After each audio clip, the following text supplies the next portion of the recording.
Gypsy Sorcery and Fortune-Telling. By Charles G. Leland. Preface. This work contains a collection of the customs, usages, and ceremonies current among gypsies, as regards fortune-telling, witch-doctoring, love-philtering, and other sorcery, illustrated by many anecdotes and instances. Taken either from works as yet very little known to the English reader or from personal experiences. Within a very few years, since ethnology and archaeology have received a great inspiration, and much enlarged their scope through folklore. Everything relating to such subjects is studied with far greater interest and to much greater profit than was the case when they were cultivated in a languid, half-believing, half-skeptical spirit which was in reality rather one of mere romance than reason. Now that we seek with resolution to find the whole truth, be it based on materialism, spiritualism, or their identity, we are amazed to find that the realm of marvel and mystery, of wonder and poetry, connected with what we vaguely call magic, far from being explained away or exploded, enlarges before us as we proceed, and that not into a mere cloudland, gorgeous land, but into a country of reality in which men of science who would once have disdained the mere thought thereof are beginning to stray. Hypnotism has really revealed far greater wonders than were ever established by the fascinators of old or by mesmerists of more modern times. Memory, the basis of thought according to Plato, which was once held to be a determined quantity, has been proved, the word is not too bold, by recent physiology, to be practically infinite, and its perfect development to be identical with that of intellect, so that we now see plainly before us the power to perform much which was once regarded as miraculous. Not less evident is it that men of science or practical inventors, such as Darwin, Wallace, Huxley, Tyndall, Galton, Joule, Lockyer, and Edison, have been or are all working in common with theosophists, spiritualists, folklorists, and many more. Not diversely but all towards a grand solution of the unknown. Therefore there is nothing whatever in the past relating to the influences which have swayed man, however strange, eccentric, superstitious, or even repulsive they may seem, which is not of great and constantly increasing value. And if we of the present time begin already to see this, how much more important will these facts be to the men of the future, who, by virtue of more widely extended knowledge and comparison, will be better able than we are to draw wise conclusions undreamed of now. But the chief conclusion for us is to collect as much as we can, while it is yet extant, of all the strange lore of the olden time, instead of wasting time in forming idle theories about it. In a paper read before the Congrès de Traditions Populaires in Paris, 1889, on the relations of gypsies to folklore, I set forth my belief that these people have always been the humble priests of what is really the practical religion of all peasants and poor people. That is their magical ceremonies and medicine. Very few have any conception of the degree to which gypsies have been the colporteurs of what in Italy is called the old faith, or witchcraft. As regards the illustrative matter given, I am much indebted to Dr. Laslaki, who has probably had far more intimate personal experience of gypsies than any other learned man who ever lived, through our mutual friend, Dr. Anton Hermann, editor of the Ethnologische Mittelungen, Budapest, who is also himself an accomplished Romani scholar and collector, and who has kindly taken a warm interest in this book, and greatly aided it. To these I may add Dr. Friedrich S. Krauss, of Vienna, whose various works on the superstitions and folklore of the South Slavonians, kindly presented by him to me, contain a vast mine of material. Nearly all that of which he treats being common property between peasants and the Romani, as other sources abundantly indicate. With this there is also much which I collected personally among gypsies and fortune-tellers, and similar characters, it being true as regards this work and its main object, that there is much cognate or allied information which is quite as valuable as gypsy lore itself, as all such subjects mutually explain one of the others. Gypsies, as I have said, have done more than any race or class on the face of the earth to disseminate among the multitude a belief in fortune-telling, magical or sympathetic cures, amulets and such small sorceries as now find a place in folklore. Their women have all pretended to possess occult power since prehistoric times. By the exercise of their wits they have actually acquired a certain art of reading character or even thought, which, however it be allied to deceit, is in a way true in itself, and well worth careful examination. Matthew Arnold has dwelt on it with rare skill in his poem of The Gypsy Scholar. Even deceit and imposture never held its own as a system for ages without some groundwork of truth, and that which upheld the structure of gypsy sorcery has never been very carefully examined. I trust that I have done this in a rational and philosophic spirit, and have also illustrated my remarks in a manner which will prove attractive to the general reader. There are many good reasons for believing that the greatest portion of gypsy magic was brought by the Romani from the East or India. This is specially true as regards those now dwelling in Eastern Europe. And it is certainly interesting to observe that among these people there is still extant, on a very extended scale indeed, a shamanism which seems to have come from the same Tartar-Altaic source which was found of yore among the Akkadian Babylonians, Etruscan races, and Indian hill tribes. This, the religion of the drum and the demon as a disease or devil doctoring, will be found fully illustrated in many curious ways in these pages. I believe that in describing it I have also shown how many fragments of this primitive religion, or cult, still exist, under very different names, in the most enlightened centers of civilization. And I respectfully submit to my reader, or critic, that I have in no instance, either in this or any other case, wandered from my real subject, and that the entire work forms a carefully considered and consistent whole. To perfect my title, I should perhaps have added a line or two to the effect that I have illustrated many of the gypsy sorceries by instances of folklore drawn from other sources. But I believe that it is nowhere inappropriate, considering the subject as a whole. For those who would lay stress on omissions in my book, I would say that I have never intended or pretended to exhaust gypsy superstitions. I have not even given all that may be found in the works of Laslaki alone. I have, according to the limits of the book, cited so much as to fully illustrate the main subject already described. And this will be of more interest to the student of history than the details of gypsy chiromancy or more spells and charms than are necessary to explain the leading ideas. What is wanted in the present state of folklore, I here repeat, is collection from original sources, and material, that is from people and not merely from books. The critics we have, like the poor, always with us, and a century hence we shall doubtless have far better ones than those in whom we now rejoice, or sorrow. But material abides no time, and an immense quantity of it which is world-old perishes every day. For with general culture and intelligence we are killing all kinds of old faiths, with wonderful celerity. The time is near at hand when it will all be incredibly valuable, and then men will wish sorrowfully enough that there had been more collectors to accumulate and fewer critics to detract from their labors and to discourage them. For the collector must form his theory, or system great or small, good or bad, such as it is, in order to gather his facts. And then the theory is shattered by the critic and the collection made to appear ridiculous. And so collection ends. There is another very curious reflection which has been ever present to my mind while writing this work, and which the reader will do well carefully to think out for himself. It is that the very first efforts of the human mind towards the supernatural were gloomy, strange, and wild. They were of witchcraft and sorcery, dead bodies, defilement, deviltry, and dirt. Men soon came to believe in the virtue of the repetition of certain rhymes or spells in connection with dead men's bones, hands, and other horrors or relics. To this day this old religion exists exactly as it did of yore, wherever men are ignorant, stupid, criminal, or corresponding to their prehistoric ancestors. I myself have seen a dead man's hand for sale in Venice. According to Dr. Bloch, says a writer in the St. James's Gazette, January 16, 1889, the corpse candle superstition is still firmly enshrined among the tenets of thieves all over Europe. In reality, according to the Standard, we know little about the strange thoughts which agitate the minds of the criminal classes. Their creeds are legends. Most of them are the children and grandchildren of thieves who have been brought up from their youth in the densest ignorance, and who, constantly at war with society, seek the aid of those powers of darkness in the dread efficacy of which they have an unshaken confidence.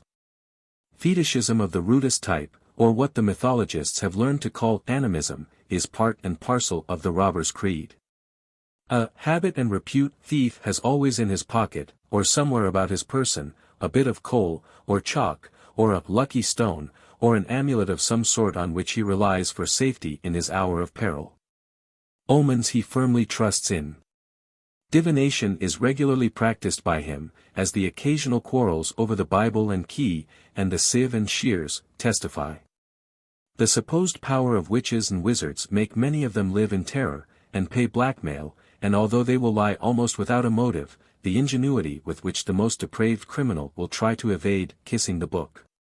Performing this rite with his thumb instead, is a curious instance of what may be termed perverted religious instincts.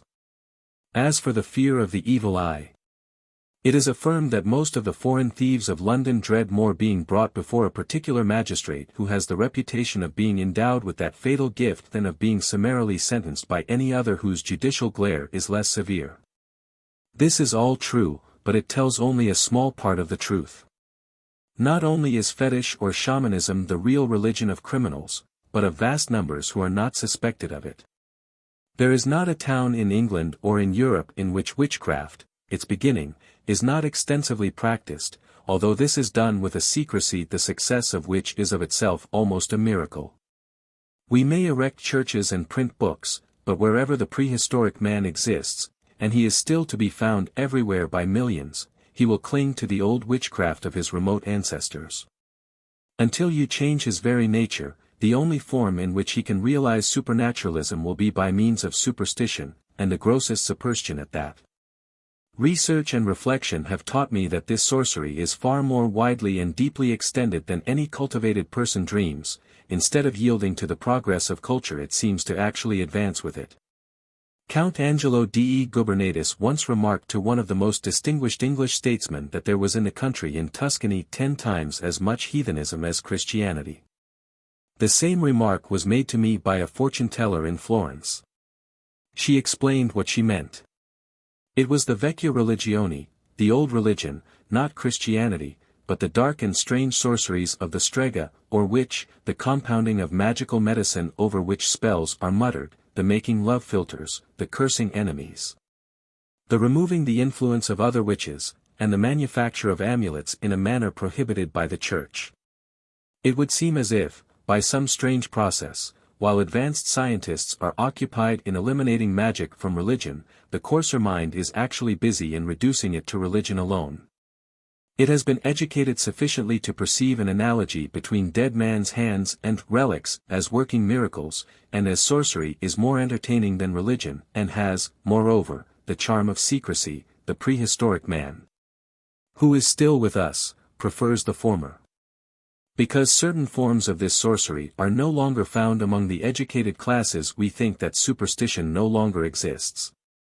But though we no longer burn witches or believe in fairies, it is a fact that of a kind and fashion proportionate to our advanced culture, it is, with a very few exceptions, as prevalent as ever. Very few persons indeed have ever given this subject the attention which it merits, for it is simply idle to speculate on the possibility of cultivating or sympathizing with the lowest orders without really understanding it in all its higher forms. And I venture to say that, as regards a literal and truthful knowledge of its forms and practices, this work will prove to be a contribution to the subject not without value. I have, in fact, done my best to set forth in it a very singular truth which is of great importance to every one who takes any real interest in social science, or the advance of intelligence. It is that while almost everybody who contributes to general literature, be it books of travel or articles in journals, has ever and anon something clever to say about superstition among the lower orders at home or abroad. Be it in remote country places or in the mountains of Italy, with the usual cry of, "Would it be believed?" in the 19th century. And, it still remains true that the amount of belief in magic, call it by what name we will, in the world is just as great as ever it was. And here I would quote with approbation a passage from The Conditions for the Survival of Archaic Customs, by G. L. Gaume, in the Archaeological Review of January, 1890. If folklore has done nothing else up to this date, it has demonstrated that civilization, under many of its phases, while elevating the governing class of a nation, and thereby no doubt elevating the nation, does not always reach the lowest or even the lower strata of the population. As Sir Arthur Mitchell puts it, there is always a going up of some and a going down of others, and it is more than probable that just as the going up of the few is in one certain direction, along certain well-ascertained lines of improvement or development, so the going down of the many is in an equally well-ascertained line of degradation or backwardness. The upward march is always towards political improvement, carrying with it social development. The downward march is always towards social degradation, carrying with it political backwardness. It seems difficult indeed to believe that monarchs like Alfred, Edward, William, and Edward could have had within their Christianized kingdom groups of people whose status was still that of savagery. It seems difficult to believe that Raleigh and Spencer actually beheld specimens of the Irish savage.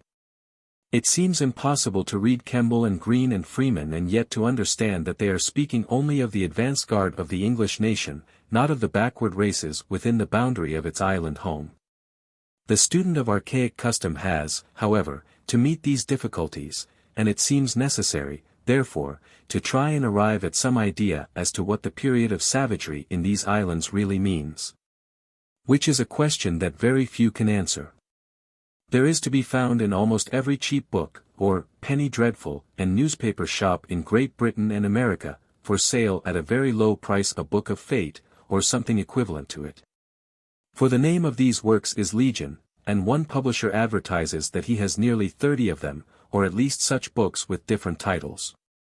In my copy there are 25 pages of incantations, charms, and spells, every one of them every whit as superstitious as any of the gypsy ceremonies set forth in this volume.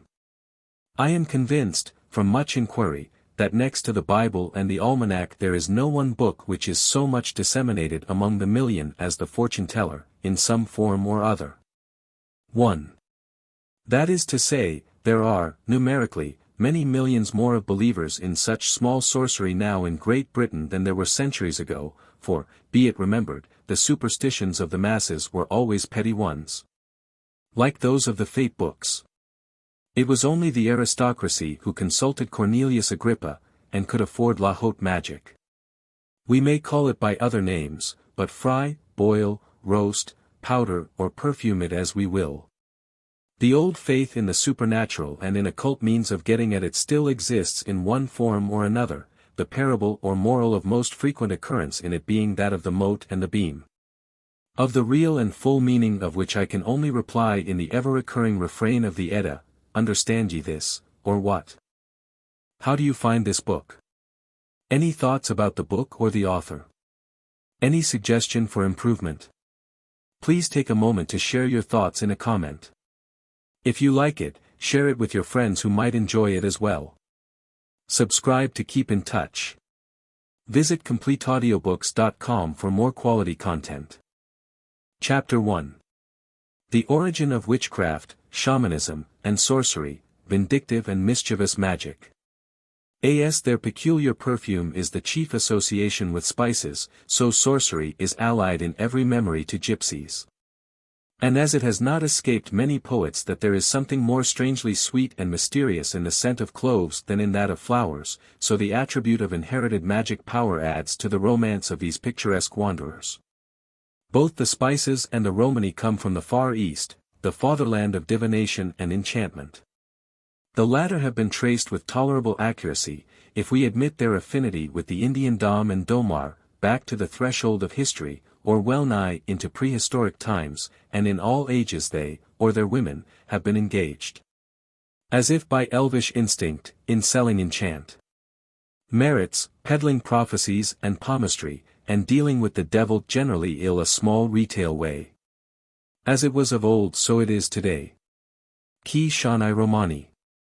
Adoy San I Chavhani.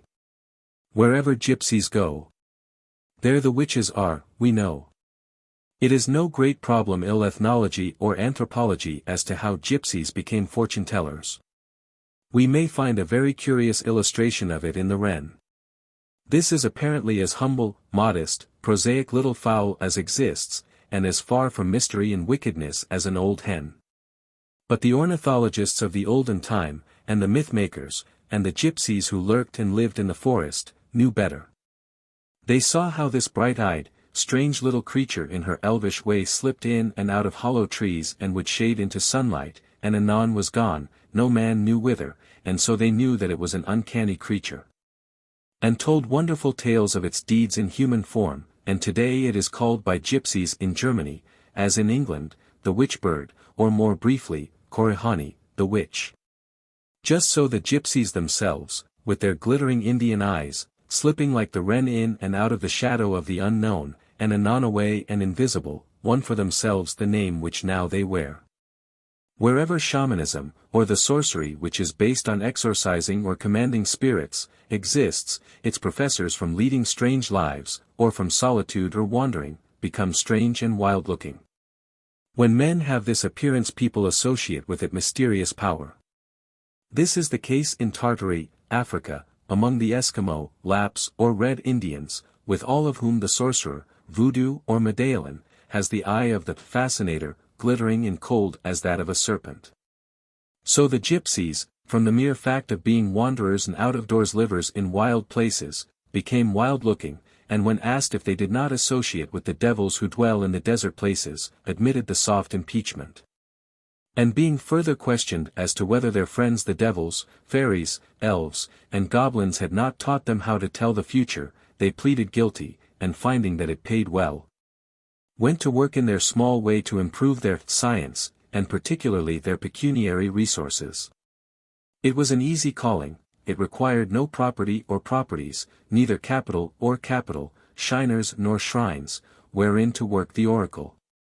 And as I believe that a company of children left entirely to themselves would form and grow up with a language which in a very few years would be spoken fluently, too so I am certain that the shades of night and fear, pain, and lightning and mystery would produce in the same time conceptions of dreaded beings, resulting first in demonology and then in the fancied art of driving devils away. For out of my own childish experiences and memories I retain with absolute accuracy material enough to declare that without any aid from other people the youthful mind forms for itself strange and seemingly supernatural phenomena. A tree or bush waving in the night breeze by moonlight is perhaps mistaken for a great man, the mere repetition of the sight or of its memory make it a personal reality. Once when I was a child powerful doses of quinine caused a peculiar throb in my ear which I for some time believed was the sound of somebody continually walking upstairs. Very young children sometimes imagine invisible playmates or companions talk with them, and actually believe that the unseen talk to them in return. I myself knew a small boy who had, as he sincerely believed, such a companion, whom he called Bill, and when he could not understand his lessons he consulted the mysterious William, who explained them to him. There are children who, by the voluntary or involuntary exercise of visual perception or volitional eye memory, reproduce or create images which they imagine to be real, and this faculty is much commoner than is supposed. In fact I believe that where it exists in most remarkable degrees the adults to whom the children describe their visions dismiss them as fancies or falsehoods. Even in the very extraordinary cases recorded by Professor Hale, in which little children formed for themselves spontaneously a language in which they conversed fluently, neither their parents nor anybody else appears to have taken the least interest in the matter. However, the fact being that babes can form for themselves supernatural conceptions and embryo mythologies, and as they always do attribute to strange or terrible-looking persons power which the latter do not possess, it is easy, without going further, to understand why a wild Indian gypsy, with eyes like a demon when excited, and unearthly looking at his calmest, should have been supposed to be a sorcerer by credulous childlike villagers.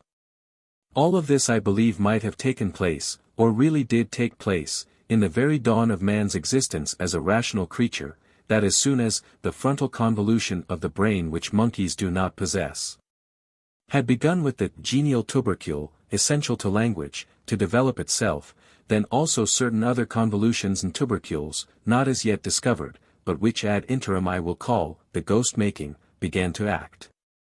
Genial, they certainly were not. Little joy and much sorrow has man got out of his spectrophaciant apparatus, perhaps if it and talk are correlative he might as well, many a time, have been better off if he were dumb. So out of the earliest time, in the very 2 o'clock of a misty morning in history, man came forth believing in non-existent terrors and evils as soon as he could talk, and talking about them as fast as he formed them. Long before the conception of anything good or beneficent, or of a heavenly Father or benevolent angels came to him, he was scared with nightmares and spirits of death and darkness, hell, hunger, torture, and terror. We all know how difficult it is for many people when someone dies out of a household to get over the involuntary feeling that we shall unexpectedly meet the departed in the usual haunts. In almost every family there is a record how someone has heard a voice they cannot hear, or the dead speaking in the familiar tones. Hence the belief in ghosts, as soon as men began to care for death at all, or to miss those who had gone. So first of all came terrors and spectres, or revenants, and from setting out food for the latter, which was the most obvious and childlike manner to please them, grew sacrifices to evil spirits, and finally the whole system of sacrifice in all its elaboration. It may therefore be concluded that as soon as man began to think and speak and fear the mysterious, he also began to appease ghosts and bugbears by sacrifices. Then there sprung up at once, quite as early, the magus, or the cleverer man, who had the wit to do the sacrificing and eat the meat sacrificed, and explain that he had arranged it all privately with the dead and the devils. He knew all about them, and he could drive them away. This was the shaman. He seems to have had a Tartar-Mongol Turanian origin, somewhere in Central Asia, and to have spread with his magic drum, and songs, and stinking smoke, exorcising his fiends all over the face of the earth, even as his descendant General Booth, with his devil drivers, is doing at the present day. But the earliest authentic records of shamanism are to be found in the Akkadian, Proto-Chaldean and Babylon records. According to it, all diseases whatever, as well as all disasters, were directly the work of evil spirits, which were to be driven away by songs of exorcism, burning of perfumes or evil-smelling drugs, and performing ceremonies, many of which, with scraps of the exorcisms, are found in familiar use here and there at the present day.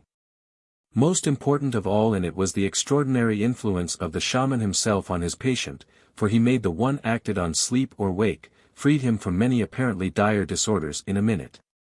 Among others of epilepsies which were believed to be caused by devils dwelling in man, the nearest and latest explanation of which magic power is given in that very remarkable book, Psychotherapeutics, or Treatment by Sleep and Suggestion, by C. Lloyd Tuckey, M.D., London, Ballier and Company, 1889, which I commend to all persons interested in ethnology as casting light on some of the most interesting and perplexing problems of humanity, and especially of magic.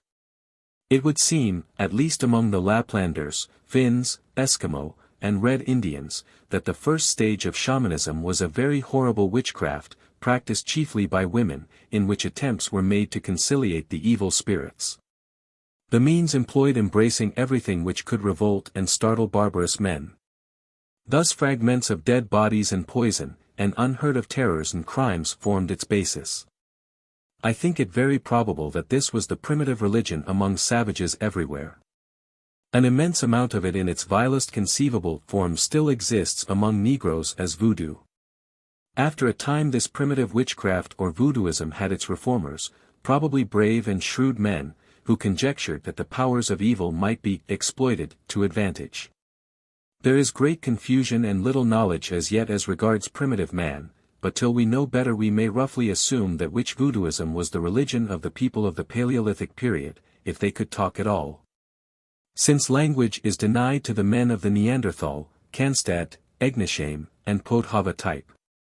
All that we can declare with some certainty is that we find the advanced shamanism the religion of the early Turanian races, among whose descendants, and other people allied to them, it exists to this day. The grandest incident in the history of humanity is the appearance of the man of Cro-Magnon. He it was who founded what M.D.E. Catterphages calls a magnificent race, probably one which speedily developed a high civilization, and a refined religion. But the old shamanism with its amulets, exorcisms, and smoke, its noises, more or less musical, of drums and enchanted bells, and its main belief that all the ills of life came from the action of evil spirits, was deeply based among the inferior races, and the inferior scions of the Cro-Magnon stock clung to it in forms more or less modified. Just as the earlier witchcraft, or the worship and conciliation of evil, overlapped in many places the newer shamanism, so the latter overlapped the beautiful nature worship of the early Aryans, the stately monotheism of the Shemites, and the other more advanced or ingenious developments of the idea of a creative cause. There are, in fact, even among us now, minds to whom shamanism or even witchcraft is deeply or innately adapted by nature, and there are hundreds of millions who, while professing a higher and purer doctrine, cling to its forms or essentials, believing that because the apparatus is called by a different name it is in no respect whatever the same thing. Finally, there are men who, with no logical belief whatever in any kind of supernaturalism, study it, and love it, and are moved by it, owing to its endless associations, with poetry, art, and all the legends of infancy or youth. Heine was not in his reasoning moments anything more or less than a strict deist or monotheist, but all the dreams and spectres, fairies and goblins, whether of the Middle Ages or the Talmud, were inexpressibly dear to him. And they move like myriad motes through the sunshine of his poetry and prose, often causing long rays when there were bars at the window, like that on which the saint hung his cloak. It is probable or certain that shamanism, or that into which it has very naturally developed, will influence all mankind, until science, by absorbing man's love of the marvelous in stupendous discoveries shall so put to shame the old thaumaturgy, or wonder-working, that the latter will seem poor and childish. In all the Arabian Nights, there is nothing more marvelous than the new idea that voices and sounds may be laid aside like real books, and made to speak and sing again years afterwards. And in all of that vast repertory of occult lore, Isis unveiled, there is nothing so wonderful as the simple truth that every child may be educated to possess an infinitely developed memory of words, sights, sounds, and ideas, allied to incredible quickness of perception and practice of the constructive faculties. These, with the vast fields of adjusting improved social relations and reforms, all of which in a certain way opens dazzling vistas of a certain kind of enchantment or brilliant hope, will go fast and far to change the old romance to a radically different state of feeling and association. It is coming, let it come.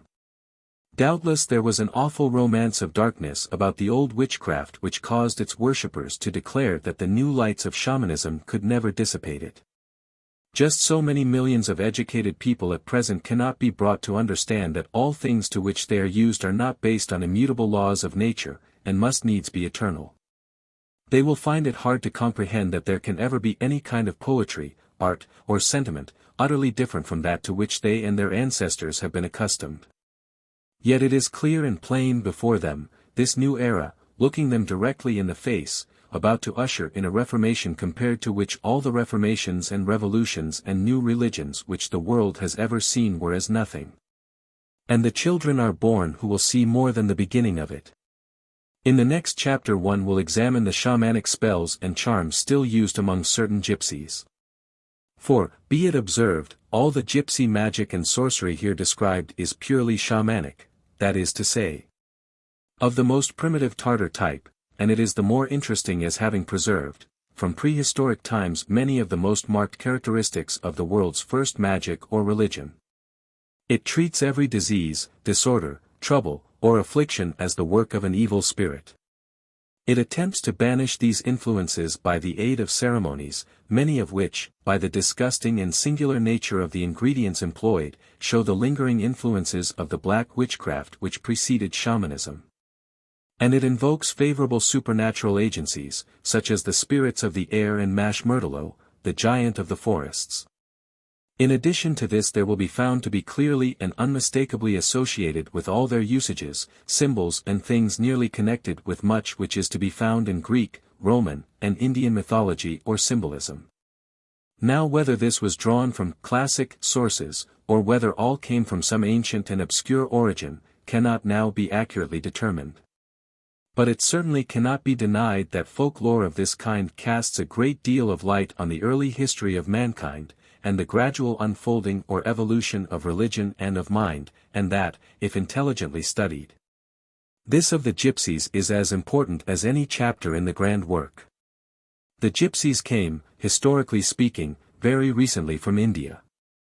It has not been so carefully observed as it might that all Indians are not of the religion of Brahma, much less of Buddha or of Muhammad, and that among the lower castes, the primeval Altaic shamanism, with even earlier witchcraft, still holds its own. Witchcraft, or voodoo, or obi, relies greatly on poisoning for its magic, and the first gypsies were said to poison unscrupulously. Even to this day there is but one word with them as with many Hindus for both medicine and poison, ids drab. How exactly this form of witchcraft and shamanism exists today in India appears from the following extract from the St. James's Gazette, September 8, 1888. The Hindu priest. In India, the Jaduwala, or exorcist, thrives apace. And no wonder, for is not the lower caste Hindu community but, or demon-ridden. Every village, graveyard, burning ghat, has its special but or butts, and the Jaduwala is the earthly mediator between their buttships and the common folk. The exorcist is usually the spiritual advisor to the population of a low-caste village, and is known as a guru, or priest, that is to say. He professes to hold commune with the spirits of defunct Hindus which have qualified for their unique position in the other world, by their iniquity in this one, perhaps. Every Hindu has a guardian but that requires propitiating, and the guru is the medium. Amongst the Jaiswars and other low-caste Hindus, caste is regulated by carnal pièce, and a man is distinguished amongst them by a regulated monetary scale. One person may be a 14 Anna caste man while another may only be a 12 Anna caste man. Does the 12 Anna caste man wish to supersede the 14 Anna caste man, then he consults the guru, who will, in consideration of a certain contribution, promote him to a higher caste grade. A moneyed man having qualms about his future state should join the Jaiswars, where at least he would have an opportunity of utilizing his spare cash for the good of his soul. The average guru will be only too glad to procure him everlasting glory for a matter of a few rupees. The guru, then, serves as regulator of the lower caste Hindu system. But it is our intention to exhibit him in his peculiar position of exorcist general to the people. This will perhaps be best explained by an account of the case of one Kalu. Kalu was a grass cutter, and had been offended by Kasi, a brother grass cutter. Kasi, it appears, had stolen Kalu's quilt one night during his temporary absence at a neighboring liquor shop. Kalu, on his return, finding his quilt gone, raised the hue and cry, and Mulu, the village policeman, traced the robbery to Kasi's hut. Yet, in spite of this damning proof, the village panchayat, or bench of magistrates, decided that, as Kalu could not swear to the exact color of his lost quilt, Kalu was colorblind, it could not possibly be his. Anyhow, Kalu kept Kasi in view and hit upon a plan to do him a grievous bodily injury. Scraping together a few rupees, he went to the village guru and promised that worthy a reward if he would only exorcise the butts and get them to make Kasi's liver bad. The guru, in consideration of 5 rupees cash, promised compliance. So that night we find the guru busy with sandalwood and pig's blood propitiating the neighboring butts. Needless to say that Kasi had in a very short space of time all the symptoms of liver complaint. Whether the butts gave Kasi a bad liver or the guru gave him a few doses of poison is a question. Anyhow, Kasi soon died. Another case in point is that of Akudi. Akudi was a retired courtesan who had long plied a profitable trade in the city. We find her, however, at her native village of Ramgarh, the wife of one Balu. Balu soon got tired of his Akudi, and longed for the contents of her strong box wherein she kept her rupees, bracelets, nose rings, and other valuables. This was a rather awkward matter for Balu, for Akudi was still in the prime of life. Balu accordingly visits the guru and wants Akudi's liver made bad.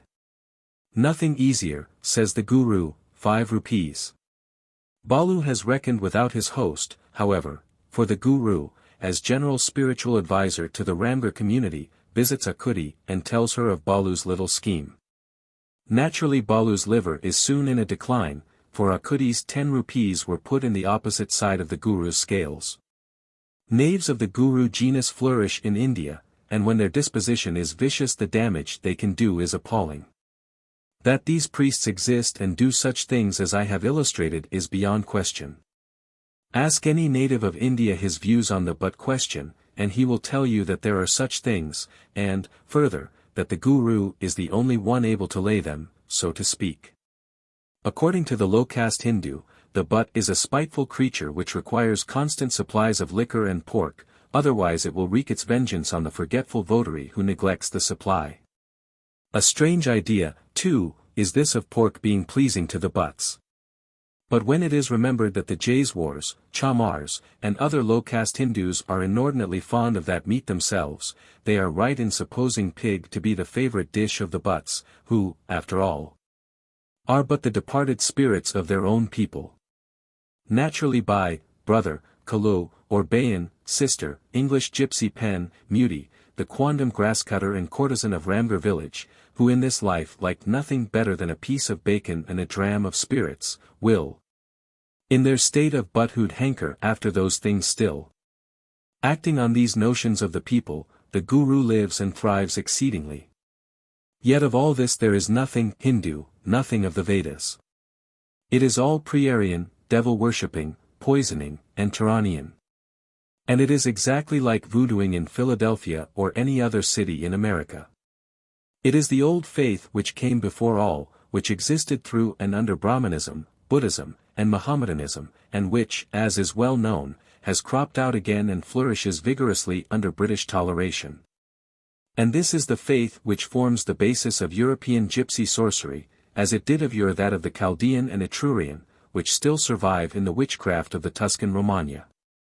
Every gypsy who came to Europe a few centuries ago set up as a guru, and did his sorceries after the same antique fashion. Even today it is much the same, but with far less crime. But the but or malignant spirit is, under other names, still believed in, still doctored by gypsies with herbs and smoke, and be-rhymed like an Irish rat, and conjured into holes bored in trees, and wafted away into running streams. And naively implored to go where he is wanted, to where he was nursed, and to no longer bother honest folk who are tired of him. And for all this the confiding villager must pay the gypsy wise woman so much moneys, as it was in the beginning and is now in good faith among millions in Europe who are in a much better class of society. And from this point of view I venture to say that there is not a charm or spell set down in this work or extant which will not be deeply interesting to every sincere student of the history of culture. Let me, however, say in this beginning once for all that I have only given specimens sufficient to illustrate my views, for my prescribed limits quite forbid the introduction of all the gypsy cures, spells, etc., which I have collected. Chapter 2. Charms and Conjurations to Cure the Disorders of Grown People. Hungarian Gypsy Magic. Though not liable to many disorders, the gypsies in Eastern Europe, from their wandering, out-of-doors life, and camping by marshes and pools where there is malaria, suffer a great deal from fevers, which in their simple system of medicine are divided into the shalali, i.e., chills or cold, and the tate shalali, hot cold, or fever and ague. For the former, the following remedy is applied: 3 lungs and 3 livers of frogs are dried and powdered and drunk in spirits, after which the sick man or woman says, Kukardya pal emripur. Kavan save missis. Kukardya pal emripur. Den missasesk dram odri prijail. Frogs in my belly. Devour what is bad. Frogs in my belly. Show the evil the way out. By the evil is understood evil spirits. According to the old shamanic belief, which was the primeval religion of all mankind, every disease is caused by an evil spirit which enters the body and can only be driven out by magic. We have abundant traces of this left in our highest civilization and religion among people who gravely attribute every evil to the devil instead of the unavoidable antagonisms of nature. Nothing is more apparent in the New Testament than that all diseases were anciently regarded as coming from devils, or evil occult, spiritual influences, their negative or cure being holiness in some form. This the Jews, if they did not learn it from the Assyrians in the first place, had certainly studied deeply in Babylon, where it formed the great national cult. It was the devil put it into my head, says the criminal. And there is not a point of this old sorcery which is not earnestly and seriously advocated by the Roman Catholic Church and the preachers of the Salvation Army. Among the American Red Indians the idea of evil spirits is carried to logical extremes. If a pen drops from our fingers, or a penny rolls from our grasp, the former of course falls on our new white dress, while the latter 9 times out of 10 goes directly to the nearest grating, or crack or rat hole. I aver that it is literally true. If I ever search for a letter or paper it is almost always at the bottom of the rest.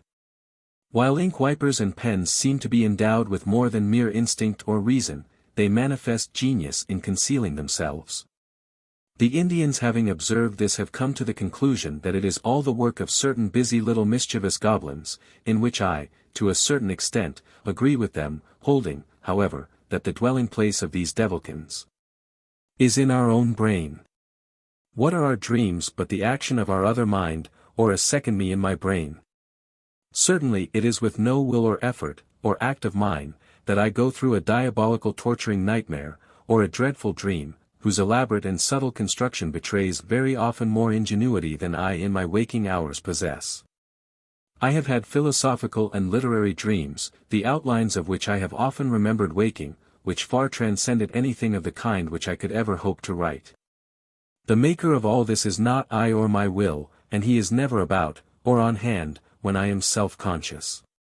But in the inadvertent moments of oblivion, while writing, or while performing any act, this other I, or eyes, for there may be a multitude of them for aught I know, step in and tease, even as they do in dreams.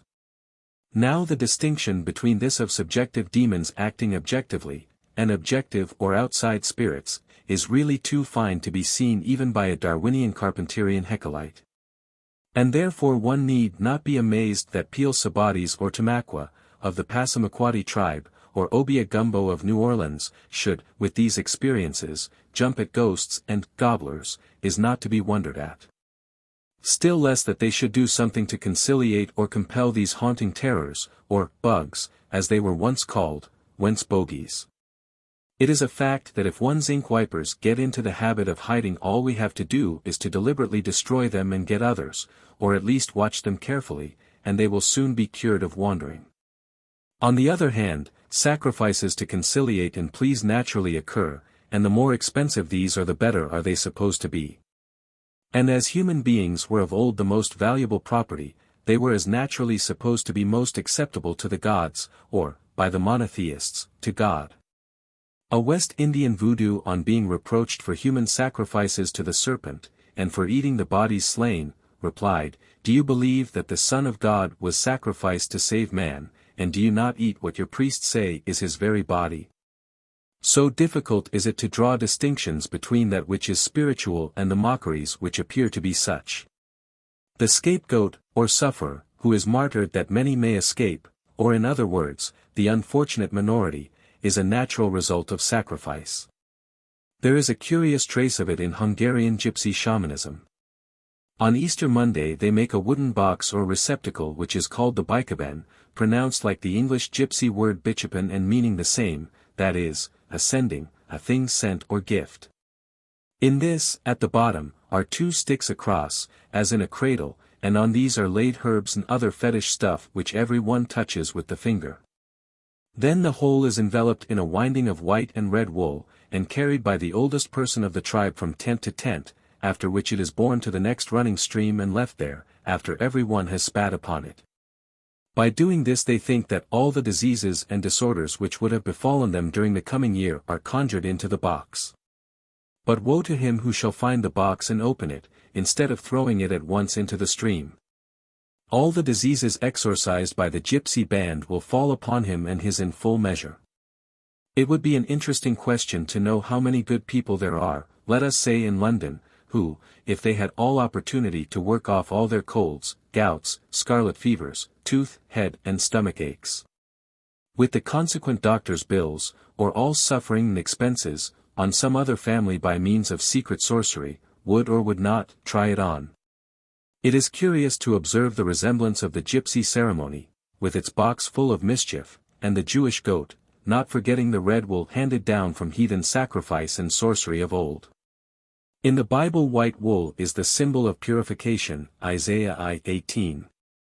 The feet of the statues of the gods were enveloped in wool, doulanios haben pedes, to signify that they are slow to avenge, if sure. It is altogether an interesting object, this gypsy casket, and one would like to know what all the channels were through which the magic ran ere it carned to them.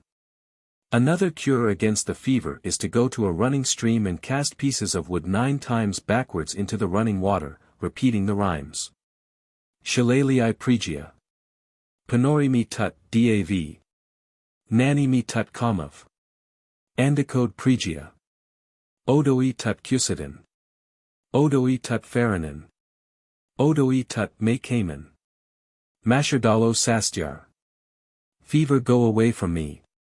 I give it, water, unto thee. Unto me thou art not dear.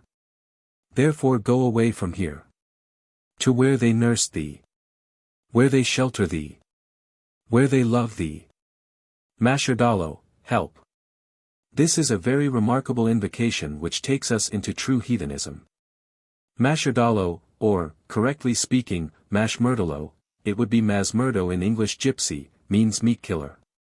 He is a sylvan giant, he has his hold by woad and wolda as outlaws wont to do, in faraway forests and lonely rocky places, where he lurks to catch beast and men in order to devour them. It is needless to say to those who are aware that the taste of white people's flesh is like that of very superior chicken, and a Negro's something much better than grouse, that Mashmurdalo prefers, like a simple, unsophisticated savage as he is. Men to animals. Like the German peasant who remarked, it's all meat, anyhow, when he found a mouse in his soup, Mashmurdalo is not particular. He is the guardian of great treasures. Like most men in the advance business, he knows where the money is to be found. Unlike them, he is remarkably stupid, and can be easily cheated of his valuables. But if anybody does this Morganta a service, he is very grateful, and aids his benefactor either with a loan or with his enormous strength. In many respects he bears a remarkable resemblance to 2 giants in the American Algonquin mythology, especially to Atwas Kenny Guess, the spirit of the forest, who is equally powerful, good-natured, and stupid, and to the Shanu, who is a cannibal giant and yet grateful to friends, and also to several Hindu gods. The Gypsies have here evidently fused several Oriental beings into one. This is a process which occurs in the decline of mythologies as in languages. In the infancy of a speech, as in its old age, many words expressing different ideas, but which sound somewhat alike, become a single term. In English gypsy I have found as many as 8 or 10 Hindi words thus concentrated into one. Another cure for a fever. The sufferer goes in the forest and finds a young tree. When the first rays of the rising sun fall on it, the patient shakes it with all his might and exclaims, Shillelagh, Shillelagh pregia. Kathy tu besha, Kathy tu besha. Fever, fever, go away. Here shalt thou stay. Here shalt thou stay. It is here plain that the shaking the sapling is intended to transfer the shakes, as the chill and shuddering of the fever is called in America, to the tree. Then the fever passes into the tree. Perhaps it was in this way that the aspen learned to tremble. But among the gypsies in the south of Hungary, among whom the vaccination or inoculation of trees is greatly the fashion, a hole is bored into the wood, into which the patient spits thrice, repeats the spell, and then stops the hole with a plug. The boring of holes in trees or transferring illness to them is also practiced without formulas of speech. Thus, if while a man is lying down or sitting in the spring he hears the song of the cuckoo, he believes that he will be ill all the time for a year to come, especially with fevers, unless he goes 9 times to a tree, bores a hole in it, and spits into it 3 times. Then he is safe. In German mythology, the cuckoo is a bird which brings bad luck, Friedrich, and the inhabitants of Heiderbach were so persuaded of this that they introduced a prayer against it into their church service, whence they got the name of cuckoos, Wolf. Zeitschrift für Deutsche Myth, Vol. I, page 440. It announces to men the infidelity of wives, and tells listeners how many years they have to live. It is possible that this is a relic of an old form of sacrifice, or proof that the idea occurs to all men of thus making a casket of a tree. The occasional discovery of stone axe heads in very old trees in America renders this probable. And where the wood grows up and encloses the object, it would very rarely happen that it would ever be discovered. It should be added to the previous instance that when they have closed the hole, the Transylvanian gypsies eat some of the bark of the next tree. Another cure for fever is effected by going in the morning before sunrise to the bank of a stream, and digging a hole with some object, for instance, a knife, which has never been used. Into this hole the patient makes water, then fills up the hole, saying, Shillelagh ac Cathy. Na ava kia mange. Sutiara Andre sick. Ava kia mange. Kana Cathy na hin pani. Fever stay here. Do not come to me. Dry up in dust. Come unto me. When no water is here. Dr. Laslaki translates this last line, when there is no more water in the river, which is certainly what is meant. While water runs or grass grows, etc. is a formula common to ale countries. Another cure for fever is this: the patient must take a kreutzer, an egg, and a handful of salt, and before sunrise go with them to a crossroad, throw them away backwards, and repeat. Kana adela kia mange aven. Ava tu kia mange shillelagh. When these things again I see. Fever then return to me. Or literally, when these things to me come. For the next 3 days the invalid must not touch money, eggs, or salt. There is an old MS.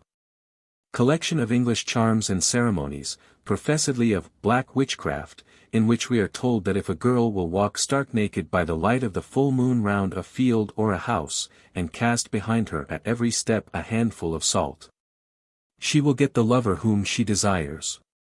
Salt, says Moresinus, was sacred to the infernal deities, and it was a symbol of the soul, or of life, because it preserved the body while in it. Pitiscus, Leg.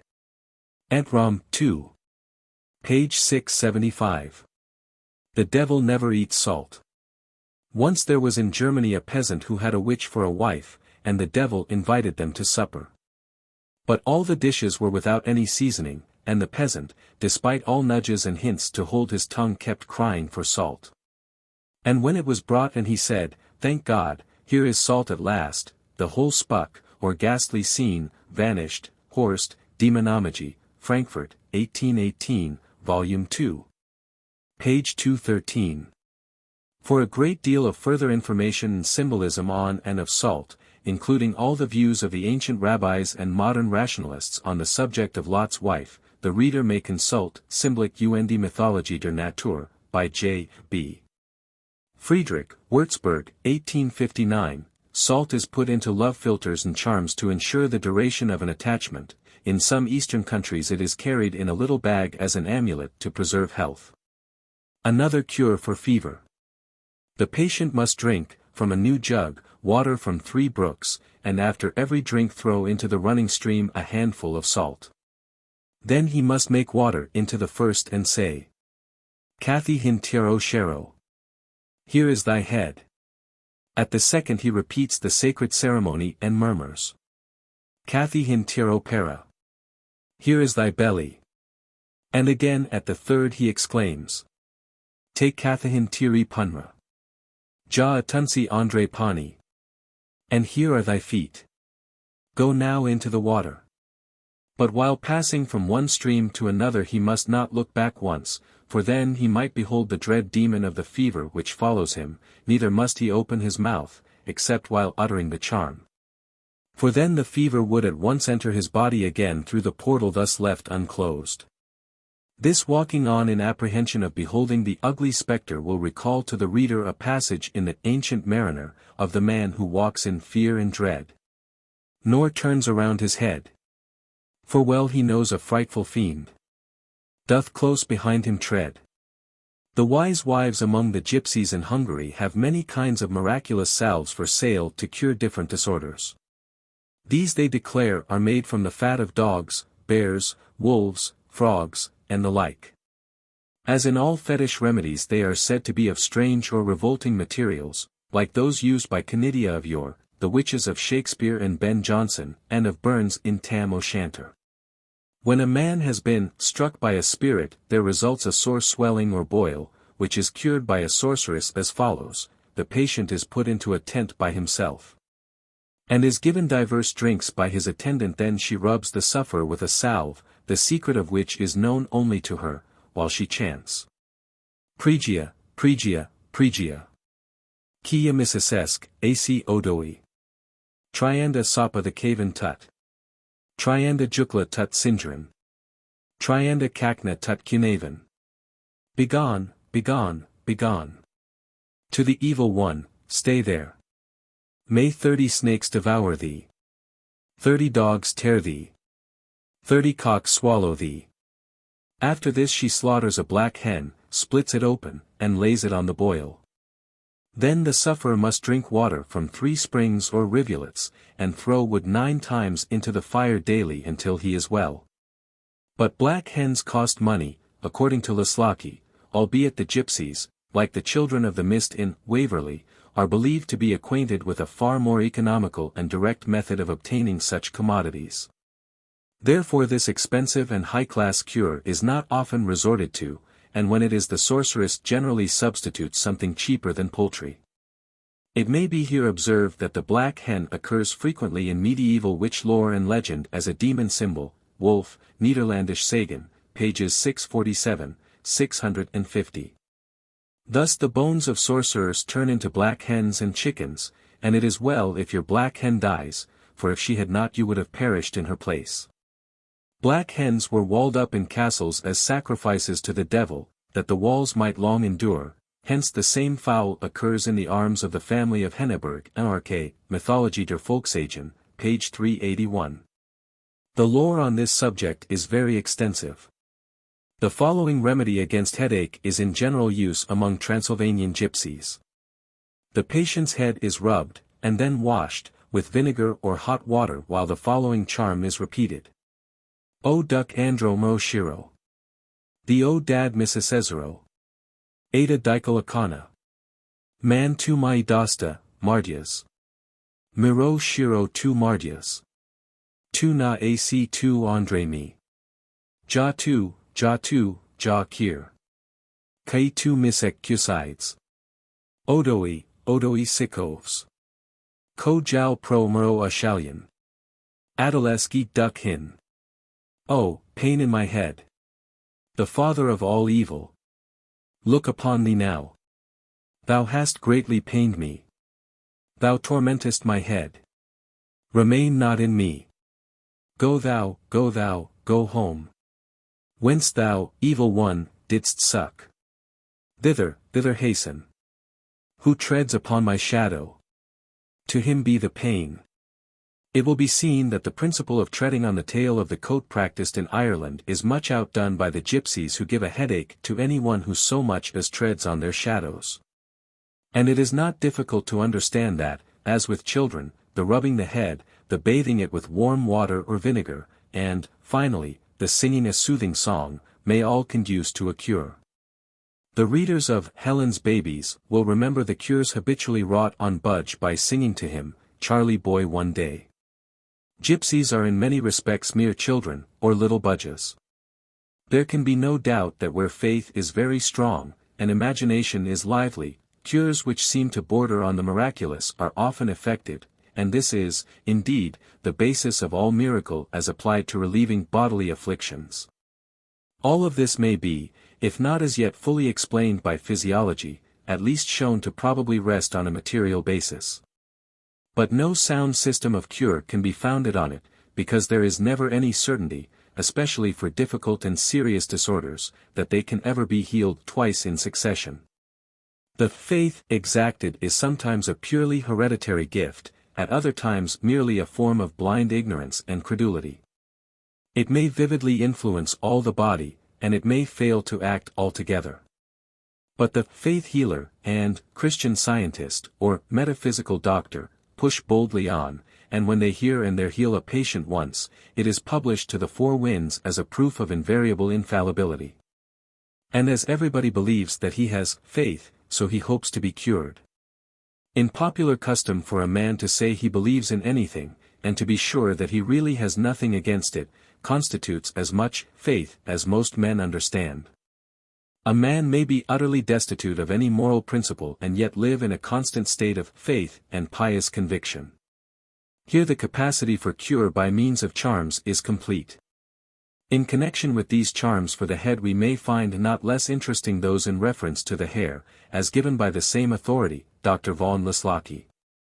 The greatest pains are taken to ensure even for the newborn child what is called a full head, because every one who dies bald is turned into a fish, and must remain in this form till he has collected as many hairs as would make an ordinary wig. But this lasts a long time, since he can find but a single hair every month or moon. The moon is in many ways connected in gypsy faith with the hair. He who sleeps bareheaded in its light will lose his hair, or else it will become white.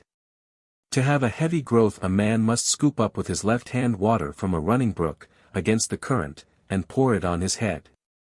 Immediately after the first bathing of a newly born child, and its anointing, its forehead and neck are marked with a semicircle, perhaps meant to indicate the moon, made with a salve called barkali, intended to promote the growth of the hair. A brew, or mess, is made from beans and the blood of a cow. Hairs are taken from the heads of the father and mother, which hairs are burnt to a powder and mixed with the brew. It is remarkable that the beans are only used for a boy, their object being to ensure for him great virile or sexual power. The bean, says Friedrich, Sim. D.N., is an erotic symbol, or one signifying sexual pleasure. Hence it was forbidden to the Egyptian priests, the Pythagoreans, the priests of Jupiter in Rome, and to the Jewish high priests on certain festivals. But if the child is a girl, the seeds of the pumpkin or sunflower are substituted for beans, because the latter would make her barren. It is an old belief, and one widely spread, that if the witches or the devil can get a lock of anybody's hair, they can work him evil. The Gypsies have the following articles of faith as regards hairs. Should birds find any, and build them into their nests, the man who lost them will suffer from headaches until, during the wane of the moon, he rubs his head with the yolk of eggs and washes it clean in running water. It would be very curious if this method of cleaning the hair and giving it a soft gloss, so much in vogue among English ladies, should have originated in sorcery. Beyond this, the sufferer must mix some of his hairs with food and give them to a white dog to eat. If hairs which have fallen or been cut away are found by a snake and carried into its hole, the man from whom they came will continue to lose more until those in the snake's nest are quite decayed. If you see human hairs in the road, do not tread on them, since, in that case, if they came from a lunatic, you, too, will go mad. According to Marcellus Bertigalensis, if you pick up some hairs in the road just before entering a city gate, tie one to your own head, and, throwing the rest away, walk on without looking behind you, you can cure a headache. I have found nearly the same charm for the same purpose in Florence, but accompanied by the incantation which is wanting in Marcellus. Also his cure for headache with ivy from the head of a statue, which is still used in Tuscany with the incantation which the Roman omits. Finding a hair hanging to your coat, carefully burn it, since you may by so doing escape injury by witchcraft. And we may remark in confirmation of this, that when you see a long hair on a man's coat it is an almost certain sign that he has been among the witches, or is bewitched. As the Countess thought when she found one clinging to the button of her lover, von Adelstein, as set forth in Meister Karl's sketchbook. But to bewitch your enemy, get some of his combed out hair, steep it in your own water, and then throw it on his garments. Then he will have no rest by night or day. I have observed that in all the Tuscan charms intended to torment a foe, the objects employed are like this of a disgusting nature.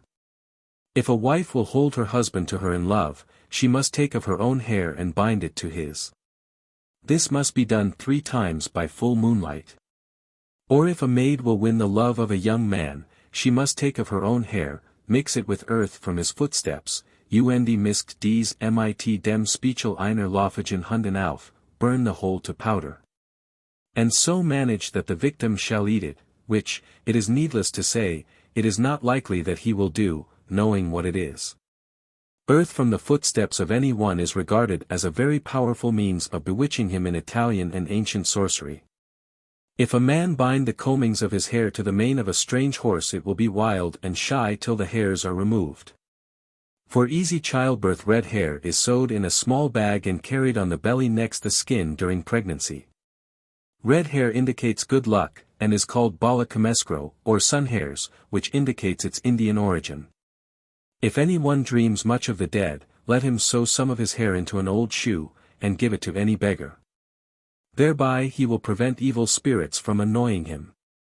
If a child suffers from sleeplessness, some of its mother's hair should be sewed into its wrappings, and others pulverized, mixed with a decoction of elderberries, be given it to drink. In German folklore, as I shall show more fully anon, the elder often occurs as a plant specially identified with sorcery. In Gypsy it is called Yakori Bengeskro, or the devil's eye, from its berries.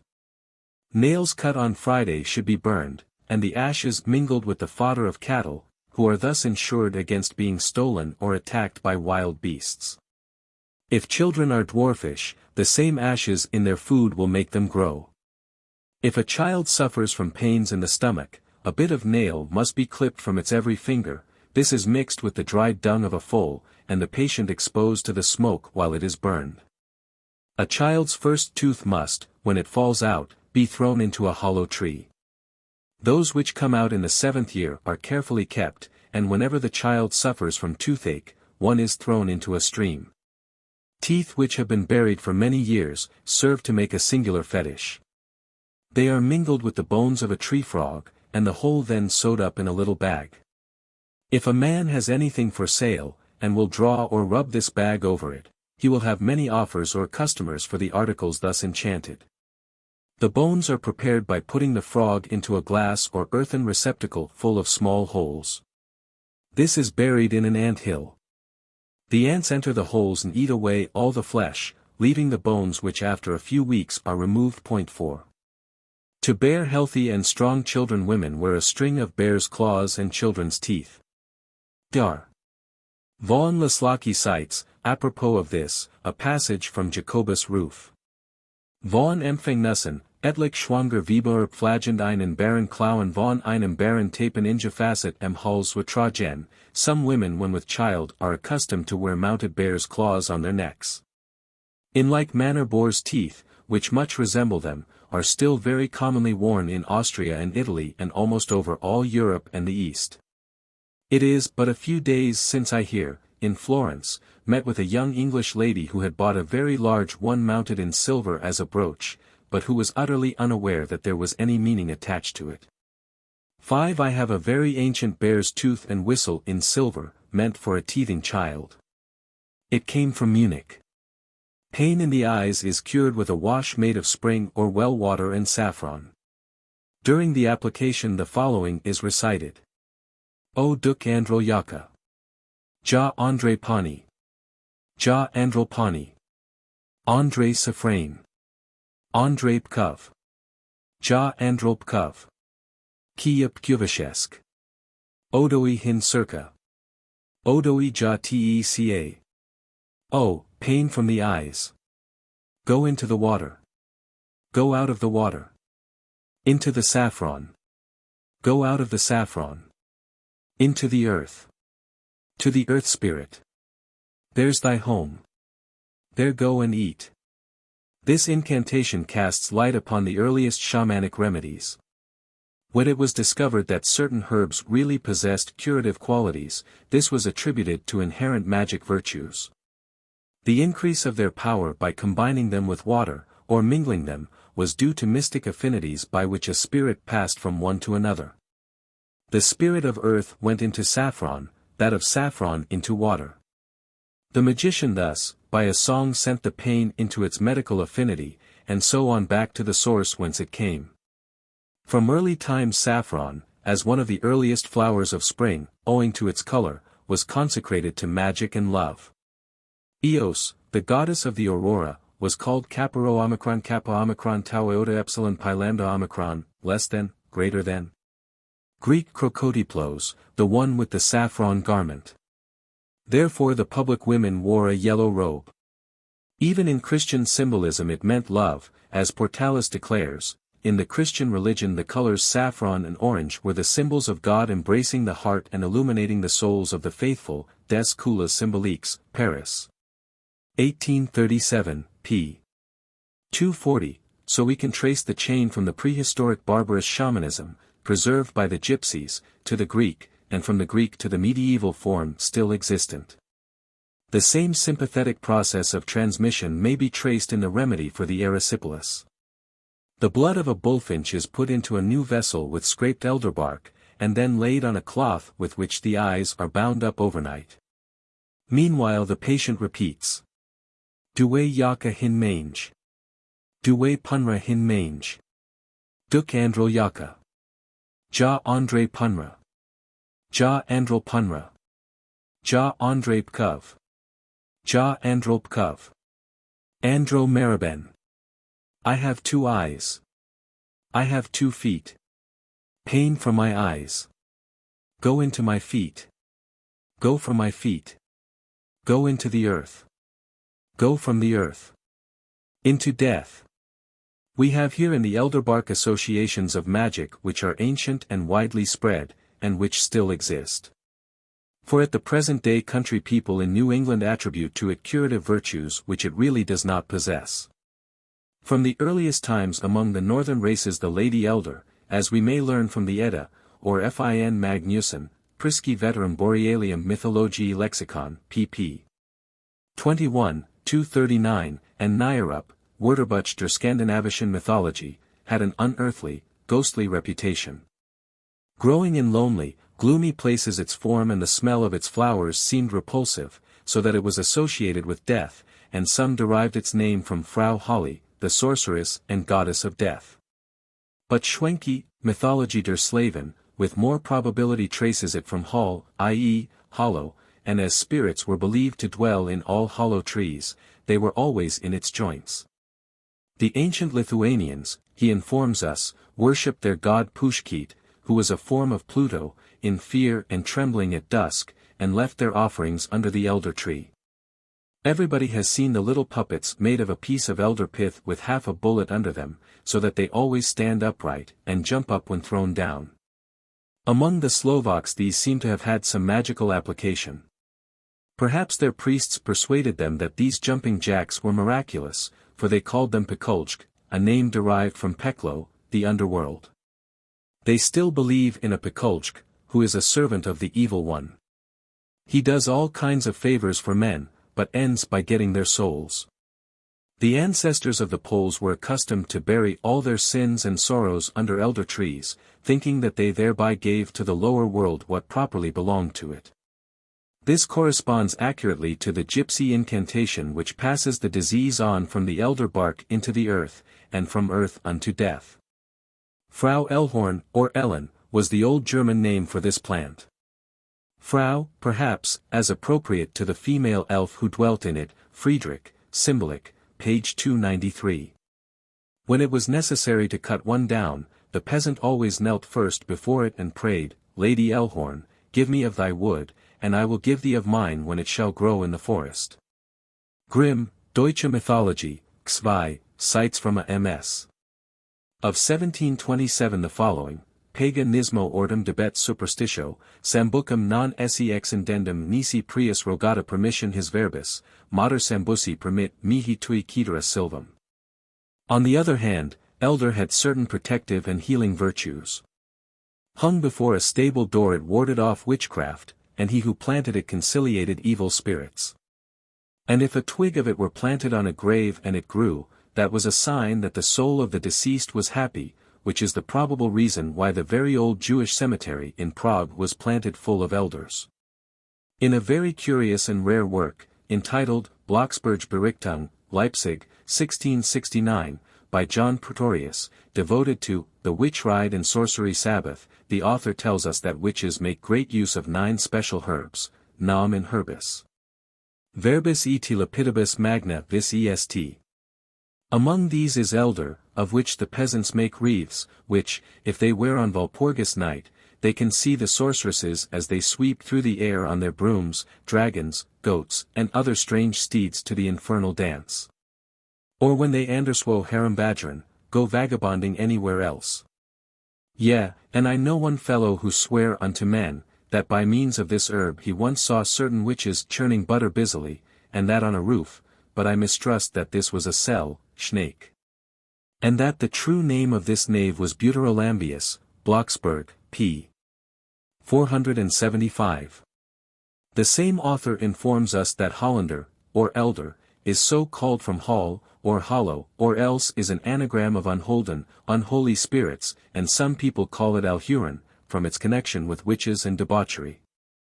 Even as Cordus writes, when elder blossoms bloom upon the bush, then women's hearts to sensual pleasure rush. He closes his comments on this subject with the dry remark that if the people of Leipzig wear, as is their wont, garlands of elder with the object of preventing breaches of the seventh commandment among them, it has in this instance, at least, utterly failed to produce the expected effect. Quasi. Cred Judaeus appella. It should be mentioned that in the gypsy spell the next morning the cloth with the elder bark must be thrown into the next running water. To cure toothache the Transylvanian gypsies wind a barley straw around a stone, which is thrown into a running stream, while saying, O duk Andre Emri Danda. Tu na bears sinjra. Na ava ki mange. Meyer mui na hinkir. Tut economy kamov. Ac tu mange pal paka. Kana eep kusyar pakri. Aval tela panori. Oh, pain in my teeth. Trouble me not so greatly. Do not come to me. My mouth is not thy house. I love thee not all. Stay thou away from me. When this straw is in the brook, go away into the water. Straw was anciently a symbol of emptiness, unfruitfulness, and death, and it is evidently used in this sense by the gypsies, or derived by them from some tradition connected with it. A feigned or fruitless marriage is indicated in Germany by the terms Strohwitwer and Strohwitwe. From the earliest times in France the breaking a straw signified that a compact was broken with a man because there was nothing in him. Thus in 922 the barons of Charles the Simple, in dethroning him, broke the straws which they held, Charlotte de la Tour, symbols of flowers. Still, straws have something in them. She who will lay straws on the table in the full moonlight by an open window, especially on Saturday night, and will repeat, straw, draw, crow craw. By my life I give thee law. Then the straws will become fairies and dance to the cawing of a crow who will come and sit on the edge of the window. And so witches were wont to make a man of straw, as did Mother Gookin, in Hawthorne's tale, and unto these they gave life, whence the saying of a man of straw and straw bale. Albeit this latter is deemed by some to be related to the breaking of straws and of dependence, as told in the tale of Charles the Simple. Straw lore is extensive and curious. As in elder stalks, small fairies make their homes in its tubes. To strew chopped straw before the house of a bride was such an insult to her character, in Germany, and so common that laws were passed against it. I possess a work printed about 1650, entitled De Injurias quae haud raro novus nuptis in feri solent. I per spargenum dissectorum colmorum frugum. Germ. Dus das Workerling struen, and An immense amount of learned quotation and reference by its author indicates that this custom, which was influenced by superstition, was very extensively written on in its time. It was allied to the binding of knots and other magic ceremonies to prevent the consummation of marriages. There is a very curious principle involved in curing certain disorders or afflictions by means of spells or verses. A certain word is repeated many times in a mysterious manner, so that it strikes the imagination of the sufferer. There is found in the Slavonian countries a woolly caterpillar called wolos, whose bite, or rather touch, is much dreaded. I have myself, when a boy, been stung by such a creature in the United States. As I remember, it was like the sting of a bee. The following, Malo-Russian, spell against it was given me by Professor Dragomanov in Geneva. It is supposed that a certain kind of disorder, or cutaneous eruption, is caused by the wolos. Woolosny, woolosness. Holy wolos. Once a man drove over empty roads. With empty oxen. To an empty field. To harvest empty corn. And gather it in empty ricks. He gathered the empty sheaves. Laid them in empty wagons. Drove over empty roads. Unto an empty threshing floor. The empty laborers threshed it. And bore it to the empty mill. The empty baker, woman. Mixed it in an empty trough. And baked it in an empty oven. The empty people ate the empty bread. So may the wolos swallow this disorder. From the empty, hear the name of the patient. What is here understood by empty is that the swelling is taken away, subtracted, or emptied, by virtue of the repetition of the word, as if one should say, Be thou void. Depart. Depart. Depart. Avoid me. There is a very curious incantation also apparently of Indian gypsy origin, since it refers to the spirits of the water who cause diseases. In this instance they are supposed to be exorcised by Saint Paphnutius, who is a later Slavonian Christian addition to the old shamanic spell. In the Akkadian Chaldean formulas these spirits are 7, here they are 70. The formula in question is against the fever. In the name of God and His Son and the Holy Ghost. Amen. 70 fair maids went up out of the ocean. They met the Saint Paphnutius, who asked, Whence come ye, O maidens? They answered, From the ocean sea. We go into the world to break the bones of men. To give them the fever. To make hot and cold. Then the holy Paphnutius began to beat them, and gave them every one 77 days. They began to pray, O holy Paphnutius, forgive us, and, whoever shall bear with him, thy name, or write it, him we will leave in peace. We will depart from him. Over the streams, over the seas. Over the reeds, canes, and marshes. O holy Paphnutius, sua misericordia, of thy mercy. Have pity on thy slave, even on the sick man, the name is here uttered. Free him from fever. It is remarkable that, as a certain mysterious worm, caterpillar, or small lizard, accounts differ, among the Algonquin Indians is supposed to become at will a dragon, or sorcerer, or spirit. To be invoked or called on, so the wolos worm is also invoked, sometimes as a saint or sorcerer, and sometimes as a spirit who scatters disease. The following Gypsy Slavonian incantation over an invalid has much in common with the old Chaldean spells. Woolosny, woolosness. Thou holy wolos. God calls thee unto his dwelling. Unto his seat. Thou shalt not remain here. To break the yellow bones. To drink the red blood. To dry up the white body. Go forth as the bright sun. Goes forth over the mountains. Out from the 77 veins. Out from the 70 limbs, parts of the body. Before I shall recognize thee. Before I did not name thee, call on thee. But now I know who thou art. I began to pray to the Mother of God. And the Mother of God began to aid me. Go as the wind goes over the meadows or the shore, or banks. As the waves roll over the waters. So may the wolos go from the man who is born. Who is consecrated with prayer. The shamanic worship of water as a spirit is extremely ancient, and is distinctly recognized as such by the formulas of the Church, in which water is called this creature. The water spirits play a leading part in the Gypsy mythology. The following Gypsy Slav charm, to consecrate a swarm of bees, was also given to me by Professor Dragomanov, who had learned it from a peasant. One goes to the water and makes his prayer and greets the water thus. Hail to thee, water! Thou water, Oleana! Created by God. And thou, O earth, Tishiana! And ye the near springs, brooks and rivulets. Thou water, Oleana! Thou goest over the earth. Over the neighboring fountains and streams. Down unto the sea. Thou dost purify the sea. The sand, the rocks. And the roots. I pray thee grant me. Of the water of this lake. To aid me.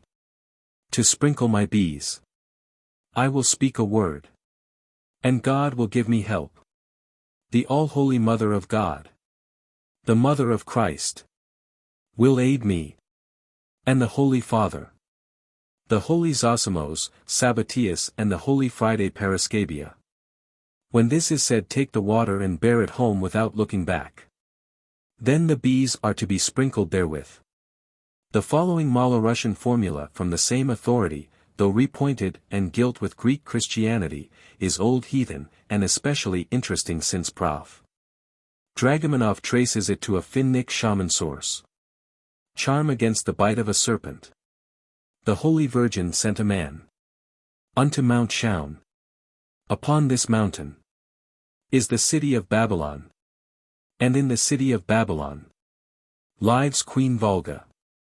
O Queen Volga! Why dost thou not teach this servant of God? Here the name of the one bitten by a serpent is mentioned. So that he may not be bitten by serpents? The reply of Queen Volga. Not only will I teach my descendants, but I also will prostrate myself before the Lord God. Volga is the name of a legendary heathen princess of Kiev, who was baptized and sainted by the Russian Church. The feminine form, Olga, or Volga, corresponds to the masculine name Oleg, or Olg, the earliest legendary character of Kiev. His surname was Vichchig, the sage or sorcerer, i.e., wizard, and from a cognate root. In popular songs he is called Volga, or folk, which is related to Folkv, a sorcerer. The Russian annals speak of the Folkv of Finland, who are represented as shamans. Naya Pradania I Raikazi, Traditions and Popular Tales of Lesser Russia, by M. Dragomanov, Kiev, 1876, in Russian. I have in the chapter on curing the disorders of children spoken of Lilith, or Herodias, who steals the newborn infants.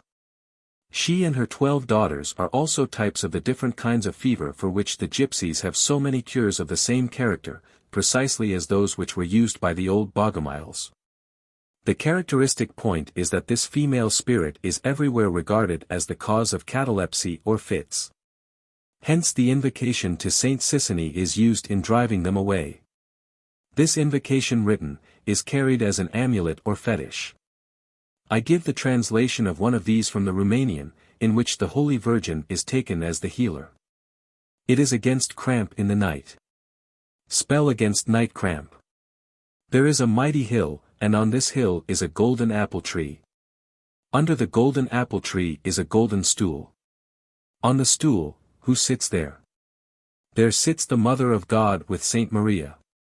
With the boxes in her right hand, with the cup in her left. She looks up and sees not, she looks down and sees my Lord and Lady Disease. Lords and Ladies Cramp, Lord and Lady Vampire, Lord Werewolf and his wives. They are going to, the sufferer, to drink his blood and put in him a foul heart. The Mother of God, when she saw them, went down to them, spoke to them, and asked them, Whither go ye, Lord and Lady Disease, Lords and Ladies Cramp, etc. We go to drink his blood, to change his heart to a foul one. No, ye shall return, give him his blood back, restore him his own heart, and leave him immediately. Cramps of the night, cramps of the midnight, cramps of the day, cramps wherever they are. From water, from the wind, go out from the brain, from the light of the face, from the hearing of the ears, from his heart, from his hands and feet, from the soles of his feet. Go and hide where black cocks never crow, 6 where men never go, where no beast roars. Hide yourself there, stop there, and never show yourself more. May, remain pure and glad, as he was made by God, and was fated by the Mother of God. The spell is mine, the cure is God's. In reference to the name Herodias, here identified with Lilith, the Hebrew mother of all devils and goblins. It was a great puzzle to the writers on witchcraft why the Italian witches always said they had 2 queens whom they worshipped, Diana and Herodias. The latter seems to have specially presided at the witch dance. In this we can see an evident connection with the Herodias of the New Testament. I add to this a few more very curious Old Slavonian spells from Dr. Gaster's work, as they admirably illustrate one of the principal and most interesting subjects connected with the gypsy witchcraft, that is to say, its relation to early shamanism and the forms in which its incantations were expressed. In all of these it may be taken for granted, from a great number of closely allied examples, that the Christianity in them is recent and that they all go back to the earliest heathen times. The following formula, dating from 1423, against snake bites bears the title. Prayer of St. Paul against snakes. In the name of the Father, the Son, and the Holy Ghost. I once was a persecutor, but am now a true follower. And I went from my dwelling place in Sicily, and they set light to a trunk, and a snake came therefrom and bit my right hand and hung from it. But I had in me the power of God, and I shook it off into the burning fire and it was destroyed, and I suffered no ill from the bite. I laid myself down to sleep, then the mighty angel said, Saul, Paul, stand up and receive this writing. And I found in it the following words. I exorcise you, 60½ kinds of beasts that creep on the earth, in the name of God, the Creator of heaven and earth, and in the name of the immovable throne.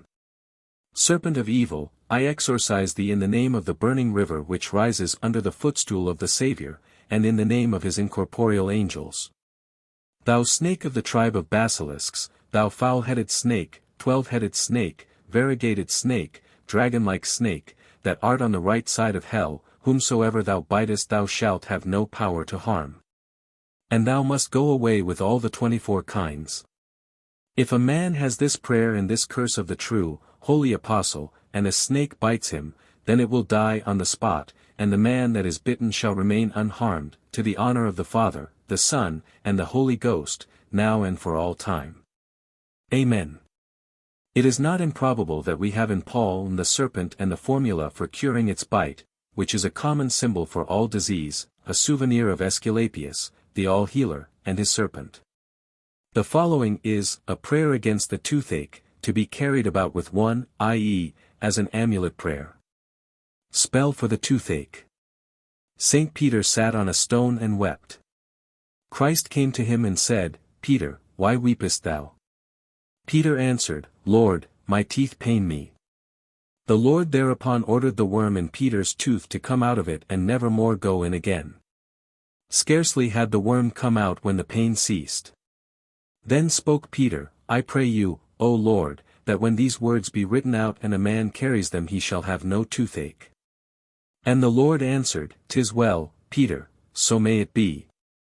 It will hardly be urged that this Slavonian charm of Eastern origin could have been originated independently in England. The following, which is there found in the north, is, as Gaster remarks, in the same wording. Peter was sitting on a marble stone. And Jesus passed by. Peter said, My Lord, my God. How my tooth doth ache. Jesus said, Peter art whole. And whosoever keeps these words for my sake shall never have the toothache. The next specimen is a charm against nose bleeding.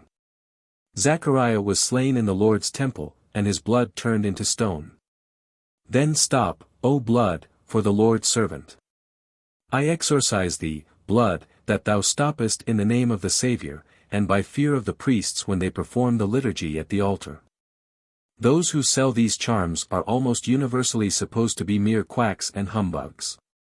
If this were the case, why do they so very carefully learn and preserve these incantations, transmitting them as a rich legacy unto their issue?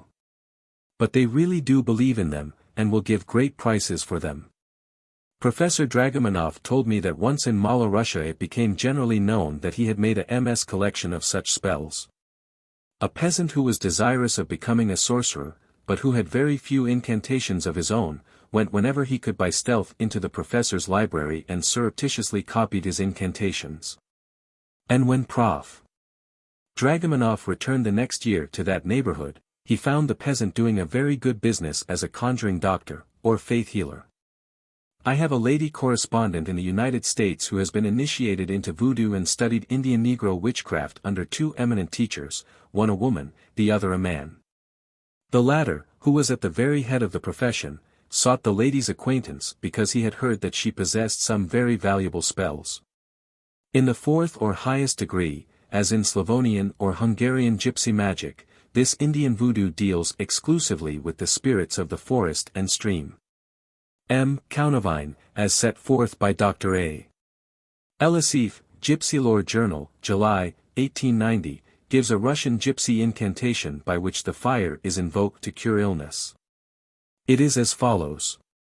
Great fire, my defender and protector, son of the celestial fire, equal of the sun who cleanses the earth of foulness, deliver this man from the evil sickness that torments him night and day.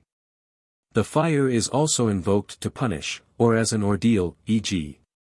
Fire, who punishest the evildoer, who hatest falsehood, who scorchest the impure, thou destroyest offenders, thy flame devoureth the earth. Devour, if he says what is not true, if he thinks a lie, and if he acts deceitfully. These are pronounced by the gypsy sorcerer facing the burning hearth. There is another in which fire is addressed as Jandra, and also invoked to punish an offender. Jandra, bearer of thunderbolts, great Pariani, compare Parjana, an epithet of Indra, Slavonic Purin, bearer of lightning. Slay with thy thunderbolt and burn with thy celestial fire him who dares to violate his oath. Chapter 3. Gypsy Conjurations and Exorcisms. Gypsy Conjurations and Exorcisms, the cure of children. Hungarian gypsy spells, a curious old Italian secret, the magic virtue of garlic, a Florentine incantation learned from a witch, Lilith, the child stealer, and queen of the witches. In all the schools of shamanic sorcery, from those of the Assyrian Akkadian to the widely spread varieties of the present day, the exorcism forms the principal element.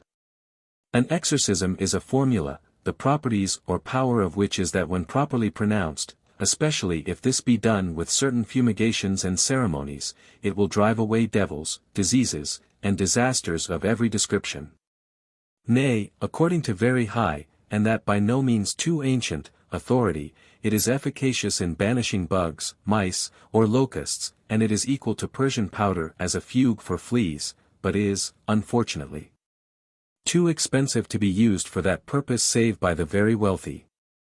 It has been vigorously applied against the grape disease, the Colorado beetle, the army worm, and the blizzard in the United States, but, I believe, without effect, owing possibly to differences of climate or other antagonistic influences. Closely allied to the exorcism is the benediction, which soon grew out of it as a cure. The former being meant to repel and drive away evil, the latter very naturally suggested itself, by a law of moral polarity, as a means of attracting good fortune, blessings, health, and peace. As the one was violently curative, the other was preventive. The benediction would keep the devils and all their works away from a man or his home. In fact, if stables be only well blessed once a year, no mishaps can come to any of the animals who inhabit them. And I myself have known a number of donkeys to receive a benediction in Rome, the owner being assured that it would keep them safe from all the ills which donkeys inherit. And in the year 1880, in one of the principal churches of Philadelphia, blessed candles were sold to a congregation under guarantee that the purchase of one would preserve its possessor for 1 year against all disorders of the throat. On which occasion a sermon was preached, in the which 7 instances were given in which people had thus been cured. Between blessing and banning it soon became evident that many formulas of words could be used to bring about mysterious results. It is probable that the exorcism in its original was simply the angry, elevated tone of voice which animals as well as men instinctively employ to repel an enemy or express a terror. For this unusual language would be chosen, remembered, and repeated. With every new utterance this outcry or curse would be more seriously pronounced or enlarged till it became an Arnulfian formula. The next step would be to give it metric form, and its probable development is very interesting. It does not seem to have occurred to many investigators that in early ages all things whatever which were remembered and repeated were droned and intoned, or sing-sung, until they fell of themselves into a kind of meter. In all schools at the present day, where boys are required to repeat aloud and altogether the most prosaic lessons, they end by chanting them in rude rhythm. All monotone, be it that of a running brook, falls into cadence and meter. All of the sagas, or legends, of the Algonquin-Wabanaki were till within even 50 years chants or songs. And if they are now rapidly losing that character, it is because they are no longer recited with the interest and accuracy which was once observed in the narrators. But it was simply because all things often repeated were thus intoned that the exorcisms became metrical. It is remarkable that among the Aryan races it assumed what is called the staff rhyme, like that which Shakespeare, and Ben Jonson, and Byron, and many more employ, as it would seem, instinctively, whenever witches speak or spells or charms are uttered. It will not escape the reader that, in the Hungarian gypsy incantations in this work, the same measure is used as that which occurs in the Norse sagas, or in the scenes of Macbeth. It is also common in Italy. This is intelligible, that its short, bold, deeply marked movement has in itself something mysterious and terrible. If that woefully abused word, weird, has any real application to anything, it is to the staff rhyme. I believe that when a man, and particularly a woman, does not know what else to say, he or she writes, lurid, or weird, and I lately met with a book of travels in which I found the latter applied 76 times to all kinds of conundrums. Until I concluded that, like the coachman's definition of an idea in Heine's Reisebilder, it meant simply any d nonsense that a man gets into his head. But if weird really and only means that which is connected with fate or destiny, from the Anglo-Saxon weirden, to become, German, werden, then it is applicable enough to rhymes setting forth the future and spoken by the weird sisters, who are so called not because they are awful or nightmarish, or pokerish, or mystical, or bugaborish, but simply because they predict the future or destiny of men. The Athenians as well as Gentiles excelled in these songs of sorcery, hence we are told, Vero, Q. De Facin, that in Achaia, when they learned that a certain woman who used them was an Athenian, they stoned her to death, declaring that the immortal gods bestowed on man the power of healing with stones, herbs, and animals. Not with words, de rem. Superstit. Conoscendes. Truly, doctors never agree.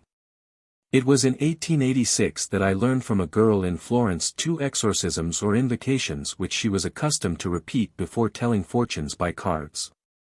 This girl, who was of the Tuscan Romagna and who looked Etruscan with a touch of gypsy blood, was a repertory of popular superstitions, especially witch lore, and a maker and wearer of fetishes, always carrying a small bag full of them. Bon sang in put mentor. The 2 formulas were as follows. I omit a portion from each. 25 cart siete. 25 diavoli deventurit. Deventurit, anderit. Nel corpo, nel sang nel anima. Nel sentimenti del corpo. Del mio amante non posso vivere. Non passa stare any bear. Ne mangiare any. Ne con uomini any con don non passa favoler. Finche alla porta di casa mia. Non viene picchiare. Ye are 25 cards. Become 25 devils. Enter into the body, into the blood, into the soul. Into the feelings of the body. Of my lover, from whom I cannot live. For I cannot stand, exist, or drink. Or eat. Nor can I converse with men or women. Till at the door of my house. He shall come to knock. The second incantation was the same, but beginning with these words. I put 5 fingers on the wall. I conjure 5 devils. 5 monks and 5 friars. That they may enter the body. Into the blood, into the soul, etc. If the reader will take Lenormand's Magi Chaldean, and carefully compare these Italian spells with those of ancient Nineveh, he will not only find a close general resemblance, but all the several details or actual identity of words.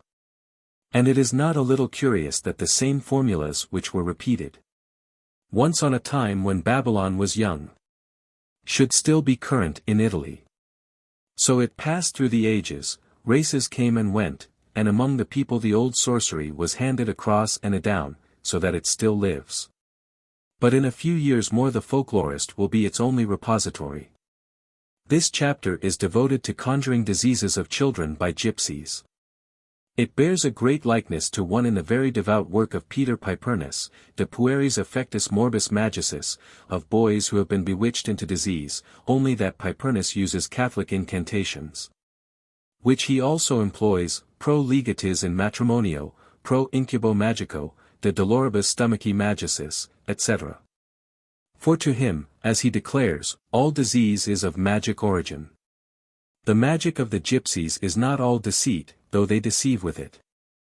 They put faith themselves in their incantations, and practice them on their own account. And they believe that there are women, and sometimes men, who possess supernatural power, partly inherited and partly acquired.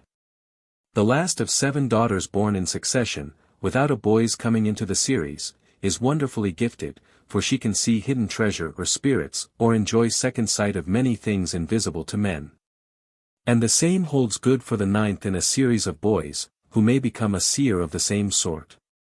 Such a girl, i.e., a 7th daughter, being a fortune in herself, never lacks lovers. In 1883 the young Vojvode, or leader, of the Kakaya gypsy tribe, named Danka Nikolai, offered the old gypsy woman, Pale Bosch, 100 ducats if she would persuade her 7th daughter to marry him. In the United States of America there are many women who advertise in the newspapers that they also are 7th daughters of 7th daughters at that, and who make a good thing of it as fortune-tellers. But they have a far more speedy, economical, and effective way of becoming the last note in an octave, than by awaiting the slow processes of being begotten or born, inasmuch as they boldly declare themselves to be 7ths. Which I am assured answers every purpose, as nobody ever asks to see their certificates of baptism any more than of marriage. 7. Most of these witch wives, also known in Hungary as Kohelii, or wise women, or Gyulramni, sweet or charming women, are trained up from infancy by their mothers in medicine and magic. A great part of this education consists in getting by heart the incantations or formulas of which specimens will be given anon, and which, in common with their fairy tales, show intrinsic evidence of having been drawn at no very distant period from India, and probably in common with the lower or shamanic religion of India from Turanian sources.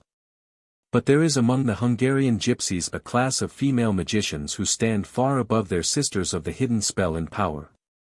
These are the lace Romni, or good women, who draw their power directly from the Navasi or Pshavusi, the spirits of water and earth, or of flood and fell. For the Hungarian gypsies have a beautiful mythology of their own which at first sight would seem to be a composition of the Rosicrucian as set forth by Paracelsus and the Comte de Gabalis, with the exquisite Indo-Teutonic fairy tales of the Middle Ages. In fact, in some of the incantations used we find the or fairies, directly appealed to for help. With the gypsies, as among the early Akkadians, diseases are supposed to be caused by evil supernatural influences. This is more naturally the case among people who lead very simple lives, and with whom sickness is not almost a natural or normal condition, as it is with ladies and gentlemen, or the inhabitants of cities, who have always something the matter with them. Nomadic life is conducive to longevity. Our grandfathers died on the gallows, we die from losing our teeth, said an old gypsy to Dr. von Laslaki, when asked what his age was. Therefore among all people who use charms and spells those which are devoted to cure occupy the principal position. However, the Hungarian Romani have many medicines, more or less mysterious, which they also apply in connection with the healing rhymes. And as in the struggle for life the weakest go first to the wall, the remedies for the diseases of children are predominant. When a mother begins to suffer the pangs of childbirth, a fire is made before her tent, which is kept up till the infant is baptized, in order to drive away evil spirits. Certain women feed this fire, and while fanning it, fans being used for bellows, murmur the following rhyme. O yak, kabuva. Kabuva. Te kavestar tu trada. Tu trada. Kavushan te nivishan. Tire tkova the tradin. Lace ermine avena. Caves Baktals Dina. Kathy Hinyav Baktals. Andre Lime Baktals. Motura Te Rana. Tea Tunsi but Rana. Matura Te Rana. Tea Tunsi, but Rana. Mi Dav Andre Yakra. O Yak Kabova. Ravel Kavo, Ashuna. It may here be remarked that the pronunciation of all these words is the same as in German, with the following additions. C equals te in English, or to ch in church. C equals ch in German as in buck. J equals as, or the English J, in James. N, as in Spanish or New Jersey in German, while sh and y are pronounced as in English. Ah is like ah. The literal translation is, O fire, burn. Burn. And from the child, do, thou drive away. Drive away. Kyuvas and Navashi. And drive away thy smoke, pl. Let, good fairies come, and give luck to the child. Here it is lucky, or fortunate. In the world fortunate. Brooms and twigs, fuel. Arid then more twigs. And then yet more twigs. I put, give, to the fire. O fire, burn. The child weeps, listen. In South Hungary the gypsy women on similar occasions sing the following charm. Itrup Kavusha, Efta Navasha. Andre Mal Avena. Kabuvan, O Yaka. Diakri Punro Dindalan. Te Gyul Caves Mutaran. Kabuvan, O Yaka. Faranan O Caves Te Daya. 7 Kyuvish, 7 Navasi. Come into the field. Burn, O fire. They bite the mother's foot. They destroy the sweet child. Fire, O burn. Protect the child and the mother. When the birth is very difficult, the mother's relations come to help, and one of them lets an egg fall, zwischen den Beinen Durselben. On this occasion the gypsy women in southern Hungary sing. Anro in obols. Te para in obols. Ava kavo sastavests. Devla, tada Carol. The egg is round. And the belly is round. Come child in good health. God calls thee. If a woman dies in childbed 2 eggs are placed under her arms and the following couplet is muttered. Kana anro kerns hin. Kathy nanny tkuda him. When this egg shall be, decayed. Here, will be, is no milk. When the afterpains begin it is the custom with some of the gypsy tribes in the Siebenbergen to smoke the suffer with decayed willow wood which is burned for the purpose while the women in attendance sing. Sick te sick o tcu ural. Te ural o con ural. Kana len hajanaven. Sasapina tut aven. Kana o tcu na ural. Toot nanny the ducal. Toot nanny the ducal. Fast and fast the smoke flies. And flies, the moon flies. When they find, themselves. Health, yet, will come to thee. When the smoke no longer flies. Thou wilt feel pain no more. There is a strange, mysterious affinity between gypsies and the moon. A wonderful legend, which they certainly brought from India since in it Mekran is mentioned as the place where its incident occurred, details that there, owing to the misrepresentations of a sorcerer, the gypsy leader, Chen, was made to marry his sister Gwyn, or Kan, which brought the curse of wandering upon his people. Hence the Romani are called Chingwin. It is very evident that here we have Chan and Kan, or Kam, the moon and sun, which is confirmed by another gypsy legend which declares that the sun, because he once violated or still seeks to seduce his sister, the moon, continually follows her, being destined to wander forever.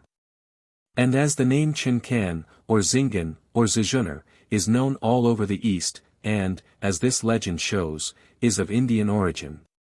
It is hardly worth while to believe with Miklosic that it is derived from an obscure Greek heretical sect of Christians, the more so as it is most difficult to believe that the Romani were originally either Greeks or Christians or Christian heretics. When a gypsy woman is with child she will not, if she can help it, leave her tent by full moonshine. A child born at this time it is believed will make a happy marriage. So it is said of birth in the Western world. Full moon, high sea. Great man thou shalt be. Red dawning, cloudy sky. Bloody death shalt thou die. Pray to the moon when she is round.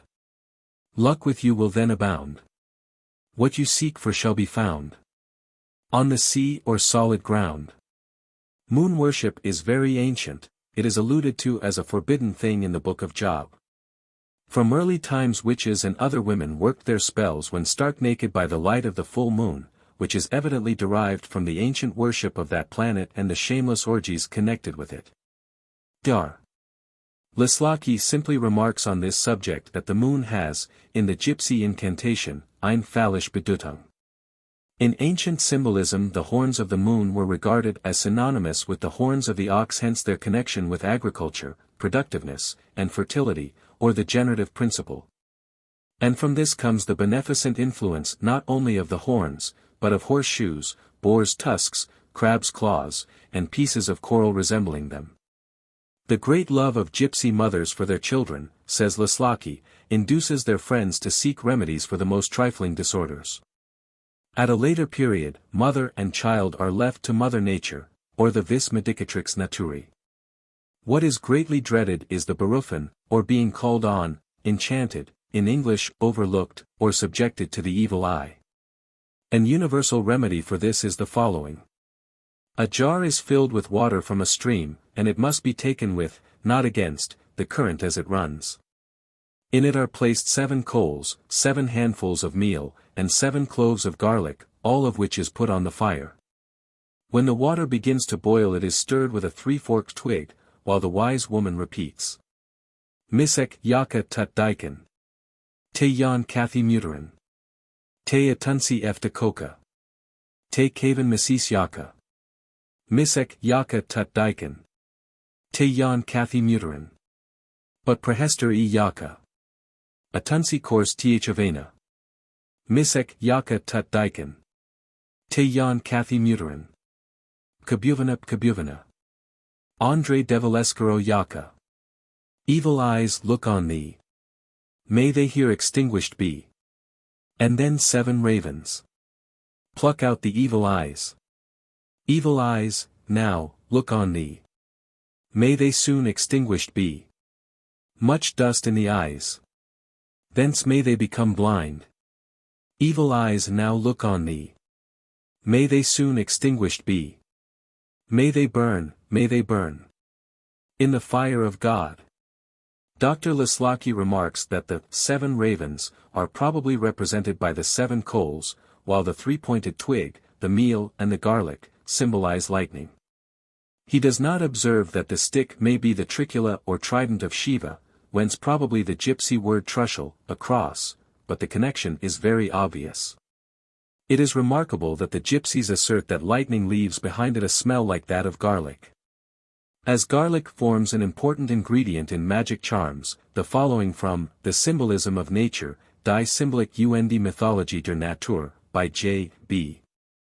Friedrich, will be found interesting. We find in many forms spread far and wide the belief that garlic possesses the magic power of protection against poison and sorcery. This comes, according to Pliny, from the fact that when it is hung up in the open air for a time, it turns black, when it is supposed to attract evil into itself, and, consequently, to withdraw it from the wearer. The ancients believed that the herb which Mercury gave to Ulysses to protect him from the enchantment of Circe, and which Homer calls moly, was the allium nigrum, or garlic, the poison of the witch being a narcotic. Among the modern Greeks and Turks, garlic is regarded as the most powerful charm against evil spirits, magic, and misfortune. For this reason they carry it with them, and hang it up in their houses as a protection against storms and bad weather. So their sailors carry with them a sack of it to avert shipwreck. If anyone utters a word of praise with the intention of fascinating or of doing harm, they cry aloud garlic, or utter it 3 times rapidly. In Aulus Persius Flaccus, Satyr. V. To bite garlic averts magic and the evils which the gods send to those who are wanting in reverence for them. According to a popular belief, the mere pronunciation of garlic protects one from poison. It appears to be generally held among them and the Poles that this word prevents children from beskriven worden, that is, from being banned, or overlooked, or evil-eyed. And among the Poles garlic is laid under children's pillows to protect them from devils and witches. Breitrenek, Beitrage zur Ästhetik der Pflanzenwelt, page 56. The belief in garlic as something sacred appears to have been very widely spread, since the Druids attributed magic virtues to it, hence the reverence for the nearly allied leek, which is attached to King David and so much honored by the Welsh. Tell him I'll knock his leek about his pate. Upon St. David's Day. Shakespeare. The magic virtues of garlic were naturally enough also attributed to onions and leeks, and in a curious Italian work, entitled Il Libro del Comando, attributed, falsely, to Cornelius Agrippa, I find the following. Segreto magico di indovinare. Call sepol, la salute di una persona lontana. A magic secret to divine with onions the health of a person far distant. Gather onions on the eve of Christmas and put them on an altar, and under every onion write the name of the persons as to whom one desires to be informed, ancort non scrivano, even if they do not write. The onion, planted, which sprouts the first will clearly announce that the person whose name it bears is well. And in the same manner we can learn the name of the husband or wife whom we should choose, and this divination is in use in many cantons of Germany. Very much allied to this is the following love charm from an English gypsy. Take an onion, a tulip, or any root of the kind, i.e. a bulbous root, and plant it in a clean pot never used before. And while you plant it repeat the name of the one whom you love, and every day, morning and evening, say over it. As this root grows, and as this blossom blows, may her heart be turned unto me. And it will come to pass that every day the one whom you love will be more and more inclined to you, till you get your heart's desire. A similar divination is practiced by sowing cress or lettuce seed in the form of names in gardens. If it grows well, the one who plants it will win the love of the person indicated.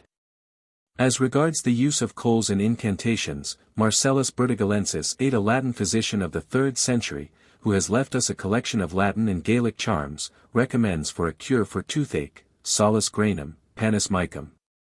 Carbonum mortuum in Phoenicio alligabis, i.e., to carry a grain of salt, a crumb of bread, and a coal, in a red bag. When the witch brew of coals, garlic, and meal is made, and boiled down to a dry residuum, it is put into a small 3-cornered bag, and hung about the child's neck, on which occasion the appropriate rhyme is repeated 9 times. And it is of special importance that the bag shall be made of a piece of linen, which must be stolen, found, or begged. To learn whether a child has been overlooked, or evil-eyed, or enchanted, the wise woman takes it in her arms, and goes to the next running stream. There she holds the face of the babe as nearly as she can to the water, and repeats. Pani Sikova. Dike the upper, Dike tella. Booty Pani Sikavel. Booty pal yak the dikel. Tea kana muteral. Water, water, hasten. Look up, look down. Much water hastens. May, as much come into the eye. Which looked evil on thee. And may it now perish. If the running brook makes a louder sound than usual, then it is supposed to say that the child is enchanted, but if it runs on as before, then something else is the matter, and to ascertain what it is other charms and ceremonies are had recourse to. This incantation indicates, like many others, a constant dwelling in lonely places, by wood and stream, as gypsies wont to do, and sweet familiarity with nature, until one hears sermons in stones, books in the running brooks, and voices in the wind. 9 civilized people who read about Red Indian sorcerers and gypsy witches very promptly conclude that they are mere humbugs or lunatics. They do not realize how these people who pass half their lives in wild places watching waving grass and falling waters, and listening to the brook until its cadence speaks in real song, believe in their inspirations. And feel that there is the same mystical feeling and presence in all things that live and move and murmur as well as in themselves. Now we have against this the life of the clubs and family, of receptions and business, factories and stock markets, newspapers, and culture. Absolutely no one who lives in the movement can understand this sweet old sorcery. But nature is eternal, and while grass grows and rivers run, man is ever likely to fall again into the eternal enchantments. And truly until he does he will have no new poetry, no fresh art, and must go on copying old ideas and having wretchedly worn-out exhibitions in which there is not one original idea. If it appears that the child is overlooked, or berufen, many means are resorted to, one good if another fails, but we have here to do only with those which are connected with incantations. A favorite one is the following: 3 twigs are cut, each one from a different tree, and put into a pipkin which has been filled with water dipped or drawn with, not against, the current of a stream. 3 handfuls of meal are then put in and boiled down to a bray, or pudding. A horsehair is then wound round a needle, which is stuck not by the point but by the head into the inner bottom of a tube, which is filled with water, and placed upon this is the pipkin with the pudding. Then the overlooked or evil-seen child is held over the tub while the following rhyme is chanted. Pani, Pani Lanjara. Pani, Pani Espina. Te Nashvalipan Kuka. Nashvalipan Madara. Madara Te Akana. Kathy Besha Nikana. Sar Pratina Sutirul. Kathy Andre Pyri, Andre Pyri. Nivashesh Les Devas. Water, water, spread. Water, water, stretch. And sickness disappear. Sickness be destroyed. Be destroyed now. Remain not here at all. Whoever has overlooked this child. As this leaf in the pot, maybe. Be given to the Navashi. This is repeated 9 times, when the water in the tub, with the pipkin and its contents, are all thrown into the stream from which the water was drawn. This is a widely spread charm, and it is extremely ancient.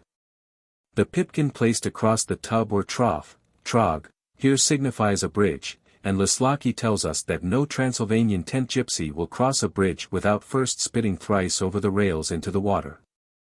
The bridge plays an important part in the mythology and folklore of many races. The ancient Persians had their holy mountain, Al-Bordi, or Garatman, the abode of gods and blessed souls, to which they passed by the bridge Cinvat, or Chinavad, whence the creed, I believe in the resurrection of the dead. That all bodies shall live renewed again, and I believe that by the bridge Cinvat all good deeds will be rewarded, and all evil deeds punished. The punishment is apparent from the parallel of the bridge Al-Sirat, borrowed by the Mohammedans from the Persians, over which the good souls passed to reward, and from which the wicked tumbled down into hell. When I first met Emerson in 1849 I happened to remark that a bridge in a landscape was like a vase in a room, the point on which an eye trained to the picturesque involuntarily rested. Nearly 30 years after, when we were both living at Shepherd's Hotel in Cairo, he reminded me of this one day when by the Nile we were looking at a bridge. As a bridge must cross a stream, or a torrent which is generally beautiful by itself, and as the cross or span has the effect of defining and framing the picture, as a circlet or tiara sets off a beautiful head. It is not remarkable that in all ages men have made such objects subjects of legend and song. Hence the oft-repeated Devil's Bridge, so called because it seemed to simple peasants impossible for mere mortals to build, although bridges are habitually and more naturally connected with salvation and saints. He who in early ages built a bridge, did a great deed in times when roads were rare, hence the great priest was called the Pontifex. Another spell for the purpose of averting the effects of the evil eye is as follows: the mother of the overlooked child fills her mouth with salt water, and lets it drop or trickle on the limbs of the infant, and when this has been done, repeats Misek Yaka Tut Daikan. Sar Panori. Mutarin. Nashvalipan Pregia. Androl Tiaro Shiro. Androl Tiri Kalian. Androl Tiri Pur. Andrel Tiri Punra. Andrel Tiri Vasta. Kathy Prejanan. Andre Yaka Yan Janan. False, evil, eyes see thee. Like this water. May they perish. Sickness depart. From thy head. From thy breast. From thy belly. From thy feet. From thy hands. May they go hence. Into the evil eyes. It may be observed that meal forms an ingredient in several of these sorceries. It is a very ancient essential to sacrifices, and is offered to the spirits of the stream to appease them, as it was often given for the same purpose to the wind. The old Germans, says Pretorius, imagined the storm wind as a starving, ravenous being, and sought to appease it by throwing meal to it. So it happened once even of later years near Bamberg when a mighty wind was raging one night that an old woman took her meal bag and threw its contents out of the window, saying, Leg dike, lieber Wind. Bringe dis deinem kind. Dear wind, be not so wild. Take that unto thy child. In which thing, adds the highly Protestant Pretorius, Anthropodamus Platonicus, p. 429, she was like the papists who would fain appease the donnerwetter, or thunderstorms, with the sound of baptized bells, as though they were raging round like famished lions, or grim wolves, or a soldier foraging, seeking what they may devour. The wind here represents the wild hunter, or the storm, the leader of the Withendir, or raging army, who, under different names, is the hero of so many German legends. That the voice of the wind should seem like that of wild beasts roaring for food would occur naturally enough to anyone who was familiar with both. When a child refuses the breast, the gypsies believe that a Mischievous wife, or a female spirit of the earth has secretly sucked it. In such a case they place between the mother's breasts onions, and repeat these words. Pkavushi, Pkavushi. AC2 Nashvillei. Tito Tkud AC Yaka. Andre Pkav tu Pkabuva. Thavda, Thavda Mirot Kud. Thavda, Thavda, Parnot Kud. Thavda, Thavda, Sar Kamov. Mui Kavesk Bakhail. Earth Spirit. Earth Spirit.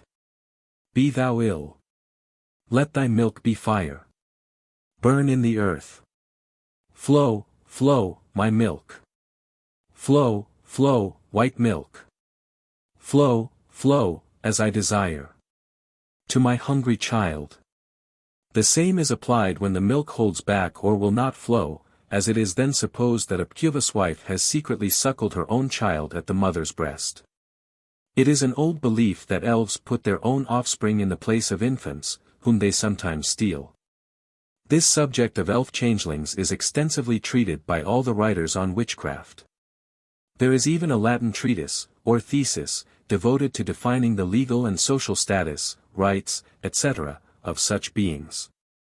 It is entitled, De Infantibus Appositidis, Vulgo Wechselbalgen, Dresden, 1678. Such infants, says the author, John Valentine Merbitz, are called cambiones, vagiones, a continuo vagitu, Germanis Kulkrapf, Wechselkinder, Wechselbalg, all of which indicates, in German belief, children which have nothing human about them except the skin. When the child is subject to convulsive weeping or spasms, and loses its sleep, the mother takes a straw from the child's sleeping place and puts into her mouth. Then, while she is fumigated with dried cow dung, into which the hair of the father and mother have been mingled, she chants. Bala, Bala Pkubuvan. Sik te Bala Pkubuvan. Sik te Bala Pkubuvan. Pkubuval Nashvili Ipen. Hair, hair, burn. Dirt and hair burn. Dirt and hair burn. Illness be burned. This bears manifest mark of Hindu origin, and I have no doubt that the same ceremony in every detail is practiced in India at the present day. In southern Hungary, convulsive weeping in children is cured as follows. In the evening, when the fire burns before the tent, the mother takes her child in her arms and carries it 3 times around the fire, putting on it a pipkin full of water, into which she puts 3 coals.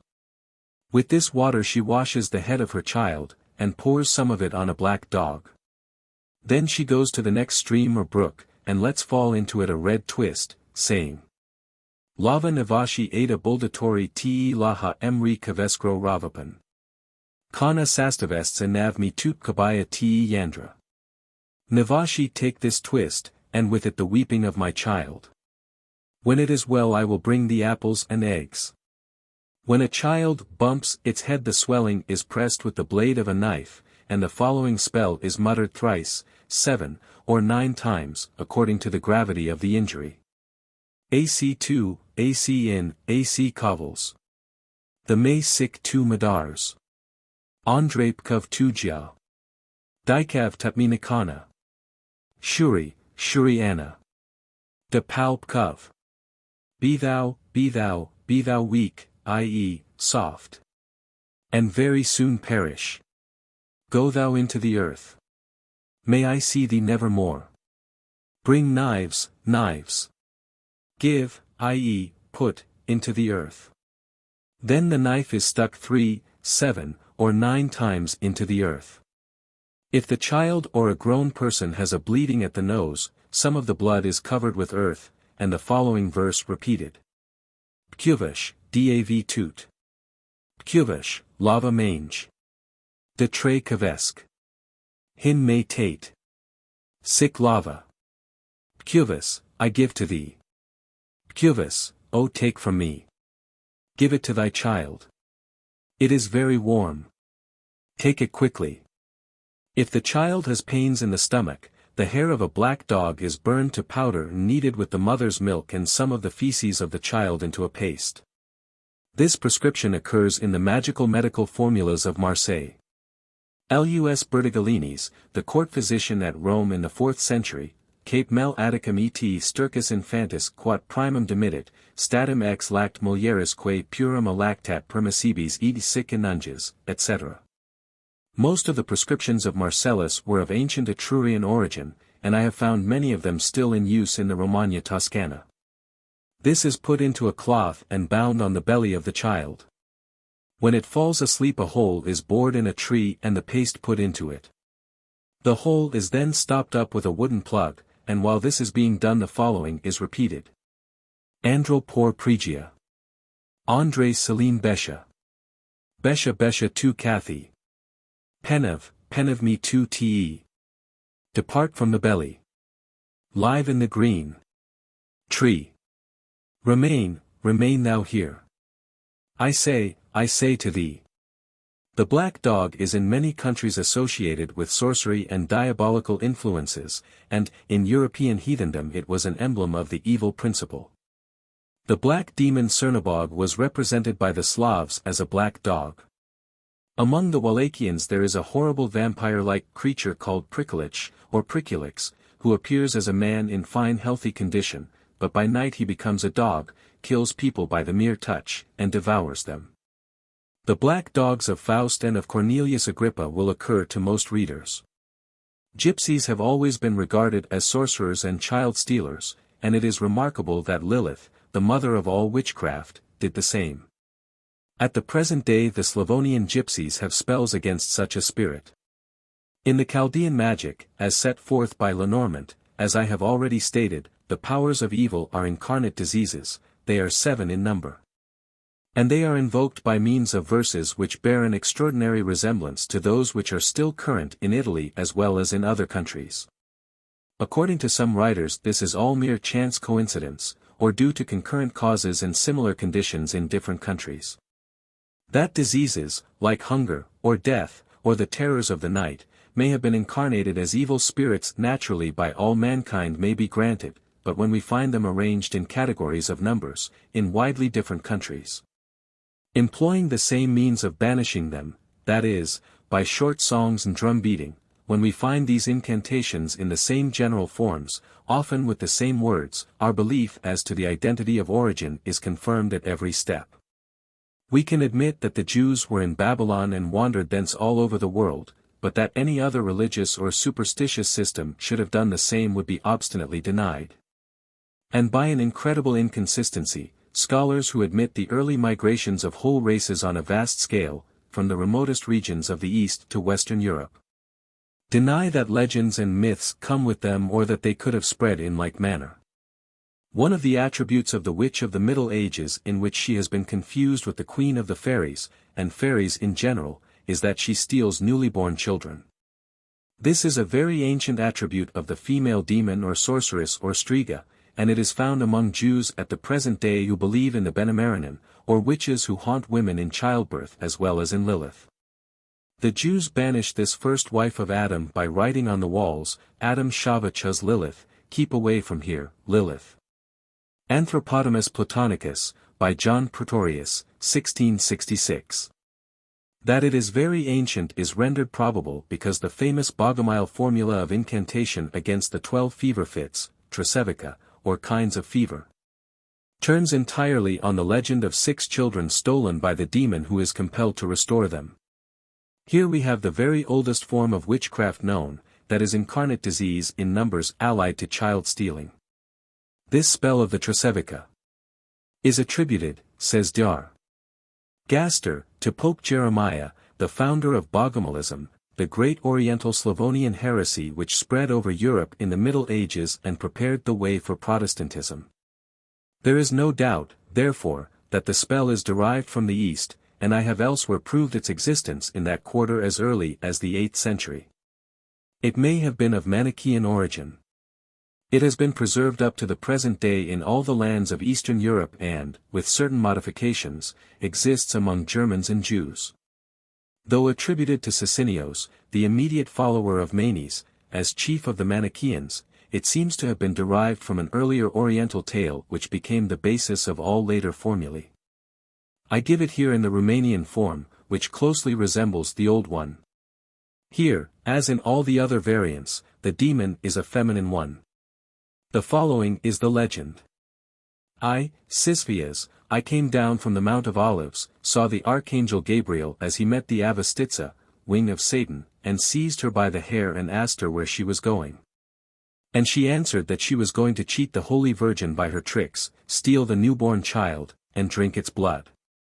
The archangel asked her how she could get into houses so as to steal the children, and she answered that she changed herself into a fly or a cat or such forms.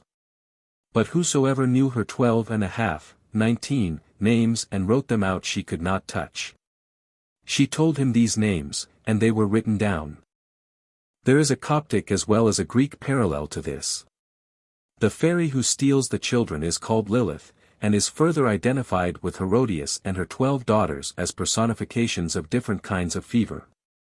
This is extremely interesting, as it casts some light on a question which has greatly puzzled all writers on witchcraft as to how or why Herodias was so generally worshipped in company with Diana by witches as a goddess in Italy. This is mentioned by Pipernus, Grolandus, Mirandola, and Horst. The name is probably much older than that of the Herodias of the New Testament. Chapter 4. South Slavonian and other Gypsy witch lore. South Slavonian and other Gypsy witch lore. The words for a witch, vilas and the spirits of earth and air witches, eggshells, and eggloreg Proverbs, Ova de Crucibus. There is current in the whole of the southern Slavonian provinces a vast mass of legends and other lore relating to witches. Which, in the opinion of Dr. Friedrich S. Krauss, may also be regarded as Romany, since it is held in common with the Gypsies. There can, indeed, be very little doubt that most of it was derived from, or disseminated by, them, since they have been the principal masters in magic and doctors in medicine in the Slavonic lands for many centuries. There are others deeply learned in this subject who share the same opinion, it being certain that the Gypsies could hardly have a separate lore for themselves and one for magic practices on others. And I entertain no doubt that they are substantially the same. But to avoid possible error and confusion, I give what I have taken in this kind from Dr. Krauss 10 and others by itself. As the English word witch, Anglo-Saxon Wicca, comes from a root implying wisdom, 11, so the pure Slavonian word gestica, Bulgarian, jasirica, masculine, viesti, meant originally the one knowing or well-informed. And it has preserved the same power in allied languages, as via, New Slovenish, knowledge, Vidavica, a fortune-teller by cards, Vidma, Russian, a witch, and Vedwin, fatidicus. In many places, especially in Dalmatia, witches are more gently or less plainly called Christaka, the crossed, from krst, a cross, i.e., kairo iota sigma tau, less than, greater than. Greek Christos, or Rogulja, horned, derived from association with the horns of devils. In Croatia the Italian striga is used, while among the Slovenes and Kykriotes the term Kopernika, masculine, Kopernjak. But it enrages the witches so much to be called by this word that when they hear that any one has used it they come to his house by night and tear him in 4 pieces, which they cast afar into the 4 quarters of the earth, yea. And thereunto carry away all the swine, horses, and cattle, so intolerable is their wrath. Therefore men use the word monazina, or common woman, mana being the Slavonic pronunciation of the German word gemein, or common. In Dalmatia and far into Servia a witch is called Masisnica, and magic, Masija, which is, evidently enough, the Italian magia. But there are witches and witches, and it appears that among the learned the Gestica differs from the Masianica, and this from the Zlokobnica who, as the evil meter, or one whom it is unlucky to encounter in the morning, is probably only one who has the evil eye. A quotation from a Servian authority, given by Dr. Kraus, is as follows. I have often heard from old Hadzas and Khadijas, that every female Wallach, as soon as she is 40 years old, abandons the God be with us, and becomes a witch, Gestica, or at least Aslakobnica or Masianica. A real witch has a mark of a cross under her nose, a Zlokobnica has some hairs of a beard, and a Masianica may be known by a forehead full of dark folds, frowns, with blood spots in her face, Niz Serbski Propovidaka. Vuk. Vit. Vesevica. Pensivo, page 93. 1880. Of the great number of South Slavonian terms for the verb to enchant or bewitch, it may suffice to say that the commencement, karati, kari karani, karavnik, etc., appear to have much more affinity to the gypsy choreva, to steal or swindle, and chavhani, a witch, than to the Italian ciarlatano, and the French and English charlatan, from which Dr. Kraus derives them. The Vila Silvana elementary spirits. Among the Slavonic and Gypsy races all witchcraft, fairy, and folklore rests mainly upon a belief in certain spirits of the wood and wold, of earth and water, which has much in common with that of the Rosicrucians and Paracelsus. But much more with the Gypsy mythology, as given by Lislaki, Vom Wandernden Zigeunervolk, pp. 49-309, which is apparently in a great measure of directly Indian origin. In the Vial, says Dr.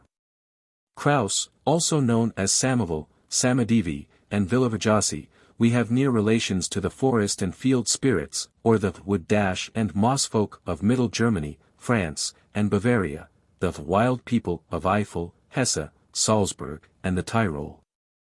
The woodwomen and woodmen of Bohemia, the Tyrolese Fanggen, Fanken, Norkel, and happy ladies, the Romanish Orkan, Ugwain, and Djulen, the Danish Elikoner, the Swedish Skogsnafas, and the Russian Ljesh.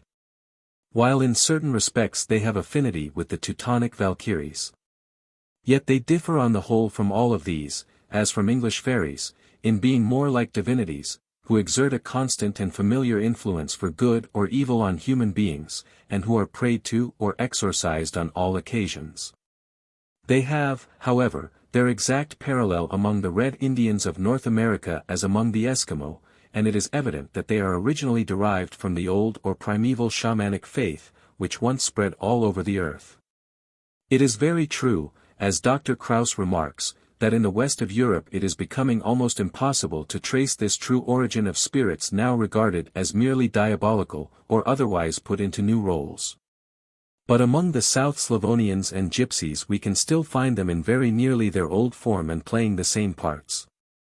We can still find the Vila as set forth in old ballads, the incarnation of beauty and power, the benevolent friends of sufferers, the geniuses of heroes, the dwellers by rock and river and greenwood tree. But they are implacable in their wrath to all who deceive them, or who break a promise, nay, they inflict terrible punishment even on those who disturb their rings or the dances which they make by midsummer moonlight. Hence the proverb applied to any man who suddenly fell ill, Niso je na Vilinsko kolo, he stepped on a fairy ring. From this arbitrary exercise of power we find the Vila represented at times as a spirit who punishes and torments. Thus we are told that there was once a shepherd named Stanko, who played beautifully on the flute. One evening he was so absorbed in his own music that when the Ave Maria bell rung, instead of repeating the prayer he played it. As he ended he saw a Vila sitting on a hedge. And from that hour she never left him, by table, by his bed, at work or play, the white form and unearthly eyes of the spirit were close to him. By a spell to him unknown. He could never be alone. Witches and wizards were summoned to aid him, but to no avail. Nay, it made matters worse, for the Vila now often beat him, and when people asked him why it was, he replied that the Vila did so because he refused to wander out into the world with her. And yet again he would be discovered in the top of a tree, bound with bast, and so it went on for years, till he was finally found one morning drowned in a ditch. So in the Wolf Dietrich legend the hero refuses the love of Die Rau else, and is made mad by the witch and runs wild. All of which is identical with what is told in an Algonquin tale, vide the Algonquin Legends of New England. There are three kinds of witches or spirits among the southern Slavonians which correspond in every respect exactly to those in which the Gypsies believe. The first of these are the Zrakenvile, or aerial spirits. These, like the spirits of the air of Scripture, are evilly disposed to human beings, playing them mischievous tricks or inflicting on them fatal injuries. They lead them astray by night, like Friar Rush and Robin Goodfellow, or the English gypsy Mullo Dudes, or bewilder and frighten them into madness. Of the second kind are the earth spirits, Pozemni Vile, in Gypsy Pkavushi or Pavushi. These are amiable, noble, and companionable beings, who often give sage counsel to men. Thirdly are the water sprites, in Slavonic Povedan Vile, in Gypsy Navashi, who are to the highest degree vindictive at times, yet who behave kindly to men when they meet them on land. But woe to those who, while swimming, encounter them in streams or lakes, for then the goblins grasp and whirl them about until they perish. From this account by Dr. Kraus, it appears as if this Slavonic mythology were derived from the gypsy, firstly, because it is more imperfect than the latter, and secondly, because in it vilas, or spirits, are confused with witches. While among the gypsies they are clearly separated and distinctly defined. Dr. Lislaki says, Vom Wand. Zigunervolk, page 253, that gypsies are still a race given to shamanism, but yet they reverence a highest being under the name of Devla or Del. This is, however, the case today with all believers in shaman or sorcery religion, the difference between them and monotheists being that this highest god is little worshipped or even thought of. All practical devotion being paid to spirits who are really their saints. By close examination the gypsy religion, like that of the country folk in India, appears to be absolutely identical in spirit with that of American Indians. And I should say that the monk mentioned by Pretorius, who declared that though God and Christ should damn him, yet he could be saved by appealing to Saint Joseph, was not very far removed from being a shamanist. The Hungarian gypsies are divided into tribes, and one of these, the Kakaya, believes itself to be descended from the Pkavushi, or earth fairies, according to the following story, narrated by Dr. H. Von Lislaki in his paper on the genealogy and family relations of the Transylvanian tent gypsies. Many thousand years ago there were as yet in the world very few Shavushi. These are beings of human form dwelling under the earth. There they have cities, but they very often come to the world above. They are ugly, and their men are covered with hair. All of this indicates a prehistoric subterranean race like the Eskimo, fur-clad. 12, they carry off mortal girls for wives. Their life is hidden in the egg of a black hen. This is the same as that of the Orco or ogre in the Italian tale, I Racconti del Fate, Cesare de Causa, Florence, 1888. Whoever kills the hen and throws the egg into a running stream, kills the Shuvash. Once a young Shuvash woman came up to the world and sat in a fair green forest. She saw a very beautiful youth sleeping in the shade, and said, "What happiness it must be to have such a husband." Mine is so ugly. Her husband, who had stolen silently after her, heard this, and reflected, what a good idea it would be to lend my wife to this young man till she shall have borne a family of beautiful children. Then I could sell them to my rich Shuvas friends. So he said to his wife, You may live with this youth for 10 years if you will promise to give me either the boys or the girls which you may bear to him. She agreed to this. Then the Shuvas began to sing. Cuckoo, Kukaya. Cames to Adela. Cuckoo, Kukaya. That is in English. Cuckoo, Kukaya. Do you want this, one, here? Cuckoo, Kukaya. Then the young man awoke, and as the goblin offered him much gold and silver with his wife, he took her and lived with her 10 years, and every year she bore him a son. Then came the Shuvish to get the children. But the wife said she had chosen to keep all the sons, and was very sorry but she had no girls to give him. So he went away sorrowfully, howling. Cuckoo, Kukaya. Ada kin jerkla. Cuckoo, Kukaya. That is to say. Cuckoo, Kukaya. These are dogs here. Cuckoo, Kukaya. Then the 10 boys laughed and said to their father, We will call ourselves Kukaya. And so from them came the race. Dar. Leslaki points out that there are races which declare themselves to be descended from dogs, or, like the Romans, from wolves. It is a curious coincidence that the Eskimo are among the former. In all parts of Eastern Europe, as in the West, many people are not only careful to burn the parings of their nails 13 in the combings of hair, for fear lest witches and imps should work sorcery with them to the injury of those from whom they came, but they also destroy the shells of eggs when they have eaten their contents.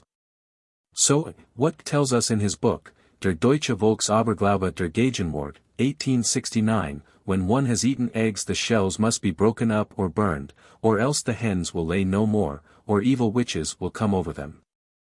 And in England, Spain, the Netherlands, or Portugal, there are many who believe or say that if the witches can get such shells from which people have eaten, unbroken, they can, by muttering spells, cause them to grow so large that they can use them as boats. Dom Ladas Ganet, Dona Branca ou a Conquista do Algar, Paris, 1826, however, assures us that is a very risky thing for the witches, because if they do not return home before midnight the shellboat perishes. Whence it hath come to pass that many of these sorceresses have been miserably drowned. However, an egg hung up in a house is a lucky amulet, hence the ostrich eggs and coconuts resembling them which are so common in the East. And it is to be observed that every gypsy in England declares that a pavilioi, or coconut, as a gift brings bach or luck, I myself having had many given to me with this assurance. This is evidently and directly derived from India, in which country there are a mass of religious traditions referring to it. Once there was a gypsy girl who noticed that when anybody ate eggs they broke up the shells, and asking why this was done received for answer, You must break the shell to bits for fear lest the witches should make it a boat, my dear. For over the sea away from home, far by night the witches roam. Then the girl said, I don't see why the poor witches should not have boats as well as other people. And saying this she threw the shell of an egg which she had been eating as far as she could, and cried, Chovihani, lav tiro baro. Which, there is your boat. But what was her amazement to see the shell caught up by the wind and whirled away on high till it became invisible, while a voice cried, Paraka. I thank you. Now it came to pass some time after that the gypsy girl was on an island, where she remained some days. And when she wished to return, behold a great flood was rising, and it had washed her boat away, she could see nothing of it. But the water kept getting higher and higher, and soon there was only a little bit of the island above the flood, and the girl thought she must drown. Just then she saw a white boat coming, there sat in it a woman with witch eyes. She was rowing with a broom, and a black cat sat on her shoulder. Jump in, she cried to the girl, and then rowed her to the firm land. When she was o'er the shore the woman said, Turn round 3 times to the right and look every time at the boat. She did so, and every time she looked she saw the boat grow smaller till it was like an egg. Then the woman sang. "That is the shell you threw to me. Even a witch can grateful be." Saying this she vanished, cat, broom, shell, and all. Now my story is fairly done. I beg you to tell a better one. As regards these boats which grow large or small, it will we find them in the Norse ship Skidbladnir, which certain dwarfs made and gave to Fry. It is so large that all the gods and their army can embark in it. But when not in use it may be so contracted that one may hava I pungi sino, put it in his purse or pocket. The Algonquin god Gluskap has not only the counterpart of Skidbladnir, but the hammer of Thor and his belt of strength. He has also the 2 attendant birds which bring him news, and the 2 wolves which mean day and night. Another legend given by Dr. Krauss, relative to witches and eggshells, is as follows. By the Kleck lived a rich tavern keeper and his wife. He was thin and lean, Hager und Major, while she was as fat as a well-fed pig. One day there came a gypsy woman by. She began to tell his fortune by his hand. And as she studied it seriously she became herself serious, and then said to him, "Listen, you good-natured dolt, more. Do you know why you are so slim and your wife so stout?" "Not I, my good friend, Lacho Prawl, your wife is a witch. Every Friday when there is a new moon, Mladi Petak, she rides you up along the Kleck to the devil's dance, Ures Kolo." "How can that be?" "Simply enough. As soon as you fall asleep, she slips a magic halter over your head. Then you become a horse, and she rides you over the hills and far away over mountains and woods, cities and seas, to the witches' gathering. Little you know where you have been. Little you think of what you have seen. For when you awake it is all forgotten, but the ride is hard for you, and you are wasting away, and dying. Take great care of yourself on the next Friday when there is a new moon." So the gypsy went her way, and he thought it over. On the next Friday when the moon was new he went to bed early, but only pretended to sleep. Then his wife came silently as a cat to the bedside with the magic halter in her hand. As quick as lightning he jumped up, snatched it from her, and threw it over her head. Then she became, in a second, a mare. He mounted her, and away she flew through the air over hills and dales like the wind, till they came to the witches' meeting. He dismounted, bound the mare to a tree, and, unseen by the company, watched them at a little distance. All the witches carried pots or jars. First they danced in a ring, then every one put her pot on the ground and danced alone round it. And these pots were eggshells. While he watched, there came flying to him a witch in whom he recognized his old godmother. "How did you come here?" she inquired. "Well, I came here on my mare, I know not how." "Woe to you, begone as soon as possible. If the witches once see you it will be all up with you. Know that we are all waiting for one foot," this one was his wife, "and till she comes we cannot begin." Then the landlord mounted his mare, cried, "Home!" And when he was there tied her up in the stable and went to bed. In the morning his servant man said to him, "There is a mare in the stable." "Yes," replied the master, "it is mine." So he sent for a smith, and made him shoe the mare. Now, whatever is done to a witch while she is in the form of an animal remains on or in her when she resumes her natural shape. Then he went out and assembled a judicial or legal commission. He led the members to his house, told them all his story, led forth the mare, and took off the halter. She became a woman as before, but horseshoes were affixed to her feet and hands. She began to weep and wail, but the judge was pitiless. He had her thrown into a pit full of quicklime, and thus she was burnt to death. And since that time people break the shells of eggs after eating their contents, lest witches should make jars or pots of them. The following story on the same subject is from a different source. There was once a gypsy girl who was very clever, and whenever she heard people talk about witches she remembered it well. One day she took an eggshell and made a small round hole in it very neatly, and are the yolk and white, but the shell she put on a heap of white sand by a stream, where it was very likely to be seen. Then she hid herself behind a bush. By and by, when it was night, there came a witch, who, seeing the shell, pronounced a word over it, when it changed to a beautiful boat, into which the witch got and sailed on the water, over the sea. The girl remembered the word, and soon ate another egg and turned it into a boat. Whenever she willed it went over the world to places where fruit and flowers abounded, or where people gave her much gold for such things as knives and scissors. So she grew rich and had a fine house. The boat she hid away carefully in a bush. There was a very envious, wicked woman, whom the girl had befriended many a time, and who hated her all the more for it.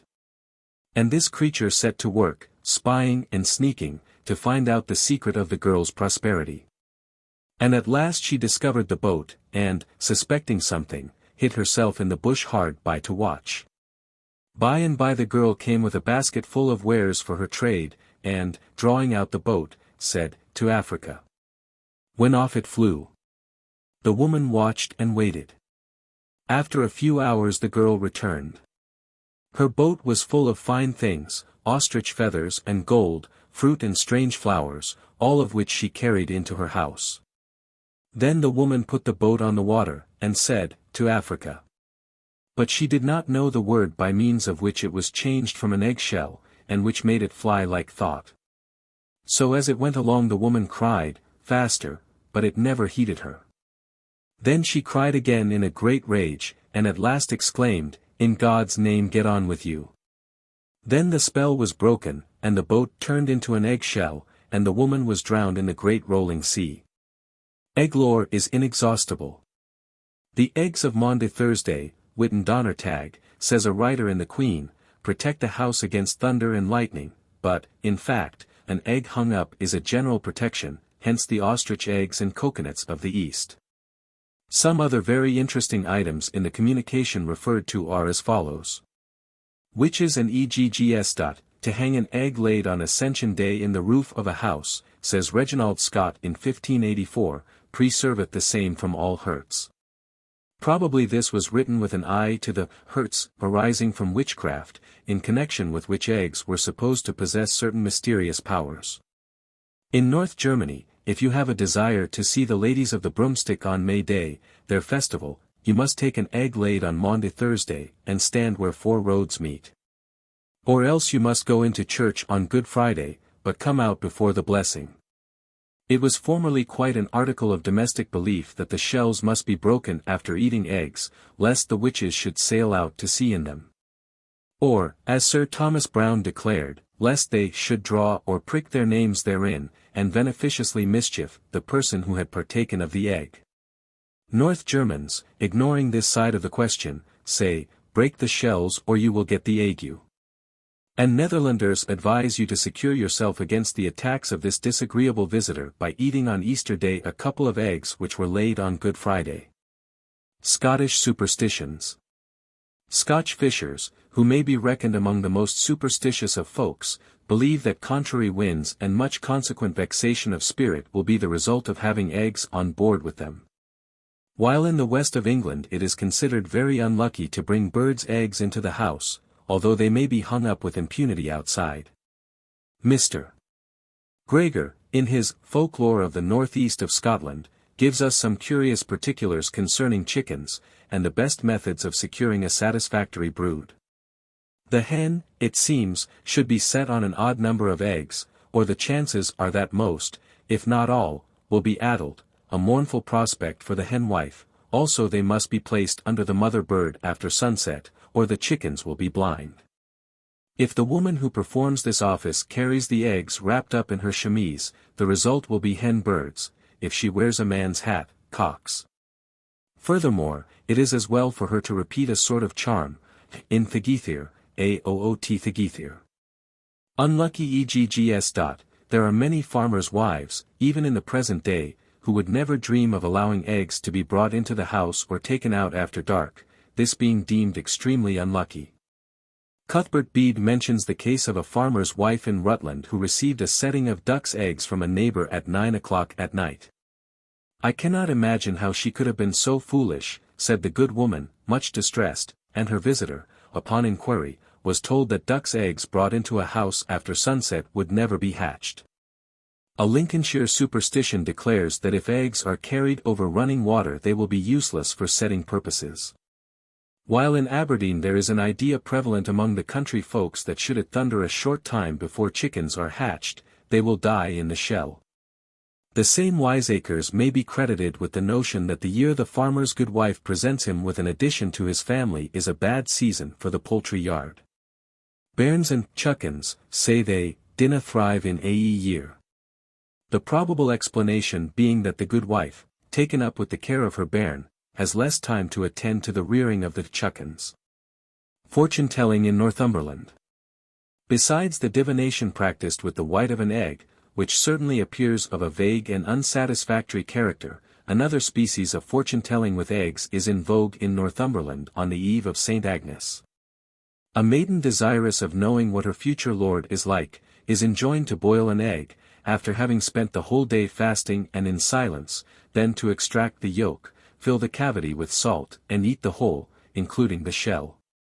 This highly unpalatable supper finished, the heroic maid must walk backwards, uttering this invocation to the saint. Sweet Saint Agnes, work thy fast. If ever I be to marry man, or man be to marry me, I hope him this night to section. Friedrich and others assert that the saying in Luke 11:12, or if he shall ask an egg shall he give him a scorpion, is a direct reference to ancient belief that the egg typified the good principle, and the scorpion evil, and which is certainly supported by a cloud of witnesses in the form of classic folklore. The egg, as a cosmogenic symbol, and indicating the origin of all things, finds a place in the mythologies of many races. These are indicated with much erudition by Friedrich, Symbolic der Natur, page 686.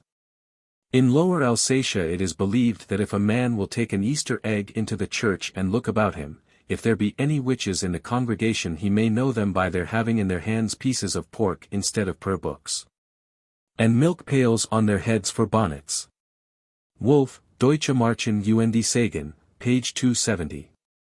There is also an ancient belief that an egg built into a new building will protect it against evil and witchcraft. Such eggs were found in old houses in Altenhagen and Iserlohn, while in the east there is a proverb, the egg of the chamber, Hamesa, of Abutemen, v. Verkurt, Stuttgart, 1846, which seems to point to the same practice. The Romans expressed a disaster by saying, ovum ruptum est, the egg is smashed. Among other egg proverbs I find the following. His eggs are all omelets, French, i.e., broken up. Eggs in the pan give pancakes but never more chicks, Low German. Never a chicken comes from broken eggs, Low German. Bad eggs, bad chickens. Hence in America, a bad egg for a man who is radically bad, and a good egg for the contrary. Eggs not yet laid are uncertain chickens, i.e., do not count your chickens before they are hatched.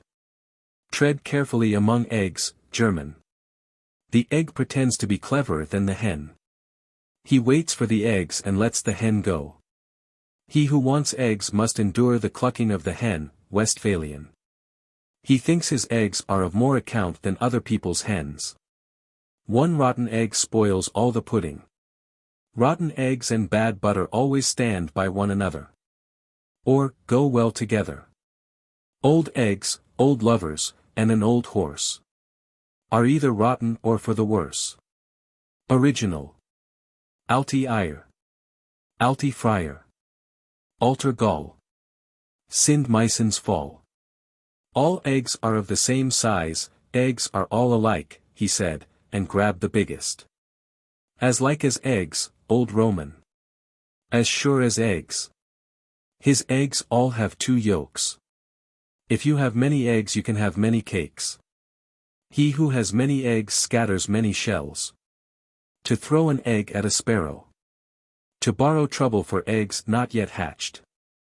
Half an egg is worth more than all the shell. A drink after an egg, and a leap after an apple. A rotten egg in his face. In the early mythology, the egg, as a bird was hatched from it, and as it resembled seeds, nuts, etc., from which new plants come, was regarded as the great type of production. This survives in love charms, as when a girl in the Tyrol believes she can secure a man's love by giving him a red Easter egg. This giving red eggs at Easter is possibly derived from the ancient Parsis, who did the same at their spring festival. Among the Christians the reproductive and sexual symbolism, when retained, was applied to the resurrection of the body and the immortality of the soul. Hence Easter eggs. And as Christ by his crucifixion caused this, or originated the faith, we have the ova de crucibus, the origin of which has puzzled so many antiquaries. For the cross itself was, like the egg, a symbol of life, in earlier times of reproduction, and in a later age of life eternal. These eggs are made of a large size of white glass by the Armenian Christians. Chapter 5. Charms or conjurations to cure or protect animals. From the earliest ages a drum or tambourine has formed such an indispensable adjunct of shamanic sorcery among Tartars, Lapps, Samoyeds, Eskimo, and Red Indians, that, taking it with other associations, I can hardly believe that it has not been transmitted from one to the other. In Hungary the Gypsies, when they wish to know if an invalid will recover, have recourse to the kovakaneskro buklo, chovahaneskro buklo, or witch drum.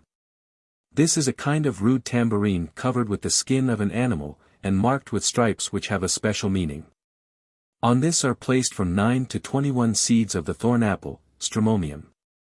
The side of the drum is then gently struck with a little hammer, and according to the position which the seeds take on the marks, the recovery or death of the patient is predicted. The following is a picture of a gypsy drum as given by Dr. Lislaki. The wood for this is cut on Whitsunday. A is turned towards the fortune-teller, 9 seeds are now thrown on the drum, and with the left hand, or with a hammer held in it, the tambourine is tapped. Should all the seeds come within the 4 lines all will go well, especially if 3 come within A, D, E, F. If 2 roll into the space between A, I, it is lucky for a woman, between I and F for a man. But if nearly all fall outside of B, C, G, H, all is unfavorable. The same divination is used to know whether animals will get well, and where stolen property is concealed. All of this corresponds exactly to the use of the same instrument by the Laplanders for the same purposes. The thorn apple is a very poisonous plant, and the Gypsies are said to have first brought it to England. This is not true, but it is extremely possible that they used it in stupefying, killing, and bewitching. It is very much employed at present by the voodoo poisoners in America. The Turks are a Tartar race, and the drum is used among them very generally for magical purposes. I have one of these tambouri which, I was assured when I bought it, was made for incantations. It is of a diamond shape, has parchment on both sides, and is inscribed with the name Allah, in Arabic, and the well-known double triangle of Solomon, with the moon and star. To keep domestic animals from straying or being stolen, or falling ill, they are, when a gypsy first becomes their owner, driven up before a fire by his tent. Then they are struck with a switch, which is half blacked with coal, across the back, while the following is repeated. AC2, AC Kathy. 2 hin mange. Te nevesa the jinnen. Na dike 2 Adelan. Trin lanka bin mange. Meep kandiv toot. Yeka o devla, avri. O Christus, trite Maria. Stay here. Thou art mine. And the Navasi when they go. Thou shalt not see them. 3 chains I have. I bind thee. One is God, the other, beyond. The Christ, the third, Maria. To charm a horse, they draw, with a coal, a ring on the left hoof and on the right a cross, and murmur. Obols, obols te obols. AC2, AC to my sasts. Na th avehas beng toot. Devla, devla AC toot. Gul devla bishala. E gracekro para. Mississeskro dad. Nico manashen jc. Kask me dav, lesk ac. Shukers 2 ac. Voisa te laces ac. Ashunan efta pkuvis. Efta lanka hin mange. Faranin adela. Tisa, Tisa e peta. Round, round, and round. Be thou very sound. The devil shall not come to thee. God, God shall be with thee. Sweet God drive away from the horse's body the father of evil. Be to, go not to, any other man. To whom I give, sell, unto him. Be beautiful, frolicsome and good. 7 spirits of earth here. I have 7 chains. Protect this animal. Ever, ever. Then a piece of salted bread is given to the horse, and the owner spits 7 times into his eyes, by which he is supposed to lose all fear for supernatural beings. According to the Gypsies, horses, especially black ones, can see beings which are invisible to human eyes. I have known an old English gypsy who believed that dogs could see ghosts when men could not. The mysterious manner in which dogs and horses betray fear when there is apparently nothing to dread, the howling of the former by night, and the wild rushes of the latter, doubtless led to this opinion. The bread and salt will recall to the reader the fact that the same was given at the ancient mysteries apparently for the purpose of strengthening the neophyte so that he should not fear the supernatural beings whom he was supposed to meet. It is curious to find this peculiar form of the sacrament administered to a horse. Another protective charm is common among the southern Hungarian gypsies. The dung of a she-goat dried and powdered is sifted on a horse's back and this spell recited. Mischievous pregia. Andrel tiri para. Trada sic buscacri. Mischievous parakri. Andrel punra, Andrel dumno. Andrel yaka, Andrel kanna. Nevkaradii av akana. AC2, AC to ca mange. AC2, AC2, AC Kathy. Evil be gone. From thy belly. Drive away she-goat's dung. Evil from the belly. From the feet, from the back. From the eyes, from the ears. Newborn be now. Be thou only mine. Stay thou, stay here. There is evidently a relation here between the dung of the she-goat and certain ancient symbols. Whatever was a sign of fruitfulness, generation, or productiveness, whether it was set forth by the generative organs, sexual passion, or even manure which fertilizes, was connected with life which is the good or vital principle opposed to death. As the goat was eminently a type of lechery, so the she-goat, owing to the great proportion of milk which she yielded, set forth abundance. Hence the cornucopia of Amalthea, the prototype of the she-goat Hydron of the northern mythology, who yielded every day so much milk that all the Einherjar, or dwellers in Valhall, could satisfy themselves therewith. 14 But the forms or deities indicating life were also those which shielded and protected from evil, therefore here, the mother of life and of birth, had in Sparta a shrine where she-goats were sacrificed to her. While at Canuvium the statue of Juno Sospita, who was also here, was covered with a she-goat's skin. It is in the ancient sense of fertility identified with protection, that the she-goat's dung is used to exorcise evil from the horse by the Gypsies. There is, in fact, in all of these charms and exorcisms a great deal which evidently connects them with the earliest rites and religions. In the Hungarian gypsy tribe of the Kikuya, the following method of protecting horses is used. The animal is placed by the tent fire and there a little hole is dug before him into which 9-fold grass and some hairs from his mane and tail are put. Then his left forehoof is traced on the ground, and the earth within it is carefully taken out and shaken into the hole, while these lines are repeated. Yeka kunal yeka bal. Tut e bok nani sal. Ko tut karel, the meril. Sar e bala, kunula. Pal e pkov the yav avel. Pkuvis, adelen tut. Sasts grey ac mange. A straw, a hair. May you never be hungry. May he who steals you die. Like the hair and the straw. May he go to the ground. Earth, these things to thee. May a sound horse be mine. If the animal be a mare and it is desired that she shall be with foal, they give her oats to eat out of an apron or a gourd, and say, Trin canalia, trin jukla. Jianan Upper Playa. Kaba, Karks Hin Para. Trin Canalia, Trin Jukla. Jianan Tela Playa. Asiva Andrasavaran. Yek Kumat Andre Kazaran.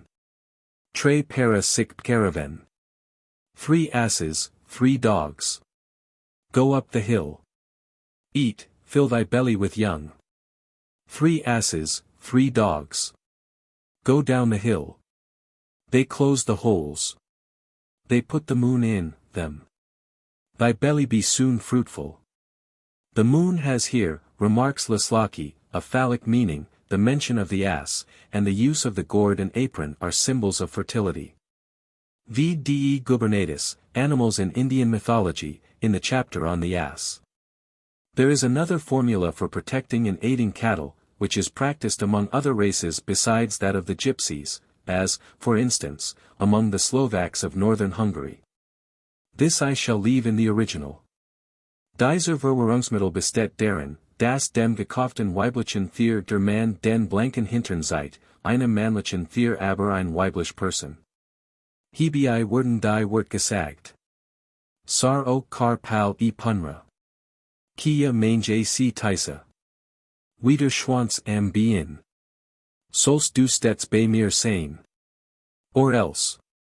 Sar e mink pal e pur. Kia mange c buter. We das lock im Leib. Also bei mir blieb.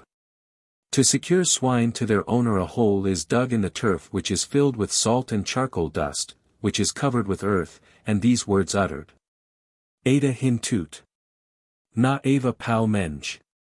Dav tut, so komov. Kovashia, ashuna. Kors tuna muka. Hin menj trin lanka. Trin mai lasema. Kofaranen men. This is thine. Come not to us. I give thee what I can. O spirit of earth, hear. Let not the thief go. We have 3 chains. 3 very good fairies. Who protect us. If the swine find the hole and root it up, as they will be tolerably certain to do owing to their fondness for salt and charcoal, they will not be stolen or run away. The ermine, or fairies, are supposed to be very favorable to cattle, therefore children who torment cows are told, tut na bika sonikum kabe, the fairies will not send you any golden apples. If the English Gypsies had the word and it may be that it exists among them even yet, this would be, I na bichur tut sonikai pabia. But the mighty charm of charms to protect cattle from theft is the following: 3 drops of blood are made to fall from the finger of a little child on a piece of bread which is given to the animal to eat. With these words. Dav tut trinen rada. Turnus te laces avna. Ko tut karel, adalesk. Hin rat te mas shutyardi. Kana rada te rada. Pal tire per avna. Yak te bear yak. Sikovs kal te cow. Ko camel tut te cow. I give 3 drops of blood. To become young and good. Who steals thee to him? Shall be, is, blood and flesh dried up.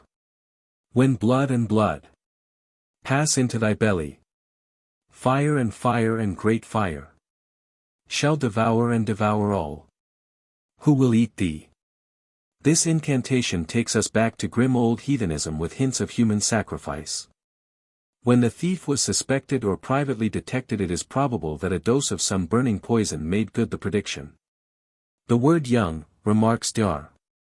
Leslaki, may be here understood to mean innocent, since, according to ancient belief, there was a powerful magic virtue in the blood of virgins and of little children.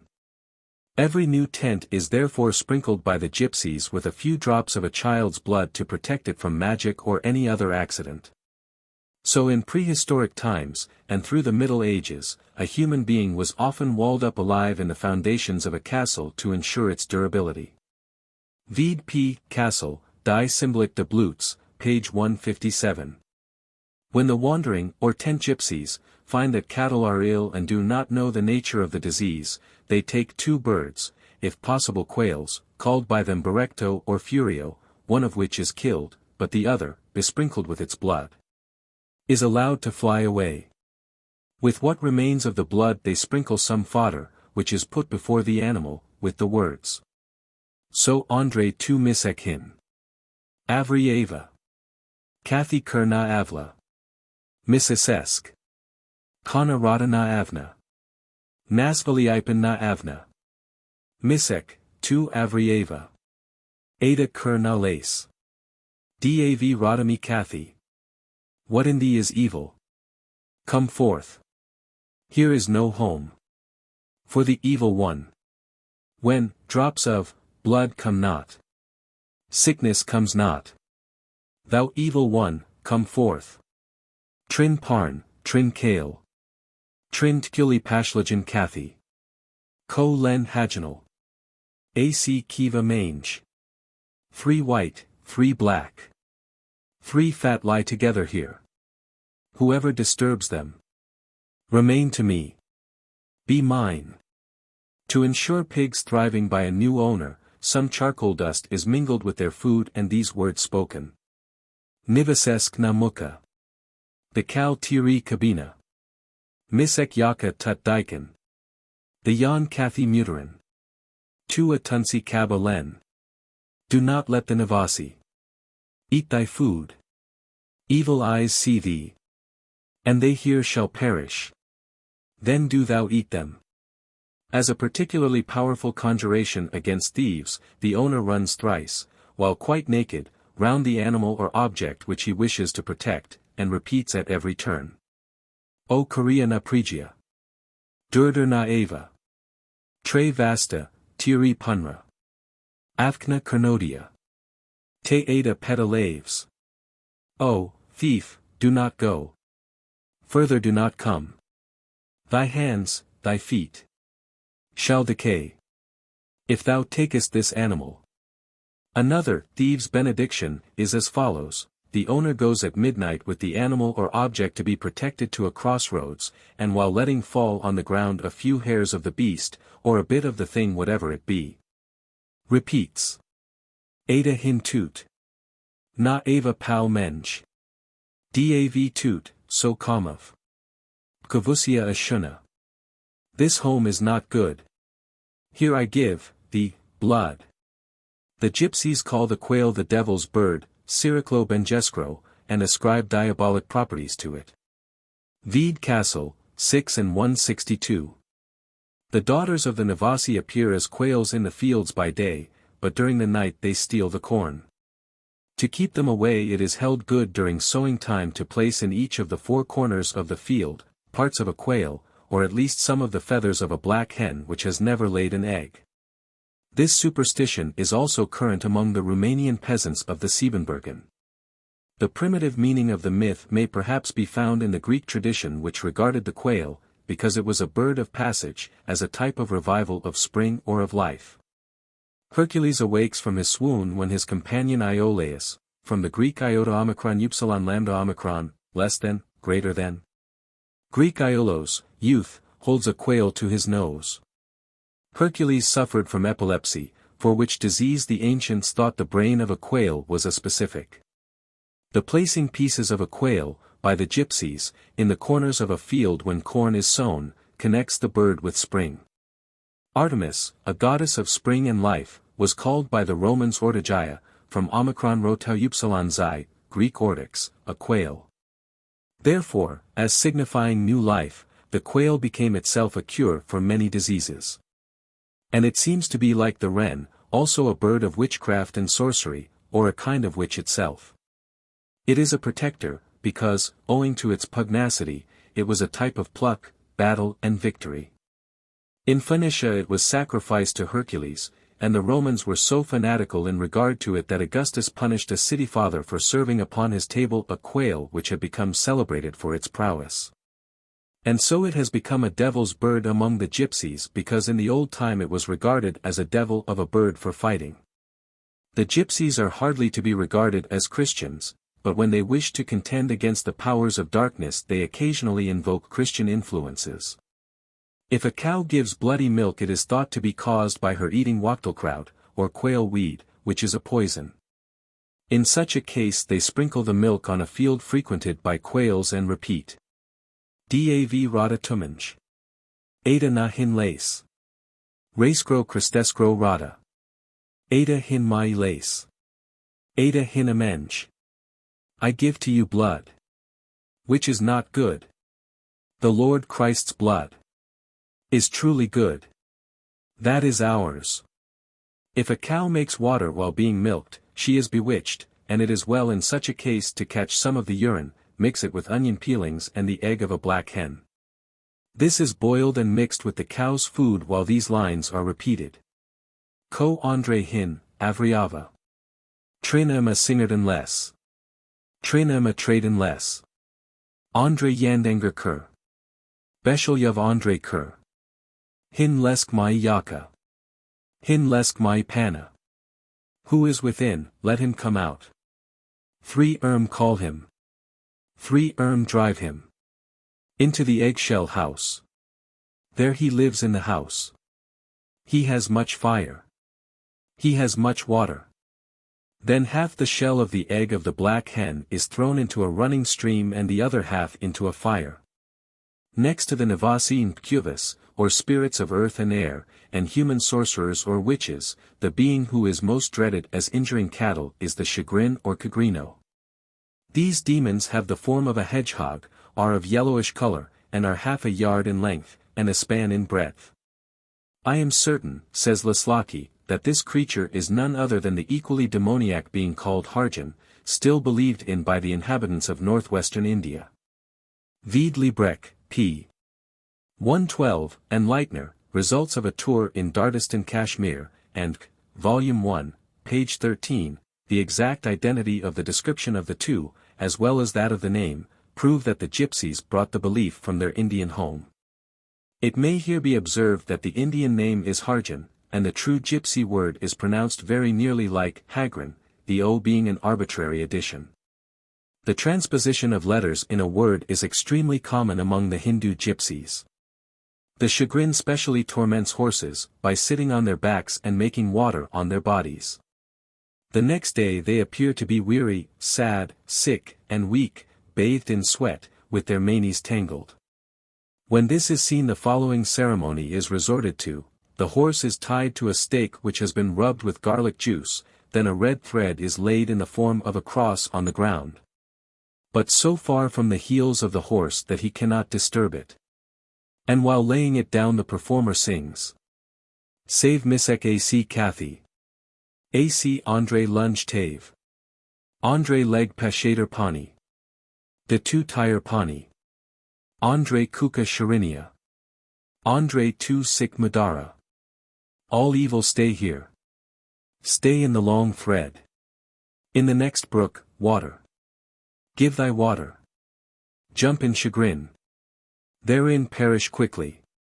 Of the widely spread and ancient belief in the magic virtues of garlic and red wool I have elsewhere spoken. That witches and goblins or imps ride horses by night and then restore them in the morning to their stalls in a wretched condition, trembling, enfeebled, and with tangled manes, is believed all the world over. And it would probably be found that the chagrin also gallops them. Another charm against this being consists of taking some of the hair of the animal, a little salt, and the blood of a bat, which is all mixed with meal and cooked to a bread. With this the foot of the horse is smeared, and then the empty pipkin is put into the trunk of a high tree while these words are uttered.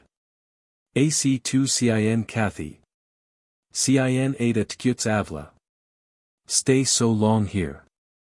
Till it shall be full.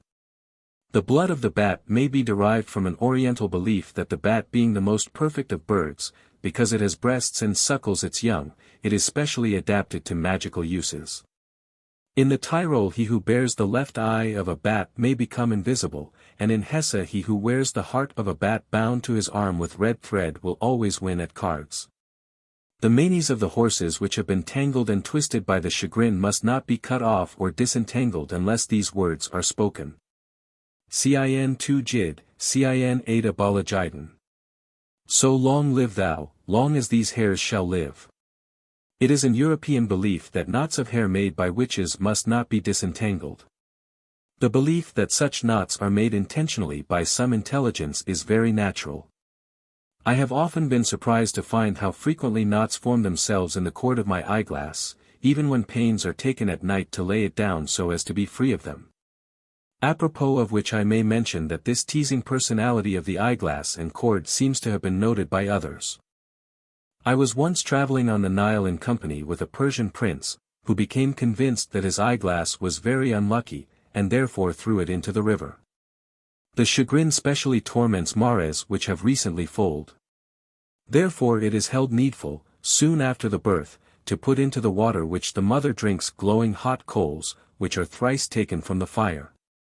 With these are included pieces of iron, such as nails, knives, etc.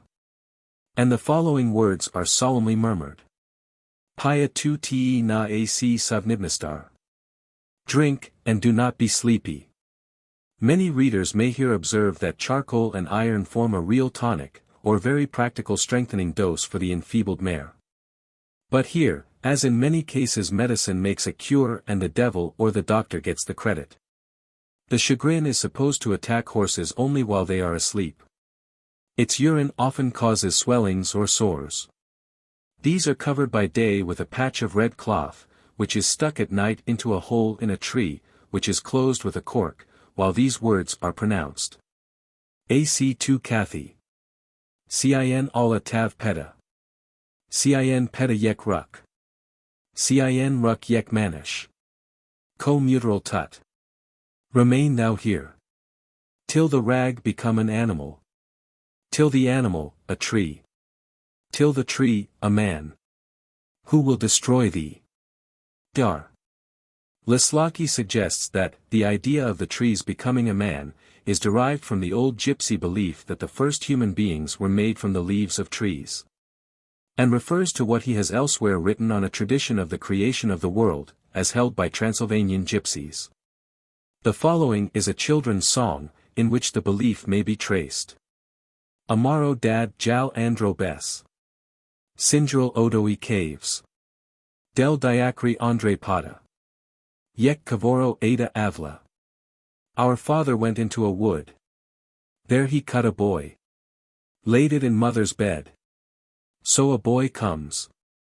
The Greeks believed that man was made from an ash tree, and the Norsemen probably derived it from the same source with them. In 1862 I published in the Continental Magazine, New York, a paper on the lore connected with the ash, in which effort was made to show that in early times in India the banyan was specially worshipped, and that the descendants of men familiar with this cult had, after migrating to the far west, transferred the worship and traditions of the banyan to the ash. It has been observed that the ash tree sometimes, like the banyan, sends its shoots down to the ground, where they take root. The Algonquin Indians seem to have taken this belief of man's origin from the ash from the Norsemen, as a very large proportion of their myths correspond closely to those of the Edda. But, in brief, if the Greeks and Norsemen were of Aryan origin, and had ever had a language in common, they probably had common myths. The following is the remedy for the so-called wormer, or worms, i.e., external sores. Before sunrise wolfsmilch, rukeskrotkud, is collected, mixed with salt, garlic, and water, put into a pot and boiled down to a brew. With a part of this the afflicted spot is rubbed, the rest is thrown into a brook, with the words. Kermera Janan Andre Tkud. Androl Tkud, Andre Sir. Androl Sir, Andre Pani. Penensa Kia Dedesk. Kia Nivasesk. Kandal Tumun Shelcha. In Averdesh Tena. Worms go in the milk. From the milk into the garlic. From the garlic into the water. With the water to, your, father. To the Nivasi. He shall bind you with a rope. 99 yards long. A common cure of worms in swine among the Transylvanian tent gypsies is to stand ere the sun rises before a cad surly, or nettle, and while pouring on it the urine of the animal to be cured, repeat. Lace de tehra. Hin mange mai but trasha. Kermera hin, bailsesk. Te mi penev toot. Kales hin yan, lols, parns. Disisla hin yon mulans. Good morrow. I have much sorrow. Worms are in my swine today. And I say, to you I say. Black are they or white or red. By tomorrow be they dead. The nettle has its own peculiar associations.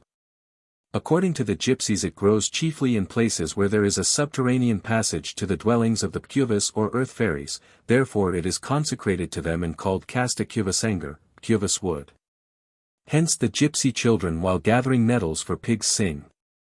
Kad surli nabkabuva. Andre Kermi Najayev. Kia Pjuvas Najayev. Traden Kermara. Nettle do not burn. In your house no one shall go. No one to the Pjuvas goes. Drive away the worms. The nettle, says Friedrich, Symbolic der Natur, p. 324, because it causes a burning pain is among the Hindus a demoniac symbol, for, as they say, the great serpent poured out its poison on it. But as evil is an antidote for evil, the nettle held in the hand is Q. Guard against ghosts, and it is good for beer when laid upon the barrel. From its employment as an aphrodisiac, and its use in flagellation to restore sexual power, it is regarded as sacred to nature by the followers of a secret sect or society still existing in several countries, especially Persia, ms. Account of certain secret societies. The Gypsies believe that the earth fairies are the foes of every kind of worm and creeping insect with the exception of the snail, which they therefore call the grey Pjuvasanger, the Pjuvas horse. Gry Pjuvusangri would in English gypsy mean the earthy horse. English gypsies, and the English peasantry, as well as gypsies, call snails cattle, because they have horns. Snails are a type of voluptuousness, because they are hermaphrodite and exceedingly giving to sexual indulgence, so that as many as half a dozen may be found mutually giving and taking pleasure. Hence in German Schneck, a snail, is a term applied to the Pudenda mulibra. And as anything significant of fertility, generation, and sexual enjoyment was supposed to constitute a charm or amulet against witchcraft, i.e. all evil influences, which are allied to sterility, chastity, and barrenness, a snail's shell forms a powerful fetish for a true believer. The reference to white, black, or red in the foregoing charm, or rather the one before it, refers, says Dr. Lislaki, to the gypsy belief that there are white, black, and red earth fairies. A girl can win, elicit, love from a man by inducing him to carry a snail shell which she has had for some time about her person. To present a snail shell is to make a very direct but not very delicate declaration of love to any one.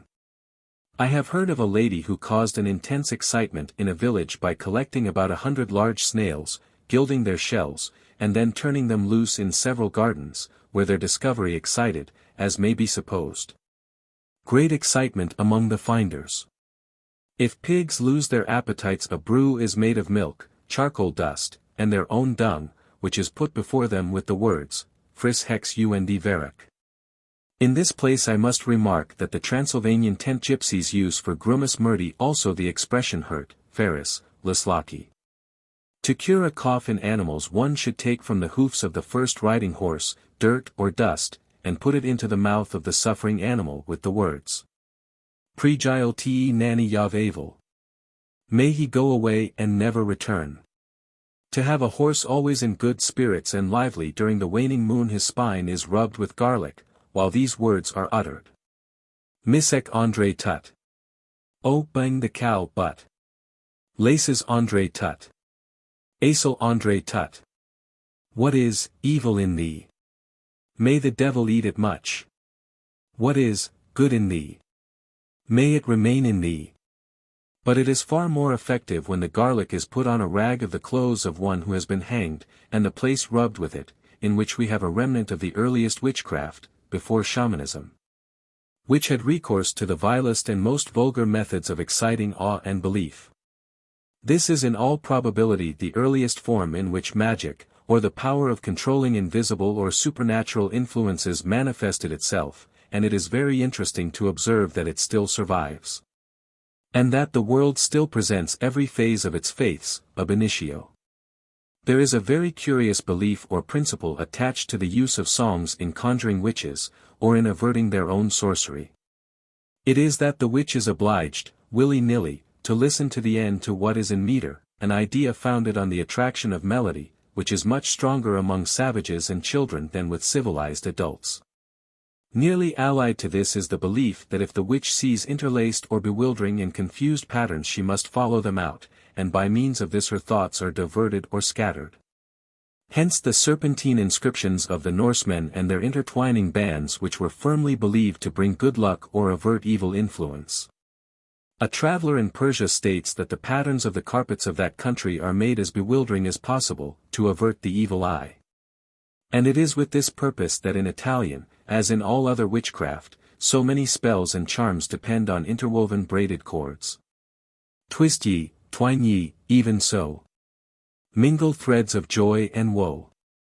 The basis for this belief is the fascination, or instinct, which many persons, especially children, feel to trace out patterns, to thread the mazes of labyrinths or to analyze and disentangle knots and cat's cradles. Did space permit, nor inclination fail. I could point out some curious proofs that the old belief in the power of long and curling hair to fascinate was derived not only from its beauty but also because of the magic of its curves and entanglements. The Gypsies believe that the earth spirits are specially interested in animals. They also teach women the secrets of medicine and sorcery. There are indications of this in the Negro magic. Miss Mary Owen, an accomplished folklorist of St. Joseph, Missouri, who has been deeply instructed in voodooism, informs me that a woman to become a witch must go by night into a field and pull up a weed by the roots. From the quantity of soil which clings to it, is inferred the degree of magic power which the pupil will attain. I am not astonished to learn that when this lady was initiated, the amount of earth collected was unusually great. In such cases the shuvas, or puvis in English gypsy, indicate their goodwill by bestowing earth, which, from meaning luck or good fortune, has passed in popular parlance to signifying money. Chapter 6. Of Pregnancy and Charms. Of pregnancy and charms, or folklore connected with it, boar's teeth and charms for preventing the flow of blood. Like all Orientals, the gypsy desires intensely to have a family. Superstition comes in to increase the wish, for a barren woman in Eastern Europe is generally suspected of having had intercourse with a vampire or spirit before her marriage, and she who has done this, willingly or unconsciously, never has children. They have recourse to many magic medicines or means to promote conception. One of the most harmless Hungary is to eat grass from the grave in which a woman with child has been buried. While doing this the woman repeats, Dui Rika hin Meyer Mink. Dui Yara hin Leskro Kor. Avnas Dui Yek Jello. Karen Akana Yek Gels. Or else the woman drinks the water in which the husband has cast hot coals, or, better still, has spit, saying, Kaimi Yak Sam. AC2 Angar. Kaimi Brishan Sam. AC2 Pani. Where I am flame. Be thou the coals. Where 1 a.m. rain. Be thou the water. Or at times the husband takes an egg, makes a small hole at each end, and then blows the yolk and white into the mouth of his wife who swallows them. There are innumerable ways and means to ensure pregnancy, some of which are very dangerous. Faith in the so-called artificial propagation is extensively spread. Wilderzijner einen zo'n Erzielen, sogar Tetter sich mit dem Hafterzom eins Manlichen Pferds und Umschgert mit dem einer Stut, will ein Tochter Erzigen. Gebrauch die Trans Zig. Dr. H. von Leslocki. Il Zeitschrift. Band, 51. Number 16. If a gypsy woman in Transylvania wishes to know whether she be with child, she must stand for 9 evenings at a crossroad with an axe or hammer, which she must wet with her own water, and then bury there. Should it be dug up on the 9th morning after, and found rusty, it is a sign that she is, in blessed circumstances. To bring on the menses a gypsy woman must, while roses are in bloom, wash herself all over with rose water, and then pour the water over a rose bush. Or she takes an egg, pours its contents into a jug, and makes water on it. If the egg swims the next morning on the surface she is enceinte, if the yolk is separate from the white she will bear a son, if they are mingled a daughter. In Tuscany women wishing for children go to a priest, get a blessed apple and pronounce over it an incantation to Santa Anna, which was probably addressed in Roman days to Lucina, who was very probably, according to the Romagna dialect, Lucana, Santa Anna herself. I have several old Roman spell, from Marcellus, which still exist word for word in Italian, but fitted to modern usage in this manner like old windows to new houses. Should a woman eat fish while pregnant the child will be slow in learning to speak, but if she feed on snails it will be slow in learning to walk. The proverbs, dumb as a fish, and slow as a snail, appear here. To protect a child against the evil eye it is hung with amulets, generally with shells, die ein Ähnlichkeit mit der weiblichen Schamhaben. And these must be observed on all occasions, and for everything, ceremonies, of which there are literally hundreds, showing that gypsies, notwithstanding their supposed freedom from conventionalisms, are, like all superstitious people, harassed and vexed to a degree which would seem incredible to educated Europeans, with observances and rites of the most ridiculous and vexatious nature. The shells alluded to are, however, of great interest, as they indicate the transmission of the old belief that symbols typical of generation, pleasure, and reproductiveness, are repugnant to witchcraft which is allied to barrenness, destruction, negation, and every kind of pain and sterility. Hence a necklace of shells, especially cowries or snail shells, or the brilliant and pretty conchiglie found in such abundance near Venice, are regarded as protecting animals or children from the evil eye, and facilitating love, luxury, and productiveness. I have read an article in which a learned writer rejects with indignation the prurient idea that the cowrie, which gave its name porcellana to porcelain, derived it from porcella, in sensu obsceno. Porcella being a Roman word not only for pig but for the female organ. But every donkey boy in Cairo could have told him that the cowrie is used in strings on asses as on children because the shell has the likeness which the writer to whom I refer rejects with indignation. The pig, as is well known, is a common amulet, the origin thereof being that it is extremely prolific. It has within a few years been very much revived in silver as a charm for ladies, and may be found in most shops where ornaments for watch chains are sold. The boar's tooth, as I have before mentioned, has been since time immemorial a charm. I have found them attached to chatelaines and bunches of keys, specially in Austria, from 1 to 4 or 5 centuries past. They are found in prehistoric graves. The tusk is properly a male emblem, a pig is sometimes placed on the base. These are still very commonly made and sold. I saw one worn by the son of a traveling basketmaker, who spoke Romany, and I purchased several in Vienna, 1888, also in Copenhagen in 1889. In Florence very large boar's tusks are set as brooches, and may be found generally in the smaller jewelers' shops and on the Ponte Vecchio. They are regarded as protective against malocchio, a general term for evil influences, especially for women during pregnancy, and as securing plenty, i.e., prosperity and increase, be it of worldly goods, honor, or prosperity. There is in the museum at Budapest a boar's tusk, mounted or set as an amulet, which is apparently of Celtic origin, and which certainly belongs to the migration of races, or a very early period. And it is in this eastern portion of Europe that it is still most generally worn as a charm. Boar's tooth. Vienna. In connection with pregnancy and childbirth there is the profluvium, excessive flow of blood, or menses or hemorrhages, for which there exist many charms, not only among gypsies but all races. This includes the stopping any bleeding, an art in which Scott's Lady of Deloraine was an expert, and which many practiced within a century. Tom Potts was but a serving man. And yet he was a doctor good. He bound a handkerchief on the wound. And with some kind of words he staunched the blood. What these same kind of words were among old Germans and Romans may be learned from the following. Jacob Grimm had long been familiar with a German magic spell of the 11th century, ad stringendum sanguinem, or stopping bleeding, but, as he says, "Knock nick zu duden vermacht," could not explain them. They were as follows. Tumbo saz in Burke. Mit tumbamo kind in arm. Tum he's der Burke. Tum he's das Kind. Der Heiligo Tumbo. Versegen dis Quanta. Tumbo, i.e. dumb or stupid, sat in the hill. With a stupid child in arms. Dumb, stupid, the hill was called. Dumb was called the child. The holy Tumbo, or dumb. Heal, bless, this wound.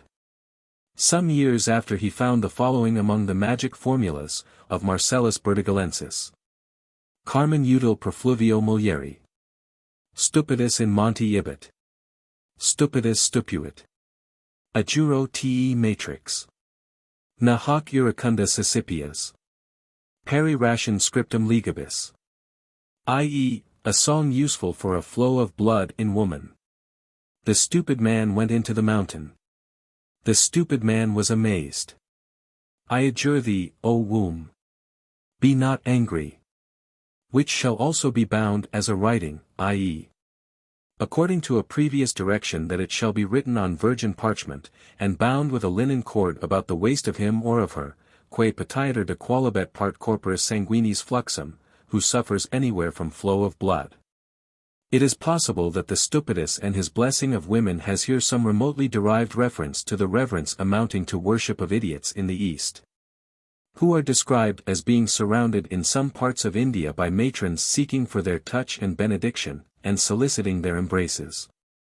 This is effected very often in an almost public manner, that is to say, by a crowd of women closely surrounding the couple, i.e., the idiot or lunatic and one of their number are joined, so that passers-by cannot see what is going on. The children born of these casual matches are not unusually themselves of weak mind, but are considered all the more holy. This recalls the allusion in the charm. Stupid sat in the hill. With a stupid child in arms. This obscure myth of the stupid god appears to be very ancient. This treatise is called intelligent. How then does he appear sometimes stupid? The language itself supplies the explanation.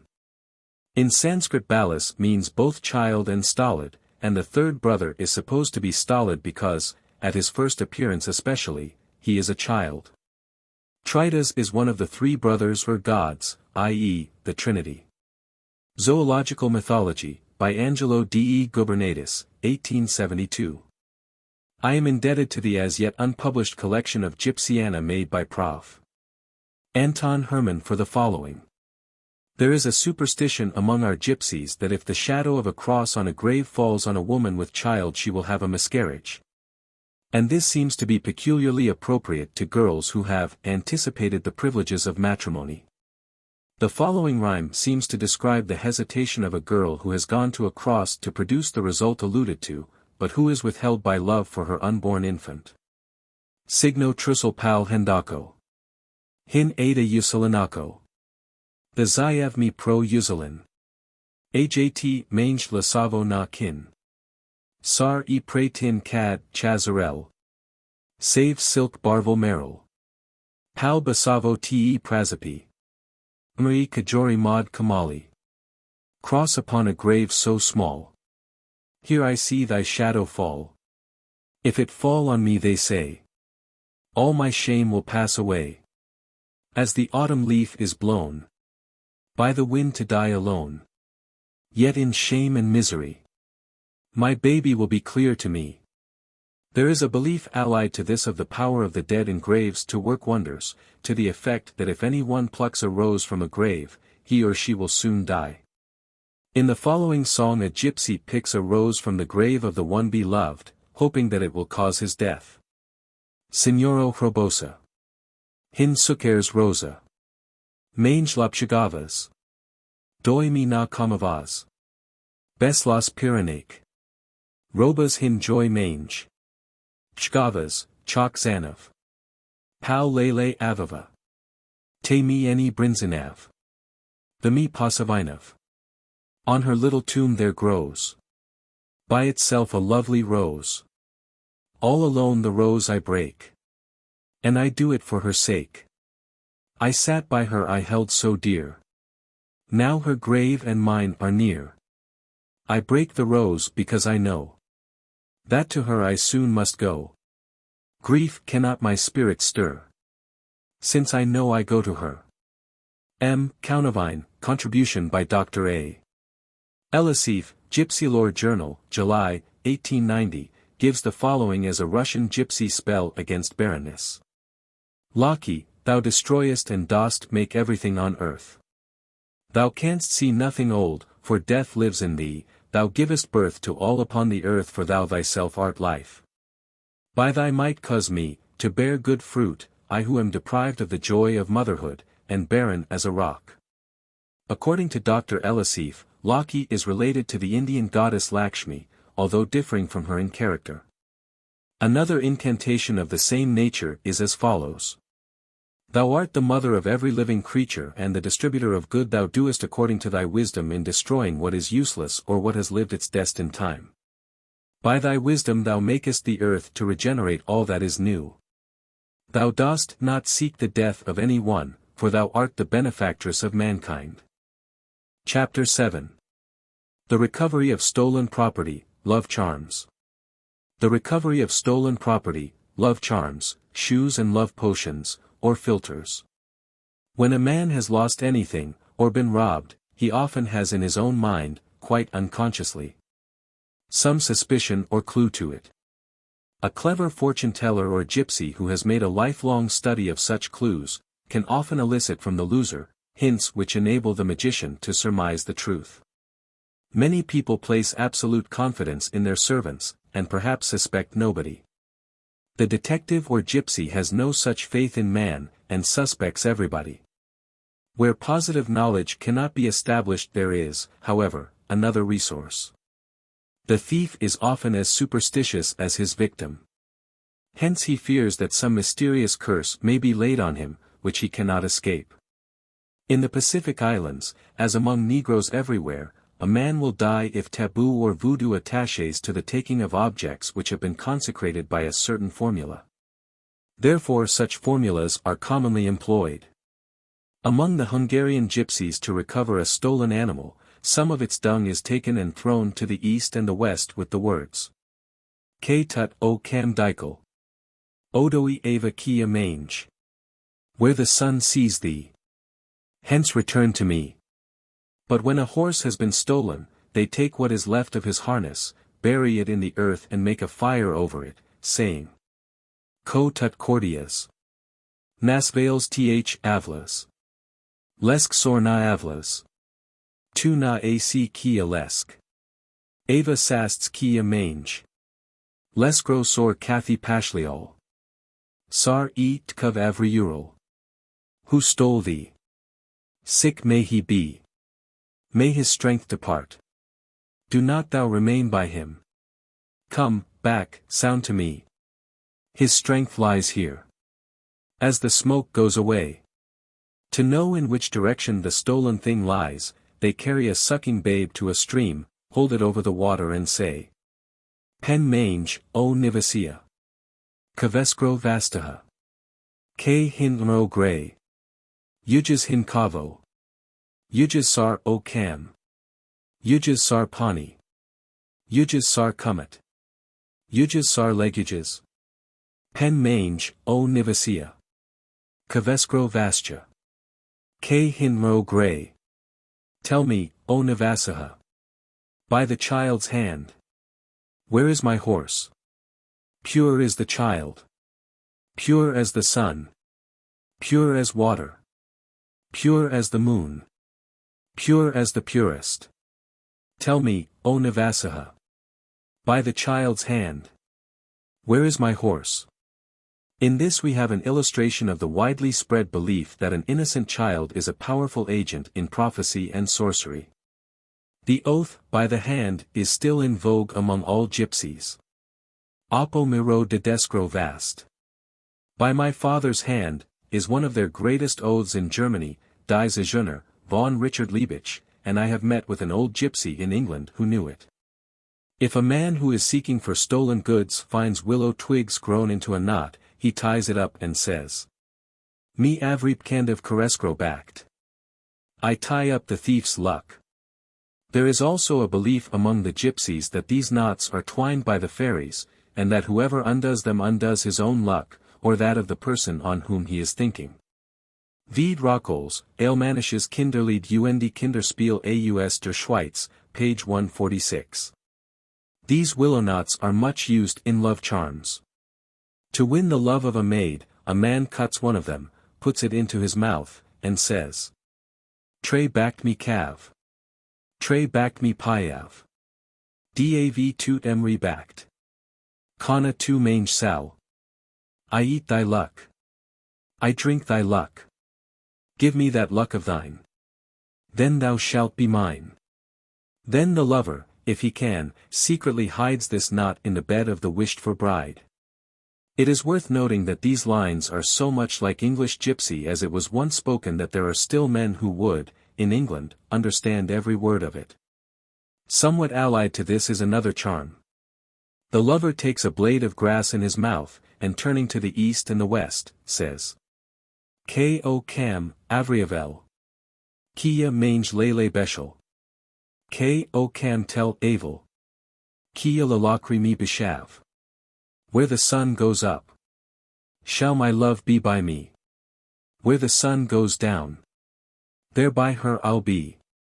Then the blade of grass is cut up into pieces and mingled with some food which the girl must eat, and if she swallow the least bit of the grass, she will be Joagen und Trujsint, moved to love, and true-hearted.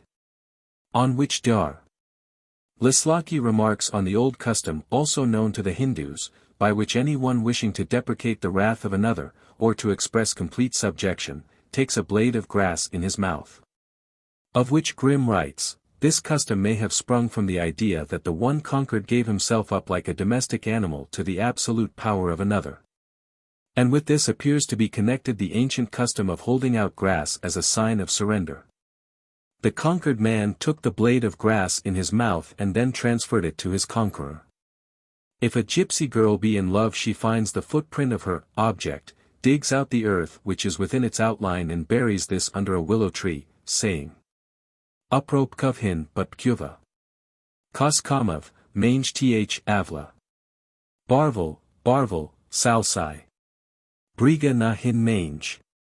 Yav tover, mi pori. Yav kokosh, mi katra. Ada, ada mi kamov. Many earths on earth there be. Whom I love my own shall be. Grow, grow willow tree. Sorrow none unto me. He the axe, I the helve. He the cock, I the hen. This, be as, I will." Another love charm which belongs to ancient black witchcraft, and is known far and wide, is the following: when dogs are coupling, when hund und hunden bader parung zusammenhängen, the lover suddenly covers them with a cloth, if possible. One which is afterwards presented to the girl whom he seeks, while he says, "Mi juklo, yoi jukli. Yoi tover, mi pori. Mi kokosh, yoi katra. Ada, ada, mi kamov. I the dog, she the bitch. I the helve, she the axe. I the cock, and, she the hen. That I desire." He or she who finds a red ribbon, tape, or even a piece of red stuff of any kind, especially if it be wool, will have luck in love. It must be picked up and carried as an amulet, and when raising it from the ground the finder must make a wish for the love of some person, or if he have no particular desire for any one, he may wish for luck in love, or a sweetheart. This is, I believe, pretty generally known in some form all over the world. A yellow ribbon or flower, especially if it be floating on water, presages gold, a white object, silver, or peace or reconciliation with enemies. It is also lucky for love to find a key. In Tuscany there is a special formula which must be spoken while picking it up. Very old keys are valuable amulets. Those who carry them will learn secrets, penetrate mysteries, and succeed in what they undertake. If you can get a shoe which a girl has worn, you may make sad havoc with her heart if you carry it near your own. Also hang it up over your bed and put into it the leaves of rue. During November, 1889, not a few newspaper commentators busied themselves with conjectures as to why a Scotch constable buried the boots of a murdered man. That it was done through some superstitious belief is conceded, but what the fashion of the superstition is seems unknown. It originated, beyond question, in the Old Norse custom of always burying the dead in their shoes or with them. For they believed that the deceased would have, when he arrived in the other world, to traverse broad and burning plains before he could reach his destination, be it Valhalla or the dreary home of hell. And to protect his feet from the fire his friends bound on them the hellshoon. Other cares were also taken, and in the saga of Olaf Tryggvason we are told that one monarch was thoughtfully provided with a cow, while the Vikings were buried in their ships so that they could keep on pirating forever and ever. The superstition of the burial of the boots probably survives in England. It is about 17 years since the writer heard from an old gypsy that when another gypsy was povado, or earthed, a very good pair of boots was placed by him in the grave. The reason was not given, perhaps it was not known. These customs often survive after the cause is forgotten, simply from some feeling that good or bad luck attends their observance or the neglect of it. Many years since a writer in an article on shoes in the English magazine stated that, according to an Aryan tradition, the greater part of the way from the land of the living to that of death lay through morasses and vast moors overgrown with furzes and thorns. That the dead might not pass over them barefoot, a pair of shoes was laid with them in the grave. The shoe was of old in many countries a symbol of life, liberty, or entire personal control. In Ruth we are told that, it was the custom in Israel concerning changing, that a man plucked off his shoe and delivered it to his neighbor. So the bride, who was originally always a slave, transferred herself by the symbol of the shoe. When the Emperor Waldemir made proposals of marriage to the daughter of Ragnald, she replied scornfully that she would not take off her shoes to the son of a slave. Gregory of Tours, in speaking of wedding, says the bridegroom, having given a ring to the bride, presents her with a shoe. As regards the Scandinavian hellshoe, or hellshoon, Kelly, in his Indo-European folklore, tells us that a funeral is still called a dead shoe in the Henneberg district, and the writer already cited adds that in a MS. of the Cotton Library, containing an account of Cleveland in Yorkshire, in the reign of Queen Elizabeth, there is a passage which illustrates this curious custom. It was quoted by Sir Walter Scott in the notes to Minstrelsy of the Scottish Border, and runs thus. When any dieth certain women sing a song to the dead body, reciting the journey that the party deceased must go. And they are of belief that once in their lives it is good to give a pair of new shoes to a poor man. Forasmuch as before this life they are to pass barefoot through a great land, full of thorns and furzen, except by the merit of the almas aforesaid they have redeemed the forfeit, for at the edge of the lawn an old man shall meet them with the same shoes that were given by the party when he was living. And after he hath shod them dismisseth them to go, through thick and thin without scratch or skull. This must be a very agreeable reflection to all gentlemen who have bestowed their old boots on waiters, or ladies who have in like fashion gifted their maids. It is true, the legend specifies new shoes. But surely a pair of 30-shilling boots only half worn count for as much as a new pair of half a sovereign chaussures. However, if one is to go, through thick and thin without scratch or skull, it may be just as well to be on the safe side, and give a good new extra stout pair to the gardener for Christmas. For truly these superstitions are strange things, and no one knows what may be in them. There are one or two quaint shoe stories of the olden time which may be of value to the collector. It befell once in the beginnings of Bohemia, that, according to Schaferik, Slawish Alterthummer, Volume 2. Page 422, Libussa, queen of that land, found herself compelled by her council to wed. And the wise men, being consulted, declared that he who was to marry the queen would be found by her favorite horse, who would lead the way till he found a man eating from an iron table, and kneel to him. So the horse went on, and unto a field where a man sat eating a peasant's dinner from a ploughshare. This was the farmer Perskemischel. So they covered him with the royal robes and led him to the queen expectant. But ere going he took his shoes of willow wood and placed them in his bosom and kept them to remind him ever after of his low origin.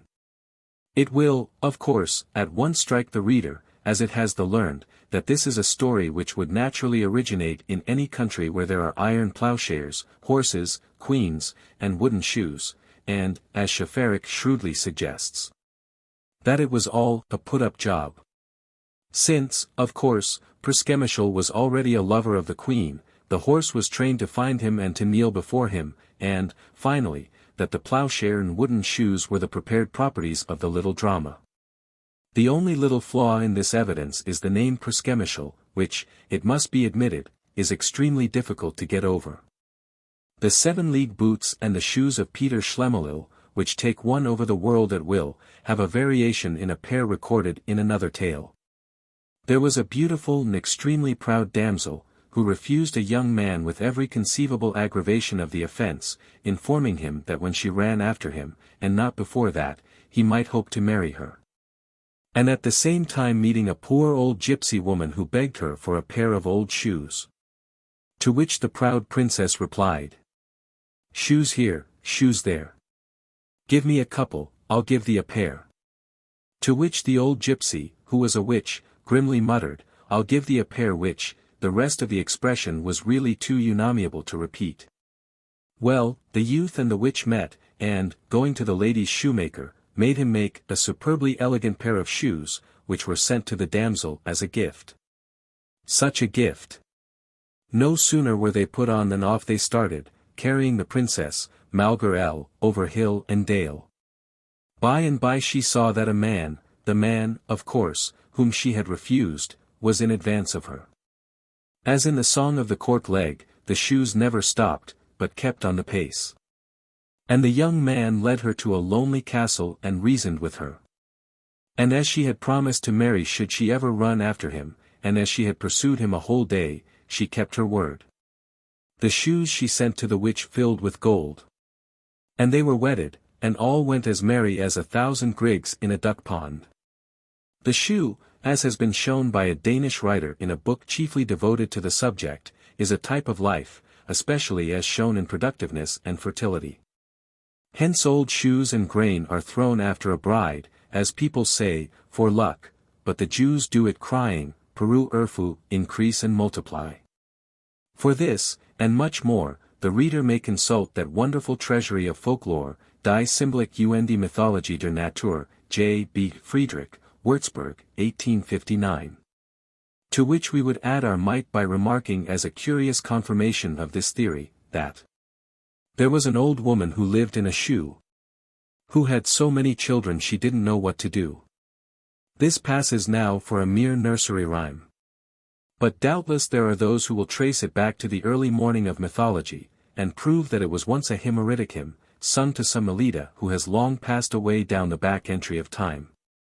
For several additional Hungarian gypsy love charms and spells, collected by Dr. Laslaki, published in Ethnographia, and subsequently in the Gypsy Lore Journal for June, 1890, I am greatly indebted to the kindness of Mr. D.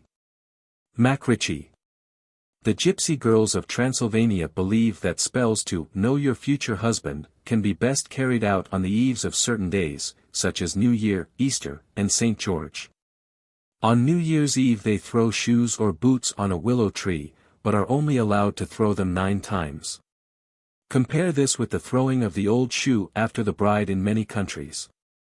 If the shoe catches in the branches the girl who threw it will be married within a year. Per de Prechtina. Varkaj hin, Haskamov. Basa, Perod Cyclo. Peranod zal my sigo. Scattered leaves around I see. Where can my true lover be? Ah, the white dog barks at last. And my love comes running fast. If during the singing the bark of a dog should be heard, the damsel will be wedded and bedded and ere New Year comes again. This is virtually the same with a charm practiced in Tuscany, which from other ancient witness I believe to be of Etruscan origin. Allied to this is the following: on the night of St. George's Day, St. George's Eve. Gypsy girls blindfold a white dog, then, letting it loose, place themselves quietly in several places. She to whom the dog runs first will be the first married. Blind man's buff was anciently an amorous, semi-magical, or witch's game, only that in place of the dog a man was blindfolded. Or the girl pulls a hair from her head, fastens a ring to it, and dangles it in a jug. The ring vibrates or swings, and so often as it touches the side of the jug so many years will it be before she marries. This is an ancient spell of Eastern origin. As performed according to old works, the thread must be wound around the ring finger and touch the pulse. On the edge of a bowl the letters of the alphabet, or numerals, are marked, and the ring swinging against these spells words or denotes numbers. The touching of the latter indicates the number of lovers a girl is to have. Early on Whitsunday morning the girls go out, and if they see clouds in the east they throw twigs in that direction, saying, Predsia, Sirik Leha. Te natrata emri pyranes. Fly my bird fly, I say. Do not chase my love away. For they think that if on Whitsun morn there are many clouds in the east few girls will be married during the coming year. This peculiar, seemingly incomprehensible, custom of the Gypsies originated in an old belief, the germ of which we find in the Hindu myth. According to which the spring morning which spreads brightness and blessings descends from the blue bird of heaven, who, on the other hand, also represents night or winter. Special preparations are made so that the predictions shall be fulfilled. On the days mentioned the girls are neither allowed to wash themselves, nor to kiss anyone, nor go to church. At Easter, or on the eve of St. George, the girl must eat fish, in order to see the future in her dreams. On Easter morning the girls boil water, in the bubbles of which they try to make out the names of their future husbands. To find out whether the future husband is young or old the girl must take 9 seeds of the thorn apple, plowed up earth of 9 different places, and water from as many more. With these she kneads a cake, which is laid on a crossroad on Easter or St. George's morning. If a woman steps first on the cake her husband will be a widower or an old man, but if a man the husband will be single or young. To see the form of a future husband a girl must go on the night of St. George to a crossroad. Her hair is combed backwards, and, pricking the little finger of the left hand, she must let 3 drops of blood fall on the ground while saying, Mro rat dav piranesk. Kas dikaf, avava adalesk. I give my blood to my loved one. Whom I shall see shall be mine own. Then the form of her future husband will rise slowly out of the blood and fade as slowly away. She must then gather up the dust, or mud blood, and throw it into a river, otherwise the Navashi, or water spirits, will lick up the blood, and the girl be drowned within the year. It is said that about 20 years ago the beautiful Rasi, Rosa, the daughter of Peter Danku, the Waywode, or chief of the Kukuja tribe, was drowned during the time of her betrothal because when she performed this ceremony she had neglected to gather up the sprinkled blood. If a girl wishes to see the form of her future husband, and also to know what luck awaits her love, she goes on any of the forenamed nights to a crossroad, and sits down on the ground, putting before her a fried fish and a glass of brandy. Then the form of her future husband will appear and stand before her for a time, silent and immovable. Should he then take the fish the marriage will be happy, but if he begin with the brandy it will be truly wretched. But if he takes neither, one of the two will die during the year.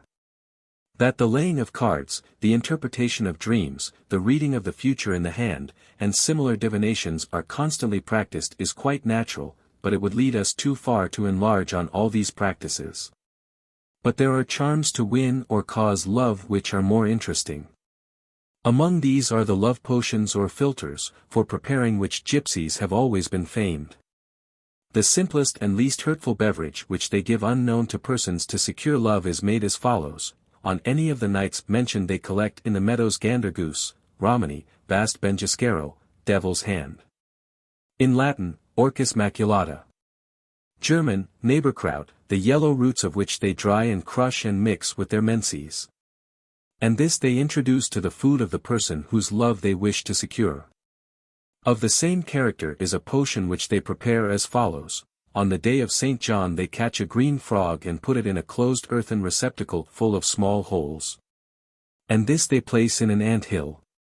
The ants cat the frog and leave the skeleton. This is ground to powder, mixed with the blood of a bat and dried bat flies and shaped into small buns, which are, as the chance occurs, put secretly into the food of the person to be charmed. There is yet another charm connected with this which I leave in the original Latin, in which it is modestly given by Dr. Lislaki, qualibet superdictorum noxium occidentur duo canes nigri, mas e femina, quorum genitalia extirpita ad condensationem cocuntur.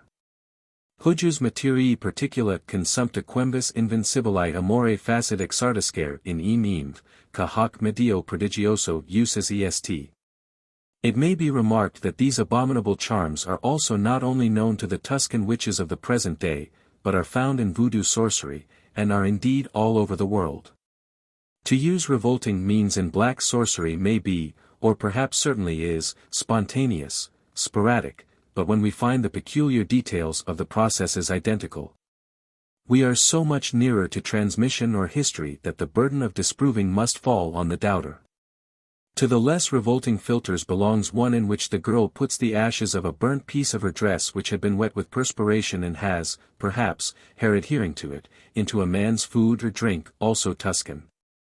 To bury the foot of a badger, also voodoo, or the eye of a crow, under one's sleeping place is believed to excite or awaken love. According to gypsy belief, one can spread love by transplanting blood, perspiration, or hair into the body of a person. By burning the hair, blood, or saliva of any one, his or her love can be extinguished.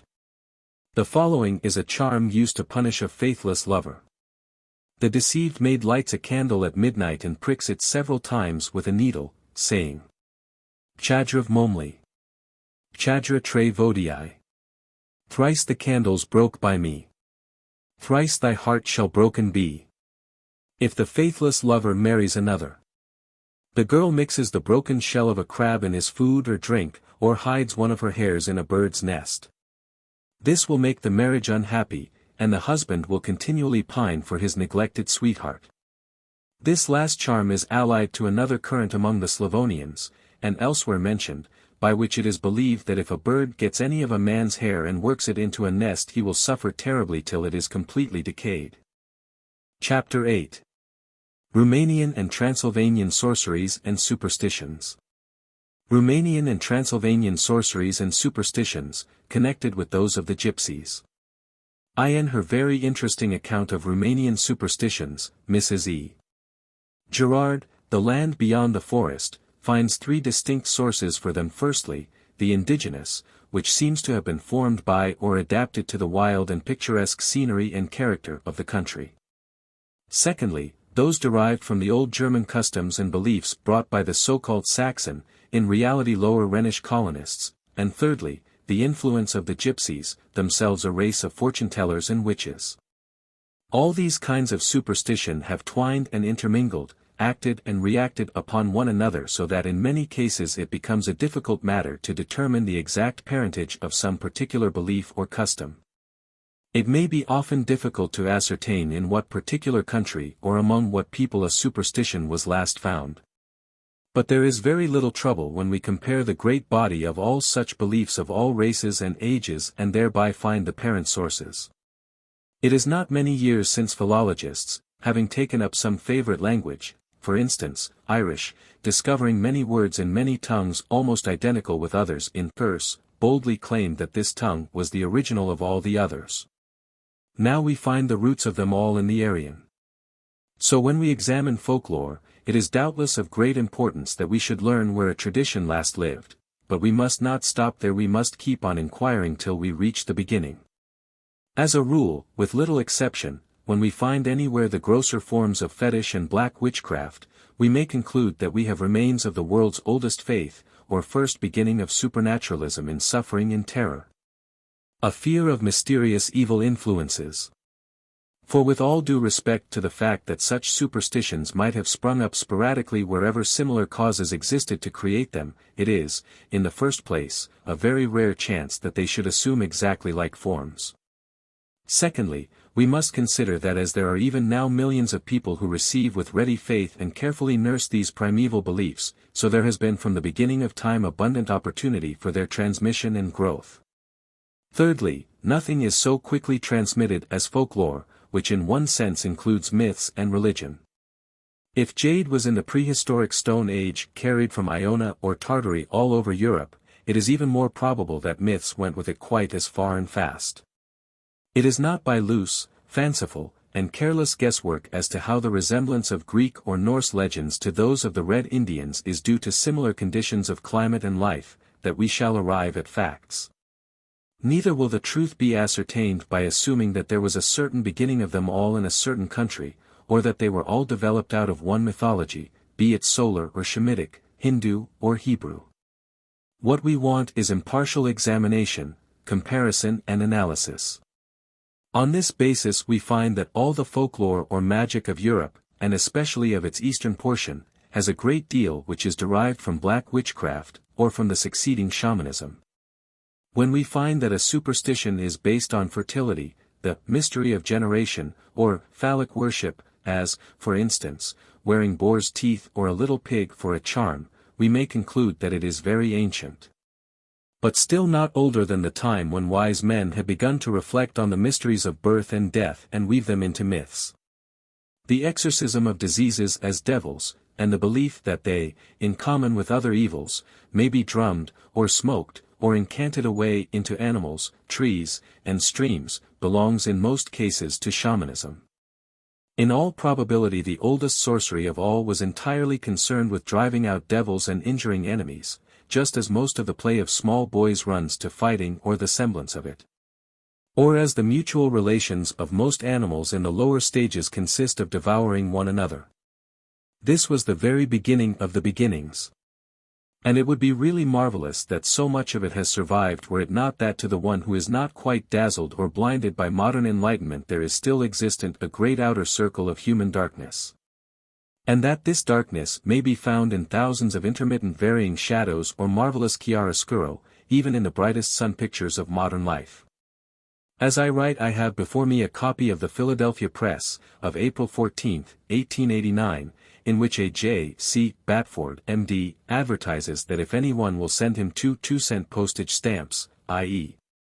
tuppence, with a lock of your hair, name, age, and sex, he will send a clairvoyant diagnosis of your disease. This divining by the lock of hair is extremely ancient, and had its origin in the belief that he who could obtain one from an enemy could reach his soul and kill him. From communicating a disease by means of such a lock, and ascertaining what was the matter with a man, in the same manner, was a very obvious step forward. Of all people living in Europe the peasantry of Italy and Sicily and the Gypsies seem to have retained most of this shamanism and witchcraft, and as the latter have been for centuries its chief priests, traveling here and there disseminating it.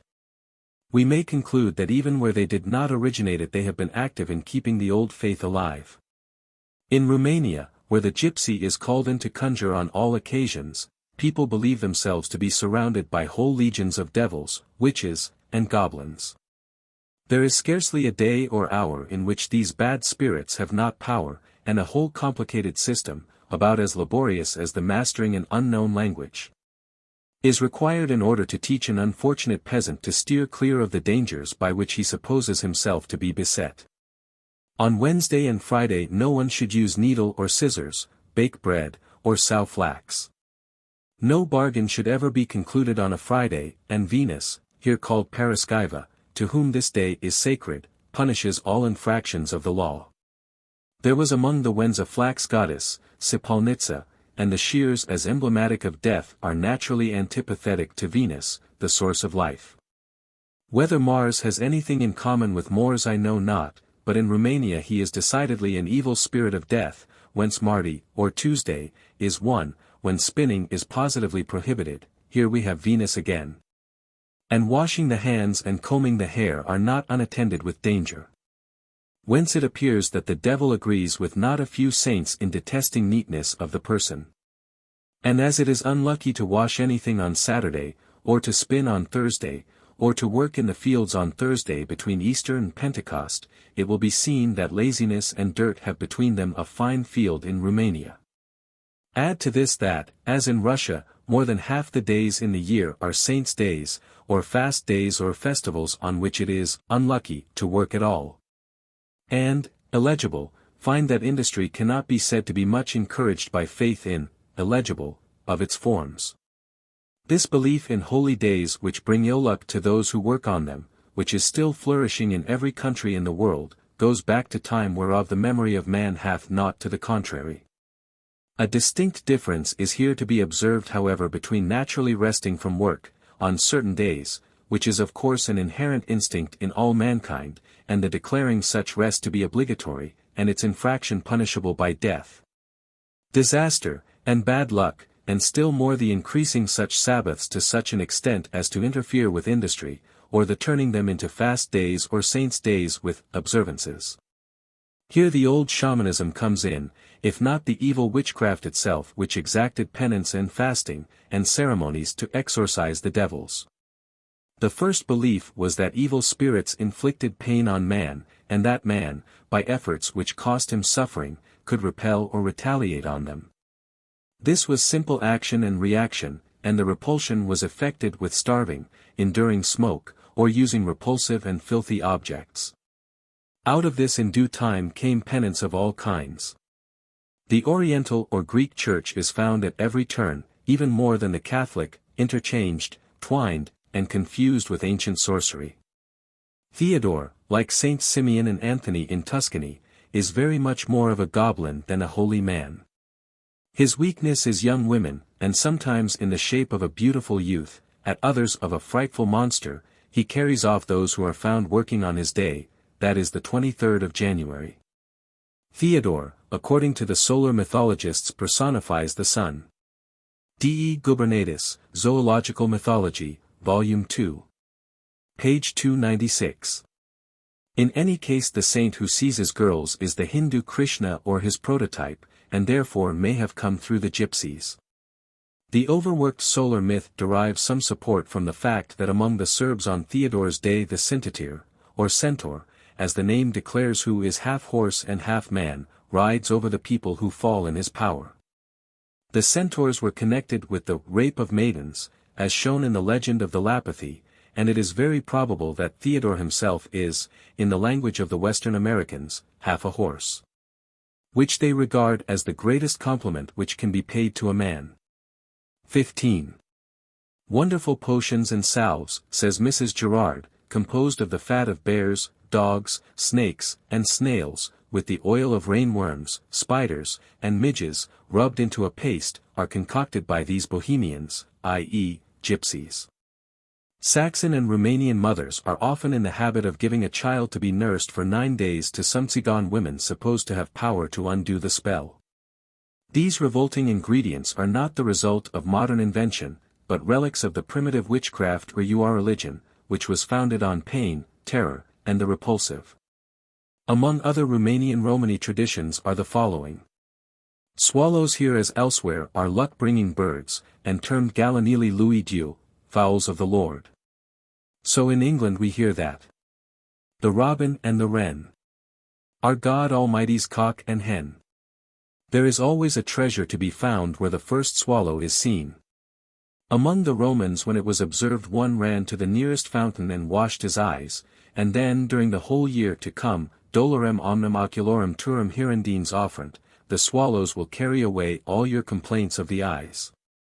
The skull of a horse over the gate of a courtyard, or the bones of fallen animals buried under the doorstep are preservatives against ghosts. In Roman architecture the skulls of oxen, rams, and horses continually occur as a decoration, and they are used as charms today in Tuscany. Black fowls are believed to be in the service of witches. The skull of a ram placed at the boundary of a parish in Romania keeps off disease from cattle. It was evidently a fetish in all ages. In Slavonian, Estonian, and Italian tales black poultry occur as diabolical. To appease the devil a black cock must be sacrificed. But in Romania the black, Brahmaputra fowl is believed, curiously enough, to be the offspring of the devil and a Jewish girl, truly an insignificant result of such clever parentage.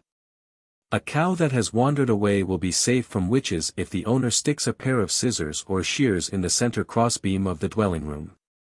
The folklore of shears is extensive.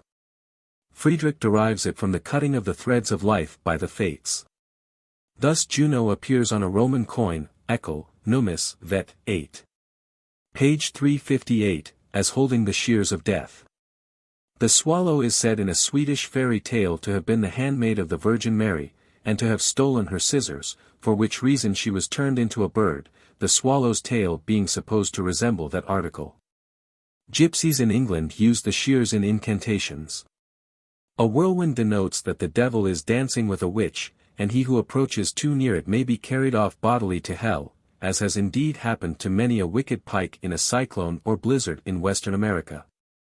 Though he may escape by losing his cap. It is very dangerous to point at a rainbow or an approaching thunderstorm. Probably the devil who here guides the whirlwind or directs the storm regards the act as impolite.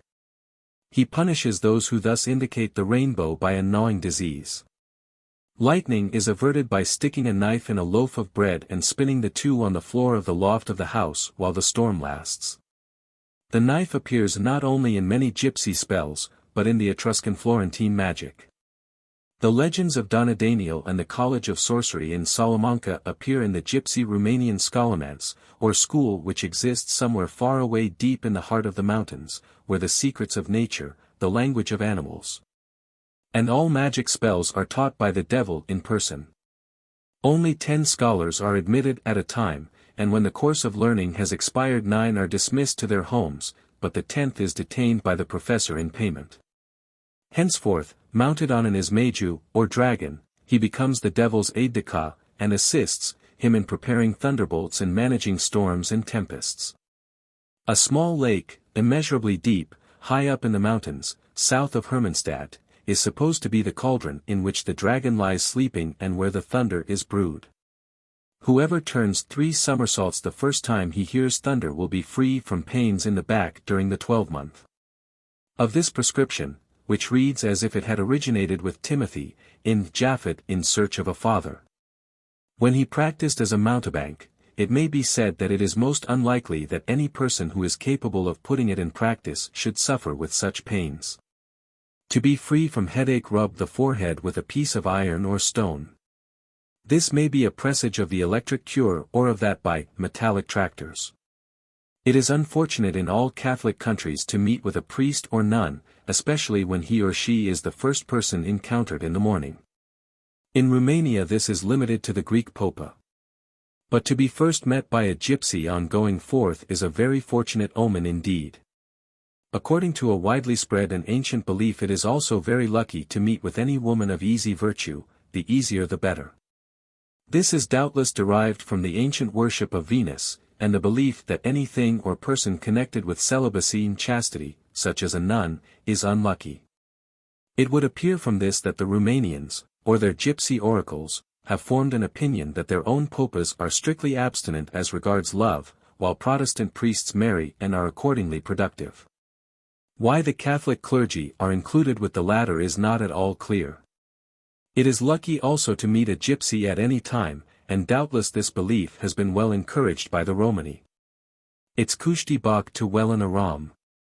When toots a Pyrian pre the drum. When you are going along the street. It's lucky a gypsy man to meet. Likewise, it is lucky to meet with a woman carrying a jug full of water, but unlucky if it be empty. So in the New Testament the virgins whose lamps were full of oil received great honor. The lamp was an ancient symbol of life, hence it is very often found covered with aphrodisiac symbols or made in phallic forms. It is barely possible that common old popular simile of not by a jug full, meaning not by a great deal, is derived from this association of a full vessel with abundance. It is a Roumanian gypsy custom to do homage to the wadna zina, or water woman, Hungarian gypsy, navashi, by spilling a few drops of water on the ground after filling a jug. And it is regarded as an insult to offer drink without observing this ceremony. A Roumanian will never draw water against the current, also as in the Hungarian gypsy charms, as it would provoke the water spirit. If water is drawn in the nighttime, whoever does so must blow 3 times over the brimming jug, and pour a few drops on the coals. The mythology of the Roumanians agrees with that of the gypsies. It is sylvan, and Indian. In deep pools of water lurks the dreadful Balor or Wadna Muz, i.e., the waterman. Mus is both Gypsy and Slavonian, who lies in wait for victims. In every forest lives the Mama Padura, or Weshni Dai, the forest mother, who is believed to be benevolent to human beings, especially towards children who have lost their way in the wood. But the Panush is an amorous spirit who, like the wanton satyrs of old, haunts the silent woodland shades, and lies in wait for helpless maids. Surely, observes Mrs. Gerard, this is a corruption of Great Pan, who is not dead after all, but merely banished to the land beyond the forest. What a find this would have been for Heine when writing The Gods in Exile. In deep forests and lonely mountain gorges there wanders about a wild huntsman of superhuman size. He appears to be of a mysterious nature, and is very seldom seen. Once he met a peasant who had shot 99 bears, and warned him never to attempt to kill another. But the peasant disregarded his advice, and, missing his aim, was torn in pieces by the bear. Very singular is the story that this lord of the forest once taught a hunter, that if he loaded his gun on New Year's night with a live adder he would never miss a shot during the ensuing year. It is not probable that he was told to put a live and wiggling snake into his gun. The story of itself suggests the firing out the ramrod for luck. It has been observed by C. Lloyd Morgan that if a drop of the oil of a foul tobacco pipe be placed in the mouth of a snake the muscles instantly become set in knotted lumps and the creature becomes rigid. If much is given the snake dies, but if only a small amount is employed it may be restored. This, as Mr. Oakley has suggested, may explain the stories of Indian snake charmers being able to turn a snake into a stick. It is performed by spitting into the snake's mouth and then placing the hand on its head till it becomes stiffened. The effect may be produced by opium or some other narcotic. And it may also occur to the reader that the jugglers who performed before Pharaoh were not unacquainted with this mystery. It is probable that the hunter in the gypsy Roumanian story first gave his adder tobacco before firing it off. The Omren, or wild man, is a malevolent forest spectre, the terror of hunters and shepherds. He is usually seen in winter, and when he finds an intruder on his haunts, he tears up pine trees by the roots with which he slays the victim, or throws him over a precipice, or overwhelms him with rocks. In every detail he corresponds to a being greatly feared by the Algonquin Indians of America. The Oamani Macuti, or small men, are gray-bearded dwarfs, dressed like miners. They are the kobolds or Bergmannchen of Germany. They seldom harm a miner, and when one has perished in the mine they make it known to his family by 3 knocks on his door. They may be heard quarreling among themselves and hitting at one another with their axes, or blowing their horns as a signal of battle. These horns of Elfland blowing connect them with the Corrigan of Brittany, who are fairies who always carry and play on the same instrument. Pretorius devotes a long chapter to all the learning extant on the subject of these Bergmannchen, or subterraneans. The mountain monk is the very counterpart of Friar Rush in English fairy lore, and is also of Indian origin. He delights in kicking over water pails, putting out lamps, and committing mischief, merry, mad, or sad. Sometimes he has been known to strangle workmen whom he dislikes, though, on the other hand, he often helps distressed miners by filling their empty lamps or guiding those who have lost their way. But he always bids them keep it a secret, and if they tell they suffer for it. Ghana is queen of the witches, and corresponds to the Diana of the Italians. Ghana is probably only a variation of the word Diana. Among the Wallachians this goddess is in fact known as Dina Encina. She, like the wild jugur, rushes in headlong hunt over the heavens or through the skies followed by a throng of witches and fairies. People show the places where she has passed, and where the grass and leaves are dry, Friedrich. She is a powerful enchantress, and is strongest in her sorcery about Eastertide. To guard against her the Wallachians at this time carry a piece of lime tree or linden wood. She is a beautiful but terrible enchantress, who presides over the evil spirits who meet on May Eve. She was the ruler of all Transylvania, a hunting country, before Christianity prevailed there. Her beauty bewitched many, but whoever let himself he lured into drinking mead from her urus, or wild ox, drinking horn perished. She is like the Norse Freya, a cat goddess, and seems to be allied to the chesm, or cat, or fountain spirit of the Turks. According to ancient Indian mythology, the moon is a cat who chases the mice, stars, of night, and in the 5th book of Ovid's, Metamorphoses, when the gods fled from the giants, Diana took the form of a cat. Feel soror Phoebe. Nivea Saturni a Vacca. Pis Venus latuit. V. 325, 332. According to the Hellenic cosmogony, the sun and moon created the animals, the sun creating the lion and the moon the cat, de gubernatis, zoological mythology, 2. 58. Gertrude, the chief sorceress or queen of the witches in Old German lore, appears when dead as surrounded by mice. She is, in fact, a cat. The Turkish chesm, or fountain cat, inveigles youths to death like the Gana, Diana, or Lorelei, who does the same, and is also a water sprite. The Tskuma is a fierce virgin, or sometimes an old witch, who is incarnate disease, such as the cholera. She is supposed to suffer from cold and nakedness, and may be heard at night when disease is raging, wailing for want. Then the maidens make garments and hang them out, but it is a most effective charm when 7 old women spin, weave, and sew for her a scarlet shirt all in one night without once speaking. A curious book might be written on the efficacy of nakedness in witch spells. In some places in Romania there is a spirit always naked, at least appearing such, who requires a new suit of clothes every year. These are given by the inhabitants of the district haunted by such an elf, who on New Year's night lay them out in some place supposed to be frequented by him or her. In 1866, in a Wallachian village in the district of Bihar, to avert the cholera, 6 youths and maidens, all quite naked, traced with a plowshare a furrow round their village to form a charmed circle over which the disease could not pass. When the land is suffering from long droughts, the Roumanians ascribe it to the Gypsies, who by occult means make dry weather in order to favor their own trade of brickmaking. When the necessary rain cannot be obtained by beating the guilty Tsigans, the peasants resort to the papaluga, or rain maiden. For this they strip a young gypsy girl stark naked, and then cover her up in flowers and leaves, leaving only the head visible. Thus adorned the papaluga, or Miss Jack in the Green, is conducted with music round the village, every person pouring water on her as she passes. When a gypsy girl cannot be had, or the Tsigans are supposed to be innocent, a Roumanian maiden may be taken. This custom is very widely spread. 40 years ago there was a strange mania in the northern cities of the United States for fast girls of the most reckless kind to go out naked very late by night into the street to endeavor to run around a public square or block of houses and regain their homes without being caught by the police. I suspect that superstition suggested this strange risk.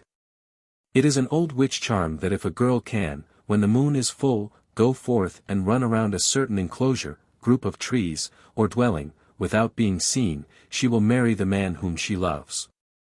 There are also many magical ceremonies which, to ensure success, must be performed in full moonlight and when quite naked. Among the Saxons in Transylvania, when there is a very severe drought, it is customary in some places for several girls, led by an old woman, and all of them absolutely naked, to go at midnight to the courtyard of some peasant and steal his harrow. With this they walk across fields to the nearest stream, where the harrow is put afloat with a burning light on each corner, Mrs. Gerard, Land Beyond, and This is evidently the old Hindu floating of lamps by maidens on the Ganges, and in all probability of gypsy importation. She who will pronounce a certain spell, strip herself quite naked, and can steal into the room where a man is lying sound asleep and can clip from his head a lock of hair and escape without awakening him or meeting anyone, will obtain absolute mastery over him, or at least over his affections. The hair must be worn in a bag or ring on the person.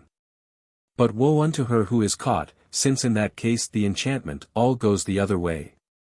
Once a beautiful but very poor Hungarian maid gave all she had to a young gypsy girl for a charm to win the love of a certain lord, and was taught this, which proved to be a perfect success. Having clipped the lock of hair, she wove it in a ring and wedded him. After a time she died, and the gypsy being called in to dress the corpse found and kept the ring. Then the Lord fell in love with the gypsy and married her. But ere long she too died, and was buried, and the ring with her. And from that day the Lord seemed as if possessed to sit by her grave, and finally built a house there, and never seemed happy save when in it. If a Roumanian maid, says Mrs. Gerard, desires to see her future husband's face in the water, she has only to step naked at midnight into the nearest lake or river, or, if she shrink from this, let her take a stand on the more congenial dunghill with a piece of Christmas cake in her mouth, and as the clock strikes 12 listen attentively for the first sound of a dog's bark. From whichever side it proceeds will also come the expected suitor. A naked maid standing on a congenial dunghill, with a piece of Christmas cake in her mouth would be a subject for an artist which should be eagerly seized in these days when excuses for the nude in art are becoming so rare.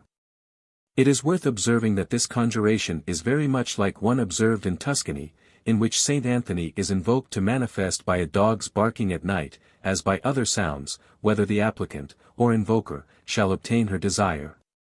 At the birth of a child in Wallachia every one present takes a stone and throws it behind him, saying, "This into the jaws of the Strigoi." 16, a custom, says Mrs. Gerard, which would seem to suggest Saturn and the swaddled-up stones. It is much more suggestive of the stones thrown by Deucalion and Pyrrha. Strigoi is translated as evil spirits. It is evidently, originally at least, the streg, or witches of Italy, from the Latin strix, the dreaded witch-bird of Ovid. Festus derives the word astringendo from the opinion that they strangle children. Middle Latin striga, Paulus Grolandus. For much learning on this subject of the strix the reader may consult De Gubernatis, Myth of Animals, Volume 2. Page 202. As long as the child is unbaptized it must be carefully watched for fear lest it be changed or stolen away. This is common to Christians, heathen, and gypsies to watch it for several days. A piece of iron, or a broom laid beneath the pillow will keep spirits away. So in Romania and Tuscany. Quintus Serenus, however, recommends that when the striga atra presses the infant, garlic be used, the strong odor of which, to their credit be it said, is greatly detested by witches. The Romans used to cook their china daemonum for the house spirits, and the Hindus prepared food for them. From them it has passed through the gypsies to Eastern Europe, and now the Roumanian, who has by a simple ceremony made a contract with the devil, receives from him an attendant spirit called a spiritsui or spiritush which will serve his master faithfully for 7 long years, but in return expecting the first mouthful of every dish eaten by his master. So many differing fancies have mankind, that they the master sprites may spell and bind. Nearly connected with the Roumanian we have the beliefs in magic of the Transylvanian Saxons, all of them shared with the gypsies and probably partially derived from them. Many people must have wondered what could have been the origin of the saying in reference to a very small place that there was not room to swing a cat in it. "But I don't want to swing a cat in it," was the very natural rejoinder of a well-known American litterateur to this remark applied to his house. It is possible that we may find the origin of this odd saying in a superstition current in Transylvania, whither it in all probability was carried by the gypsies, whose specialty it is to bear the seeds of superstitions about here and there as the winds do those of plants. In this country it is said that if a cat runs away, when recovered she must be swung 3 times round to attach her to the dwelling. The same is done by a stolen cat by the thief if he would retain it. Truly this seems a strange way to induce an attachment, or pour encourager les autres. It is evident, however, that to the professional cat stealer the size of his room must be a matter of some importance. It is a pity that this saying and faith were unknown to Moncrief Maraudin, the historiography of cats, Ovre, Paris, 1794, who would assuredly have made the most of it. As regards entering new houses in Transylvania the rule is not, "Devil take the hindmost," but the foremost. The first person or being who enters the maiden mansion must die, therefore it is safe to throw in a preliminary dog or cat. The scape cat is, however, to be preferred. I can remember once, when about 6 years of age, looking down into a well in Massachusetts and being told that the reflection which I saw was the face of a little boy who lived there. This made a deep impression on me, and I reflected that it was very remarkable that the dweller in the well could assume the appearance of everyone who looked at him. In Transylvania it is, says Mrs. E. Gerard, dangerous to stare down long into a well, for the well-dame who dwells at the bottom is easily offended. But children are often curious, and so, bending over the edge, they call out mockingly, "Dame of the well, pull me down into it." And then run away rapidly.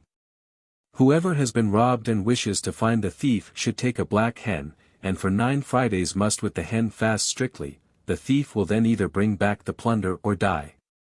This is called taking up the black fast against any one.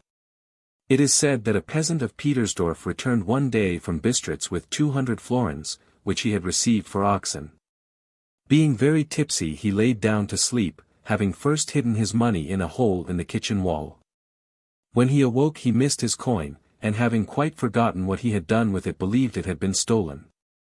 So he went to an old Wallachian, probably a gypsy, and induced him to take up the black fast against the thief.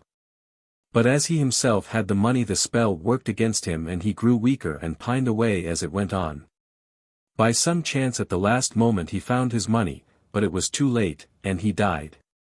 Pages of black hen lore may be gathered from the works of Friedrich, D. E. Gubernatus and others. Suffice it to say that Bubastis, the Egyptian moon goddess, appears to have been the original mistress of the mysterious animal, if not the black hen as well as Cat herself, and mother of all the witches. Magic qualities are attached in Hungary as in Germany to the lime or linden tree. In some villages it is usual to plant one before a house to prevent witches from entering. From very early times the lime tree was sacred to Venus among the Greeks, as it was to Lada among the Slavonians.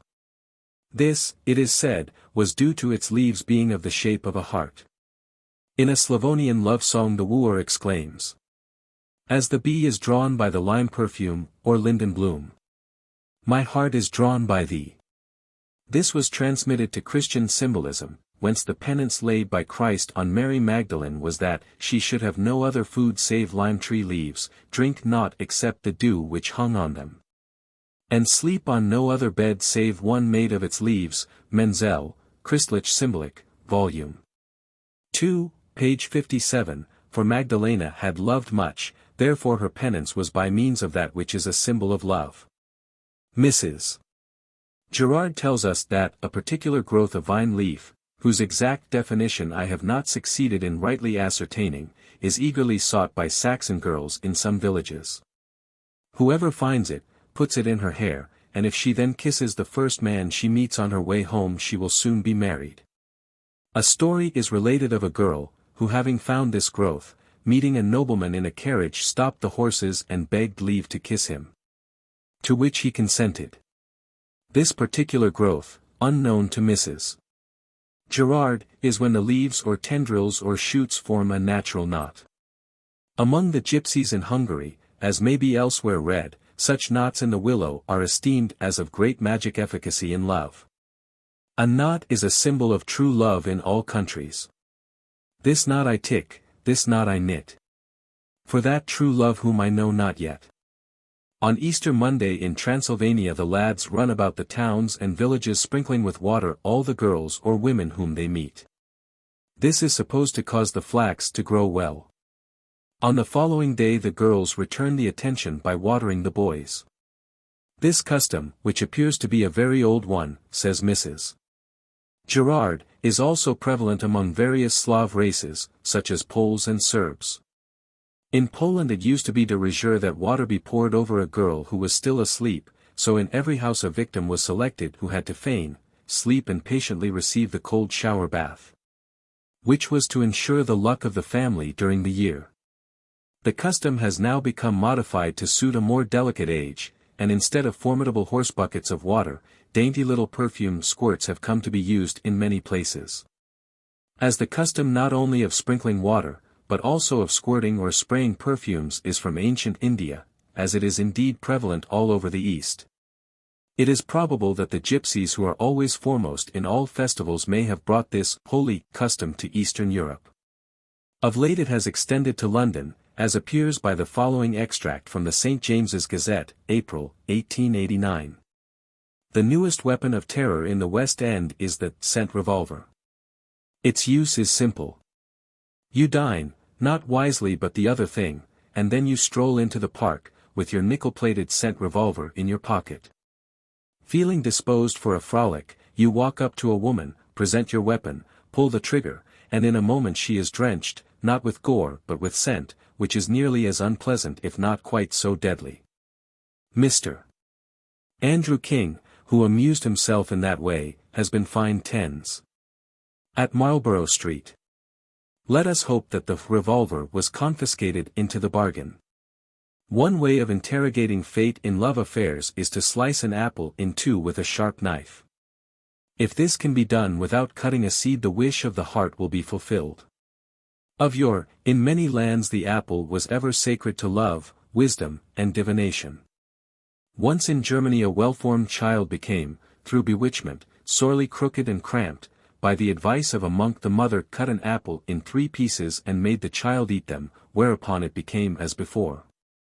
In Ilzac, in Alsace, there is a custom called andressel. On St. Andrew's Eve a girl must take from a widow, and without returning thanks for it, an apple. As in Hungary she cuts it in 2 and must eat 1/2 of it before midnight, and the other half after it, then in sleep she will see her future husband. And there is yet another love spell of the split apple given by Schiabelli, Die Gute alte Zeit, Stuttgart, 1847, p. 297, which runs as follows. On Friday early as may be, take the fairest apple from a tree. Then in thy blood on paper white, thy own name and thy true love's right. That apple thou in 2 shalt cut. And for its cure that paper put with 2 sharp pins of myrtle wood. Join the halves till it seem good. In the oven let it dry. And wrapped in leaves of myrtle lie. Under the pillow of thy dear. Yet let it be unknown to her. And if it a secret be, she soon will show her love for thee. Similar apple sorceries were known to the Norsemen. Because the apple was so nearly connected with love and luxury, Geschlechtsliebe und Zugangslust, those who were initiated in the mysteries and vowed to chastity were forbidden to eat it. And for the same reason apples, hares, and cupids, or amorets, were often depicted together. In Genesis, as in the Canticles of Solomon, apples, or at least the fruit from which the modern apple inherited its traditions, are a symbol of sexual love. In Florence women wishing for children go to a priest and get from him a blessed apple, over which they pronounce an incantation to Santa Anna, La San Na, who was the Lucina of the Latins. Chapter 9. The Rendezvous or Meetings of Witches. The rendezvous or meetings of witches, sorcerers, and vilas, a continuation of South Slavonian gypsy lore. In Eastern Europe witches and their kin, or kind, assemble on the eve of St. John and of St. George, Christmas and Easter, at crossroads on the broadpustas, or prairies, and there brew their magic potions. This, as Dr. Krauss observes, originated in feasts held at the same time in pre-Christian times. So it was that 1,000 years ago old and young assembled in woods or on plains to bring gifts to their gods, and celebrated with dances, games, and offerings the festival of spring, or of awaking and blooming nature. These celebrations have taken Christian names, but innumerable old heathen rites and customs are still to be found in them. It may be here observed that mingled with these are many of a purely gypsy oriental origin, which came from the same source and which it remains for careful ethnologists and critical folklorists to disentangle and make clear. The priestesses of prehistoric times on these occasions performed ceremonies, as was natural, to protect cattle or land from evil influences. To honor their deities the wise women bore certain kinds of boughs and adorned animals with flowers and wreaths. The new religion declared that this was all sorcery and devil work, but the belief in the efficacy of the rites continued. The priestesses became witches, or vilas, the terms being often confused, but they were still feared and revered. In all the South Slavonian country the peasants on St. George's They adorn the horns of cattle with garlands, in Gypsy Indian style, to protect them from evil influences.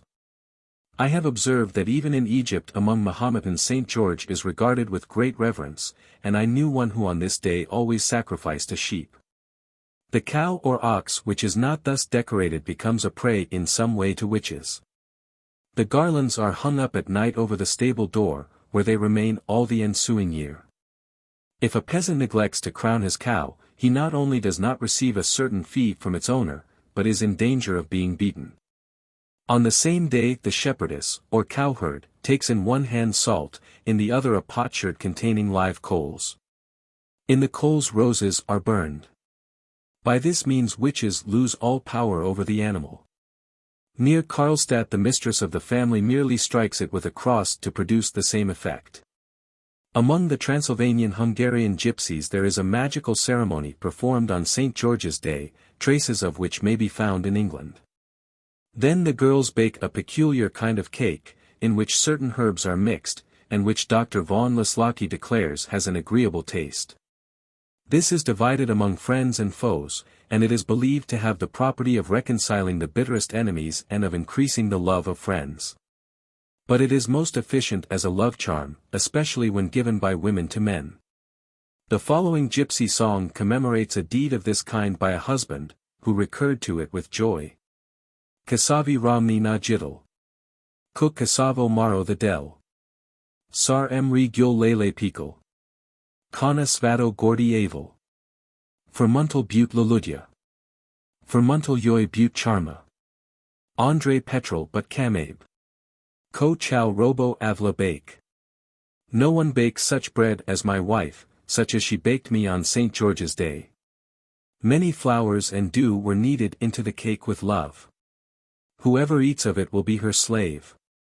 In England I was told by an old gypsy woman named Lizzie Buckland, that in the old-time gypsy girls made a peculiar kind of cake, a Romani moriclo, which they baked especially for their lovers, and used to throw to them over the hedge by night. To make it more acceptable, and probably to facilitate the action of the charm, they would put money into the cake. It was observed of old among the Romans that fascinatio began with flattery, compliments, and presents. On the night of St. John the witch climbs to the top of the hurdle fence which surrounds the cowyard, and sings the following spell. K many sir. K many maslow. K many pewter. K many mliko. Avam pak krovska kozu. To me the cheese. To me the tallow, or meat. To me the butter. To me the milk. To you only the cowhide. Or, as it may be expressed in rhyme. The cheese, meat, butter, and milk for me. But only the cowhide left for thee. Then the cow will die, the carcass be buried, and the skin sold. To prevent all this the owner goes early on St. John's Day to the meadow and gathers the morning dew in a cloak. This he carries home, and after binding the cow to a beam washes her with it. She is then milked, and it is believed that if all has gone right she will yield 4 bucketsful. In the chapter on Conjurations and Exorcisms among the Hungarian gypsies, I have mentioned the importance which they attach to the being born a 7th or 12th child. This is the same throughout South Slavonia, where the belief that such persons in a series of births are exceptionally gifted is shared by both gypsies, with whom it probably originated, and the peasants. What renders this almost certain is that Dr. Krauss mentions that the oldest information as to the subject among the Slavs dates only from 1854, while the faith is ancient among the gypsies. He refers here to the so-called Krstniki, who on the eve of St. John do battle with the witches. Krstnik is a Greek word, meaning, literally, one who has been baptized. But the Krstnik proper is the youngest of 12 brothers, all sons of the same father. There appears to be some confusion and uncertainty among the Slavs as to whether all the 12 brothers or only the 12th are Krstnik. According to the gypsy faith it would be the latter. These 12ers are the great protectors of the world from witchcraft. 17 But they are in great danger on St. John's Eve, for then the witches, having most power, assail them with sticks and stakes, or stumps of saplings. For which reason it is usual in the autumn to carefully remove everything of the kind from the ground. A krstnik is described by Miklozic as Klovek Terega Vile Obijubiju, a man who has won the love of a vila. The vila ladies, or a certain class of them, are extremely desirous of contracting the closest intimacy, in short, of becoming the mistresses, of superior men. The reader may find numerous anecdotes of such amours in the Curiosa of Heinrich Kornmann, 1666, and in my Egyptian sketch book, Trubner and Company, London, 1874. In the heathen days, as at present among all gypsies and orientals, it was believed to be a wonderfully lucky thing for a man to get the love of one of these beautiful beings. What the difficulties were which kept them from finding lovers is not very clear, unless it were that the latter must be 12th sons, or, what is far more difficult to find, young men who would not gossip about their supernatural sweethearts to other mortals, who would remain true to them, and who finally would implicitly obey all their commands and follow their advice. There is a vast array of tales, Gypsy, Arab, Provençal, Norman, German, and Scandinavian, which show that on these points the vila, or forest maiden, or spirit of earth or air, or fairy, was absolutely exacting and implacable. Being herself probably allowed by occult laws to contract an intimacy only with men of a high order, or such as are few in a heap and very hard to find.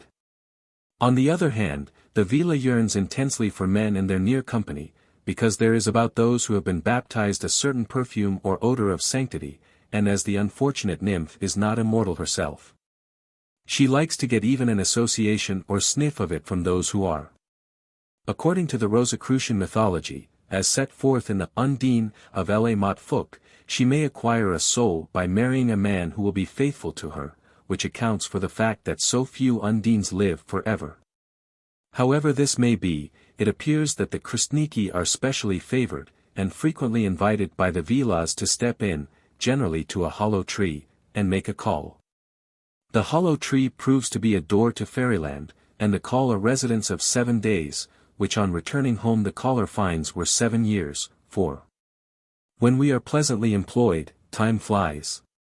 These spirits have one point in common with their gypsy friends, they steal children, with this difference, that the vila only takes those which have been baptized, while the gypsy, at present, at least, is probably not particular in this respect.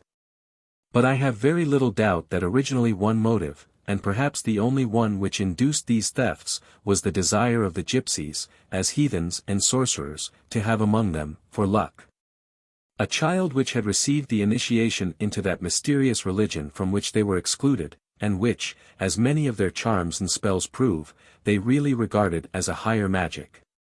It is on this ground only, or for this sole reason, that we can comprehend many of the child stealings effected by gypsies.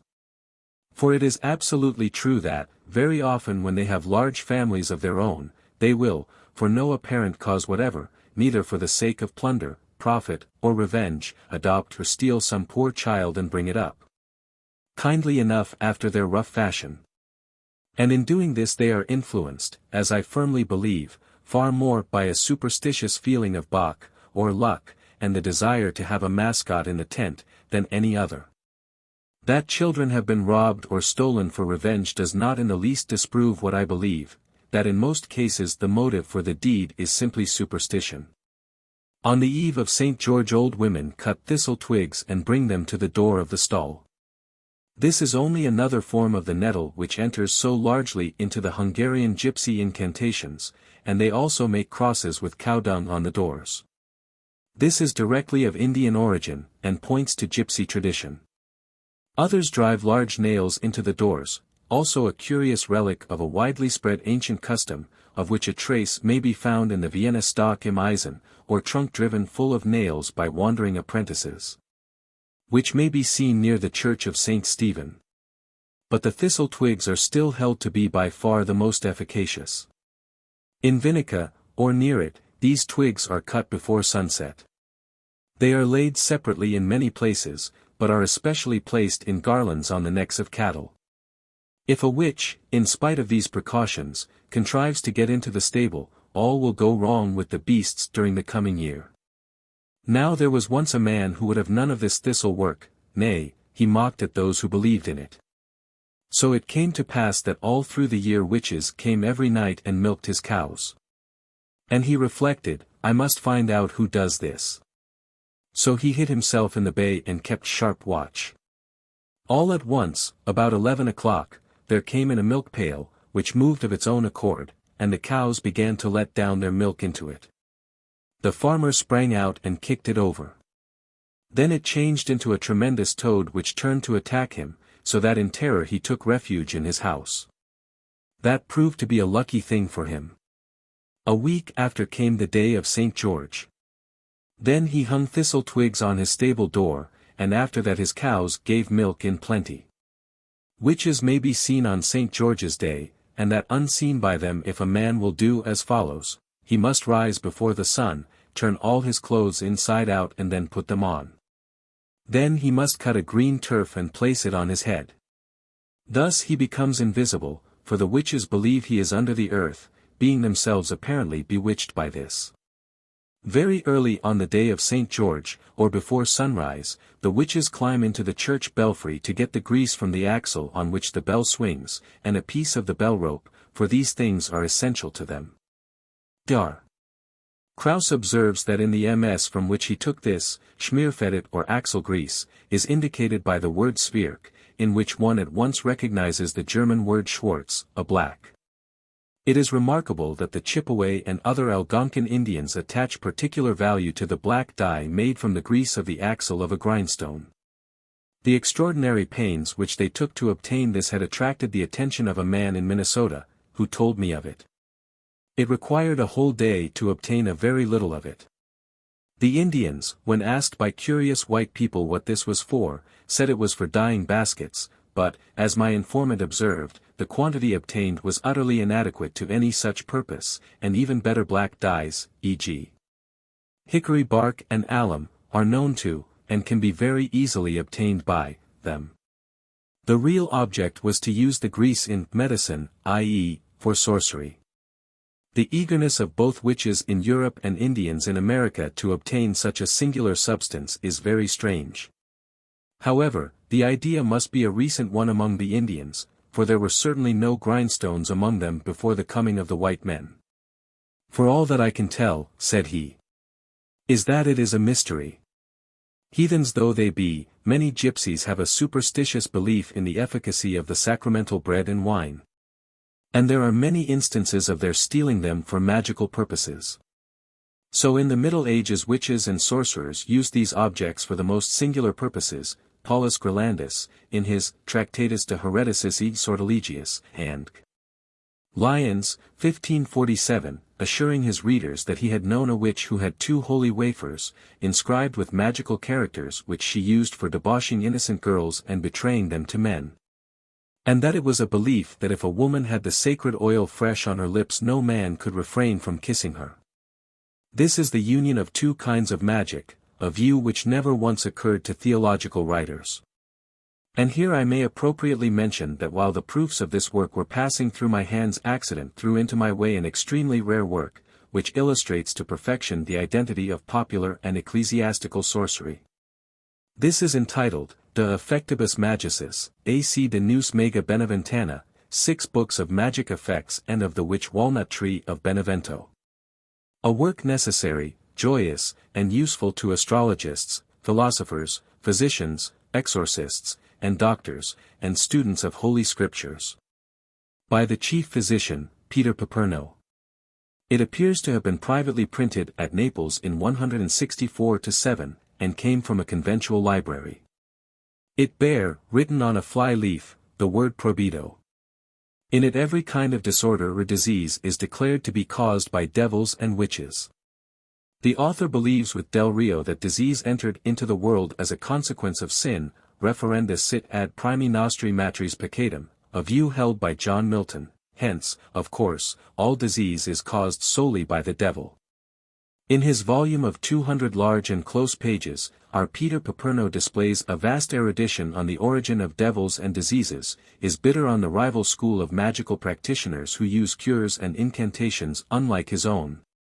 And then gives us the name and nature of all diseases, according to the different parts of the body, and the medical prescriptions proper for them, and what is, in his opinion, most needful of all, the incantation or exorcism to be pronounced. Sometimes there are several of these, as one for making up a pill, another on taking it, and there are also general conjurations, I mean benedictions, for the medicines altogether or in particular, such as the benedictio syruporum, the blessing of the syrups. And there is a very affecting and appropriately moving one for making or taking castor oil, and oils of all kinds, as follows. Benedictio Olei.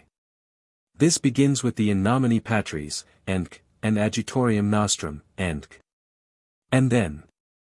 I exorcise you all aromatics, herbs, roots, seeds, stones, gums, and whatever is to be compounded with this oil, by God the Father, God the Son, and God the Holy Ghost, by the God triune yet one, by the Holy and single Trinity. That the impure spirit depart from you, and with it every incursion of Satan, every fraud of the enemy, every evil of the devil, and that mixed with oil you may free the subject from all infirmities, incantations, bindings, witchcrafts. From all diabolical fraud, art, and power, by the merits of our Lord Jesus Christ and the most beloved Virgin Mary, and of all the saints. Amen. The curses for the devils of colds, fevers, rheumatisms, gouts, stomachaches, and are awful, both in number, length, and quality, enough to frighten a cowboy or exhort an impenitent mule into docility.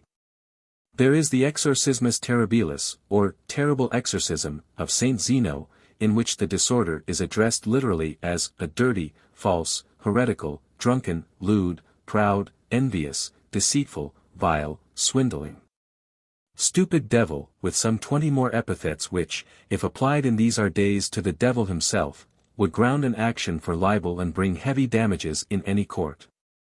It is to be remarked that in many prescriptions the author adds to legitimate remedies, ingredients which are simply taken from popular necromancy, or witchcraft, as for instance, rue, fugi demonum, verbena, and artemisia.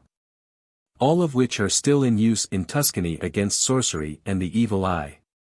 The really magical character of these exorcisms is shown by the vast array of strange words used in them, many of which have a common source with those used by sorcerers of the Kabbalistic or Agrippa school, such as Agla, Tetragrammaton, Adonai, Fons, Origo, Serpens, Avis, Leo, Imago, Sol, Floi, Vitus, Mons, Lapis, Angularis, Ischiros, Pantheon, all of which are old heathen terms of incantation. These are called in the exorcism words by virtue of which, per virtutem istorum verborum, the devils are invited to depart. The whole is as much a work of sorcery as any ever inscribed in a catalogue of occulta, and it was as a specimen of occulta that I bought it. Chapter 10. Of the haunts, homes, and habits of witches in the South Slavic lands. Of the haunts, homes, and habits of witches in the South Slavic lands, bogies and humbugs. The witches in Slavonian gypsy lore have now and then parties which meet to spin. Always by full moonlight on a crossroad. But it is not advisable, says Krauss, to pass by on such occasions, as the least they do to the heedless wayfarer is to bewitch and sink him into a deep sleep. But they are particularly fond of assembling socially in the tops of trees, especially of the ash, walnut, and linden or lime kinds, preferring those whose branches grow in the manner here depicted. It is but a few days ago, as I write, that I observed all along the route from Padua to Florence thousands of trees supporting vines, which trees had been trained to take this form. The farmers being as much influenced by luck in so doing as utility. For it is not really essential that the tree shall so exactly receive this shape, to hold a vine, as is proved by the fact that there are plantations here and there where this method of training the trees is not observed. It is very suggestive of the tricula or trident of Shiva, which originated the trussel, or cross of the Gypsies. As regards the properties of the ash tree, Krauss remarks that roots with magic power grew under ash trees, and quotes a song of a maiden who, having learned that her lover is untrue, replies, I me trava you a colo save. I carenja a colo jacenja. There are herbs by the save, and roots around ash trees. Meaning that she can prepare a love potion from these. There is in the Edda a passage in which we are also told that there are magic powers in the roots of trees, the reference being probably to the ash, and possibly to the Alran, or images made of its roots, which are sometimes misnamed mandrakes. Other resorts of Slavonian gypsy witches are near or in deep woods and ravines, also on dung hills, or places where ashes lie, or rubbish is thrown, or among dense bushes. Or as soon as the sun sets they assemble in orchards of plum trees, or among ancient ruins, while on summer nights they hold their revels in barns, old hollow trees, by dark hedges or in subterranean caverns. The peasants greatly dread dung hills after dark, for fear of cruel treatment by them. When a wild wind is blowing the witches love dearly to dance. Then they whirl about in eddying figures and capers, and when the sweat falls from them woe to the man who treads upon it, for he will become at once dumb or lame, and may be called lucky should he escape with only an inflammation of the lungs. In fact, if a man even walks in a place where witches have been he will become bewildered or mad, and remains so till driven homeward by hunger. But such places may generally be recognized by their footprints in the sand. For witches have only 4 toes, the great toe being wanting. These mysterious 4 toe tracks, which are indeed often seen, are supposed by unbelievers to be made by wild geese, swans, or wild ducks, but in reply to this the peasant or gypsy declares that witches often take the form of such fowl. And there is, moreover, much rabbinical tradition which proves that the devil and his friends have feet like peacocks, which are notoriously birds of evil omen, as is set forth by a contributor to the St. James's Gazette, November 16, 1888. Again, take peacocks. Nobody who has not gone exhaustively into the subject can have any adequate idea of the amount of general inconvenience diffused by a peacock. Broken hearts, broken limbs, pecuniary reverses, and various forms of infectious disease have all been traced to the presence of a peacock, or even a peacock feather, on the premises. The evil reputation of the peacock is due to his having been the only creature who was induced to show Satan the way into paradise. For a poem on this subject, vide Legends of the Birds, by C. G. Leland, Philadelphia, 1864. If any one should by chance pop in, like Tam O'Shanter, to an assembly of witches, he must at once quickly cover his head, make the sign of the cross, take 3 steps backwards and a 4th forwards. Then the witches cannot injure him. Should a gentleman in London or Brighton abruptly intrude into a 5 o'clock tea, while Peel or Primrose witches are discussing some specially racy scandal, he should, however, make instantly so many steps backwards as will take him to his overcoat or cane, and then, after a turn, so many downstairs as will bring him into the street. If any man should take in his hand from the garden fence anything which a witch has laid there, he will in the same year fall sick, and if he has played with it he must die. There be land witches and water witches. Whoever goes to swim in a place where these latter are found will drown and his body never be recovered. Sometimes in these places the water is very deep, but perfectly clear, in others it is still and very muddy, to which no one can come within 7 paces because of an abominable and stifling vapor. And, moreover, as a dead cat is generally seen swimming on the top of such pools, no one need be endangered by them. The fact that the Gypsy and South Slavonian or Hungarian folklore is directly derived from classic or Oriental sources is evident from the fact that the Shamitic Persian devil, who is the head and body of all witchcraft in Western Europe, very seldom appears in that of the eastern parts. The witches there seem invariably to derive their art from one another. Even in Venice they have no unusual fear of death or of a future state. A witch who has received the gift or power of sorcery cannot die till she transfers it to another, and this she often finds it difficult to do. As is illustrated by a story told me in Florence in 1886 by the same girl to whom I have already referred. There was a girl here in the city who became a witch against her will. And how? She was ill in a hospital, and by her in a bed was una vecchia, ammalata gravamente, e non poteva morire, an old woman seriously ill, yet who could not die. And the old woman groaned and cried continually, oim. Muoio. Aci lascio. Non diceva che. Alas! To whom shall I leave? But she did not say what. Then the poor girl, thinking of course she meant property, said, Lasciate a me, son tanto povera. Leave it to me, I am so poor. At once the old woman died, and la povera Giovanna se è trovato in eredita della stregoneria, the poor girl found she had inherited witchcraft. Now the girl went home, where she lived with her brother and mother. And having become a witch she began to go out often by night, which the mother observing, said to her son, Qualche volta tu trovrai tua sorella colla pancia grossa. Some day you will find your sister with child. Don't think such a thing, mamma, he replied. However, I will find out where it is she goes. So he watched, and one night he saw his sister go out of the door, sullo punto della mezzanotte, just at midnight. Then he caught her by the hair, and twisted it round his arm. She began to scream terribly, when, ecco! There came running a great number of cats, e cominciarono a miauler, e fare un gran chiasso, they began to mew and make a great row, and for an hour the sister struggled to escape, but in vain. For her hair was fast, and screamed while the cats screeched, till it struck one, when the cats vanished and the sorella was insensible. But from that time she had no witchcraft in her, and became a buona donna, or good girl, as she had been before, cum era prima. It is very evident that in this story there is no diabolical agency, and that the witchcraft is simply a quality which is transferred like a disease, and which may be removed. Thus in Venice, where, as is evident from the works of Bernoni, the witches are of Gypsy Slavic Greek origin, a witch loses all her power if made to shed even one drop of blood, or sometimes if she be defeated or found out to be a witch.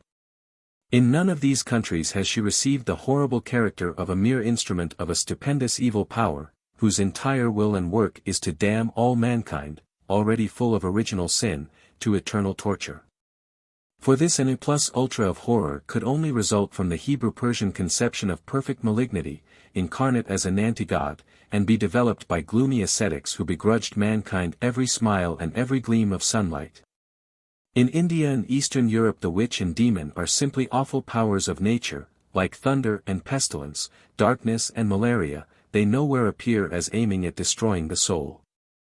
For such an idea as this it required a theology and mythology emanating from the basis of an absolutely perfect monotheos, which gave birth to an antithesis, infinite good, when concentrated, naturally suggesting a shadow counterpart of evil. In Eastern Europe the witch is, indeed, still confused with the Vila, who was once, and often still is, a benevolent elementary spirit, who often punishes only the bad, and gladly favors the good. It is as curious as it is interesting to see how, under the influence of the Church, everything which was not directly connected with the current theology was made to turn sour and bitter and poisonous. And how darkness and frost stole over flowery fields which once were gay in genial sunshine. It is a necessary result that in attaining higher ideals the lesser must fade or change. Devilism, or the dread of the child and savage of the powers of darkness and mysterious evil, ends by incarnating all that is painful or terrible in evil spirits, which suggest their opposites. From devilism results polytheism, with one leading in good spirit, who in time becomes supreme. Then we have monotheism. But as evil still exists, it is supposed that there are innately evil powers or spirits who oppose the good. By following the same process the leader of these becomes an antitype, Lucifer, or Satan, or archdevil, the result being dualism. In this we have a spirit endowed with incredible activity and power, who is only not omnipotent, and whose malignity far transcends anything attributed to the gods or devils of polytheism. His constant aim is to damn all mankind to all eternity, and his power is so great that to save even a small portion of mankind from this fate, God himself, or his own son, must undergo penance as a man, an idea found in the Buddhism of India. This is all the regular and logical sequence of fetishism and shamanism. Witchcraft, and the tales told of it, follow in the path of the religion of the age. In the earliest time women were apparently the only physicians, that is to say magicians, and as man was in his lowest stage the magic was a vile witchcraft. Then came the shaman, a man who taught in animism a more refined sorcery, which was, however, as yet the only religion. But the witch still existed, and so she continued to exist, pari passu, through all the developments of religion. And to this day every form and phase of the magician and witch exists somewhere, it sometimes happening that traces of the earliest and most barbarous sorcery are plain and palpable in the most advanced faith. There may be changes of name and of association, but in simple truth it is all magic and nothing else. Gypsy, Hungarian, Slavonian, Indian, and Italian witches, however they may differ from those of Western Europe on theological grounds, agree with them in meeting for the purposes of riotous dancing and debauchery. It has been observed that this kind of erotic dancing appears to have been cultivated in the East, and even in Europe, from the earliest times, by a class of women who, if not absolutely proved to be gypsies, had at any rate many points of resemblance with them. The Syrian girl who haunts the taverns round, described by Virgil, suggests the Syrian and Egyptian dancer, who is evidently of Indo-Persian, that is to say of Nuri, or Gypsy, origin. The Spanish dancing girls of remote antiquity have been conjectured to have come from this universal Hindu Romani stock. I have seen many of the Alma in Egypt, they all seem to be gypsyish, and many were absolutely of the Helibi, Nor, or Ragran stocks. This is indeed not proved, that all the deliberately cultivated profligate dancing of the world is of Indo-Persian, or gypsy origin, but there is a great deal, a very great deal, which renders it probable. And it is remarkable that it occurred to Pierre de Lancourt that the Persian ballerine had much in common with witches. Now the dancers of India are said to have originated in 10,000 gypsies sent from Persia, and who were of such vagabond habits that they could not be persuaded to settle down anywhere. Of these de Lancourt says, "The Persian girls dance at their sacrifices like witches at a sabbat, that is naked, to the sound of an instrument. And the witches in their accursed assemblies are either entirely naked or en chemise, with a great cat clinging to their back, as many have at divers times confessed. The dame called Volta is the commonest and the most indecent. It is believed that the devil taught 3 kinds of dances to the witches of Ginevra, and these dances were very wild and rude, since in them they employed switches and sticks, as do those who teach animals to dance. And there was in this country a girl to whom the devil had given a rod of iron, which had the power to make any one dance who was touched with it. She ridiculed the judges during her trial, declaring they could not make her die, but they found a way to blunt her petulance. The devils danced with the most beautiful witches, in the form of a he-goat, or of any other animal, and coupled with them, so that no married woman or maid ever came back from these dances chaste as they had gone. They generally dance in a round, back to back, rarely a solo, or in pairs. There are 3 kinds of witch dances. The first is the Trascone alla Bohema, or the Bohemian rigadoon, perhaps the polka. The second is like that of some of our workpeople in the country, that is to say by always jumping, this may be like the Tyrolese dances. The third with the back turned, as in the second rigadoon, in which all are drawn up holding one another by the hand, and in a certain cadence hustling or bumping one another, deritano contro deritano. These dances are to the sound of a tambourine, a flute, a violin, or of another instrument which is struck with a stick. Such is the only music of the Sabbat, and all witches assert that there are in the world no concerts so well executed. A tambourine, a violin, a flute, with perhaps a cymbal, which is struck with a stick. Does not this describe to perfection gypsy music, and is not the whole a picture of the wildest gypsy dancing wherever found? Or it would apply to the Hindu debauches, as still celebrated in honor of Saktya, the female principal, in India. In any case the suggestion is a very interesting one, since it leads to the query as to whether the entire sisterhood of ancient strolling, licentious dancers, whether Syrian, Spanish, or Egyptian, were not possibly of Indian gypsy origin. And whether, in their character as fortune-tellers and sorceresses, they did not suggest the dances said to be familiar to the witches.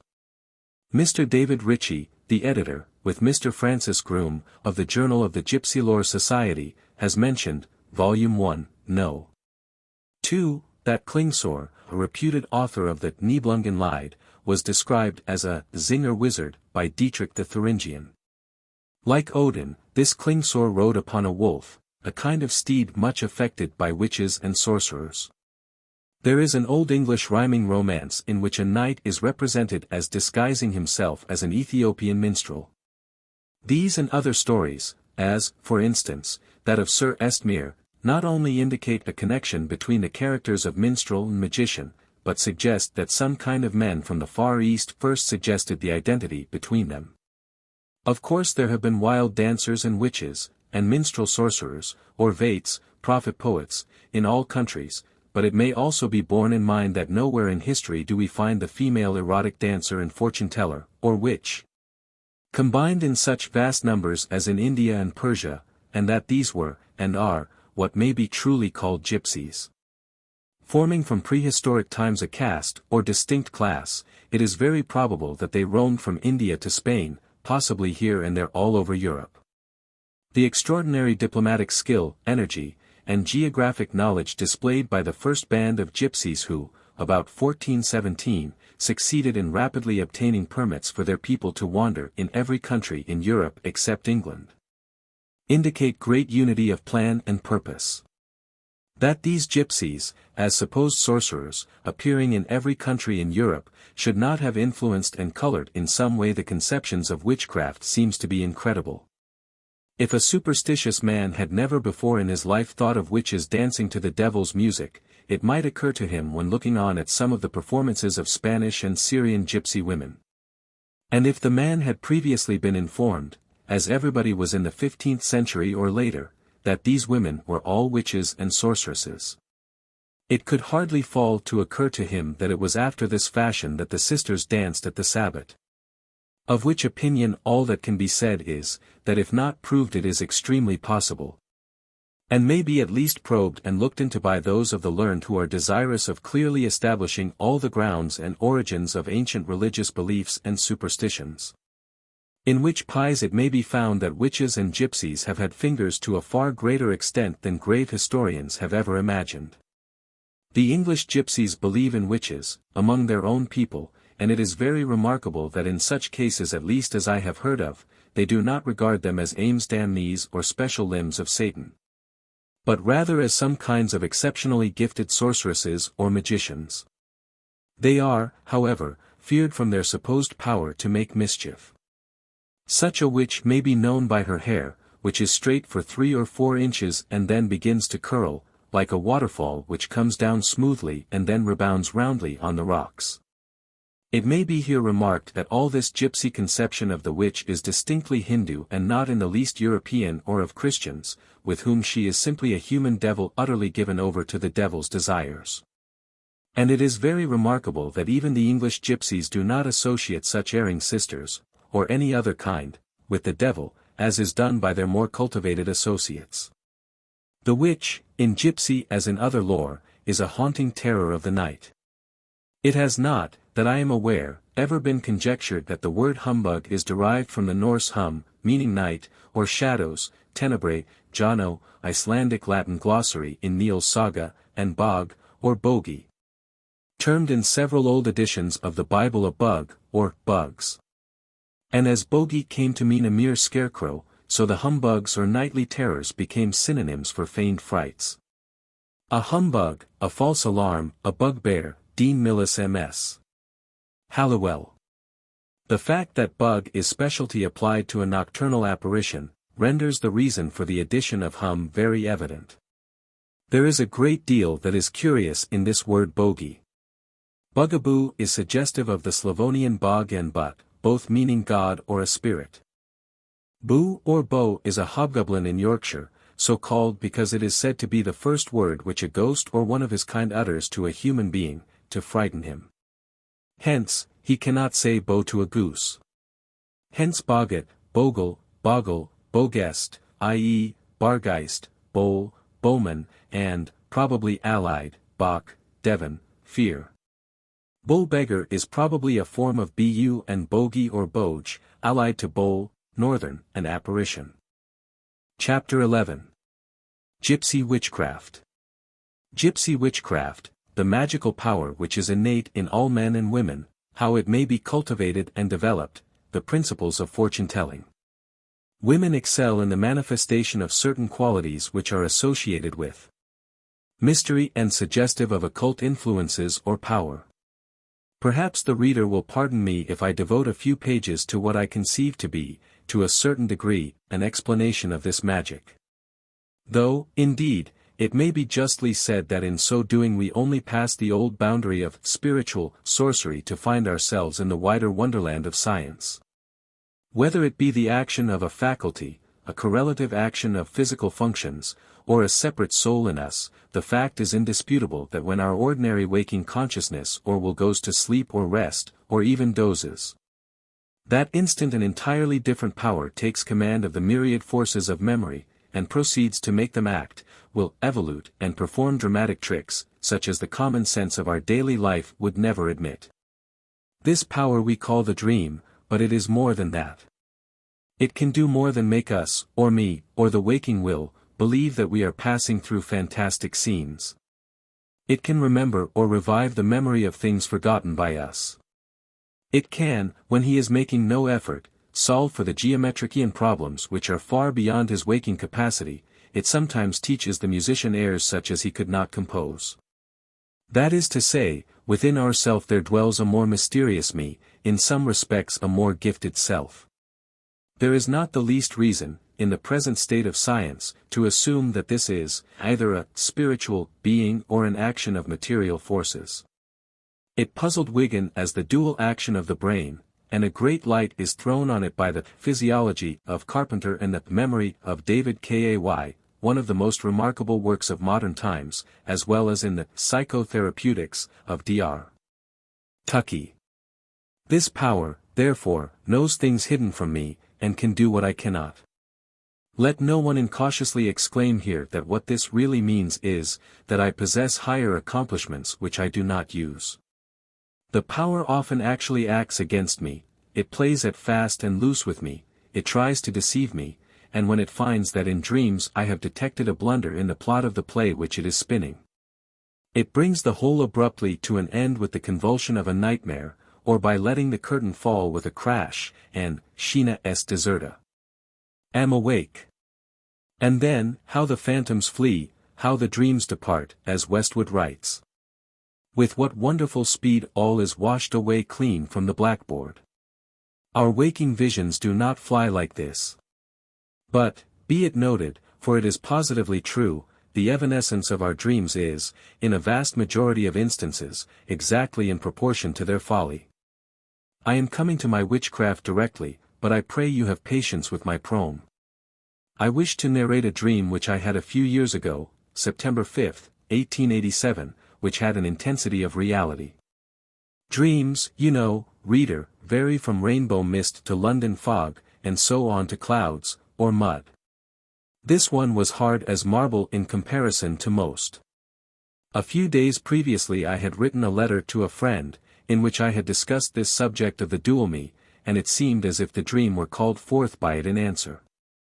I thought I was in my bed, a German one, for I was in Homburg vor der Hohe, yet I did not know exactly where I was. I at once perceived the anomaly, and was in great distress to know whether I was awake or in a dream. I seemed to be an invalid. I realized, or knew, that in another bed near mine was a nurse or attendant. I begged her to tell me if I were dreaming, and to awake me if I were. She tried to persuade me that I was in my ordinary life, awake. I was not at all satisfied. I arose and went into the street. There I met with 2 or 3 common men. I felt great hesitation in addressing them on such a singular subject, but told them that I was in distress because I feared that I was in a dream, and begged them to shake or squeeze my arm. I forget whether they complied, but I went on and met 3 gentlemen, to whom I made the same request. One at once promptly declared that he remembered me, saying that we had met before in Cincinnati. He pressed my arm, but it had no effect. I began to believe that I was really awake. I returned to the room. I heard a child speaking or murmuring by the nurse. I asked her again to shake my hand. This she did so forcibly that I was now perfectly convinced that it was no dream. And the instant it came home to me that it was a reality, there seized me the thrill or feeling as of a coming nightmare, and I awoke. Reviewing my dream when awake, I had the deepest feeling of having been Joe or played with by a master mocker. I recalled that, when I rose in my night robe from the bed, I did not dress, and yet found myself fully dressed when in the street. Then I remembered that when I returned to America, in 1879, I was in great apprehension lest I should have trouble and delay with our 16 trunks, because there was under my charge a lady who was dying. To my great relief and amazement, the officer whose duty it was to search claimed me as an old acquaintance, who had met me in T. Buchanan read, the poet, in Cincinnati in 1864, but what impressed me most of all, at once, was that the whole was caused by, and was a keen and subtle mockery of my comments in my letter, of the other ego, and of its sarcastic power. For I had been led, step by step, through the extremest doubt, to a full conviction of being awake, and then dismissed, as it were, with a snap or sneer into wakefulness itself. Now this dream artist is, to judge by his works, a very different kind of a person from me. We are not sympathetic, and herein lies a great and serious subject of study. Dreams, says a writer, are the novels which we read when we are fast asleep, and, at the risk of receiving punishment, I declare that my writer belongs to a school of novelists with which I have no feelings in common. If, as everybody assumes, it is always I who dream, only using other material, how is it that I always invariably disagree with, thwart, contradict, vex, and mock myself? I had rather be hanged and be done with it, before I would wrong my worst enemy with such pitiful, silly, degrading dreams and long-forgotten follies, as I am called on to endure. If this alter ego were a lunatic, he could not be a more thoroughly uncongenial inmate of my brain than he often is. Our characters are radically different. Why has he a mind so utterly unlike mine? His tastes, his thoughts, dispositions, and petty peculiarities are all unlike mine. If we belonged to the same club, I should never talk with him. Now we are coming to our witchcraft. This alter ego does not confine himself to dreams. A lunatic is a man who dreams wide awake. He has lost his will or the controlling power resulting from the just correlation of brain forces. Then the stored-up images stray out and blend. I have dreamed of telling or seeing things and of acting them at the same time. A fish and a watch and a man may seem to be the same thing at once in a dream, as they often are to a waking lunatic. A poet is a man who dreams wide awake. But he can guide his dreams or imaginings to symmetrical form, and to a logical conclusion or coherence. With the painter and sculptor it is the same. When the alter ego works harmoniously with the waking will, we call it imagination. But when the alter ego draws decidedly on latent forces, or powers unknown to the waking me, I am amazed, he does it often enough, that is certain. Then we have mystery. And it is out of this that men have drawn the conclusion that they have 2 or 3 souls, an astral spirit, a power of prophecy, the art of leaving the body, and the entire machinery of occultism. Physiology is probably on the high road to explain it all, but as yet it is not explained. Meanwhile it steals into our waking life in many ways. It comes in emotions, presentiments, harp tones, mystical conceptions, and minglings of images or ideas, and incomprehensible deductions, which are sometimes, of course, prophetic. It has nothing in common with common sense. Therefore it is to some uncommon sense, or to others nonsense. Sometimes it is one or the other. Agreeable sensations and their harmony become the beautiful. These blend and produce a general aesthetic sense. It becomes mystical, and is easily worked on by the alter ego. The most inspired passages of every poet on the beauty of nature betray clearly the influence and hidden power of the dream in waking life. Shelley, Wordsworth, Keats, Byron, were all waking dreamers de la première force. He who has heard an Aeolian harp play, and I have heard the 7 of Justinus Kerner in the old castle of Weibertreu when I was his guest, if he be a tone artist, has often caught series of chords which were almost melodies. This music has the same relation to definite composition which the dream has to waking common sense. There are two things which I do not understand. One is, why composers of music make so little use of the suggestive Aeolian harp. The second is, why decorative designers never employ the folding mirror 18 to produce designs. The one is an exact counterpart of the other, and both are capable of revealing inexhaustible harmonies, for both are deeply in accordance with the evolving processes of nature. The poetic or artistic faculty is, we therefore assume, the action on the myriad cells of memory by a strange, sometimes apparently involuntary, fantastic power, which is at the same time higher and lower than common sense or waking consciousness. Every image which man has received from sensation lies stored away in a cell, and is, in fact, a memory by itself. There is a faculty of association or sympathy by which groups of these images are called up, and there is perception which receives them, more or less vividly, like a photographic plate. When awake, will, or coherent common sense, regulates all this machinery. When asleep, the images seem to steal out and blend and frisk about by themselves in quaint dances, guided apparently by a kind of power whom I have conventionally called the alter ego. This power throws open brain or memory cells, which waking common sense has forgotten, in their chaotic or fantastic searches, and mingling they produce poetry. They may chance on prophecy, for if our waking self had at command the immense latent knowledge in which these elves revel, it would detect sequences and know to what many things would lead, now unto us all unknown. I once knew a nobleman who inherited in Italy a palace which he had never seen. There were in it 300 rooms, and it had belonged to a family which had for 600 years collected and handed down to their descendants every kind of object, as if they had been magpies or ravens. The heir, as a grave, earnest man, only concerned himself with the armory and picture gallery in principal rooms. But his young daughter Bertha ranged all over the place and made hundreds of the most singular discoveries. One day she came to me very much delighted. She had found an obscure room or garret, in which there were ranged about on shelves, sitting up and all. Looking at her, several hundred old dolls and marionettes. For 200 years or more the family had kept its old dolls. In this case the father was the waking reason, the rooms the brain cells, and Bertha the sprite who ranges over all and knows where to find forgotten images in store.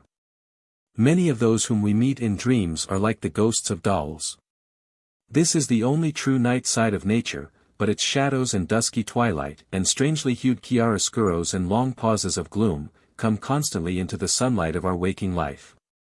Some lives have too much of it, some too little. Some receive it in coarse and evil forms, as lunatics, and sufferers from mania a potu. Some canny people, happy Scotch men, for instance, succeed in banishing it from life as nearly as is possible for a human being to do. Now to speak clearly, and to recapitulate distinctly, I set forth the following propositions. I. We have a conscious will which, whether it be an independent incomprehensible spirit, or simply the correlative result or action of all our other brain powers, exists, and during our waking hours directs our thoughts and acts. While it is at work in the world with social influences, its general tendency is towards average common sense. 2. This conscious will sleeps when we sleep. But the collective images which form memory, each being indeed a separate memory, as an aggregate of bees' cells form a comb, are always ready to come forth, just as honey is always sweet, limpid, and fluid. There is between them all an associative faculty, or a strange and singular power, which begins to act when the will sleeps. Whether it be also an independent self which plays capriciously while conscious will sleeps, or a result of correlated forces, it is not as yet possible to determine. What we know is, that it calls forth the images by association, and in a fantastic, capricious manner, imitates and combines what we have experienced, or read, or thought, during our waking hours. 3. Our waking will can only realize or act on such images as it has kept familiarly before it, or such as have been so often recalled that they recur spontaneously. But all the treasures of memory seem to be available to the dream ruler, and with them a loose facile power of grouping them into kaleidoscopic combinations. Thus, if one could imagine a kaleidoscope which at every turn made varied groups of human or other figures in different attitudes, with changing scenery. And then suppose this to be turned round by some simple vital or mechanical action, he would have an idea of the action of dreams. It is probable that the radical function of the dream power is to prevent images from becoming utterly forgotten or rusty, and by exercising the faculty of facile or chance combination to keep awake in man originality and creativeness. For it is almost certain that, but for the intrusion of this faculty into our waking thoughts, man would become a mere animal, without an idea beyond the joint common appetites, instincts, and emotions of the lowest of his kind. 4. The dream power intrudes more or less into all waking life. Then it acts, though irregularly, yet in harmony, with conscious will. When it is powerful and has great skill in forming associations of images, and by images I mean, with ideas, and can also submit these to waking wisdom, the result is poetry or art.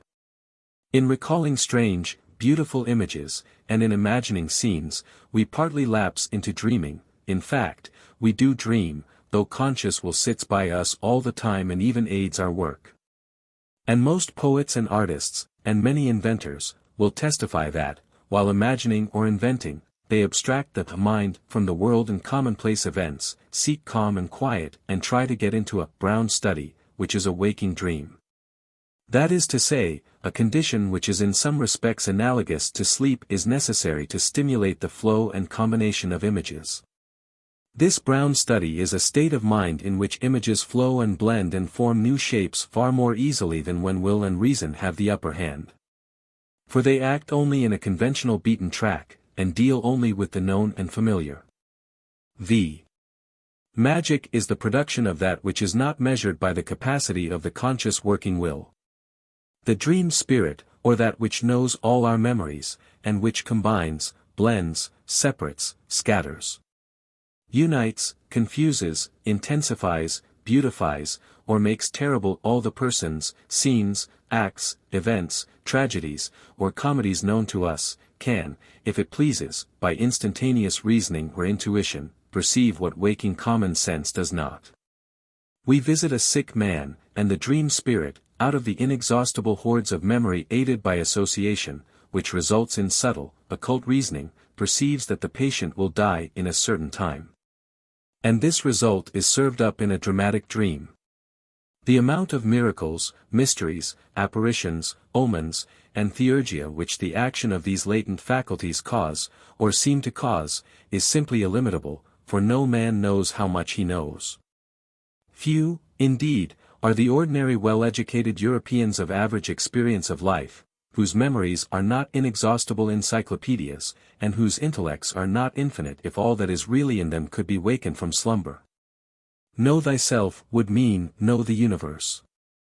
Now, there are people who, without being able to say why, are often inspired by this power which intuitively divines or guesses without revealing the process to common sense. They look into the eye of a person, something in glances and tones, gestures, mien, and address, suggests at once an assertion or a prediction which proves to be true.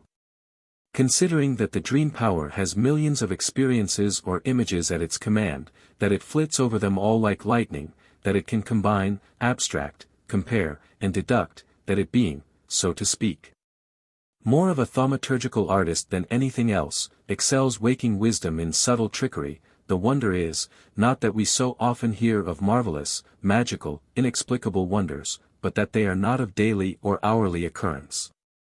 When we think of what we might be if we could master ourselves, and call on the vast sea of knowledge which is in the brain of every one who reads these lines, to give strict reckoning of its every wave and every drop of water, and every shell, pebble, wreck, weed, or grain of sand over which it rolls, and withal master the forces which make its tides and storms, then we may comprehend that all the wonder-working power attributed to all the sorcerers of olden time was nothing compared to what we really have within us.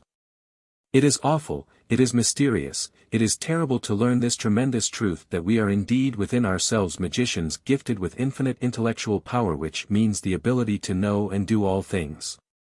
In the past men surmised the existence of this infinite memory, this power of subtle research and combination, but between them and the truth in every land and Time interposed the idea of objective spiritual or supernatural existences whose aid or medium was necessary to attain to wisdom.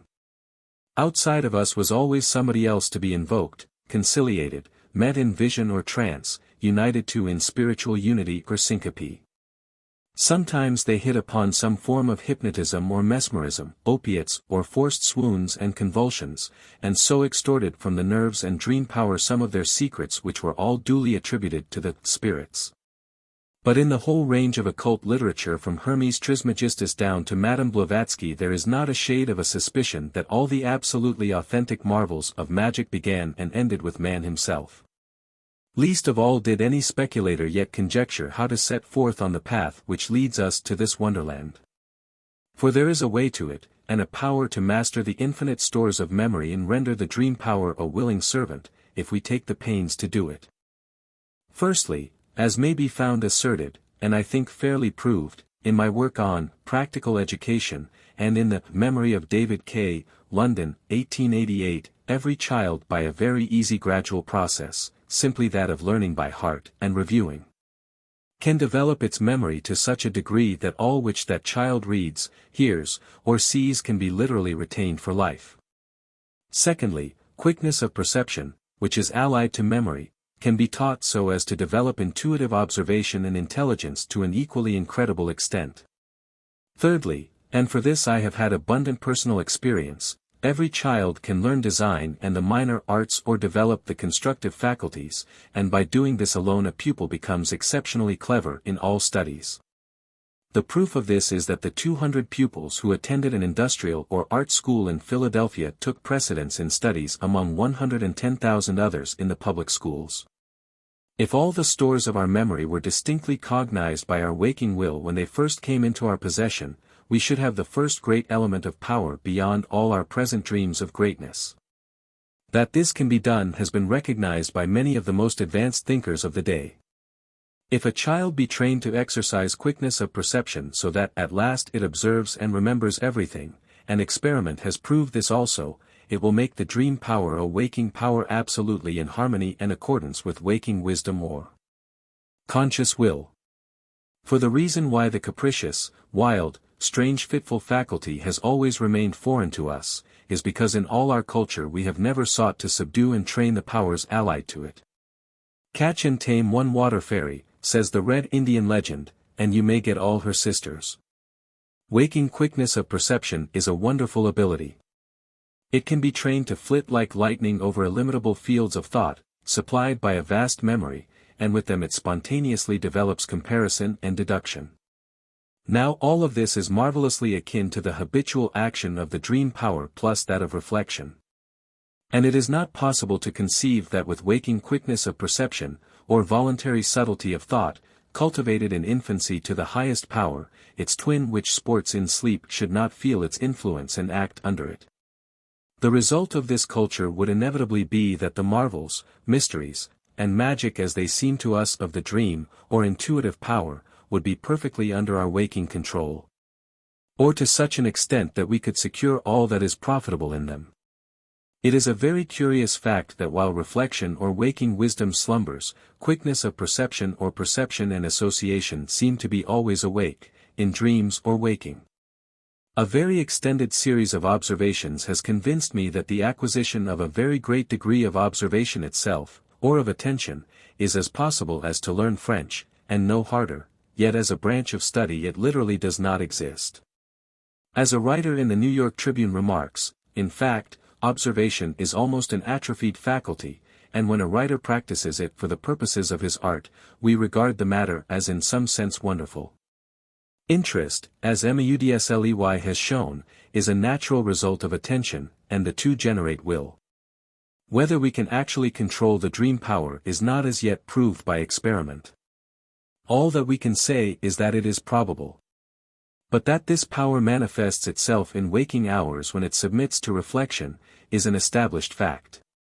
It shows itself in all imagination, in all originality, brave art or fantasy. Therefore it is no extravagant deduction to conclude that all of its action which now seems so wonderful, and which has furnished the groundwork for what we call magic, is perfectly within our grasp. and may be secured by simple methods of training which require only perseverance to perfect them. The gypsy fortune-teller is accustomed for years to look keenly and earnestly into the eyes of those whom she duckers or fortune-tells. She is accustomed to make ignorant and credulous or imaginative girls feel that her mysterious insight penetrates, with a power and with a sign, to their very souls. As she looks into their palms, and still more keenly into their eyes, while conversing volubly with perfect self-possession, ere long she observes that she has made a hit, has chanced upon some true passage or relation to the girl's life. This emboldens her. Unconsciously the dream spirit, or the alter ego, is awakened. It calls forth from the hidden stores of memory strange facts and associations, and with it arises the latent and often unconscious quickness of perception, and the gypsy actually apprehends and utters things which are wonderful. There is no clairvoyance, illumination or witchcraft in such cases. If such powers existed as they are generally understood to do, we should for one case of curious prediction hear of 20,000. But the dream power is at best fitful, irregular and fantastic in its action, it is at all times untrustworthy, for it has never been trained unless of yore by Chaldean priests and magi. In some wonderful way facts do, however, manifest themselves, evoked out of the unknown by occult, though purely material, mental faculties, and the result is that wonder at the inexplicable, which makes miracles, until we are accustomed to them. That gypsy women often do surmise or arrive at very curious and startling truths I know by my own experience, and also know that I myself when reading character in people's hands according to the laws laid down in books on chiromancy. When I have felt deeply interested, or as one may say excited or inspired, and have gone a little beyond mere description into conjecture and deduction, have been amazed at my own successes. It happened once that when in company with several ladies it was proposed after lunch to go to a gypsy camp on the Thames, and have fortunes told. Among these ladies was one of a very imaginative temperament, who had not only lived many years in the East, but had resided several winters as a guest in Arab families. As she was very much disappointed at not finding the gypsies, I offered to tell her fortune by onomancy, i.e., by taking the letters of her name according to numbers, and deducing from them her past and future. This I did in a most reckless manner, freely setting down whatever came into my mind. It seems to me now that a kind of inspiration suggested what I wrote and predicted. What was my amazement to hear the lady declare that all which had been written as to her past life was literally true, and I saw that she was simply awed at my supposed power of prediction, and had the fullest faith in what I had declared as regarded the future. What I had intended for a jest or mere entertainment turned out to be serious enough. And reflecting on the evil consequences of such belief on a person who naturally attributed it all to magic, I deeply regretted what I had done, and have not since attempted any renewal of such oracle work. It had previously occurred that I wrote out such a prediction for another lady which I did not clearly explain to her, but in which there was a regular recurrence and repetition of something unfortunate. This was shown in after years, and the troubles all came to pass as I had written. Now the more I studied this case the more I was convinced that it was based on unconscious observation, comparison, and deduction. Fichte has said that no bird can fly beyond itself, but the mind sometimes does actually precede its own conscious reasoning and throw back facts to it. It may be urged by those who still cling to the old-fashioned fetish of a distinction between spirit and matter, that this explanation of predictions, oracles, and insight, is simply materialistic and utterly destructive of all the poetry, grandeur, and beauty which is associated with mysterious divination. But for those who believe with mudsley, sui generis, that all such distinctions are not seriously worth considering, and to him who can rise to the great philosophy now dawning on the world, there is perceptible in it something far more wonderful and poetical, beautiful and even awful, than ever was known to any occultist of old, for it is scientific and true. It is also true that man can now talk across the world and hear all sounds conveyed to him through the depths of ocean. He can catch these sounds and keep them for centuries. How long will it be before sights, scents, and tastes will be thus transferred, and the man sitting in London will see all things passing in Asia, or wherever it pleases him or an agent to turn a mirror on a view? It will be 19 Or how long before the discovery of cheap and perfect aerial navigation will change all society and annihilate national distinctions. That, too, will be. These and 1,000 stranger discoveries will during the ensuing century burst upon the world, changing it utterly. We go on as of old in our little petty narrow grooves, declaring that this will be, and that will never come to pass, and that this or that kind of hopscotch lines, and tip-cat and marbles rules, are the eternal laws of humanity, and lo! All the while in his study some man whom you regard as a dreamer or dolt is preparing that which will be felt forever. One of these great discoveries, and that not the least, will be the development and mastery of memory and perception, attention, interest, and will in children.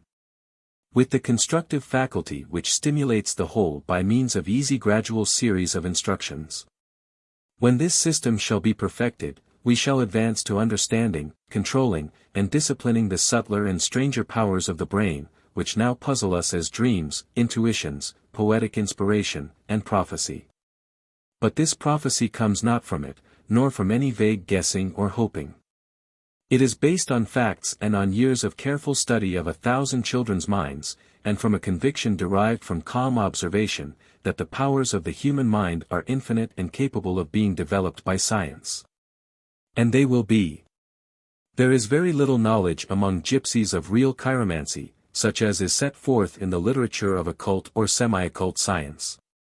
2 centuries ago, when chiromancy was studied seriously and thoroughly by learned and wise men, the latter compared thousands of hands, and naturally enough evolved certain truths, such as you, reader, would probably evolve for yourself if you would do the same. Firstly, they observed, as you may do, that the hand of a boor is not marked like that of a gentleman, nor that of an ignoramus like the palm of an artist or scholar. The line which indicates brain is on an average shorter in women than in men. In almost every instance certain signs infallibly indicate great sensuality. Others show a disposition to dreaminess, sentimentalism, the occult. Now as love, wisdom, strength of will, or inertness, are associable with Venus, Apollo, Jupiter, or Saturn, and as astrology was then seriously believed in, it came to pass that the signs of chiromancy were distributed to the 7 planets, and supposed to be under their dominion. It was an error, but after all it amounts to a mere classification. Properly considered, the names Jupiter, Saturn, Apollo, Mercury, Venus, and Mars are only synonyms of qualities, meaning masculine virtue and character, aptitude, art, cleverness, sexual passion, and combativeness. He who would, without a trace of superstition, analyze and describe many hands compared with the characters of their owners, would adopt effectively the same arrangement.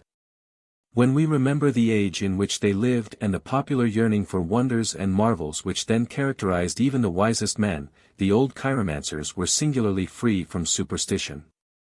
There were many among them who would have regarded with supreme contempt a Desperoles, with his fortune-telling for 20 francs. To these truly honest men, the gypsies, with their pretended chiromancy, were at first a great puzzle. The learned Pretorius, in his vast work on chiromancy and physiognomy, devotes 75 pages to this foreign element in our midst, and comes to the conclusion that they are humbugs. They do not know the lines, they know nothing. The intrusion of the latent powers of the mind had no place in the philosophy of Pretorius, therefore he did not perceive the back door by which the Romani slipped into the oracle. Yet there is abundant evidence even in his own valuable collection of the works of his predecessors, that many of them when tempted from merely describing character to straying into prophecy, were guided by something more mysterious than the laws of the lines of life, of the head, heart, the circle of Venus, the hepatic, and Via Lactea. The Hungarian gypsies have a system of chiromancy of their own which the reader may find in the book, Vom Wandernden Zigeunervolk, by Dr. von Leslocki, Hamburg, 1890. I had translated this and more of the kind for this chapter, but omitted it, thinking, firstly, that its place is supplied by more important matter. And, secondly, because it is, save as perhaps indicative of Indian origin, quite valueless, being merely of the prophetic kind. I have more than once known gypsies to tell me things of my past life which were certainly remarkable, bewildering, or inexplicable. And for the ordinary seeker of wunders upon wunders, it is all sufficient that a thing shall be beyond clear intelligence. How do you explain that? Is their crucial question, and their cry of triumph when relating some case of an authentic apparition, a spiritual feat of thaumaturgy, or a dream fulfilled? In fact, they would rather not have it explained. I well remember how Professor Joseph Henry, when lecturing on natural science, narrated to us, his hearers, how when he told certain people how certain tricks of a common conjurer were executed, they all protested that it could not be the way it was done. They did not wish to be disillusioned. Raise a man from the dead, make him fly through the air, and it is for everybody a miracle. Give them the power to do the same, and in a month's time it will be no longer miraculous, but something, in the due course of nature. And what single fact is there in the due course of nature which is not as inexplicable if we seek for a full explanation of it? Consider this thing every day till you ape penetrated with it, bear it in mind constantly, and in due time all phenomena will be miracles. We can apparently get a little nearer to the causes and give our discoveries names, but the primal causes as constantly recede and are continually buried in deeper mystery. But with most people names pass for explanations. Can you tell me what a hypothesis is? Asked a young gentleman at a dinner party of a friend who passed for being well informed. Hush, was the reply. Not now, ladies present. Mon Caporal, asked a French soldier, can you tell me what is meant by an equilateral? Certainly, mais d'abord, do you know Hebrew? No. Ah, then it would be impossible to explain it to you. What is it that makes people's heads ache? Inquired an old lady of a youth who had just begun his medical studies. Oh, it is only the convolution of the anomalies of the ellipsoid, replied the student. Just see now what it is to get l'arnine, commented the dame. He knows it all in a straight line. The one is satisfied that a hypothesis is something improper, the other that an equilateral is a matter which he might understand if he were as learned as his corporal, and the third is pleased to find that the mystery has at least a name.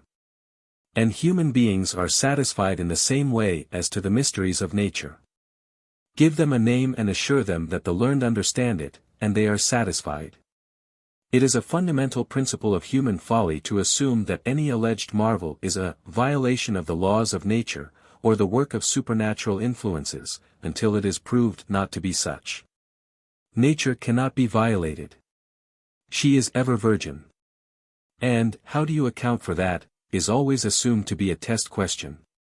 It cannot be denied that in almost every case, the narrator assumes the absolute truth of all which he states, when, as is well known, even in the most commonplace incidents of ordinary life, such truth can very rarely be obtained. Secondly, he assumes that all the persons who were cognizant of the miracle, or were concerned in it, were not only perfectly truthful, but endowed with perfect perfections, and absolutely sound judgments. If there is the least shadow of a possibility that one of them could have erred in the least particular, the whole must fall to the ground as a proof or test, for we must have irrefragable and complete evidence before we adopt a faith on which all our life may depend. But, thirdly, by asking any one to account for a marvel, he assumes that the one thus called on knows everything short of the supernatural or infinite, which is simply silly. But there is a higher source of admiration and wonder than could ever be established by vulgar fetish, animism, or supernaturalism, and this is to be found in the mysteries of nature which man has never penetrated, and which, as soon as they are overcome, reveal others far grander or deeper.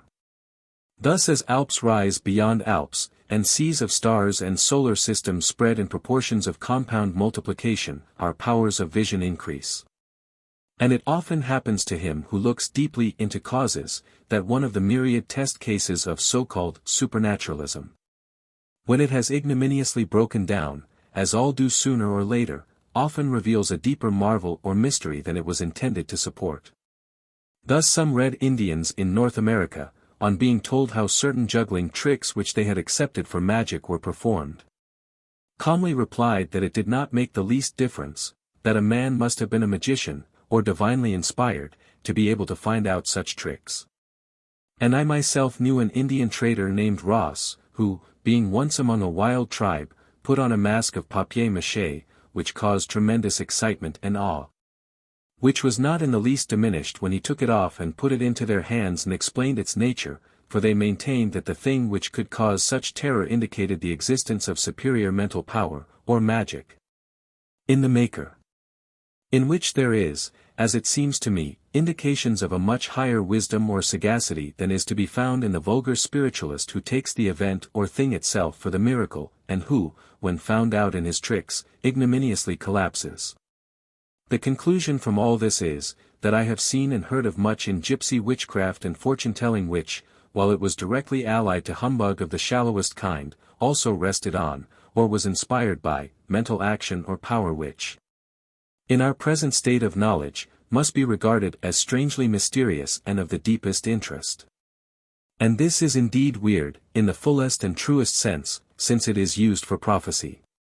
I will now endeavor to illustrate this. It is but natural that there should be something in gypsy fortune-telling. If the reader were to tell 10 fortunes a day for 20 years, it would be very remarkable indeed if in that time he had not learned some things which would seem wonderful to the world.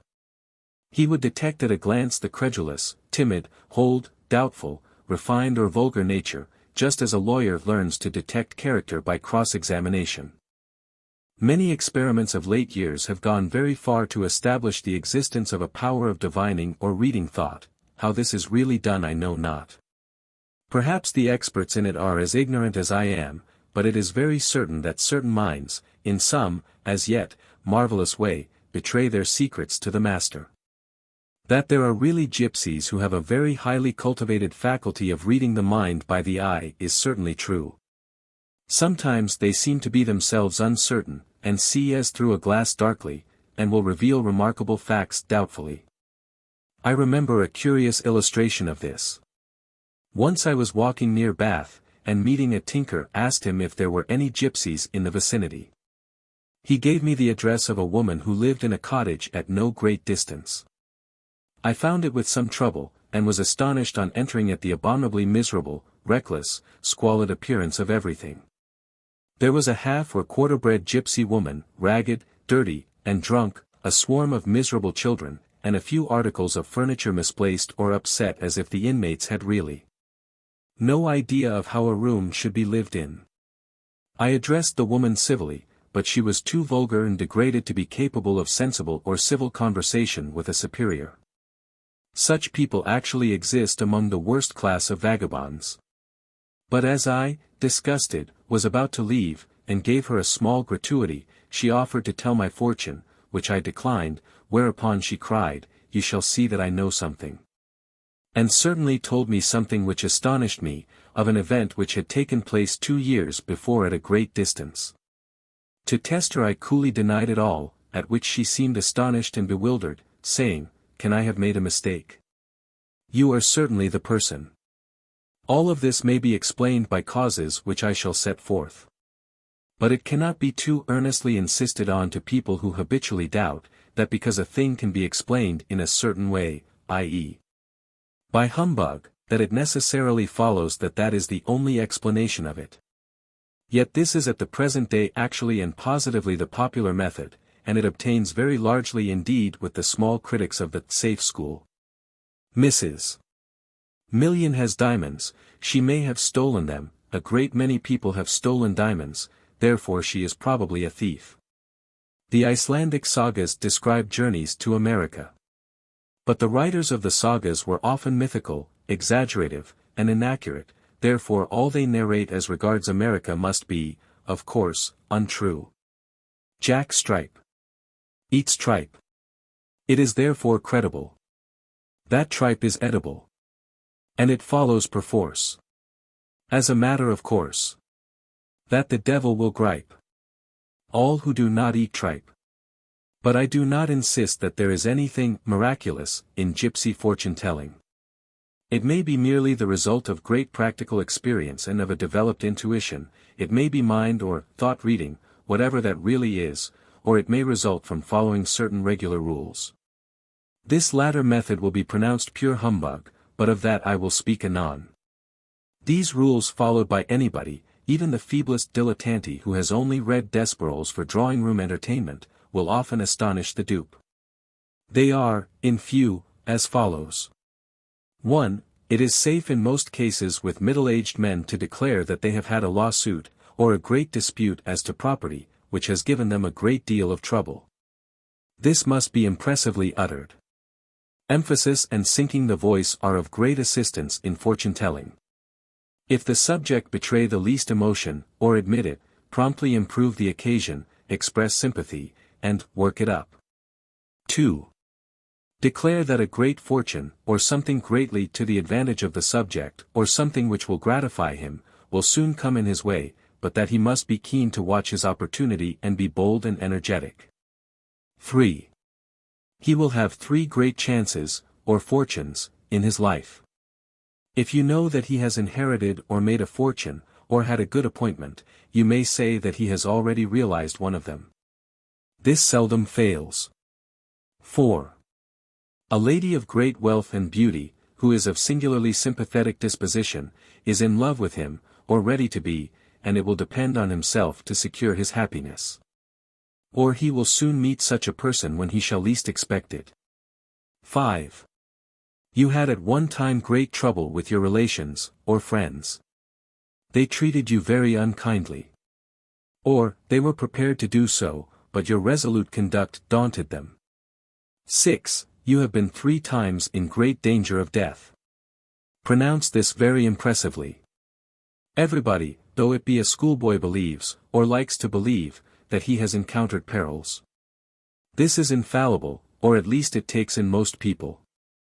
If the subject can be induced to relate his hairbreadth escapes, you may foretell future perils. 7. You have had an enemy who has caused you great trouble. But he, or she, it is well not to specify which till you find out the sex, will ere long go too far, and his or her effort to injure you will recoil on him or her. Or, briefly, it is written that some one, by trying to wrong you, will incur terrible retribution. Or, you have had enemies, but they are all destined to come to grief. Or, you had an enemy but you outlived him. 8. You got yourself once into great trouble by doing a good act. 9. Your passions have thrice got you into great trouble. Once your inconsiderate anger, or pursuit of pleasure, involved you in great suffering which, in the end, was to your advantage. Or else, this will come to pass, therefore be on your guard. 10. You will soon meet with a person who will have a great influence on your future life if you cultivate his friendship. You will ere long meet someone who will fall in love with you, if encouraged. 11. You will find something very valuable if you keep your eyes open and watch closely. You have twice passed over a treasure and missed it, but you will have a third opportunity. 12. You have done a great deal of good, or made the fortune or prosperity of persons who have been very ungrateful. 13. You have been involved in several love affairs, but your conduct in all was really perfectly blameless. 14. You have great capacity for something, and before long an occasion will present itself for you to exert it to your advantage.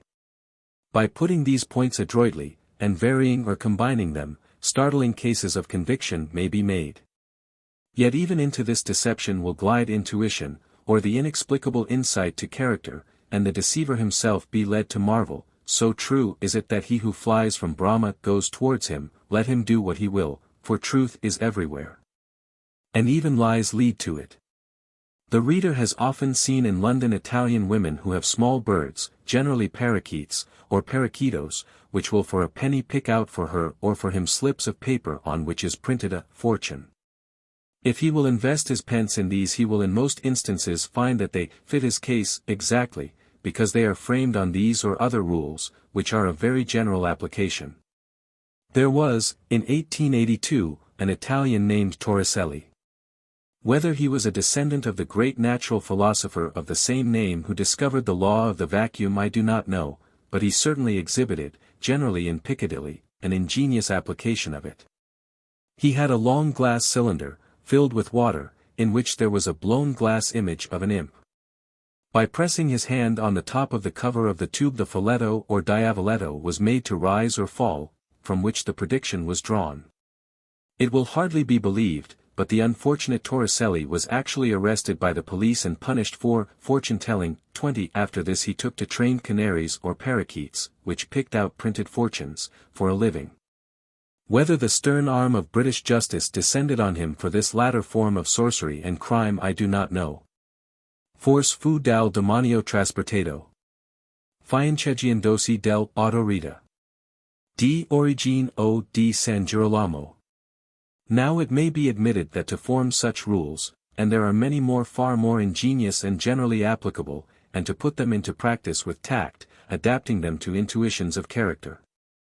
Not only as seen in the face but as heard in the voice or betrayed by gestures and dress and manner, must in the end develop a power. And, further still, this power by frequent practice enables its possessor to perform feats which are really marvelous and perhaps inexplicable, as yet, to men of science. I have, I think, indicated the road by which they travel to produce this result, but to what they arrived I do not know. Nor do they all get there. What genius is, physiology, with all the vast flood of light spread by Francis Galton on hereditary gifts, cannot as yet explain. It is an absolute thing of itself, and a miracle. Sometimes this wonderful power of prediction and of reading thought and quickly finding and applying rules falls into the hands of a genius. Then all our explanations of humbug and trickery and juggling fall to the ground, because he or she works what are absolutely as much miracles as if the artist had raised the dead. Such geniuses are the prophets of old, sometimes they are poets. There are as many clearly defined and admirable predictions as to events in art and politics in the works of Heine, which were fulfilled, as can be found anywhere. By the constant application of such rules, promptly and aptly, or boldly, the fortune-teller acquires a very singular quickness of perception. There are very few persons living who really know what this means and to what apparently marvelous results constant practice in it may lead. Beginning with very simple and merely mechanical exercises, Practical Education, page 151. London, Whitaker and Company. Perception may be gradually developed until not only the eye and ear observe 1,000 things which escape ordinary observation, and also many images at once. But finally the mind notes innumerable traits of character which would have once escaped it, combines these. And in a second draws conclusions which would amuse those who are ignorant, as indeed all men are as yet of the extraordinary faculties latent in every man. I beg the reader to pay special attention to this fact. There is nothing in all the annals of prophecy, divination, fortune-telling, or prediction, which is nearly so wonderful as what we may all do if we would by practice and exercise bring out of ourselves our own innate power of perception. This is not an assertion based on metaphysical theory, it is founded on fact, and is in strict accordance with the soundest conclusions of modern physiology. By means of it, joined to exercises in memorizing, all that there is in a child of ordinary intellect may be unerringly drawn out. And when in due time knowledge or information is gradually adduced, there is perhaps no limit to what that intellect may become. The study, therefore, of quickness of perception, as set forth or exercised in gypsy fortune-telling, is indeed curious. But to the far-reaching observer who is interested in education it is infinitely more useful, for it furnishes proof of the ability latent in every mind to perform what appear to be more than feats of intelligence or miracles. Yet which often are all mere trifles compared to what man could effect if he were properly trained to it. Sorcery. We are all sorcerers, and live in a wonderland of marvel and beauty if we did but know it. For the seed sprouting from the ground is as strange a truth as though we saw the hosts of heaven sweeping onward in glory, or could commune with fairies. Or raise from his grave the master magician of song who laid a curse on all who should dig his dust. But like children who go to sleep in the grand opera, and are wild with delight at punch, we turn aside from the endless miracle of nature to be charmed and bewildered with the petty thaumaturgy of guitars in the dark, cigarettes, and rope tying. Because it corresponds to and is miracle enough for us. And perhaps it is as well, for much thought on the infinites made Jean-Paul Richter and Thomas Carlyle half mad and almost unfit for common life. Seek truth in science and we shall be well balanced in the little as well as the great. Chapter 12. Fortune-telling, continued. Fortune-telling, continued, romance based on chance, or hope. As regards the future folk, and sorcery lore, authentic instances of gypsy prediction. It would seem to all who now live that life would be really intolerably dry were it utterly deprived of mystery, marvel, or romance. This latter is the sentiment of hopeful chance allied to the beautiful. Youth is willing or eager to run great risks if the road to or through them passes by dark ravines, under castled rocks, o'er dewy grass, and waters wild and fleet. And ever has been from the beginning. Now, it is a matter of serious importance to know whether this romance is so deeply inherent in man that it can never be removed. For, rightly viewed, it means current religion, poetry, and almost all art, as art at least was once understood, and it would seem as if we had come, or are coming, to a time when science threatens to deprive us of it all. Such is the hidden fear of many a priest and poet. It may be worth while to consider whether it is all to pass away into earnest prose or assume new conditions. Has the world been hitherto a child, or a youth, or poetry and supernaturalism its toys, and has the time come when it is to put away childish things? We can only argue from what we are, and what we clearly know or understand. And we know that there are in nature, though measured by the senses alone, phenomena which awake delightful or terrible, sublime or beautiful, grave or gay feelings, or emotions, which inspire corresponding thoughts. There is for us, an elf-home glory-land, far over setting suns, mysterious beauty in night and stars in their eternal course, grandeur of God in the ocean, loveliness in woman. Chiaroscuro in vapory valleys and the spray of waterfalls by moonlight, exciting emotions which are certainly not within the domain of science, as yet, and which it is impossible for us, as we are at present constituted, to imagine as regarded entirely from the standpoint of chemical and physical analysis. To see in all this, as we are, only hydrocarbons, oxygen, silex and aluminium, atoms, molecules, and laws, that is to say, always the parts and combinations and no sense as regards man that he is, with his emotional sense of beauty, anywhere in the game or of any account, is going far too far. Setting teleology and theology entirely aside, man, as the highest organism, has a right to claim that, as the highest faculties which have been as yet developed in him were caused by natural phenomena. Therefore there is in the phenomena a certain beauty which is far more likely to lead to more advanced enjoyment of form, color, or what we call the aesthetic sense, than to shrink away and disappear.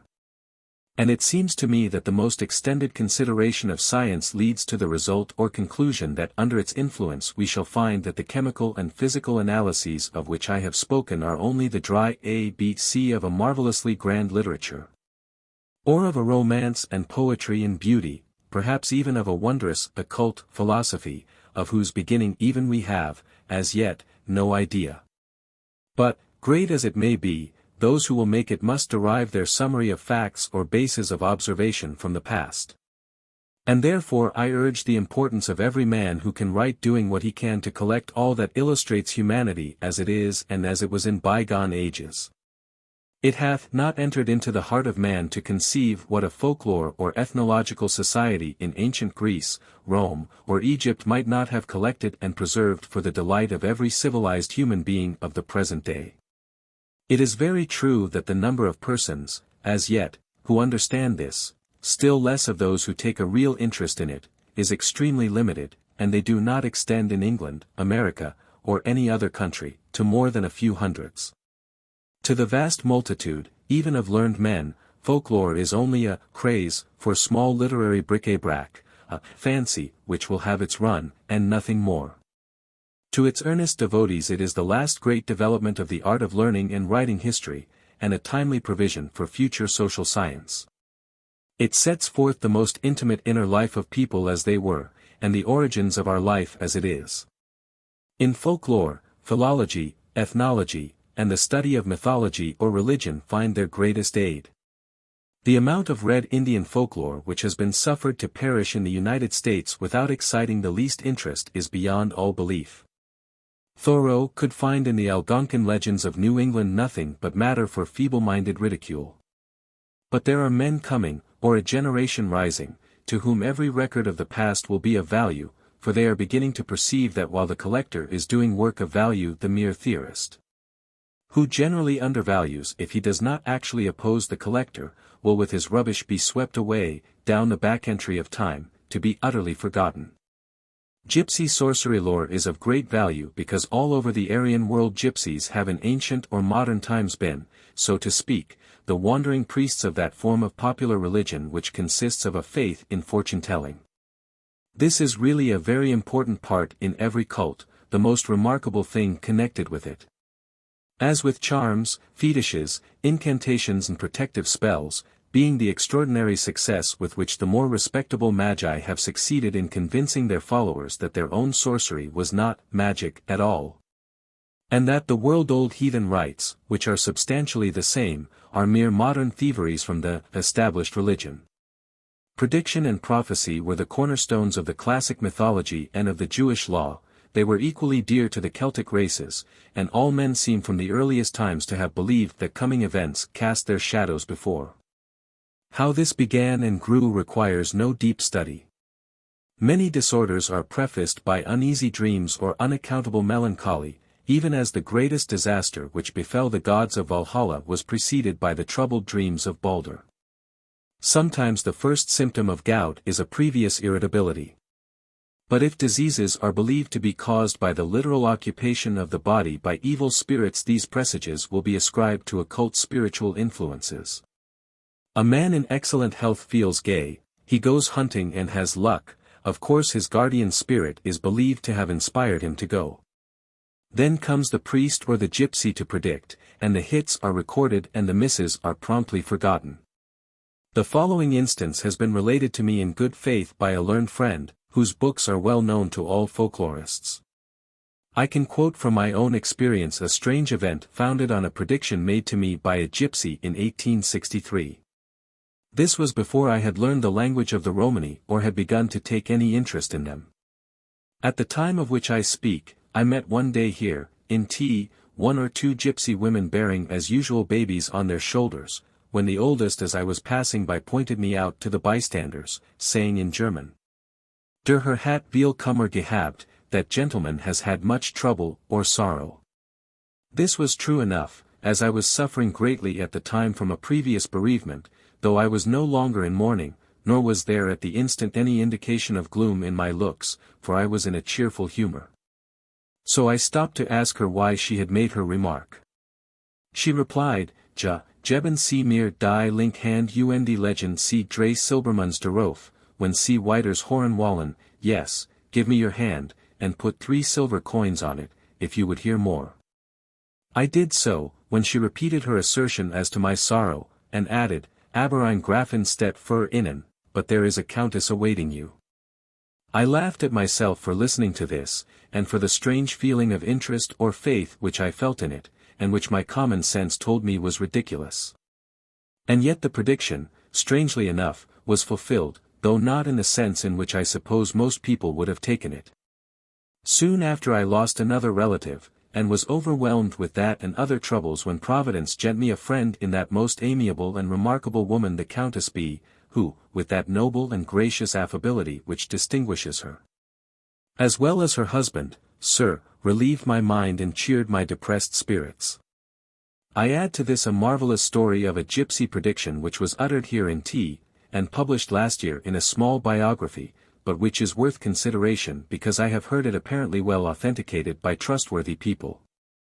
A very great disgrace to our town, I am happy to say he was the only one, was a Mr. M., of very good family. This man kept a mistress named R. M., who became acquainted with a young man who was employed as a clerk at the Credit Anstalt, and who always at night carried on his person its keys. This M. learned, and formed the following plot: the victim was to be enticed by the woman to her room, where she proposed to cut his throat, take the keys, and with the aid of M., to rob the bank and escape. It succeeded so far as that the young man was brought to her room, but when she began to attempt to kill him he struggled, and was overpowering her when M. entered the room and shot him dead.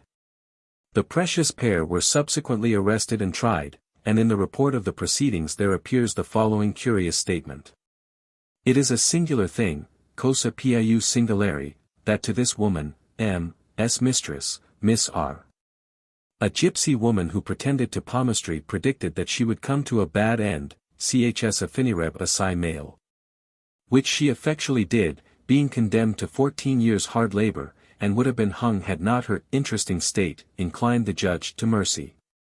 There is the following addition in the pamphlet to what has been quoted, being begged by the said Maria R. to look more closely into the hand, the Zingara refused to do so, and went away muttering strange or foreign words. Borbotanda strain parole. To this my informant adds. I know of a more cheerful case of gypsy prediction, and of quite another kind, and which happened to a friend's friend of mine, also here in T. The subject was a young lady, who was intended or betrothed to an Italian actor, who had gone to play at Madrid, but for 2 months she heard nothing from him, and, believing that he had neglected her, was in despair. One morning she was passing through one of the main streets, and was talking with my friend, when a dark gypsy girl going by whispered to her in a hurried manner, Domani avrai una lettera e sarai felice, tomorrow you will receive a letter and be happy. Having said this and nothing more, without asking for money, she went away. The promised letter was in fact received, all went well, and the lady is now married to the gentleman. This is all simply true. I leave the comments on the case to investigators. Can it be that gypsies are sometimes clairvoyant? My own comment on the case is that, admitting that the gypsy knew beforehand all the circumstances or even the parties in the affair, she had divined or intuited result and risked, as some might call it. Or else tittered from a real conviction, her prophecy. How the mind, without any miracle, as miracles are commonly regarded, often arrives quite unconsciously to such conclusions, I have already considered in another chapter. Making every allowance for unconscious exaggeration and the accretive power of transmission, I am willing to believe that the story is actually true. The following is also perfectly authentic. An English lady of excellent family, meeting a gypsy, was told by the latter that in 6 months the most important event of her life would come to pass. At the end of the time she died. On her deathbed she said, I thought the gypsy meant a marriage, but I feel that something far more important is coming, for death is the great end of life. The following was told me by a Hungarian gentleman of Szegeden. There was in Arad a lady who went to a ball. She had a necklace to which were attached 4 rings. During the evening she took this from her neck, and doubling it, wore it on her arm as a bracelet. In the house where she lived was a young gentleman who came to accompany her home from the ball. All at once, late at night, she missed her necklace and the rings, which were of great value. The next day she sent for a gypsy woman, who, being consulted, declared that the collar had been stolen by someone who was very intimate in her house. Her suspicions rested on the young man who had accompanied her home. He was arrested, but discharged for want of evidence. 3 months after there came a kellner, a waiter, from some other city, to Arad. The lady, being in a café or some such place of resort, was waited on by this man, and saw one of her rings on his hand. He was arrested, and before the police declared that he held the ring in pledge, having advanced money upon it to a certain gentleman. This gentleman was the lady's betrothed, and he had stolen her necklace and rings. The gypsy had truly enough said that the articles had been taken by someone who was intimate in her house. The gentleman who told me this story also said that the death of his father had been foretold by a gypsy, that is, by a lady who was of half-gypsy blood. It should be borne in mind, though few realize its truth, that in stages of society where people believe earnestly in anything, for example, in witchcraft or the evil eye, there results in time a state of mind or body in which they are actually capable of being killed with a curse, or a fear of seeing what is not before them in the body. And of many nervous conditions which are absolutely impossible and incomprehensible to the world of culture at the present day.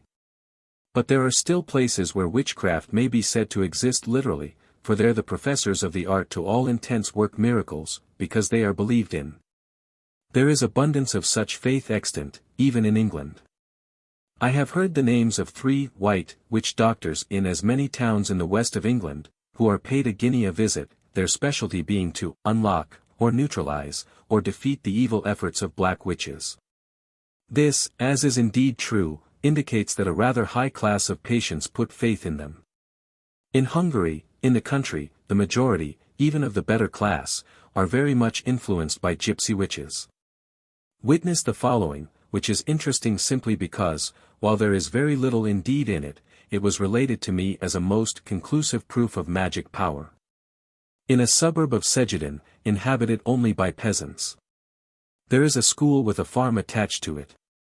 The pay of the teacher is trifling, but he can make a comfortable living from the land. This was held by an old man, who had a young assistant. The old man died. The youth succeeded him, and as he found himself doing well, in due time he took a wife. They lived happily together for a year and had a daughter. In the spring the teacher had to work very hard, not only in school but on his farm, and so for the first time contracted the habit of going to the tavern to refresh himself, and what was worst, of concealing it from his wife under plausible tales, to which she gave no trust. She began to be very unhappy, and, naturally enough, suspected a rival. Of course she took advice from a gypsy woman, who heard all the story and consulted her cards. There is, she said, no woman whatever in the way. There is no sign of one for good or evil, na lachi na misek, in the cards. But beware. For there is a great and unexpected misfortune coming, and more than this I cannot see. So she took her pay and departed. Suddenly her child fell ill and died after 8 days. Then the husband reformed his ways, and all went well with them. So, you see, the gypsy foretold it all, wonderfully and accurately. It requires no sorcery to conjecture that the gypsy already knew the habits of the schoolmaster, as the Romany is generally familiar with the tavern of every town. To predict a misfortune at large is a sure card for every prophetess. What is remarkable is that a man of the world and one widely travelled, as was my informant, attached great importance to the story. It is evident that where so much of the sharest sack of faith accompanies such a small crust of miracle there must be a state of society in which miracles in their real sense are perfectly capable of being worked. Chapter 13. Proverbs referring to witches, gypsies, and fairies. Of fairies, witches, gypsies. My nurse sang to me. Sua gypsies, fairies, witches. I also sing to thee. Denham Tract. Dr. Krauss has in his work, Shrika, Gluck und Schicksal im Volksglauben der Südslaven, collected a number of sayings in reference to his subject, from which I have taken some, and added more from other sources. Of an evil woman one says, as in all languages, to ie vila, that is, a witch, or it is uttered or muttered as, to je vilal judica, that is, a biting, or bitter, witch, or to a woman whom one dislikes, edi vilo. Begone, witch. As in gypsy, jasa tu chovihani. Also, as in German, akoi baba, nj gestica, though she is an old woman she is no witch. While, on the other hand, we have, svek baba viestica, a jed vestak, every old woman is a witch, and every old man a wizard. The proverb, bizi ko vistica od biloga luca, she runs from it like a witch from white garlic, will be found fully explained in the chapter on the cure of children, in which it is shown that from early times garlic has been a well-known witch antidote. Another saying is, uscastracila se ko vistica, her hair is as tangled, or twisted, as that of a witch, English gypsy, lacus balia shan risurdi sarai shovihanis. But this has a slightly different meaning, since in the Slavonian it refers to matted, wild-looking locks, while the Romany is according to a belief that the hair of a witch is curled at the ends only. Allied to this is the proverb, is glida kau aa su ga copernis doniel sai vansica, he looks as if the witches had done for him, or brought him away, fetched him, on St. John's Eve. English Romany, yuv dikila sa sovt a lay sara chovihani, he looks as if he had lain with a witch. Svaka vrakra s vraz strain, every which belongs to the devil's gang, that is, she has sold her soul to him and is in his interests. This is allied to the saying, Cud ce gestica deus voj rod. Where should a witch go if not to her kin, or, birds of a feather flock together? Jasa ga gestis, the witches ride him, refers to the ancient and worldwide belief that witches turn men into animals and ride them in sleep. The hazel tree and nut are allied to the supernatural or witchly in many lands. For the divining rod, which is, according to La Grande Baqueta Divinatoria o Verga Rivelatrice of the Abate Valmont, the great instrument for all magic and marvels, must be made of un ramo forcudo di nocciuolo, a forked branch of hazelnut, whence a proverb, Vracaris, Copringis, Kukol Jaskova. Sorceris, witch, hazel stick. This is a reproach or taunt to a woman who pays great attention to magic and witchcraft. This reveals a very ancient belief of the witch as a wood spirit or fairy who dwells in the nut itself. More generally it is the bush which, in old German ballads, is often addressed as Lady Hazel.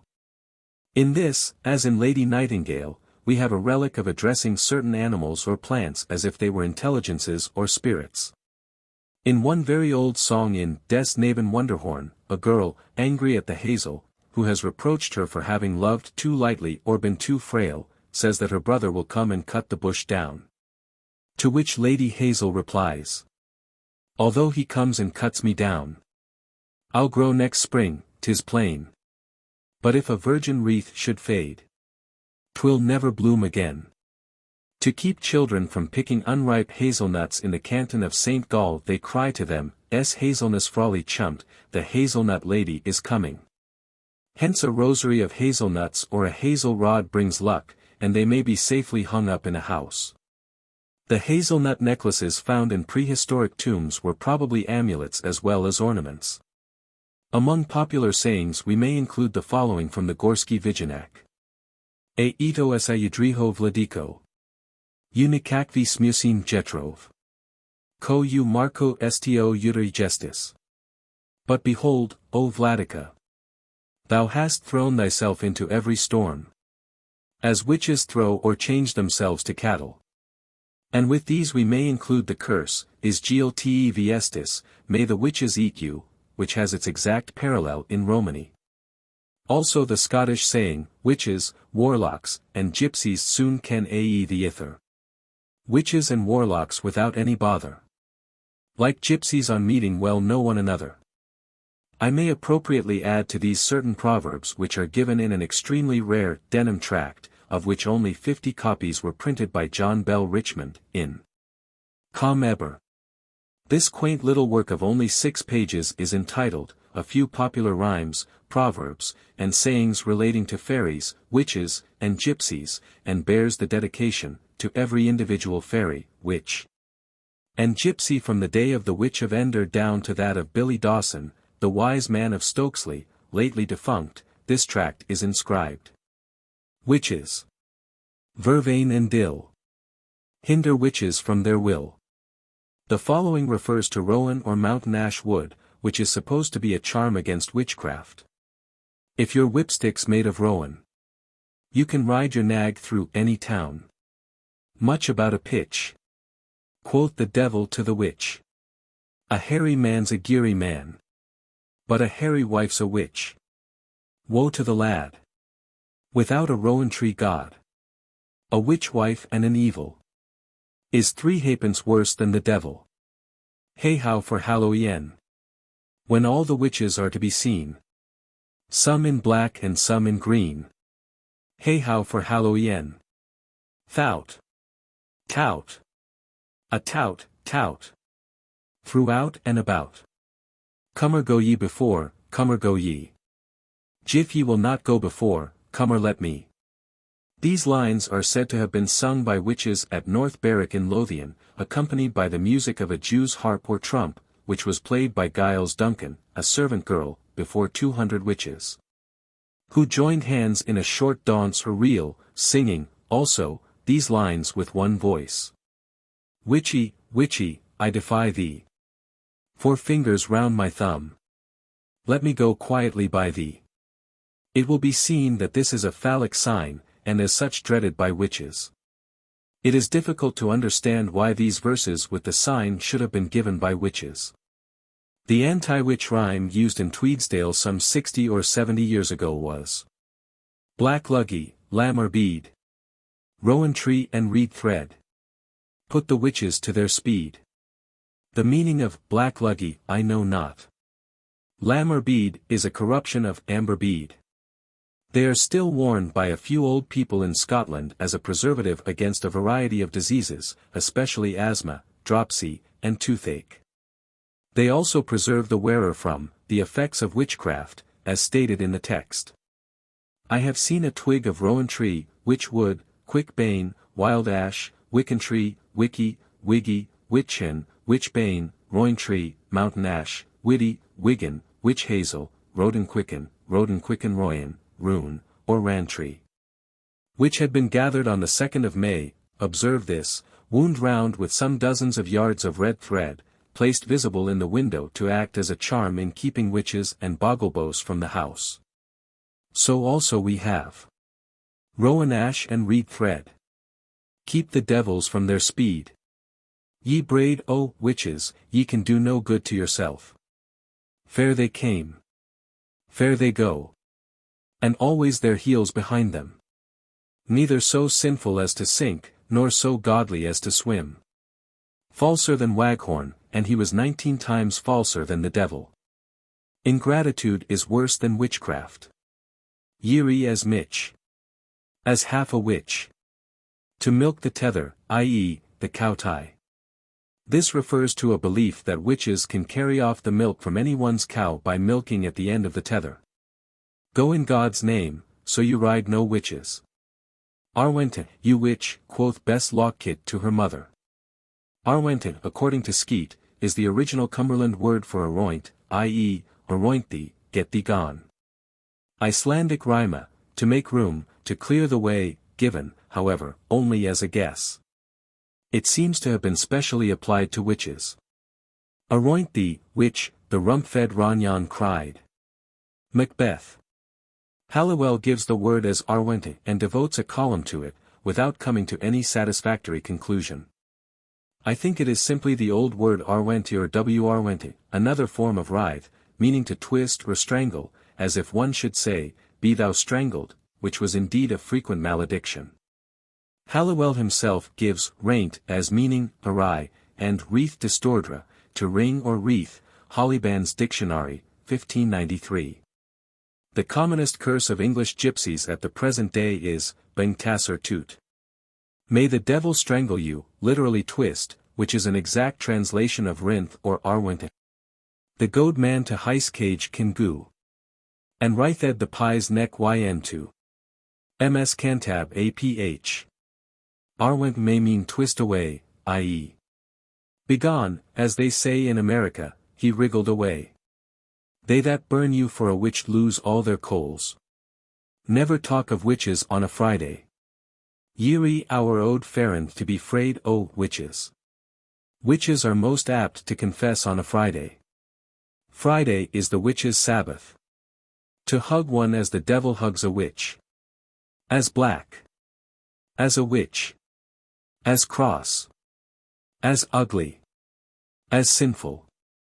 4 fingers and a thumb, which, I defy thee. In Italy the signs are made differently.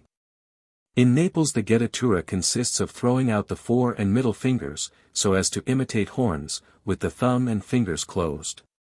Some say the thumb should be within the middle and 3rd fingers. In Florence the anti-witch gesture is to faire la fica, or stick the thumb out between the 4 and middle fingers. You're like a witch, you say your prayers backward. Witch wood, i.e., the mountain ash. You're half a witch, i.e., very cunning. Buzz. Buzz. Buzz. In the middle of the 16th century if a person waved his hat or bonnet in the air and cried, buzz, 3 times, under the belief that by this act he could take the life of another, the old law and lawmakers considered the person so saying and acting to be worthy of death, he being a murderer in intent. And having dealings with witches, Denham tract. Very doubtful, and probably founded on a well-known old story. I wish I was as far from God as my nails are free from dirt. Said to have been a witch's prayer whilst she was in the act of cleaning her nails. In logical accuracy this recalls the black boy in America, who on being asked if he knew the way to a certain place, replied, "I only wish I had as many dollars as I know my way there." A witch is afraid of her own blood. A Pendle Forest witch. A Lancashire witch. A witch cannot greet, i.e., weep. To be hog, or witch-ridden. Gypsies. So many gypsies, so many smiths. The gypsies are all akin. One of the Faw gang. Worse than the Faw gang. The Faws or Faws are a gypsy family whose headquarters are at Yethome. I have been among them and knew the queen of the gypsies and her son Robert, who were of this clan or name. It is supposed the Faws acquired this appellation from Johnny Faw, Lord and Earl of Little Egypt, with whom James IV and Queen Mary, sovereigns of Scotland, saw not only the propriety, but also the necessity of entering into special treaty, Denham Tract. Francis Heron, King of the Faws, Bur. Yarrow, 13. Jan. 1756, Sharps, Cron. Mere. Fairies. Where the scythe cuts and the sock rives. No more fairies and beehives. Laugh like a pixie, i.e., fairy. Waters locked. Waters locked. A favorite cry of fairies. Borum. Borum. Borum. The cry of the Irish fairies after mounting their steeds. Equivalent to the Scottish cry, horse. Horse and haddock. To live in the land of the fair family. A Welsh fairy saying. God grant that the fairies may put money in your shoes and keep your house clean. One of the good wishes of the old time. Fairies comb goats' beards every Friday. He who finds a piece of money will always find another in the same place, so long as he keeps it a secret. In reference to fairy gifts. It's going on, like Stokepitches can. A pixie or fairy saying, used in Devonshire. The family of Stokespitch or Sukespic resided near Topsham, and a barrel of ale in their cellars had for many years run freely without being exhausted. It was considered a valuable heirloom, and was esteemed accordingly, till an inquisitive maidservant took out the bung to ascertain the cause why it never run dry. On looking into the cask she found it full of cobwebs, but the fairies, it would seem, were offended, for on turning the cock, as usual, the ale had ceased to flow. It was a common reply at Topsham to the inquiry how any affair went on, it's going on like Stokepitches can, or proceeding prosperously. To laugh like Robin Goodfellow. To laugh like old Bogey. He caps Bogey. Amplified to he caps Bogey, and Bogey capped old Nick. To play the puck. An Irish saying, equivalent to the English one, to play the deuce or devil. Keightleys, fairy mythology. He has got into Lob's pound or pond. That is, into the fairy's pinfold. Keightleys, fairy mythology. Pinch like a fairy. Pinch them, arms, legs, backs, shoulders, sides, and shins. Merry Wives of Windsor. To be fairy struck. The paralysis is, or rather perhaps was, so called. Keightleys, fairy mythology. There has never been a merry world since the Fynoderee lost his ground. A Manx fairy saying. See Trains, Isle of Man, 2. p. 14.8. Popular Rhymes of the Isle of Man, pages 16, 17. To be pixie-led. Led astray by fairies or goblins. When a man has got a wee drap our muckle wusky, misses his way home, and gets miles out of his direct course, he tells a tale of excuse and whiles lays the blame on the innocent pixies, see Keightleys, fairy mythology. Also recalling Fufilet, or the Will-o', the Wisp, and the traveller who, through bog and bush, was lantern-led by Friar Rush. Gypsies have from their out-of-doors life much familiarity with these spirits, whom they call mullo dudia, or mullo dudes, i.e., dead or ghost lights. For an account of the adventure of a gypsy with them, see, The English Gypsies and Their Language, by C. G. Leland. London, Trubner and Company. Pixie-led is to be in a maze, to be bewildered as if led out of the way by hobgoblins or Puck, or one of the fairies. The cure is to turn one of your garments the inside outward. Some say that is for a woman to turn her cap inside outward, and for a man to do the same with some of his clothes. M.S. Devon Glimpses, Halliwell. The Pixie-led in Popish Piety, Cloberry's Divine Glimpses, 1659. The Fairy's Lantern. That is the glowworm. In America, a popular story represents an Irishman as believing that a firefly was a mosquito sacking his prey with a lantern. God speed you, gentlemen. When an Irish peasant sees a cloud of dust sweeping along the road, he raises his hat and utters this blessing in behoof of ye company of invisible fairies who, as he believes, caused it. Fairy Mythology. The Fuca have dirted the blackberries. Said when the fruit of the blackberry is spoiled through age or covered with dust at the end of the season. In the north of England we say, the devil has set his foot on the bumblecite's denim tract. Fairy, fairy, bake me a bannock and roast me a collop. And I'll give ye a spintle off my god end.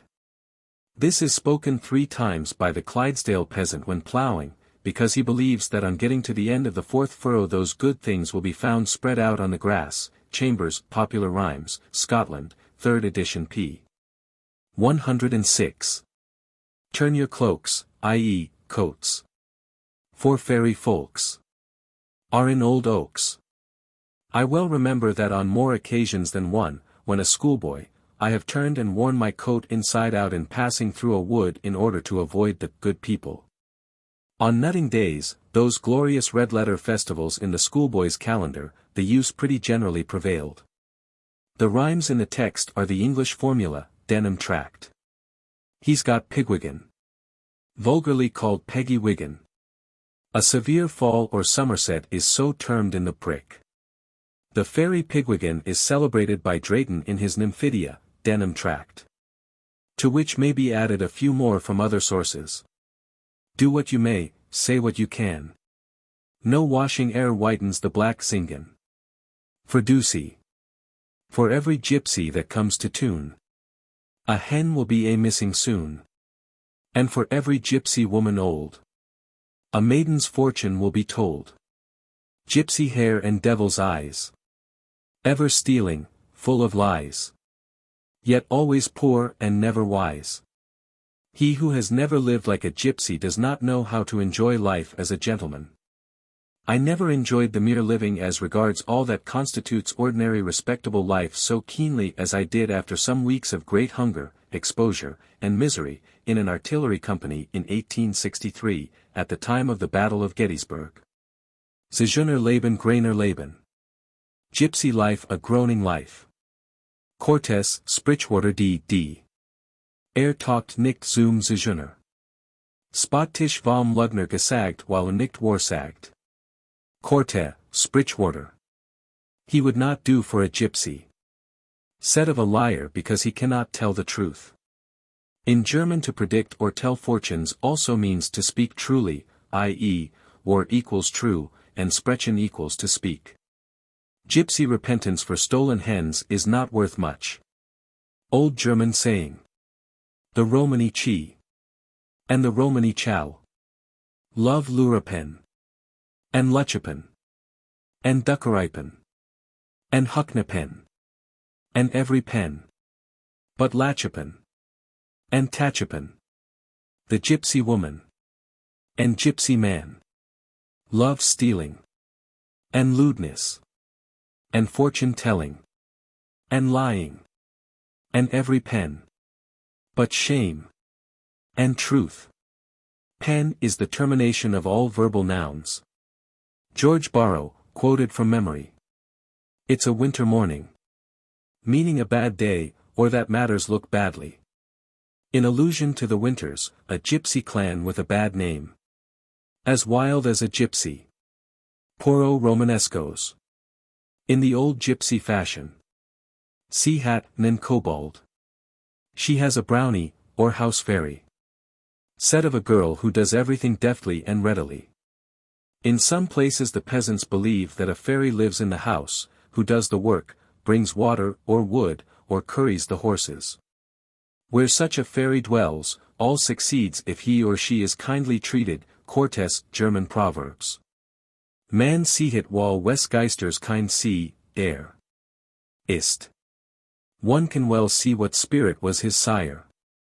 In allusion to men of singular or eccentric habits, who are believed to have been begotten by the incubus, or goblins, or fairies. There are ceremonies by which spirits may be attracted to come to people in dreams.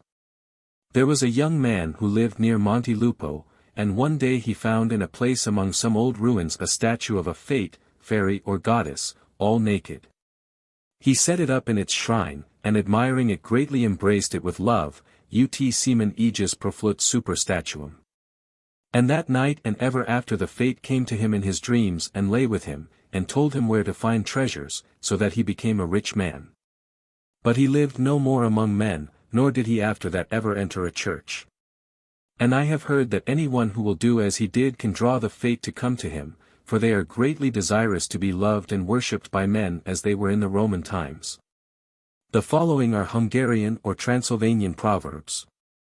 False as a Tsigan, i.e., gypsy. Dirty as a gypsy. They live like gypsies, said of a quarrelsome couple. He moans like a guilty Tsigan, said of a man given to useless lamenting. He knows how to plow with the gypsies, said of a liar. Also, he knows how to ride the gypsy's horse. He knows the gypsy trade, i.e., he is a thief. Tsigan weather, i.e., a showery day. It is gypsy honey, i.e., adulterated. A gypsy duck, i.e., a poor sort of wild duck. The gypsy said his favorite bird would be the pig if it had only wings, in allusion to the gypsy fondness for pork. Mrs.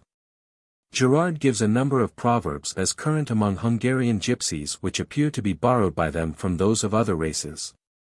Among them are: who would steal potatoes must not forget the sack. The best smith cannot make more than one ring at a time. Nothing is so bad but it is good enough for somebody. Bacon makes bold. He eats his faith as the gypsies ate their church. A Wallet proverb founded on another to the effect that the gypsy church was made of pork and the dogs ate it. I shall never forget how an old gypsy in Brighton laughed when I told her this, and how she repeated, O Romani Kongri sos Kurdo Belovas te I Juklai Hod Lease. No entertainment without gypsies. In reference to gypsy musicians who are always on hand at every festivity. The Hungarian wants only a glass of water and a gypsy fiddler to make him drunk. In reference to the excitement which Hungarians experience in listening to gypsy music. With a wet rag you can put to flight a whole village of gypsies, Hungarian. It would not be advisable to attempt this with any gypsies in Great Britain, where they are almost, without exception, only too ready to fight with anybody. Every gypsy woman is a witch. Every woman is at heart a witch. In the Materials for the Study of the Gypsies, by M. I. Counavine, which I have not yet seen, there are, according to A. B. Elisif, Gypsy Lore Journal, July, 1890, 3 or 4 score of gypsy proverbial sayings and maxims. These refer to Slavonian or Far Eastern Russian Roumanies. I may here state in this connection that all who are interested in this subject, or aught relating to it, will find much to interest them in this Journal of the Gypsy Lore Society, printed by T. and Constable, Edinburgh. The price of subscription, including membership of the Society, is £1 a year. Address, David Mac Ritchie, 4, Archibald Place, Edinburgh. Chapter 14. A Gypsy Magic Spell. This chapter is reproduced, but with much addition, from one in my work entitled, The Gypsies, published in Boston, 1881, by Houghton and Mifflin. London, Trubner and Company. The addition will be the most interesting portion to the folklorist. A Gypsy Magic Spell, Hokani Beso, Leland Didicabin, or The Great Secret, Children's Rhymes and Incantations, 10 Little Indian Boys and 10 Little Acorn Girls of Marcellus Bertigalensis. There is a meaningless rhyme very common among children. It is repeated while counting off, or out, those who are taking part in a game, and allotting to each a place. There are many versions of it, but the following is exactly word for word what I learned when a boy in Philadelphia. Ekari, or Ikari, Akari, Eucharian. Philisi, Fallacy, Nicholas John. Queeby, Quabi, Irishman, or Irish Mary. Stingle, hem, stangle, hem, buck. With a very little alteration in sounds, and not more than children make of these verses in different places, this may be read as follows. Ekkari, Yakori, Akairi, Eucharan. Felicin, Fallacy, Nikilas Jan. Kiwi, Covey, Irishman. Steenie. Stanny, Buck. This is, of course, nonsense, but it is Romany or Gypsy nonsense, and it may be thus translated very accurately. First, here, you begin. Castle, gloves. You don't play. Go on. Kiwi, a kettle. How are you? Stanny, buck. The common version of the rhyme begins with 1. Airy, 2. Airy, Icarian. But 1 airy is an exact translation of ekkeri, ek, or yek, meaning one in Gypsy. Ekorus, or yekkorus, means once. And it is remarkable that in Hickory Dickory Dock, the rat ran up the clock. The clock struck 1. And down he run. Hickory Dickory Dock. We have hickory, or ekkeri, again followed by a significant one. It may be observed that while my first quotation abounds in what are unmistakably Romany words, I can find no trace of any in any other child rhymes of the kind. I lay stress on this, for if I were a great Celtic scholar I should not have the least difficulty in proving that every word in every rhyme, down to Tommy, make room for your uncle, was all Old Irish or Gaelic. Word for word every person who understands Romany will admit the following. Ek, or yek, means one. Yekarus, Ekarus, or Yekari, or Ekari, once. Eucharan. Eucharan, or begin. Care is to make or do, and care to begin. Do you begin? Felicin is a castle, or gentleman's country scat, H. Smith. Fallaci, or fallacy, is a lady's glove. Nikilas. I learned this word from an old gypsy. It is used as equivalent to don't, but also means na, kilas, you don't play. From Kaleva, I play. Jan, Jun, go on. From Java, I go. Hindu, Jana, and Jayo. Kiwi, or kiwi. No meaning. Covey, a kettle, from kakavi, commonly given as covey. Greek, kappa epsilon kappa kappa beta omicron sigma, Greek kekabos. Hindu, kal, a box. Steenie. No meaning that I know. Stanny. A buck. Of the last line it may be remarked that if we take from ingle, angle, which is probably added for mere jingle, there remains stan, or stanny, a buck, followed by the very same word in English. With the mournful examples of Mr. Belland and Kerr's efforts to show that all our old proverbs, saws, sayings, and tavern signs are Dutch, and Sir William Betham's Etruscan Irish, and the works of an army of philologists who consider mere chance resemblance to be a proof of identical origin, should be justly regarded as one of the seekers for mystery in moonshine if I declared that I positively believed this to be Romany. But it certainly contains words which, without any stretching or fitting, are simply gypsy, and I think it not improbable that it was some sham charm used by some Romany fortune-teller to bewilder Gorgios. Let the reader imagine the burnt sienna, wild cat-eyed old sorceress performing before a credulous farm wife and her children, the great ceremony of Hackney Panky, which Mr. Barrow calls Hokani Barrow, but for which there is a far deeper name, that of the Great Secret, which even my best Romany friends tried to conceal from me. This is to lel didicabin, to take lightment. In the oldest English canting, lightement occurs as an equivalent for theft, whether it came from Romany, or Romany from it, I cannot tell. This feat, which is described by almost every writer on gypsies, is performed by inducing some woman of largely magnified faith to believe that there is hidden in her house a magic treasure, which can only be made to come to hand by depositing in the cellar another treasure, to which it will come by natural affinity and attraction. For gold, as you sees, draws gold, my dearie, and so if you ties up all your money in a pocket handkercher, and leaves it, you'll find it doubled. And, wasn't there the squire's lady, you know Mrs. Trefarlow, of course, and didn't she draw 200 old gold guineas out of the ground where they'd laid in an old grave, and only 1 guinea she gave me for all my trouble, and I hope you'll do better than that for the poor old gypsy, my dearie. The gold and the spoons are all tied up for, as the enchantress sagely observes, there may be silver too, and she solemnly repeats over it magical rhymes, while the children, standing around in awe, listen to every word. It is a good subject for a picture. Sometimes the windows are closed, and candles lighted, to add to the effect. The bundle is left or buried in a certain place. The next day the gypsy comes and sees how the charm is working. Could anyone look under her cloak, he might find another bundle precisely resembling the one containing the treasure.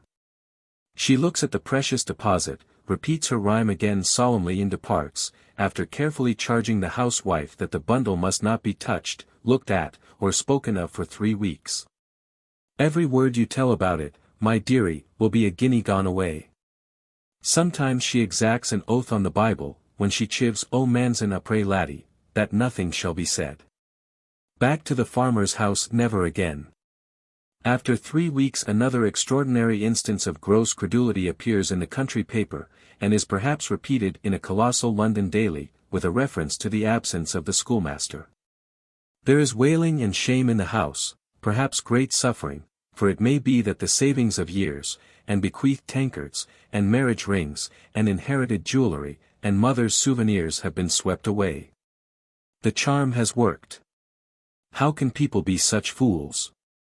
Yeah, how can they? How can fully 99 out of 100, and I fear me 999 out of 1,000, be capable of what amounts to precisely the same thing, paying out their cash in the hopes that the invisible influences in the inscrutable cellar or celestial garret will pay it back to them, cent per cent?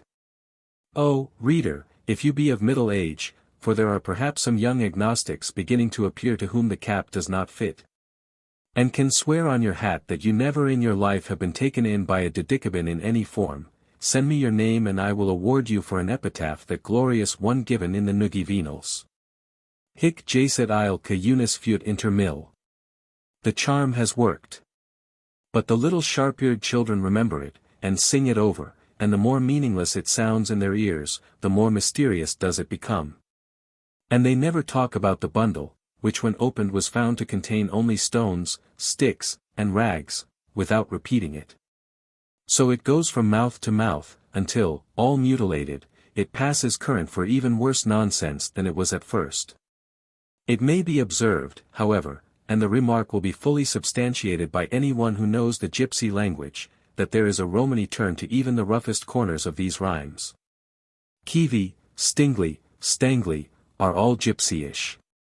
But, as I have already intimated, this does not appear in any other nonsense verses of the kind.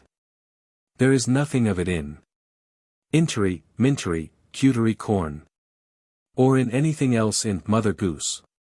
It is alone in its sounds and sense, or nonsense. But there is not a wanderer on the roads in England who on hearing it would not exclaim, there's a great deal of Romanes in that air. And if anyone doubts it, let him try it on any gypsy who has an average knowledge of Romany. I should say that the word nakilas, which means literally, do not play, or, you do not play, was explained to me by a gypsy as signifying not speaking, or keeping quiet. Nicholas John has really no meaning, but, you don't play, go on, fits exactly into a counting-out game. The mystery of mysteries in the Romany tongue, of which I have spoken, is this: the Hokani Barrow, or Huckany Burrow, or Great Trick, consists of 3 parts. Firstly, the getting into a house or into the confidence of its owner, which is effected in England by offering small wares for sale, or by begging for food, but chiefly by fortune-telling, the latter being the usual pretense in America. If the gypsy woman be at all prepared, she will have learned enough to amaze the lady of the house, who is thereby made ready to believe anything. The second part of the trick is the conveying away the property, which is, as I have said, to lell didicabin, or take lightning, possibly connected with the old canting term for conveyance of enlightenment. There is evidently a confusion of words here. And third is to chiv o mansan apre ladi, to put the oath upon her, the victim, by which she binds herself not to speak of the affair for some weeks. When the deceived are all under oath not to utter a word about the trick, the gypsy mother has a safe thing of it. The Haqqani burrow, or great trick, or didicabin, was brought by the gypsies from the East. It has been practiced by them all over the world, and is still played every day somewhere. And I have read in the press of Philadelphia that a Mrs. Brown, whom I sadly and reluctantly believe is the wife of an acquaintance of mine who walks before the world in other names, was arrested for the same old game of fortune-telling, and persuading a simple dame that there was treasure in the house. And all the rest of the grand deception. And Mrs. Brown, good old Mrs. Brown, went to prison, where she doubtless lingered until a bribed alderman, or a purchased pardon, or some one of the numerous devices by which justice is easily evaded in Pennsylvania, delivered her. Yet it is not a good country on the whole for Haqqani burrow, since the people, especially in the rural districts, have a rough and ready way of inflicting justice, which sadly interferes with the profits of aldermen and other politicians. Some years ago, in Tennessee, a gypsy woman robbed a farmer of all he was worth. Now it is no slander to say that the rural folk of Tennessee resemble Indians in several respects, and when one saw thousands of them during the Civil War, mustered out in Nashville, I often thought, as I studied these dark brown faces, high cheekbones, and long, straight, wiry hair, that the American is indeed reverting to the aboriginal type. The Tennessee farmer and his friends reverted to it at any rate with a vengeance, for they turned out altogether, hunted the gypsies down, and having secured the sorceress, burned her alive at the stake. Which has been, as I believe, an almighty warning to the Romani in that sad section of the world. And thus in a single crime, and its consequence, we have curiously combined a world-old Oriental offense, an European Middle Age penalty for witchcraft, and the fierce torture of the Red Indian. In the United States there is often to be found in a gypsy camp a Negro or two. A few years ago a colored sorcerer appeared in Philadelphia, who, as I was assured, persuaded half the Negroes in Lombard Street to dig up their cellars to find treasure, and carried off all the treasures they had. He had been, like Matthew Arnold's scholar, among the tents of the Romani, and had learned their peculiar wisdom, and turned it to profit. In Germany the great sorcery is practiced with variations, and indeed in England or America or anywhere it is modified in many ways to suit the victims. The following methods are described by Dr. Richard Liebich, in Die Zeuner in Ihrem Wesen und in ihrer Sprache, Leipzig. 1863. When a gypsy has found some old peasant who has the reputation of being rich or very well-to-do, he sets himself to work with utmost care to learn the disposition of the man with every possible detail as to his house and habits. It is easy and congenial work to people who pass their lives in learning all they can of other folks' affairs to aid in fortune-telling, to find out the soft spots, as Sam Slick calls the peculiarities by which a man may be influenced. And so some day, when all the rest of the family are in the fields, the gypsy, man or woman, comes, and entering into a conversation, leads it to the subject of the house. Remarking that it is a belief among his people that in it a treasure lies buried. He offers, if he may have permission to take it away, to give 1/4, a third, or a half its value. This all seems fair enough, but the peasant is greedy and wants more. The gypsy, on his side, also assumes suspicion and distrust.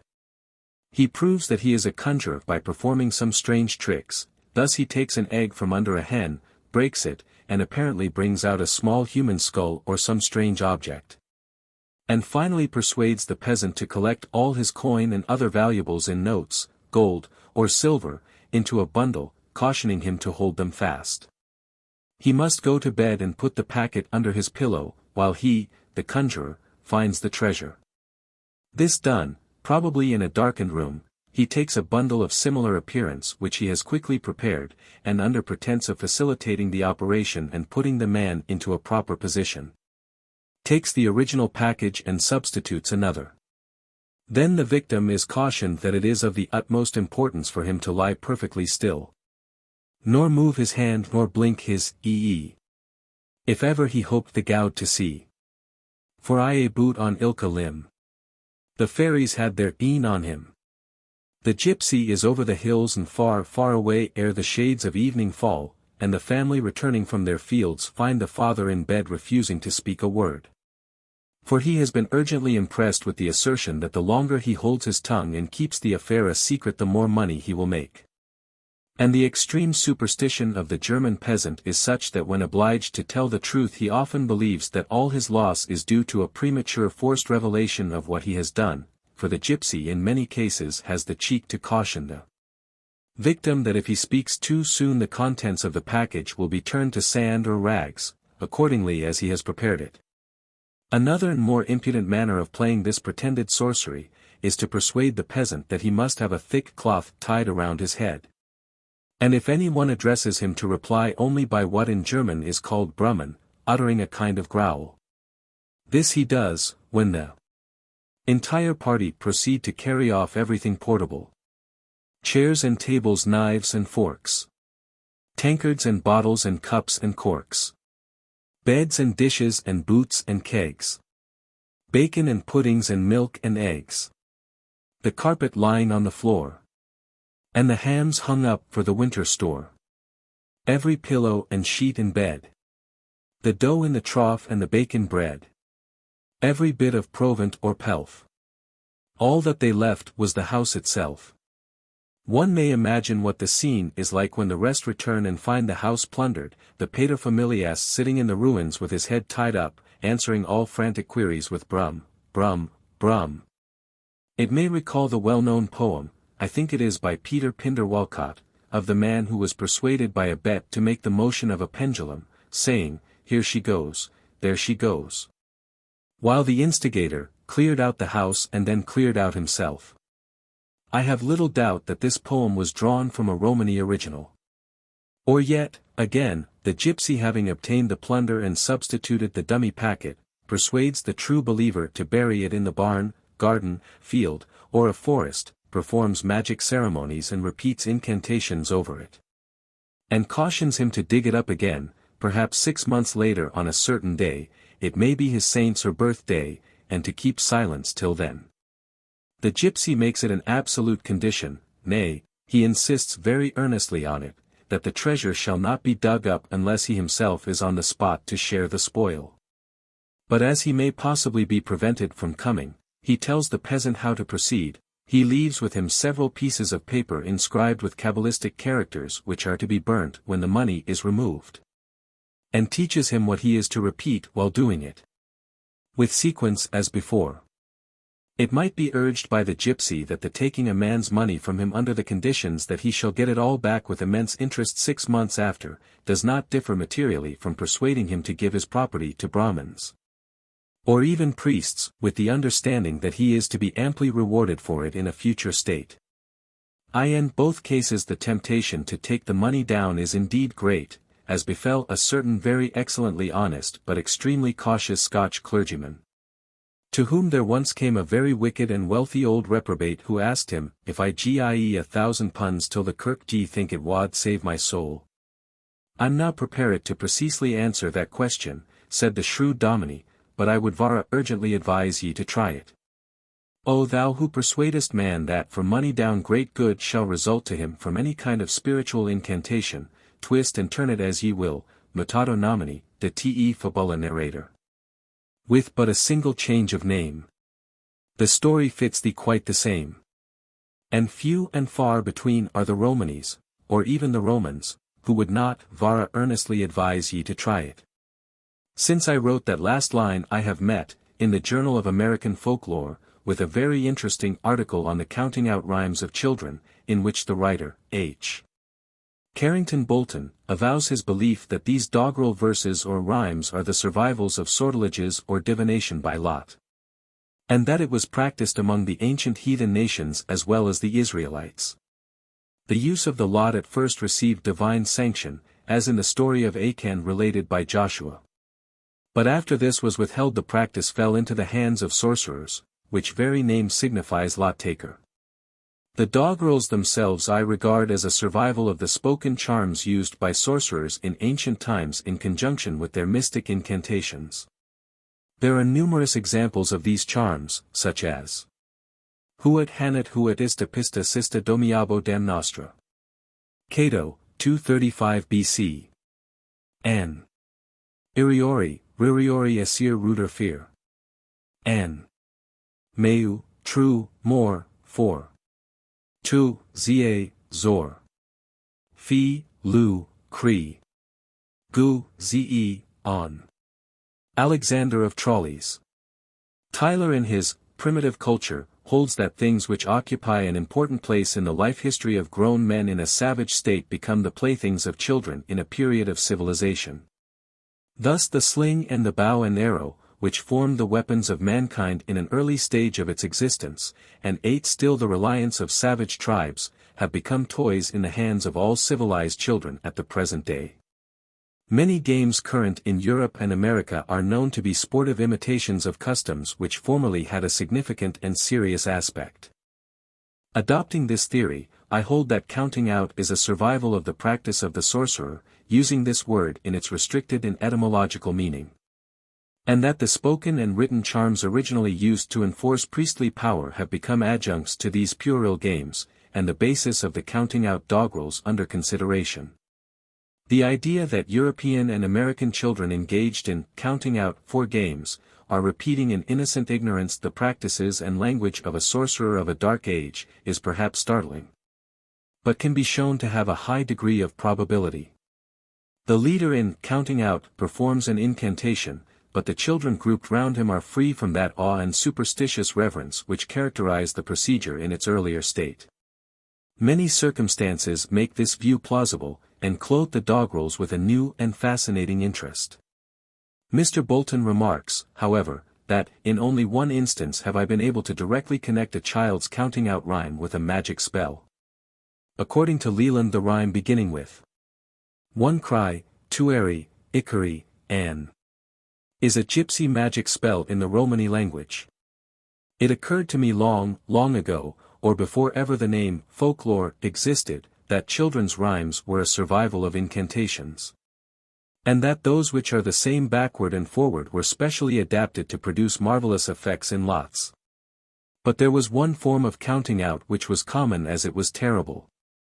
This was used when after a victory it was usual to put every 10th captive to death, whence the greatly abused word to decimate, or any other number selected. When there was a firm belief in the virtues of numbers as set forth by Pythagoras, and Plato in the Timaeus, and of Kabbalistic names inspired by the intelligences. It is not remarkable that the diviners or priests or sorcerers or distributors of sorts and sortileges should endeavor to prove that life and death lay bound up in mystic syllables. That there were curious and occult arithmetical means of counting out and saving elected persons is shown in certain mystic problems still existent in boys' own books, and other handbooks of juvenile sports.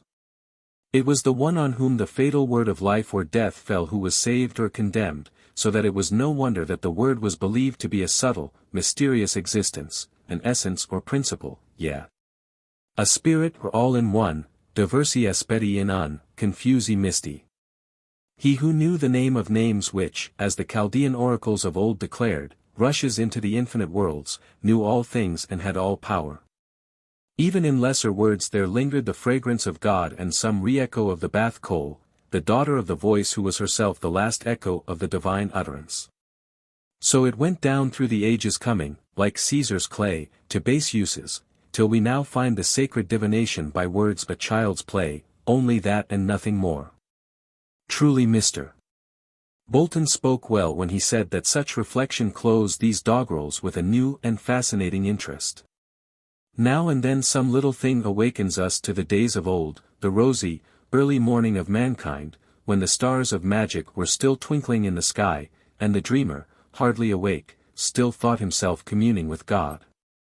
So I was struck the other day when a gypsy, a deep and firm believer in the power of the amulet, and who had long sought, yet never found, his ideal, was deeply moved when I showed him the shell on which NAV, or the name, was mystically inscribed by nature.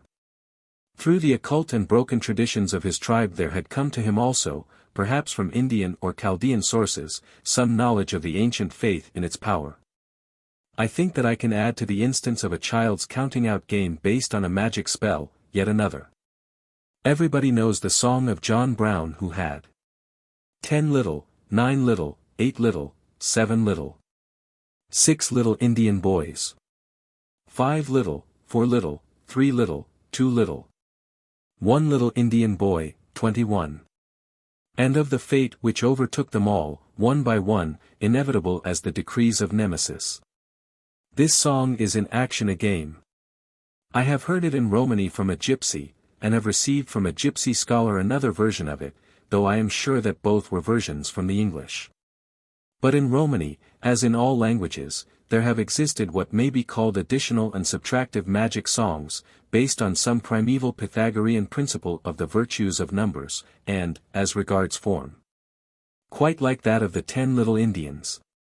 In the charms of Marcellus Bertigalensis, 3rd century, it appears as a cure for pains or disorders in the jaws, remedium vald certum et util faciam doloribus, in the Song of the Seven Acorn Sisters, which the Latin Gaul doctor describes as Carmen Mirum, in which opinion the lover of folklore will heartily concur.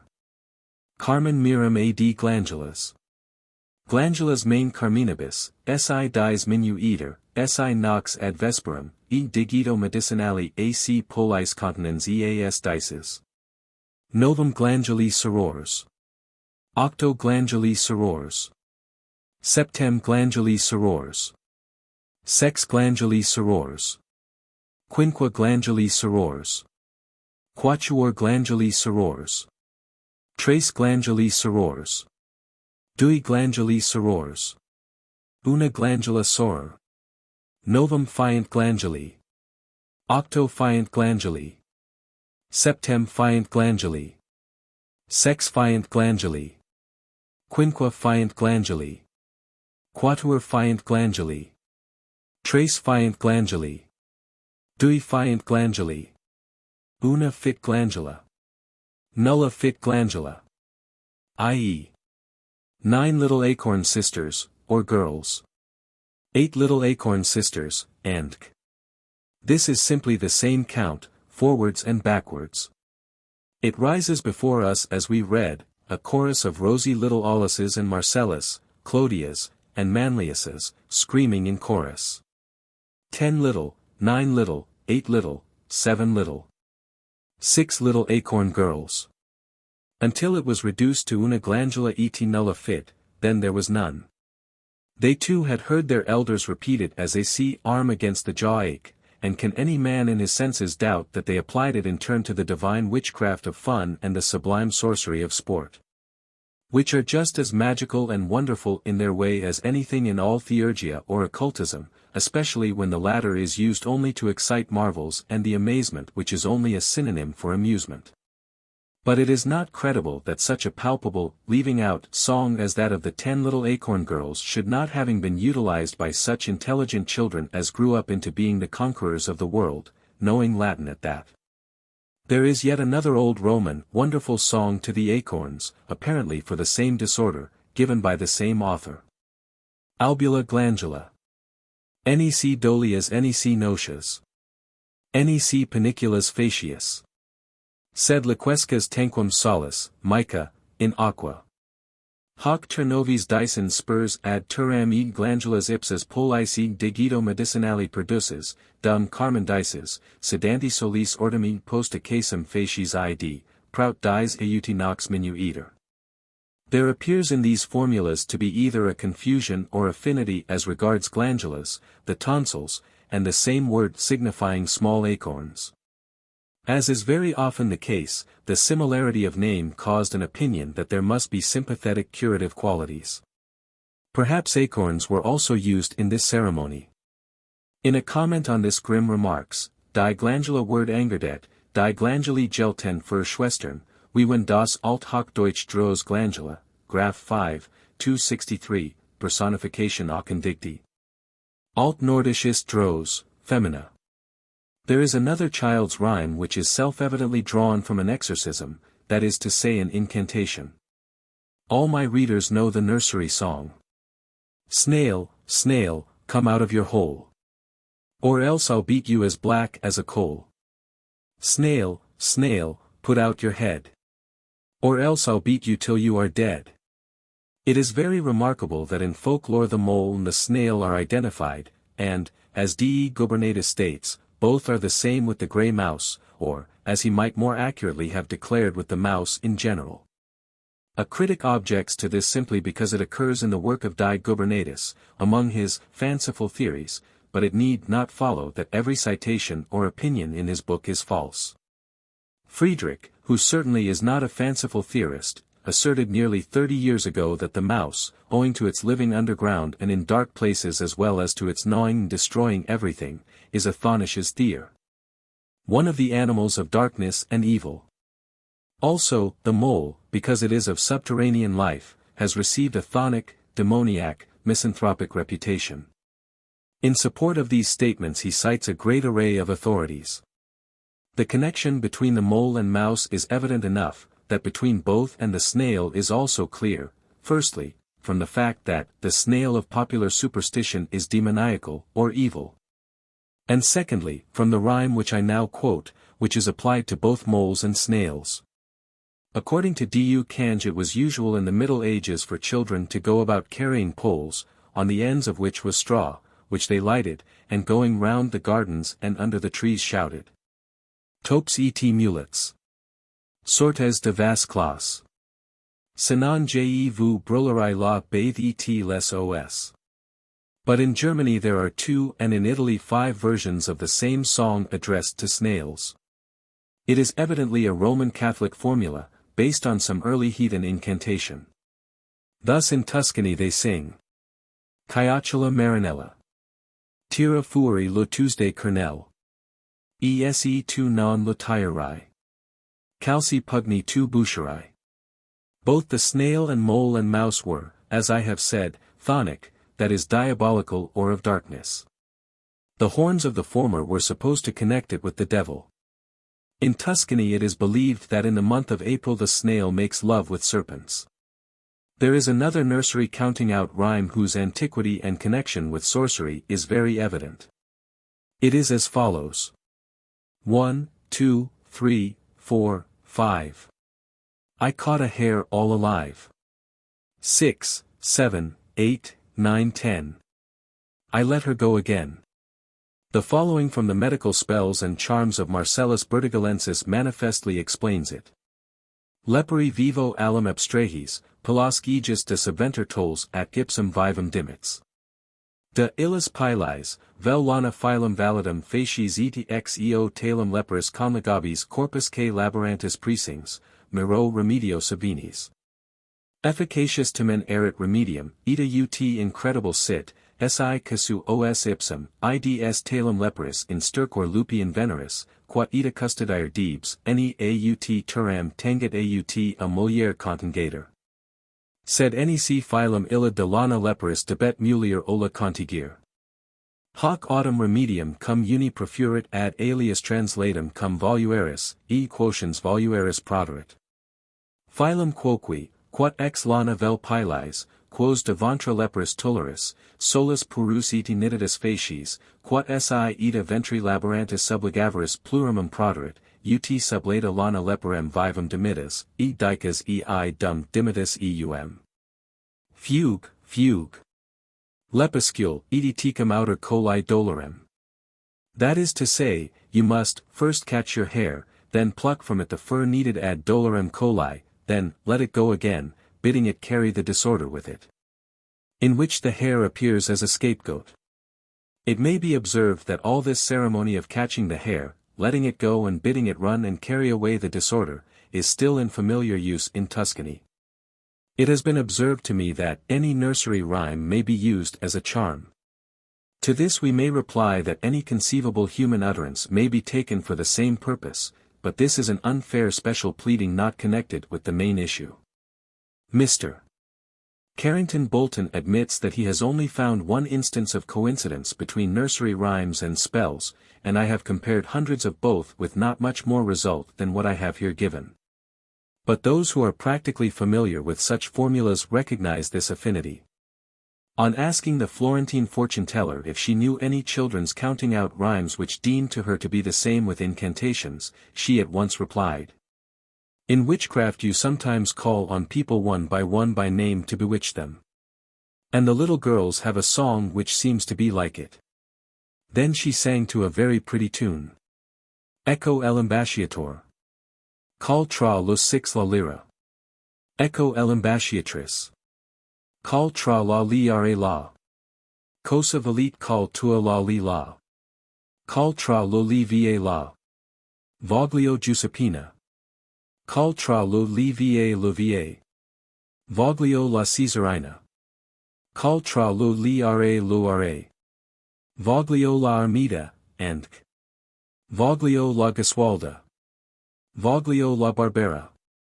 Voglio la Bianca. Voglio la Fortunata. Voglio la Uliva. Voglio la Filomena. Voglio la Maddalena. Voglio la Pia. Voglio la Gemma. Voglio la Ida. Voglio la Lorenzina. Voglio la Carolina. Voglio la Annunziatina. Voglio la Margot, and There is one thing of which those who deny the identity of any counting out rhymes with spells are not aware. These incantations are very much in vogue with the Italian peasantry, as with the Gypsies. They are repeated on all occasions for every disorder, for every trifle lost, for every want. Every child has heard them, and their jingle and even their obscurity make them attractive. They are just what children would be likely to remember and to sing over, and the applying them to games and to counting out would follow as a matter of course. In a country where every peasant, servant girl and child knows at least a few spells, the wonder would be if some of these were not thus popularized or perverted. It is one thing to sit in one's library and demonstrate that this or that ought not to be, because it is founded on a theory or idea, and quite another to live among people where these ideas are in active operation. Washington Irving has recorded that one of the Dutch governors of New York achieved a vast reputation for wisdom by shrugging his shoulders at everything and saying, "I have my doubts as to that." And truly the race of Wouter van Twiller is not extinct as yet by any means among modern critics. It is worth noting in this connection that in Mrs. Valentine's Nursery Rhymes, Camden edition, there are 15 charms given which are all of a magical nature. Since the foregoing chapter was written I have obtained in Florence several additional instances of children's rhymes which were spells. Nearly allied to this subject of sorcery in the nursery is the game of the child-stealing witch, which, as W. Wells Newell has shown in a very interesting and valuable contribution to the American Folklore Journal, Volume 3. April, 1890, is found in many languages and lands. In connection with divination, deceit, and robbery, it may be observed that gypsies in Eastern Europe, as in India, often tell fortunes or answer questions by taking a goblet or glass, tapping it, and pretending to hear a voice in the ring which speaks to them. This method of divination is one of the few which may have occurred sporadically, or independently in different places, as there is so much in a ringing, vibrating sound which resembles a voice. The custom is very ancient and almost universal. So Joseph, Genesis 44:5, says, Vulgate, Cyphus quam furati estis, ipsi est, in quo bibit dominus meus, et in quo augurari solet. The goblet which ye have stolen, is it not this wherein my Lord drinketh and in which he is wont to divine? Joseph says again, ver. 15, Know ye not that such a man as I can certainly divine? A great number of very orthodox scholars have endeavored to show that divine here means merely to conjecture wisely, or to see into. In order to clear Joseph from the accusation of fortune-telling, but the cup and his interpretation of dreams tell another story. In those days in the East, as now, clever men made their way very often by fortune-telling and theurgia in different forms in great families, just as ladies and gentlemen are invited out, in London and Paris to please the company with palmistry. This divining by goblets is still common in the East. In Norden's Res nach Egypten, and we are told that a native said to the travelers that he had interrogated his coffee cup. And it had replied that the travelers were those of whom the prophet had predicted they would come as spies and lead the way for a great immigration of Franks.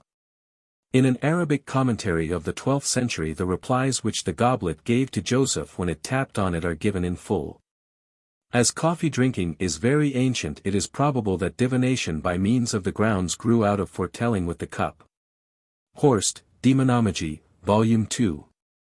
Remarks that, prediction by means of drinking or coffee cups, and is called in magic, syphomancy, and that the reader may judge how common it was in Germany in the first half of the 18th century by consulting the famous humorist poem of the Reno Mist, Song 3.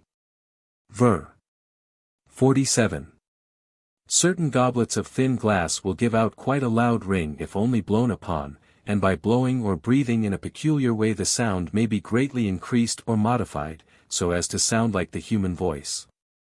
This was shown me by an old custody in the museum at The Hague. It is a curious trick worth trying, especially by those who would pass for magicians. There is yet another kind of magic cup known only by tradition, the secret of which, I believe, I was the first to rediscover. It is said that the Chinese knew of old how to make bottles, and which appeared to be perfectly plain, but on which, when filled with wine, inscriptions or figures appeared, and which were used in divination as to answer questions.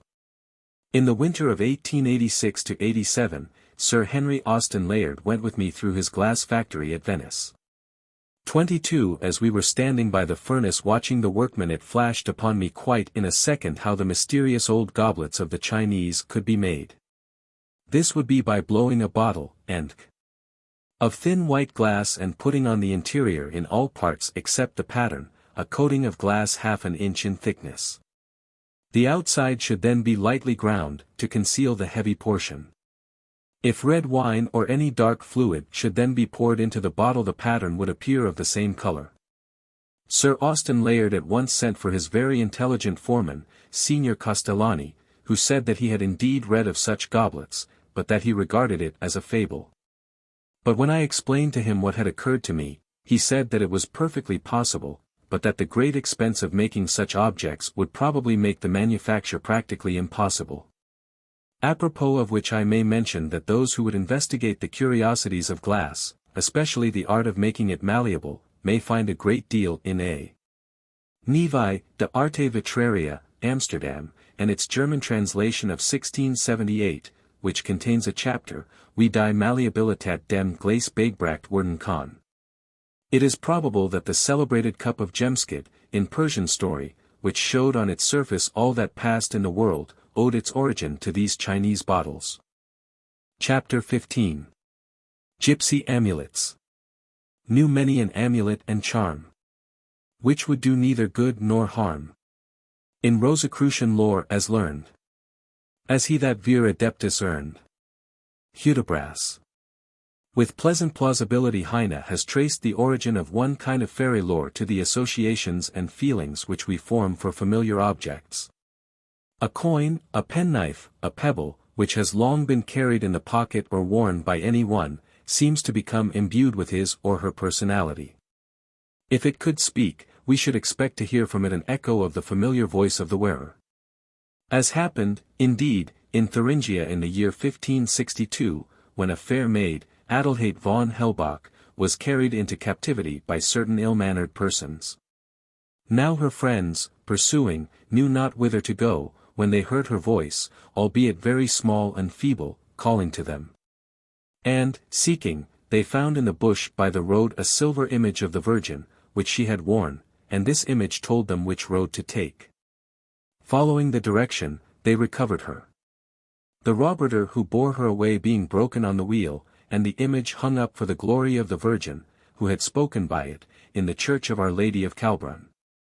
Again, these objects have such strange ways of remaining with one that we end by suspecting that they have a will of their own. With certain persons these small familiar friends become at last fetishes, which bring luck, giving to those who firmly believe in them great comfort and endurance in adversity. Who has not been amazed at the persistency with which some button or pebble picked up, or placed perchance in the pocket, remains in all the migrations of keys and pencils and coins, faithful to the charge? How some card or counter will lurk in our pocketbook, misnamed purse, or portemonnaie, until it becomes clear as daylight that it has a reasonable intelligence, and stays with us because it wants to. As soon as this is recognized, especially by some person who is accustomed to feel mystery in everything, and who doubts nothing, the object becomes something which knows, possibly, a great deal which we do not. Therefore it is to be treated with care and respect, and in due time it becomes a kind of god, or at least the shrine of a small respectable genius, or fairy. I have heard of a gentleman in the western United States who had a cane in which, as he seriously believed, a spirit had taken up its abode, and he reverenced it accordingly. The very ancient and widely spread belief in the efficiency of magic wands probably came from an early faith in such implements as had been warranted to have magic virtues as weapons, or to aid a pedestrian in walking. Hence it happened that swords which had been enchanted, or which had taken lives, were supposed to have some indwelling intelligence. Hence also the names given to swords, and indeed to all weapons, by the Norsemen. It was believed that the sword of an executioner, after it had beheaded a certain number of men, pined for more victims, and manifested its desire by unearthly rattling or ringing. Apropos of which I have in my possession such a gruesome implement, which if experience in death could give it life, or make it ring in the silent watches of the night, would be a ghastly, noisy guest indeed. I once told the story in The Gypsies, Boston, 1881, now I have something to add to it. I had met in London with an Indian gypsy named Nano, who informed me that in India he had belonged to a wandering tribe or race who called themselves Ram, or Romani, who spoke Romani Jib, and who were the gypsies of the gypsies. I have in my possession a strange Hindu knife with an enormously broad blade, 6 inches across towards the end, with a long handle richly mounted in bronze with a little silver. I never could ascertain till I knew Nano what it had been used for. Even the old king of Oud, when he examined it, went wrong and was uncertain. Not so the gypsy. When he was in my library, and his keen black eyes rested on it, he studied it for a moment, and then said, "I know well enough that knife. I have seen it before, it is very old, and it was long in use, it was the knife used by the public executioner in Botan. It is Botani." Nano had volunteered the explanation, and whatever his moral character might be, he was not given to romantic invention. Time passed, I went to America, stayed there 4 years, and returned. In 1888 I became a member of the National Association for the Advancement of Art, and was on the Central Committee. One day we had a meeting at the house of a distinguished architect. When it was over, my host showed me his many treasures of art or archaeology. While examining these, my attention was attracted by an Indian knife. It was precisely like mine, but smaller. I asked what it was, and learned that it had long been used in some place in the East for the express purpose of sacrificing young girls. And in all respects it was what we might call the feminine counterpart of my knife. And if I ever had any lingering doubt as to the accuracy of Nano's account, it disappeared when I saw the one whose history was perfectly authentic. A few years ago in Heidelberg there were sold at auction a great number of executioner's swords, some of which had been used for centuries. A gentleman who had a special fondness for this kind of bric-a-brac, had for many years collected them. It may be here observed that the knife forms a special feature in all witch lore, and occurs frequently among the Hungarian and Italian gypsy charms, or spells. It is sometimes stuck into a table, while a spell is muttered, protesting that it is not the wood which one wishes to hurt, but the heart of an enemy. Here the knife is supposed in reality to have an indwelling spirit which will pass to the heart or health of the one hated. In Tam O'Shanter there is a knife on the witch's table, and in Transylvania, as in Tuscany, a new knife, not an old one, is used in diverse ceremonies. Sometimes an old and curious knife becomes an amulet and is supposed to bring luck, although the current belief is that any pointed gift causes a quarrel. But to return to the fetish or pocket deity which is worn in so many forms, be they written scrolls, crosses, medals or relics, cest tout and continental gypsies are notable believers in amulets.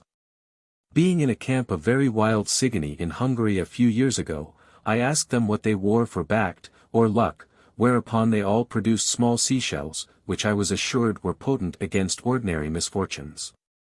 But for a babe which was really ill they had provided an appreciable dose in the form of 3 Maria Theresa silver dollars, which were hung round its neck, but hidden under its clothes. And I may here remark that all through many lands, even into the heart of Africa, this particular dollar is held in high esteem for magical purposes. From one to another the notion has been transferred, and travelers and traders are often puzzled to know why the savages will have no coin save this. From Russia to the Cape it is the same story, and one to be specially studied by those ethnologists who do not believe in transmission, and hold that myths and legends are of local growth and accounted for by similar local conditions. The gypsies were very desirous to know what my charm was.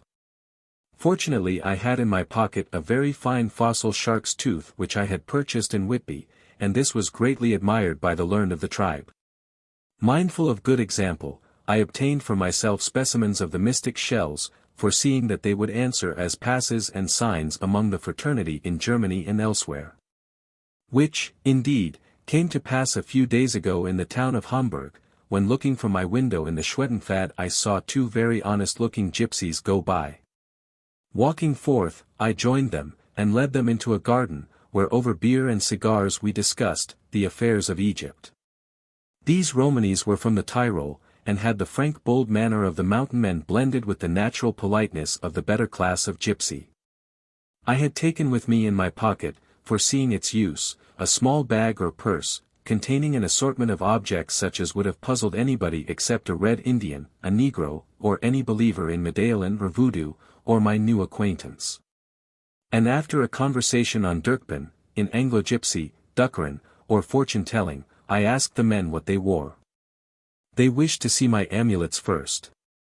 So I produced the shells, which were at once recognized and greatly admired, especially one, which is something of a curiosity, since in its natural markings is the word NAV very plainly inscribed, Nav, in gypsy, meaning the name. The elder gypsy said he had no charm. He had long been seeking a good one, but had not as yet met with the correct article. And then he begged me, gracious powers, how he did beg, to bestow on him one of my shells. I resolved to do so, but at another time. The younger gypsy, who was a pashpasquero, musician, and had with him a rare old violin in a wonderfully carved wooden case at least 2 centuries old, was all right on the fetish question. He had his shell, sewn up in a black leather bag, which he wore by a cord round his neck. Then I exhibited my small museum. Every object in it was carefully and seriously examined. My shark's tooth was declared to be a very good fetish, a black pebble almost equal to the shell, and an American Indian arrowhead of quartz passed muster as of possible though somewhat doubtful virtue.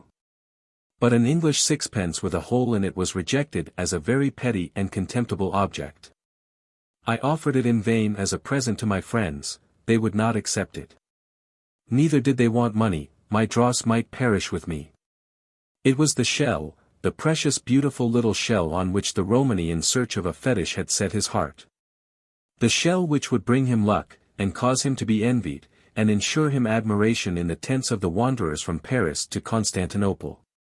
He admitted that it was the very shell of shells, a Barrow Sorcery Charcuni, or famous sea snail. I believe the gypsies would have given me their fine old Steiner violin and the carved case for it. Failing to get the shell, he implored me to give him the black pebble. I resolved to give him both in free gift the next time we met, or as a parting souvenir. Alas for the Romany chow, we never met again. The police allow no gypsies in Hamburg, and so they had to move on. I sought them that night and I sought them next day, but they were over the hills and far away. But I have no doubt that the fame of the shell on which nature has written the name, the very logos of magic itself, spread ere the summer was past even to the Carpathians. Something tells me that it is not played out yet, and that I shall hear anon something regarding it. The cult of the shell is widely spread. One day in a public house, in the West End of London, I, while taking my glass of bitter, entered into conversation with a rather tall, decently attired brunette Alsatian girl, who spoke French and German, and who knew a few words of Romany, which she said she had picked up by accident. At least she professed not to be gypsy, and to know no more. Being minded to test the truth of this, I casually exhibited one of my shells and said it was a Hungarian gypsy amulet for la bonne fortune. She began to beg earnestly for it, without getting it. On several occasions at long intervals, when I met her in the street, she again implored me for the treasure, saying that she believed, if she had it, her luck would turn to good. And, being convinced of her gypsyism, I said, "It will do you no good unless you have faith." To which she replied, in a tone which indicated truth itself, "But I have faith, absolute, entire faith in it." Which seeing, and finding that she was a true convert to the power of the holy shell, I gave it to her with my blessing, knowing that it would be a joy and comfort to her in all the trial of life. This reminds me that I have seen, and indeed possess, a pearl shell bearing the image of Saint Francis of Assisi, such as is sold by thousands at his shrine, and which are supposed to possess certain miraculous innate or intrinsic virtues. Thus, if worn by children, they are a cure for croup. But that is a very different thing, you know. An idol is an object, generally an image, worshipped for its own sake, being supposed to not only represent a god, but to have some immanent sanctity. The Catholic priest, and for that matter all Brahmins or bonzes, assure us that their sacred images are only symbols, not regarded as really dwelling places of divinity. They are not, so to speak, magnified amulets. Yet how is it that, if this be true, so many images and pictures are regarded and represented by priests as being able of themselves by the touch to cure toothache, and all other ills which flesh and bones are heirs to? Why is one image especially good for toothache, while another of the same person cures cramp? Why, if they are all only symbols, is one more healing or holy than another? How can Our Lady of Embrun be of greater aid than Our Lady of Paris? The instant we ascribe to an image or a shell real power to act, we make of it an inspired being in itself, and all the sophistry in the world as to its being a means of faith, or a symbol, or causing a higher power to act on the suppliant, is rubbish. The devotee believes tout bonnement that the image works the cure, and if he did not, any other image of the Virgin or Saint would answer the same purpose. This chaff has been thrashed out 1,000 times, or many tens of thousand times in vain so far as effects go, as is the remarkably plain first commandment. And it will last, while one fetish endures, that the Hierophant will call it a mere symbol, and the ignorant worshipper, absolutely unable to comprehend him, will worship the symbol as the thing itself, as he is really expected to do. According to J. B. Friedrich, Symbolic der Natur, the seashell, on account of its being a product of the sea, or of the all-generating moisture, and much more probably from its shape, is an emblem of woman herself. Therefore as Venus, love's goddess, was born of the sea, shells are dedicated to her. Museo Bourbonico, Volume 6. Page 10. Kugler, Handbuch Geschichte der Malerei, Berlin, 1837, Volume 4. Page 311. Also translated by Sir H. Austin Layard. Being one of the great emblems of productive nature, or of life and light, and opposed to barrenness, absence of pleasure, darkness, or negation, it was of course a charm against witchcraft or evil. That the gypsies have retained it as a powerful agent for luck, is extremely interesting, showing to what a degree they are still influenced by the early symbolism which effectively formed not one but many mythologies. Among the Hungarian gypsies the virtue or magical power of a shell is in proportion to the degree of resemblance above mentioned, which it possesses, as Laslaki expressly declares. This association of shells, with the mysterious and magical, is to be found among gypsies in the East, as is shown by the following, from my work entitled The Gypsies.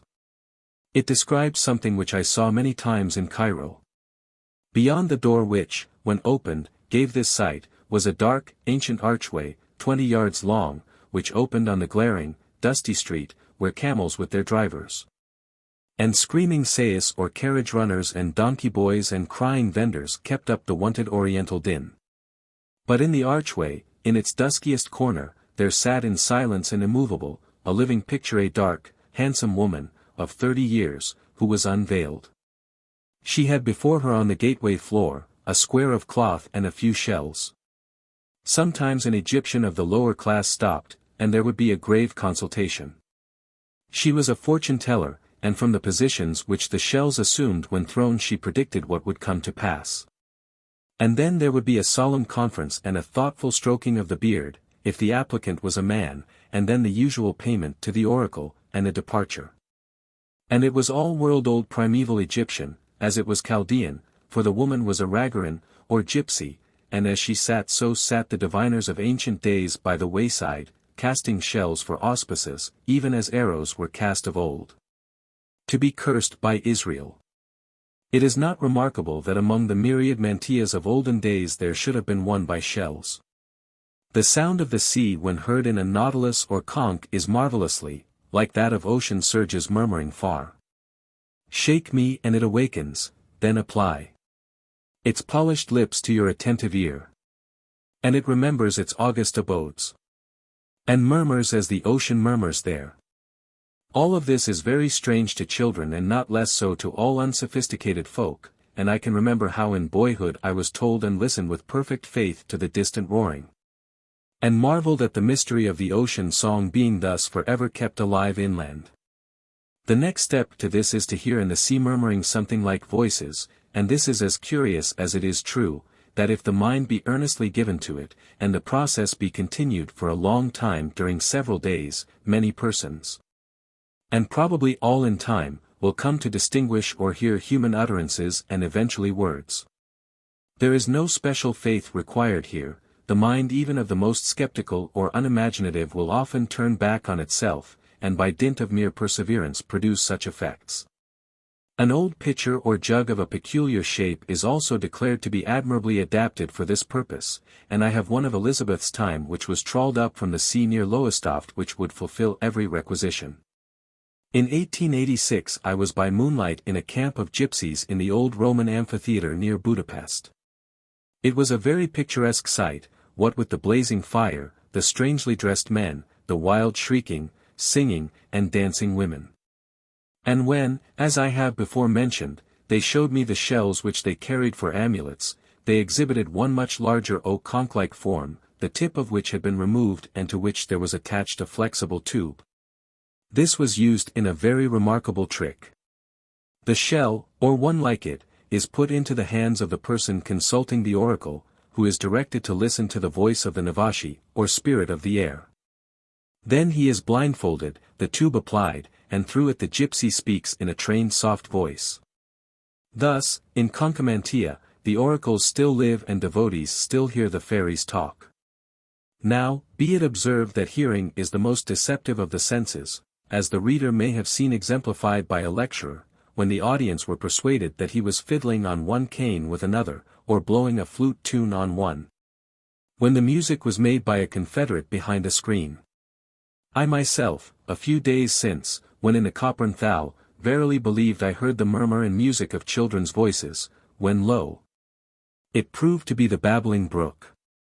Some years ago, I forget where it happened in England, but I guarantee the truth of what I tell, it was found that the children in a certain village were in the habit of going to an ancient tomb in which there was a round hole, putting their ears to it, and, as they said, of listening to what the dead people were saying.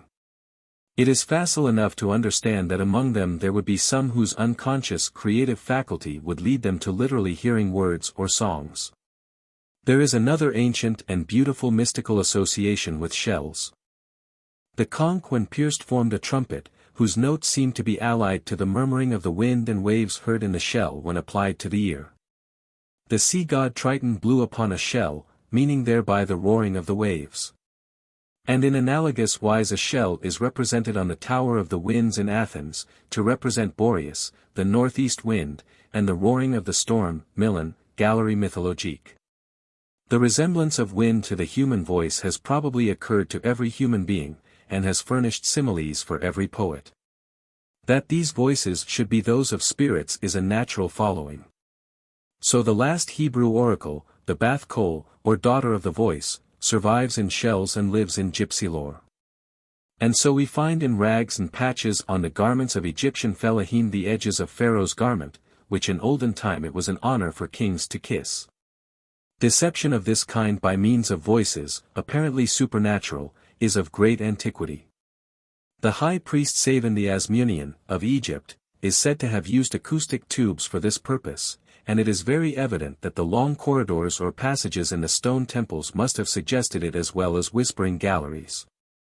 The Hebrew Kabbalists are believed to have made one form of the mysterious teraphim by taking the head of a child and so preparing it by magic ceremonies that when interrogated it would reply.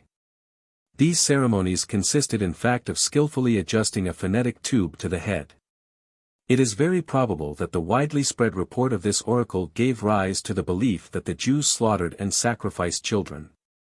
Eliphaz Levi, or the Abbé Constant, a writer of no weight whatever as an authority, but not devoid of erudition, and with occasional shrewd insights, gives it as his belief that the terrible murders of hundreds of children by Gilles de Retz, the absurdly so-called original of Bluebeard, were suggested by a recipe for sanguinary sorcery, drawn from some Hebrew Kabbalistical book.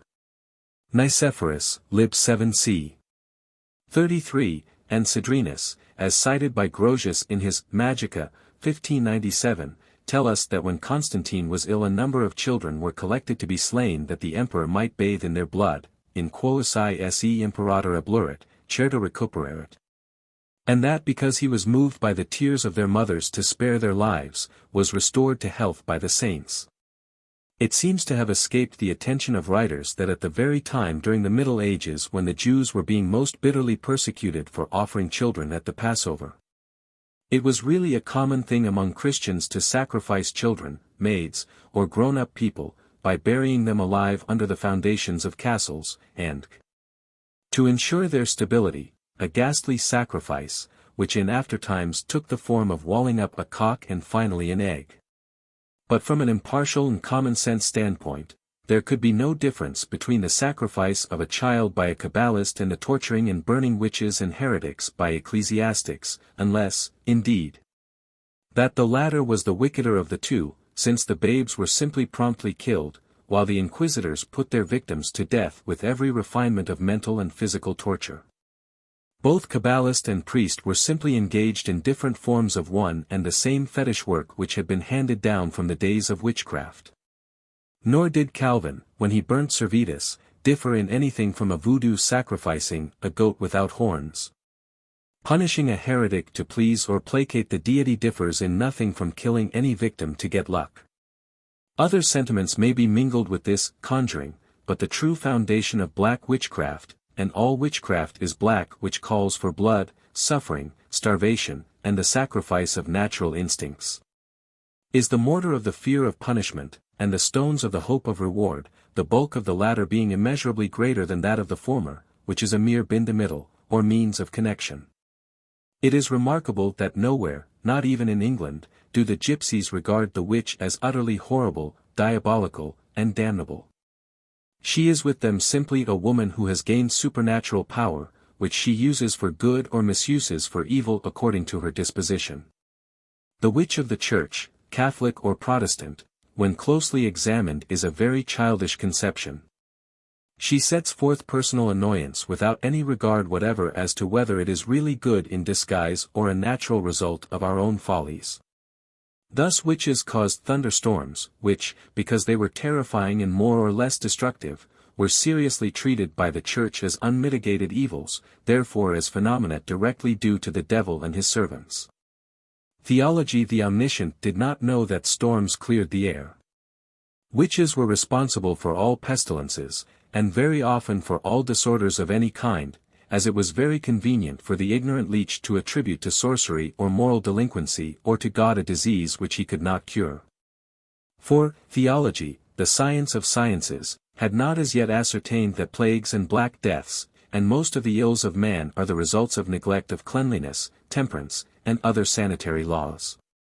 It is only a few years since a very eminent clergyman and president of a college in America attributed to divine dispensation the deaths of a number of students, which were directly due to palpable neglect of proper sanitary arrangements by the reverend gentleman himself and his colleagues.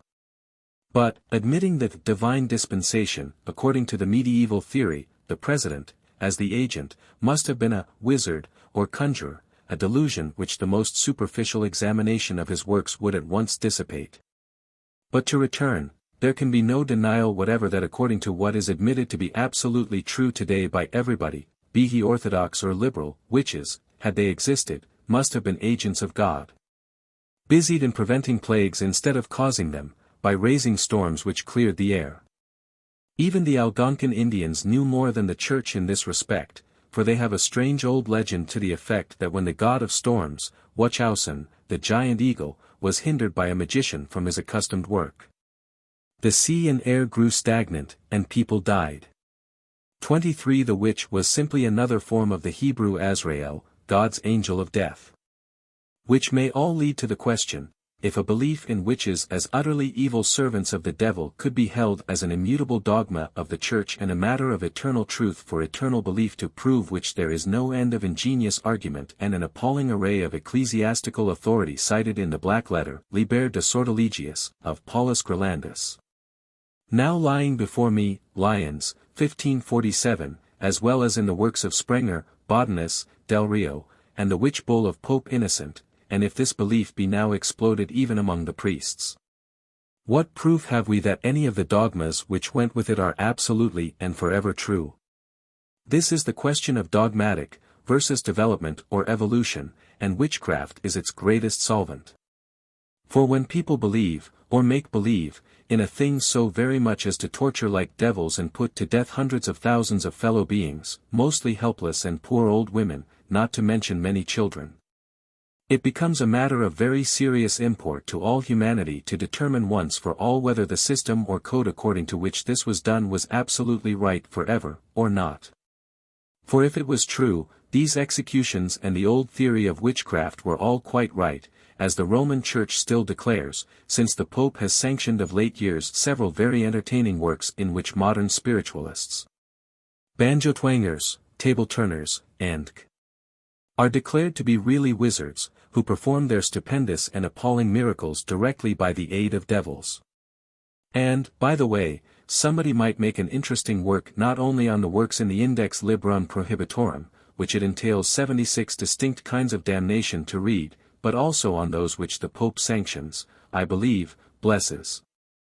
Among the later of the latter is one which pretends to prove that Jews do really still continue to sacrifice Christian children at the Passover feast, and, for aught I know, to eat them, fried in oil, or buttered with goose grease, apropos of which I marvel that the Hebrews, instead of tamely denying it, do not boldly retort on the Christians the charge of torturing their own women and children to death as witches, which was 1,000 times wickeder than simply bleeding them with a penknife, as young Hugh of Lincoln was said to have been disposed of by the Jew's daughter. But people all say now, that was the age, and the Church was still under the influence of barbarism, and so on. Exactly. But that admission plainly knocks down and utterly destroys the whole platform of dogmatism and the immutable and eternal truth of any dogma whatever. For it admits evolution, and to seize on its temporary fleeting forms and proclaim that they are immutable, is to mistake the temporal for the eternal, the infinitesimal fraction for the whole.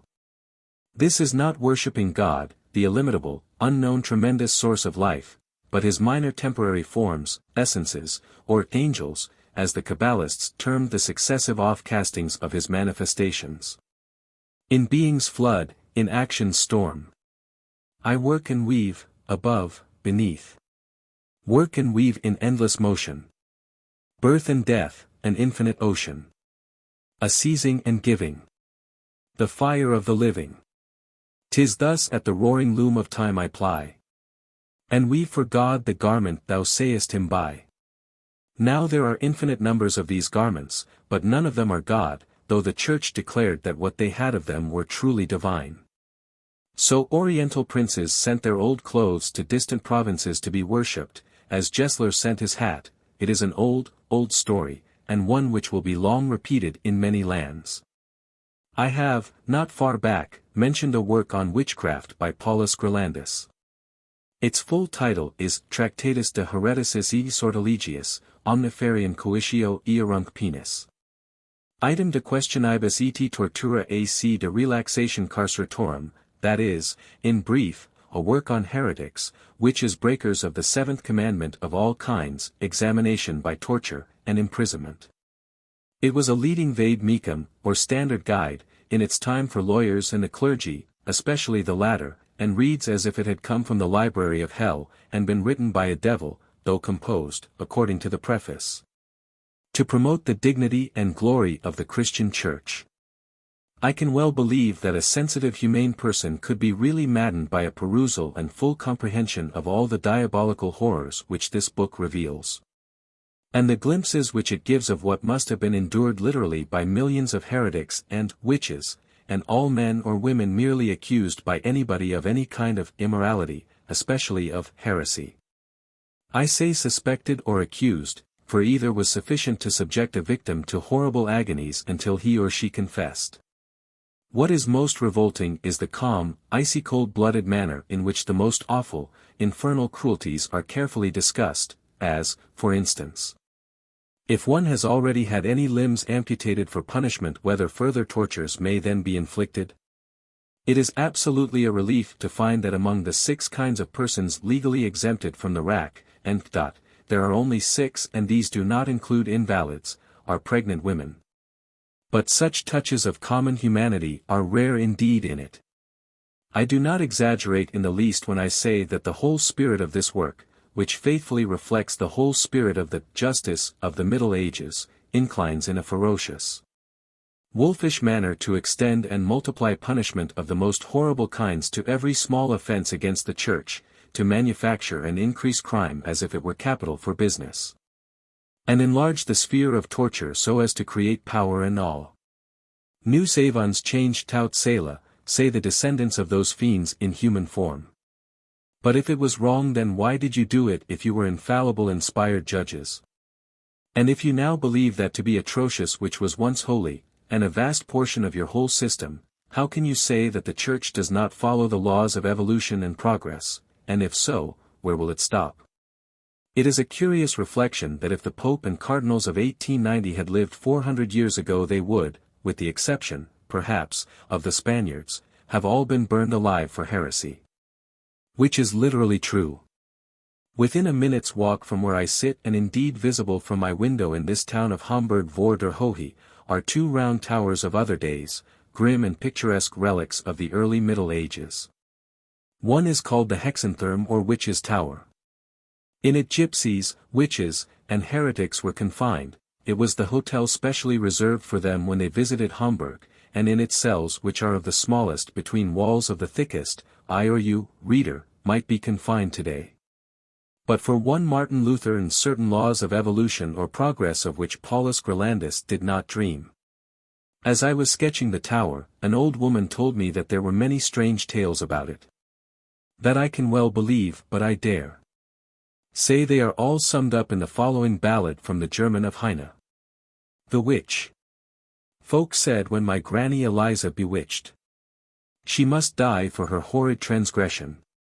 Much ink from his pen the old magistrate pitched, but he could not extort a confession.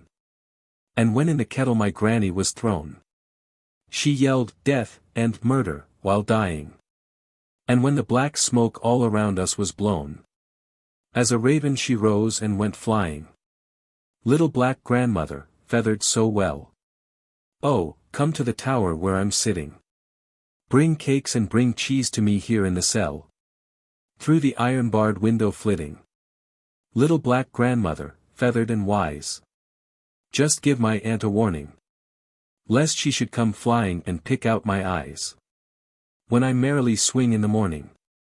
Horst in his Demonology, a history of the belief in magic, demoniac marvels, witchcraft, and gives the picture of a witch tower, at Lindheim in the Wetterau, with all its terrible history, extracted from the town archives. It is a horrible history of torturing and burning at the stake of innumerable women of all ages, the predominant feature being that any accusation by anybody whatever, or any rumor set afloat in any way, amply sufficed to bring an enemy to death. Or to rob a person who had money. Hysterical women and perverse or eccentric children frequently originated these accusations merely to bring themselves into notice. There was till within a few years a witch's tower in Heidelberg. It was a very picturesque structure in an out-of-the-way part of the town, in nobody's way, and was therefore of course pulled down by the good Philistine citizens, who have the same mania in Heidelberg as, they're ignorant like, in London, Philadelphia, or any other town, for removing all relics of the olden time. In connection with sorcery and gypsies, it is worth observing that 1834 the latter, in Swabia, or South Germany, frequently went about among the country people, with puppet shows, very much of the Punch kind. And that they had a rude drama of Faust, the great wizard, which had nothing to do with that of Goethe. It was derived from the early sources, and had been little by little gypsified into a melodrama peculiar to the performers. August Zoller, in his Bilder aus Schwaben, Stuttgart, 1834, gives the following description of it. The book has a place in all Faust libraries, and has been kept alive by this single passage. There is a blast of a trumpet, and the voice of a man proclaims behind the scenes that the play is to begin. The curtain is drawn, and Faust leaning against the background, which represents a city soliloquizes. I am the cleverest doctor in the world, but all my cleverness does not help me to make the beautiful princess love me. I will call up Saran front the underworld to aid me in my plans to win her. Devil, I call thee. Meanwhile Faust's servant, the funny man, has entered and amused the public with comical gestures. The appearance of the devil is announced by a firework, sprutiful, fizzing and cracking. He descends from the air, there being no arrangements for his coming up. The servant bursts into a peal of laughter, and the devil asks. Faust, thou hast called me, now, what is thy wish? I love the lovely princess, canst thou make her love me? Nothing is easier. Cut thy finger and sign to me thy life, then all my devilish art will be at thy service till thou hast committed 4 murders. Faust and the devil fly forth, the servant making sarcastic remarks as to the folly of his master, and the curtain falls.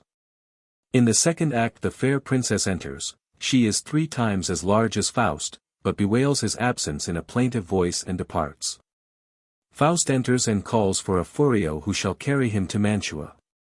Enter 3 furios, witches, who boast their power. I can carry you as swiftly as a moorcock flies, says one. This is not swift enough for Faust. I fly as fast as bullet from a gun, says the second. The master answers. A right good pace, but not enough for Faust. To the third, how fast art thou? As quick as thought. That will suffice, there's naught so swift as thought. Bear me to Mantua, to her I love, the princess of my heart. The furio takes Faust on her back, and they fly through the air. The servant makes, as before, critical and sarcastic remarks on what has passed, and the curtain falls. In the third act the devil persuades Faust to murder his father, so as to inherit his treasures, for the old man has a tough life. In the fourth, maddened by jealousy, he stabs the princess and her supposed lover. The small sarcastic servant takes the murdered pair by the legs, and drags them about, cracking jokes, and giving the corpses cuffs on their ears to bring them again to life. In the fifth act, the clock strikes 11. Faust has now filled to the brim the measure of his iniquity. The devil appears, proves to him that it is time to depart, it strikes 12. The smoke of a fizzling squib and several diabolical firecrackers fills the air, and Faust is carried away, while the small servant, as satanical and self-possessed as ever, makes his jokes on the folly of Faust, and the curtain falls. This is the true Faust drama of the Middle Ages, with the anti-Shakespearean blending of tragedy and ribald fun.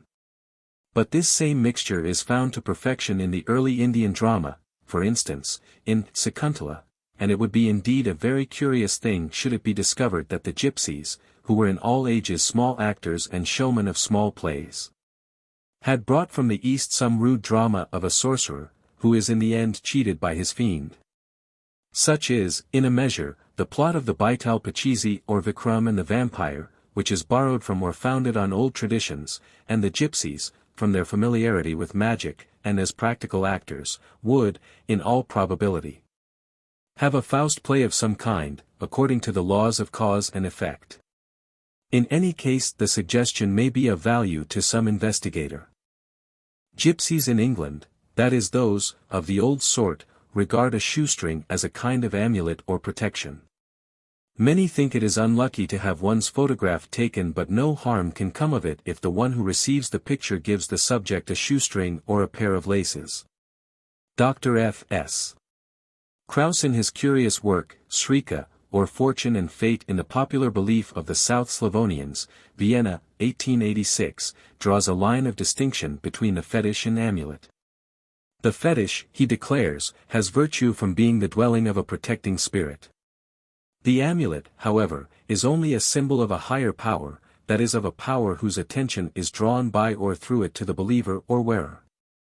This, however, like the distinction between idolatry and worshipping images as symbols of higher beings, becomes in the minds of the multitude, and for that matter, in all minds, a distinction without a dot of difference. The amulet may rest upon a higher range of ideas, while the fetish stands on its own feet, but if both are regarded as bringing luck, and if, for instance, one rosary or image of the same person is believed to bring more luck than another, it is a fetish and nothing else. An amulet may pretend to be a gentler kind of fetish, but they are all of the same family. The Gypsies prepare among the Bosniaks, on the high plains of Malwan, a fetish in the form of a cradle made of 9 kinds of wood, to bring luck to the child who sleeps in it. But Dr. Krauss falls, I presume, into a very great error, when he attributes to Her Majesty the Queen of England a belief in fetish, on the strength of the following remarkable passage from the Wiener Allgemeine Zeitung. By command of Queen Victoria, Mr. Martin, director of the Institute for the Blind, has attended to the making a cradle for the newly born child of the Princess of Battenberg. The cradle is to be made entirely by blind men and women. The Queen firmly believes that objects made by blind people bring luck. Truly, if anything could bring luck, it ought to be something ordered with a kind and charitable view from poor and suffering people.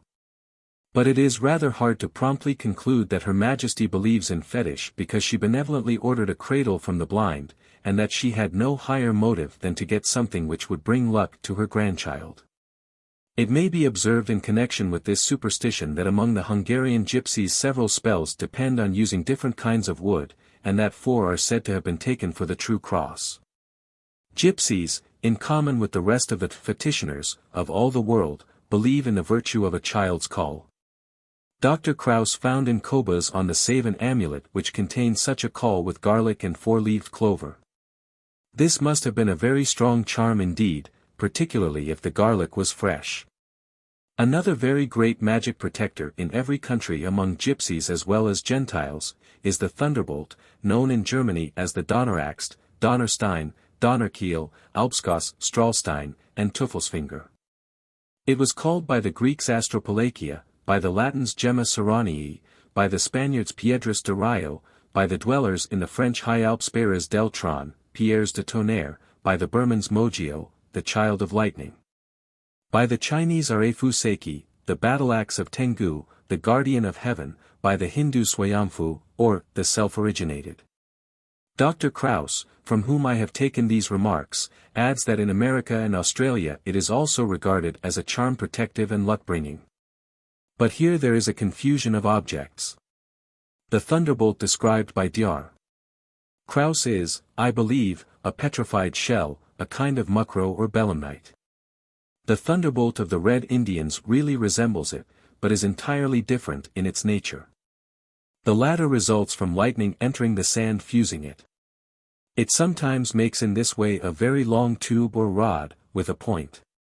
People, finding these, naturally believed that they were thunderbolts. I knew an old Penobscot Indian who, seeing the lightning strike the earth, searched and found such a thunderbolt, which he greatly prized. In process of time people who found mucrones in rocks believed them to be the same as the glass-like points of fused sand which they so much resembled. The so-called thunderbolt is confused with the prehistoric stone axe, both bearing the same name in many lands. As this axe is often also a hammer, it is evident that it may have been sacred to Thor. The South Slavonian, or Gypsy, does not distinguish, says Dr. Krauss, between the thunderbolt and prehistoric axe. He calls both strelica. The possession of one brings luck and prosperity in all business, but it must be constantly carried on the person. Among the 30s, there lived in Guy in Slavonia a poor Jewish peddler named David. Once he found a strelica. He always carried it about with him. The peasants envied him greatly its possession. They came to him in the marketplace and cried, Al-si Shreden, Davide. Ha, how lucky thou art, David. The Slavonian Jews called him, for a joke, strelica. The prehistoric axe was probably regarded as gifted with fetish power, even in the earliest age, especially when it was made of certain rare materials. Thus among the Red Indians of Massachusetts stone, tomahawks, of veined, petrified wood were specially consecrated to burial places, while in Europe axe heads of jade were the most coveted of possessions. A. B.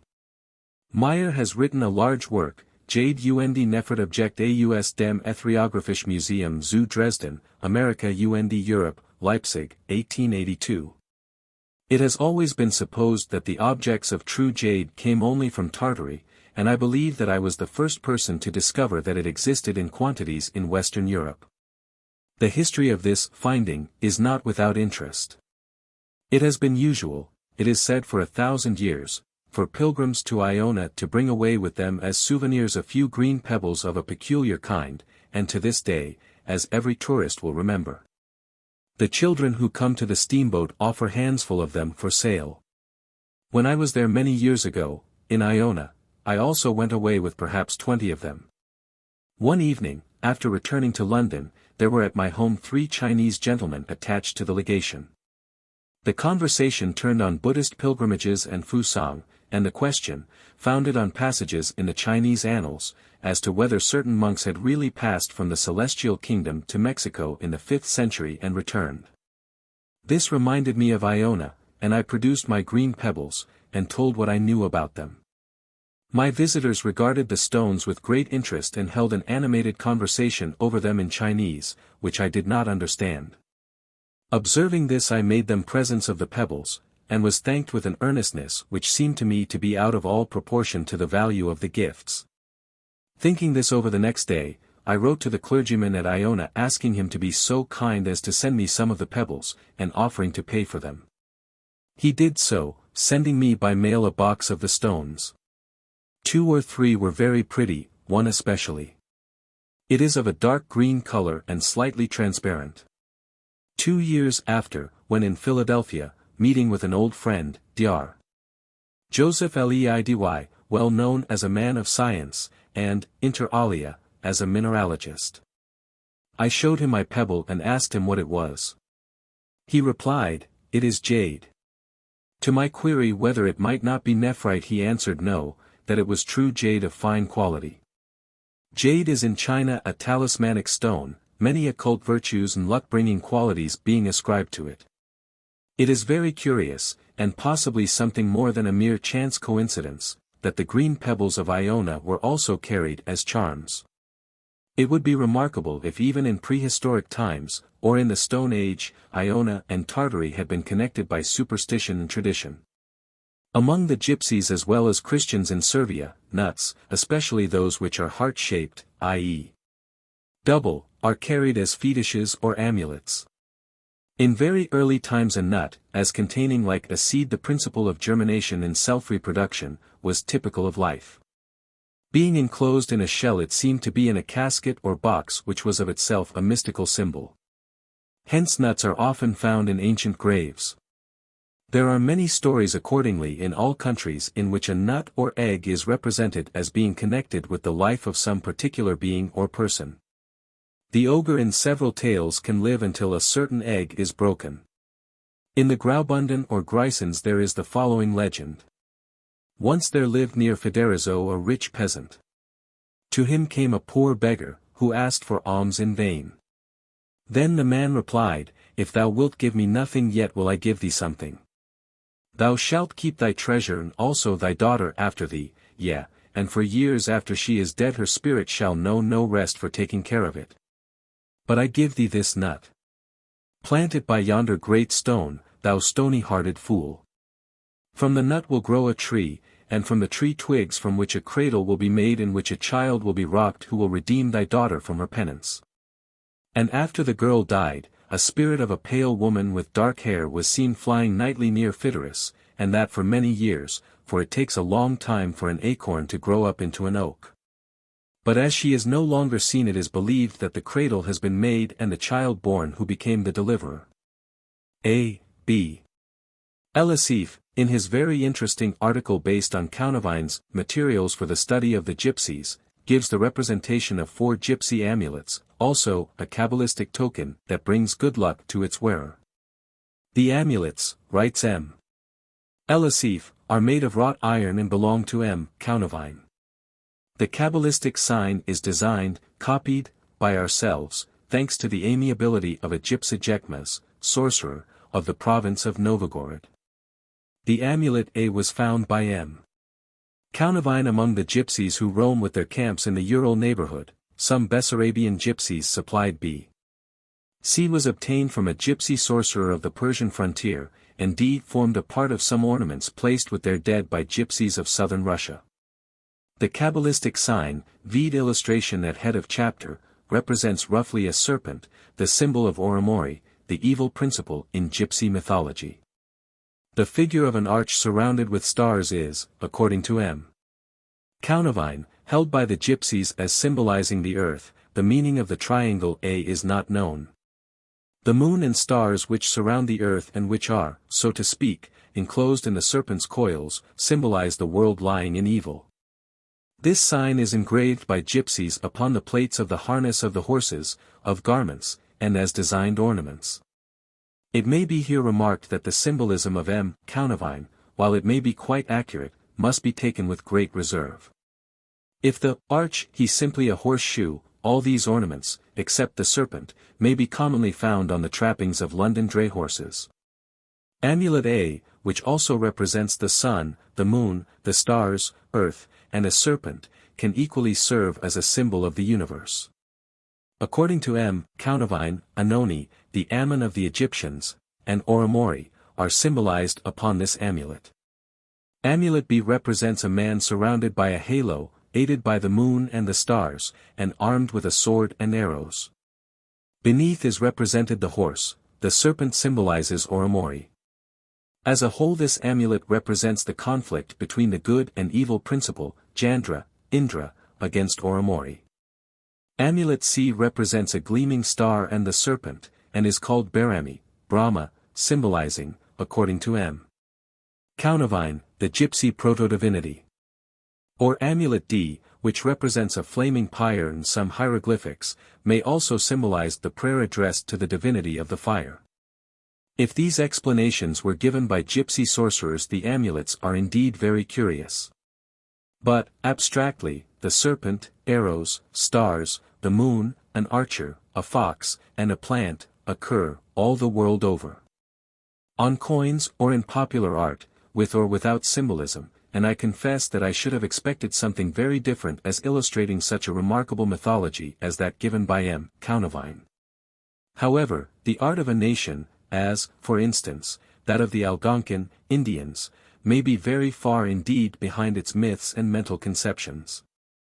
Chapter 16. Gypsies, Toads, and Toad Lore. I went to the toad that lies under the wall. I charmed him out, and he came at my call. Mask, of Queens, Ben Jonson. The toad plays a prominent part in gypsy, as in other, witchcraft, which it may well do, since in most Romani dialects there is the same word for a toad or frog, and the devil. Paspati declares that the toad suggested Satan, but I incline to think that there is some as yet undiscovered Aryan word, such as bang, for the devil, and that the German Bengal, a rascal, is a descendant from it.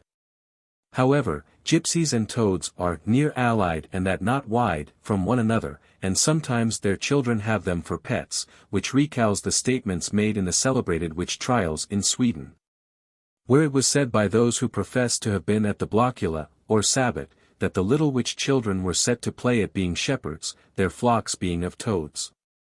I have been informed by gypsies that toads do really form unaccountable predilections for persons and places. The following is accurately related as it was told me in Romany 14 years ago, in Epping Forest, by a girl. You know, sir, that people who live out of doors all the time, as we do, see and know a great deal about such creatures. One day we went to a farmhouse, and found the wife almost dying because she thought she was bewitched by a woman who came every day in the form of a great toad to her door and looked in. And, sure enough, while she was talking the toad came, and the woman was taken in such a way with fright that I thought she'd have died. But I had a laugh to myself. For I knew that toads have such ways, and can not only be tamed, but will almost tame themselves. So we gypsies talked together in Romany, and then said we could remove the spell if she would get us a pair of shears and a cup of salt. Then we caught the toad, and tied the shears so as to make a cross, you see, and with it threw the toad into the fire, and poured the salt on it. So the witchcraft was ended, and the lady gave us a good meal and 10 shillings. For a Romany poem on this incident vide English Gypsy Songs, Trubner and Company, 1875. And there is a terrible tale told by R. H. Stoddard, in a poem, that one day a gentleman accidentally trod on a toad and killed it. Hearing a scream at that instant in the woods at a little distance, followed by an outcry, he went to see what was the matter, and found a gypsy camp where they were lamenting the sudden death of a child. On looking at the corpse he was horrified to observe that it presented every appearance of having been trampled to death, its wounds being the same as those he had inflicted on the toad. This story being told by me to the gypsy girl, she in no wise doubted its truth, being in fact greatly horrified at it, but was amazed at the child Chovihani, or witch, being in 2 places at once. In the Spanish Association of Witches in the year 1610, vide Laurent, Histoire de l'Inquisition, the toad played a great part. One who had taken his degrees in this order testified that, on admission, a mark like a toad was stamped on his eyelid, and that a real toad was given to him which had the power to make its master invisible, to transport him to distant places, and change him to the form of many kinds of animals. There is a German interjection or curse, Krotenduvel, or toad devil, which is supposed to have originated as follows: when the Emperor Charlemagne came into the country of the East Saxons and asked them whom they worshipped, they replied, Croto is our god. To which the emperor replied, Croto is all the same as Krotenduvel. And he made them pay bitterly by the sword and the rope for the crime of calling God, according to their language, by a name different from that which he used. For he put many thousands of them to death, like King Olaf of Norway, to show that his faith was one of meekness and mercy. It is bad to have one's looks against one. The personal appearance of the toad is such as to have given it a bad place in the mythology of all races. The Algonquin Indians, who, like Napoleon and Slawkenbergius, were great admirers of men with fine bold noses, after having studied the plain physiognomy of the toad, decided that it indicated all the vices, and made of the creature the mother of all the witches. Nothing could have been more condemnatory.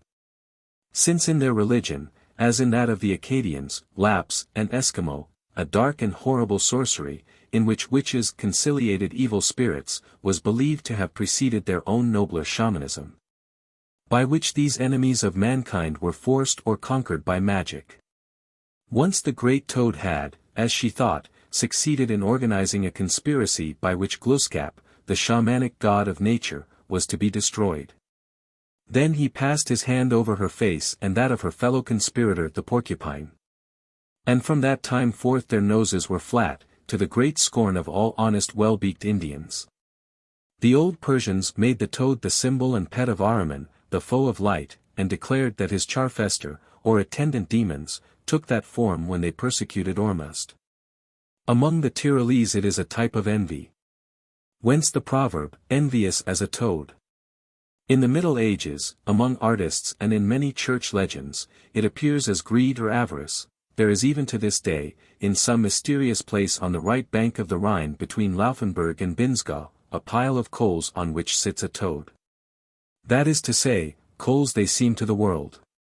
But the pile is all pure gold, and the toad is a devil who guards it, and he who knows how can pronounce a spell which shall ban the grim guardian. And there is a story told by Menzel, Christlich Symbolic, Volume 1, page 530, that long ago there lived in Cologne a wicked miser, who when old repented and wished to leave his money to the poor. But when he opened his great iron chest, he found that every coin in it had turned to a horrible toad with sharp teeth. This story being told to his confessor, the priest saw in it divine retribution, and told him that God would have none of his money, nay, that it would go hard with him to save his soul. And he, being willing to do anything to be free of sin, was locked up in the chest with the toads, and lo! The next day when it was opened the creatures had eaten him up. Only his clean-picked bones remained. But in the Tyrol it is believed that the toads are themselves poor sinners, undergoing penance as Hochen or Hoppenen, as they are locally called, for deeds done in human form. Therefore, they are regarded with pity and sympathy by all good Christians. And it is well known that in the Church of St. Michael in Schwatz, on the evening before the great festivals, but when no one is present, an immense toad comes crawling before the altar, where it kneels and prays, weeping bitterly. The general belief is that toads are for the most part people who made vows to go on pilgrimages, and died with the vows unfulfilled. So the poor creatures go hopping about astray, bewildered and perplexed, striving to find their way to shrines which have perchance long since ceased to exist. Once there was a toad who took 7 years to go from Leifers to Weissenstein. And when the creature reached the church it suddenly changed to a resplendent white dove, which, flying up to heaven, vanished before the eyes of a large company there assembled, who bore witness to the miracle. And one day as a wagoner was going from Innsbruck to Seefeld, as he paused by the wayside a toad came hopping up and seemed to be desirous of getting into the wagon. Which he, being a benevolent man, helped it to do, and gave it a place on the seat beside him. There it sat like any other respectable passenger, until they came to the side path which leads to the church of Seefield, when, wonderful to relate, the toad suddenly turned to a maiden of angelic beauty clad in white, who, thanking the wagoner for his kindness to her when she was but a poor reptile, told him that she had once been a young lady who had vowed a pilgrimage to the church of Seefield. In common with the frog, the toad is an emblem of productiveness, and ranks among creatures which are types of erotic passion. I have in my possession a necklace of rudely made silver toads, of Arab workmanship, intended to be worn by women who wish to become mothers. Therefore the creature, in the old world as well as in the new, appears as a being earnestly seeking the companionship of men. Thus it happened to a youth of Aramsack, near Cattenburg, that, being one day in a lonely place by a lake, there looked up at him from the water a being somewhat like a maid but more like a hideous toad, with whom he entered into conversation, which became at last friendly and agreeable, for the strange creature talked exceeding well. Then she, thinking he might be hungry, asked him if he would fain have anything in particular to eat. He mentioned in jest a kind of cakes. Whereupon, diving into the lake, she brought some up, which he ate. So he met her many times. And whenever he wished for anything, no matter what, she got it for him from the waters, the end of it all being that, despite her appalling ugliness, the youth fell in love with her and offered marriage, to which she joyfully consented. But no sooner had the ceremony been performed than she changed to a lady of wonderful beauty, and, taking him by the hand, she conducted him to the lake, into which she led him, and, in this life they were seen never more. This legend evidently belongs to frog lore.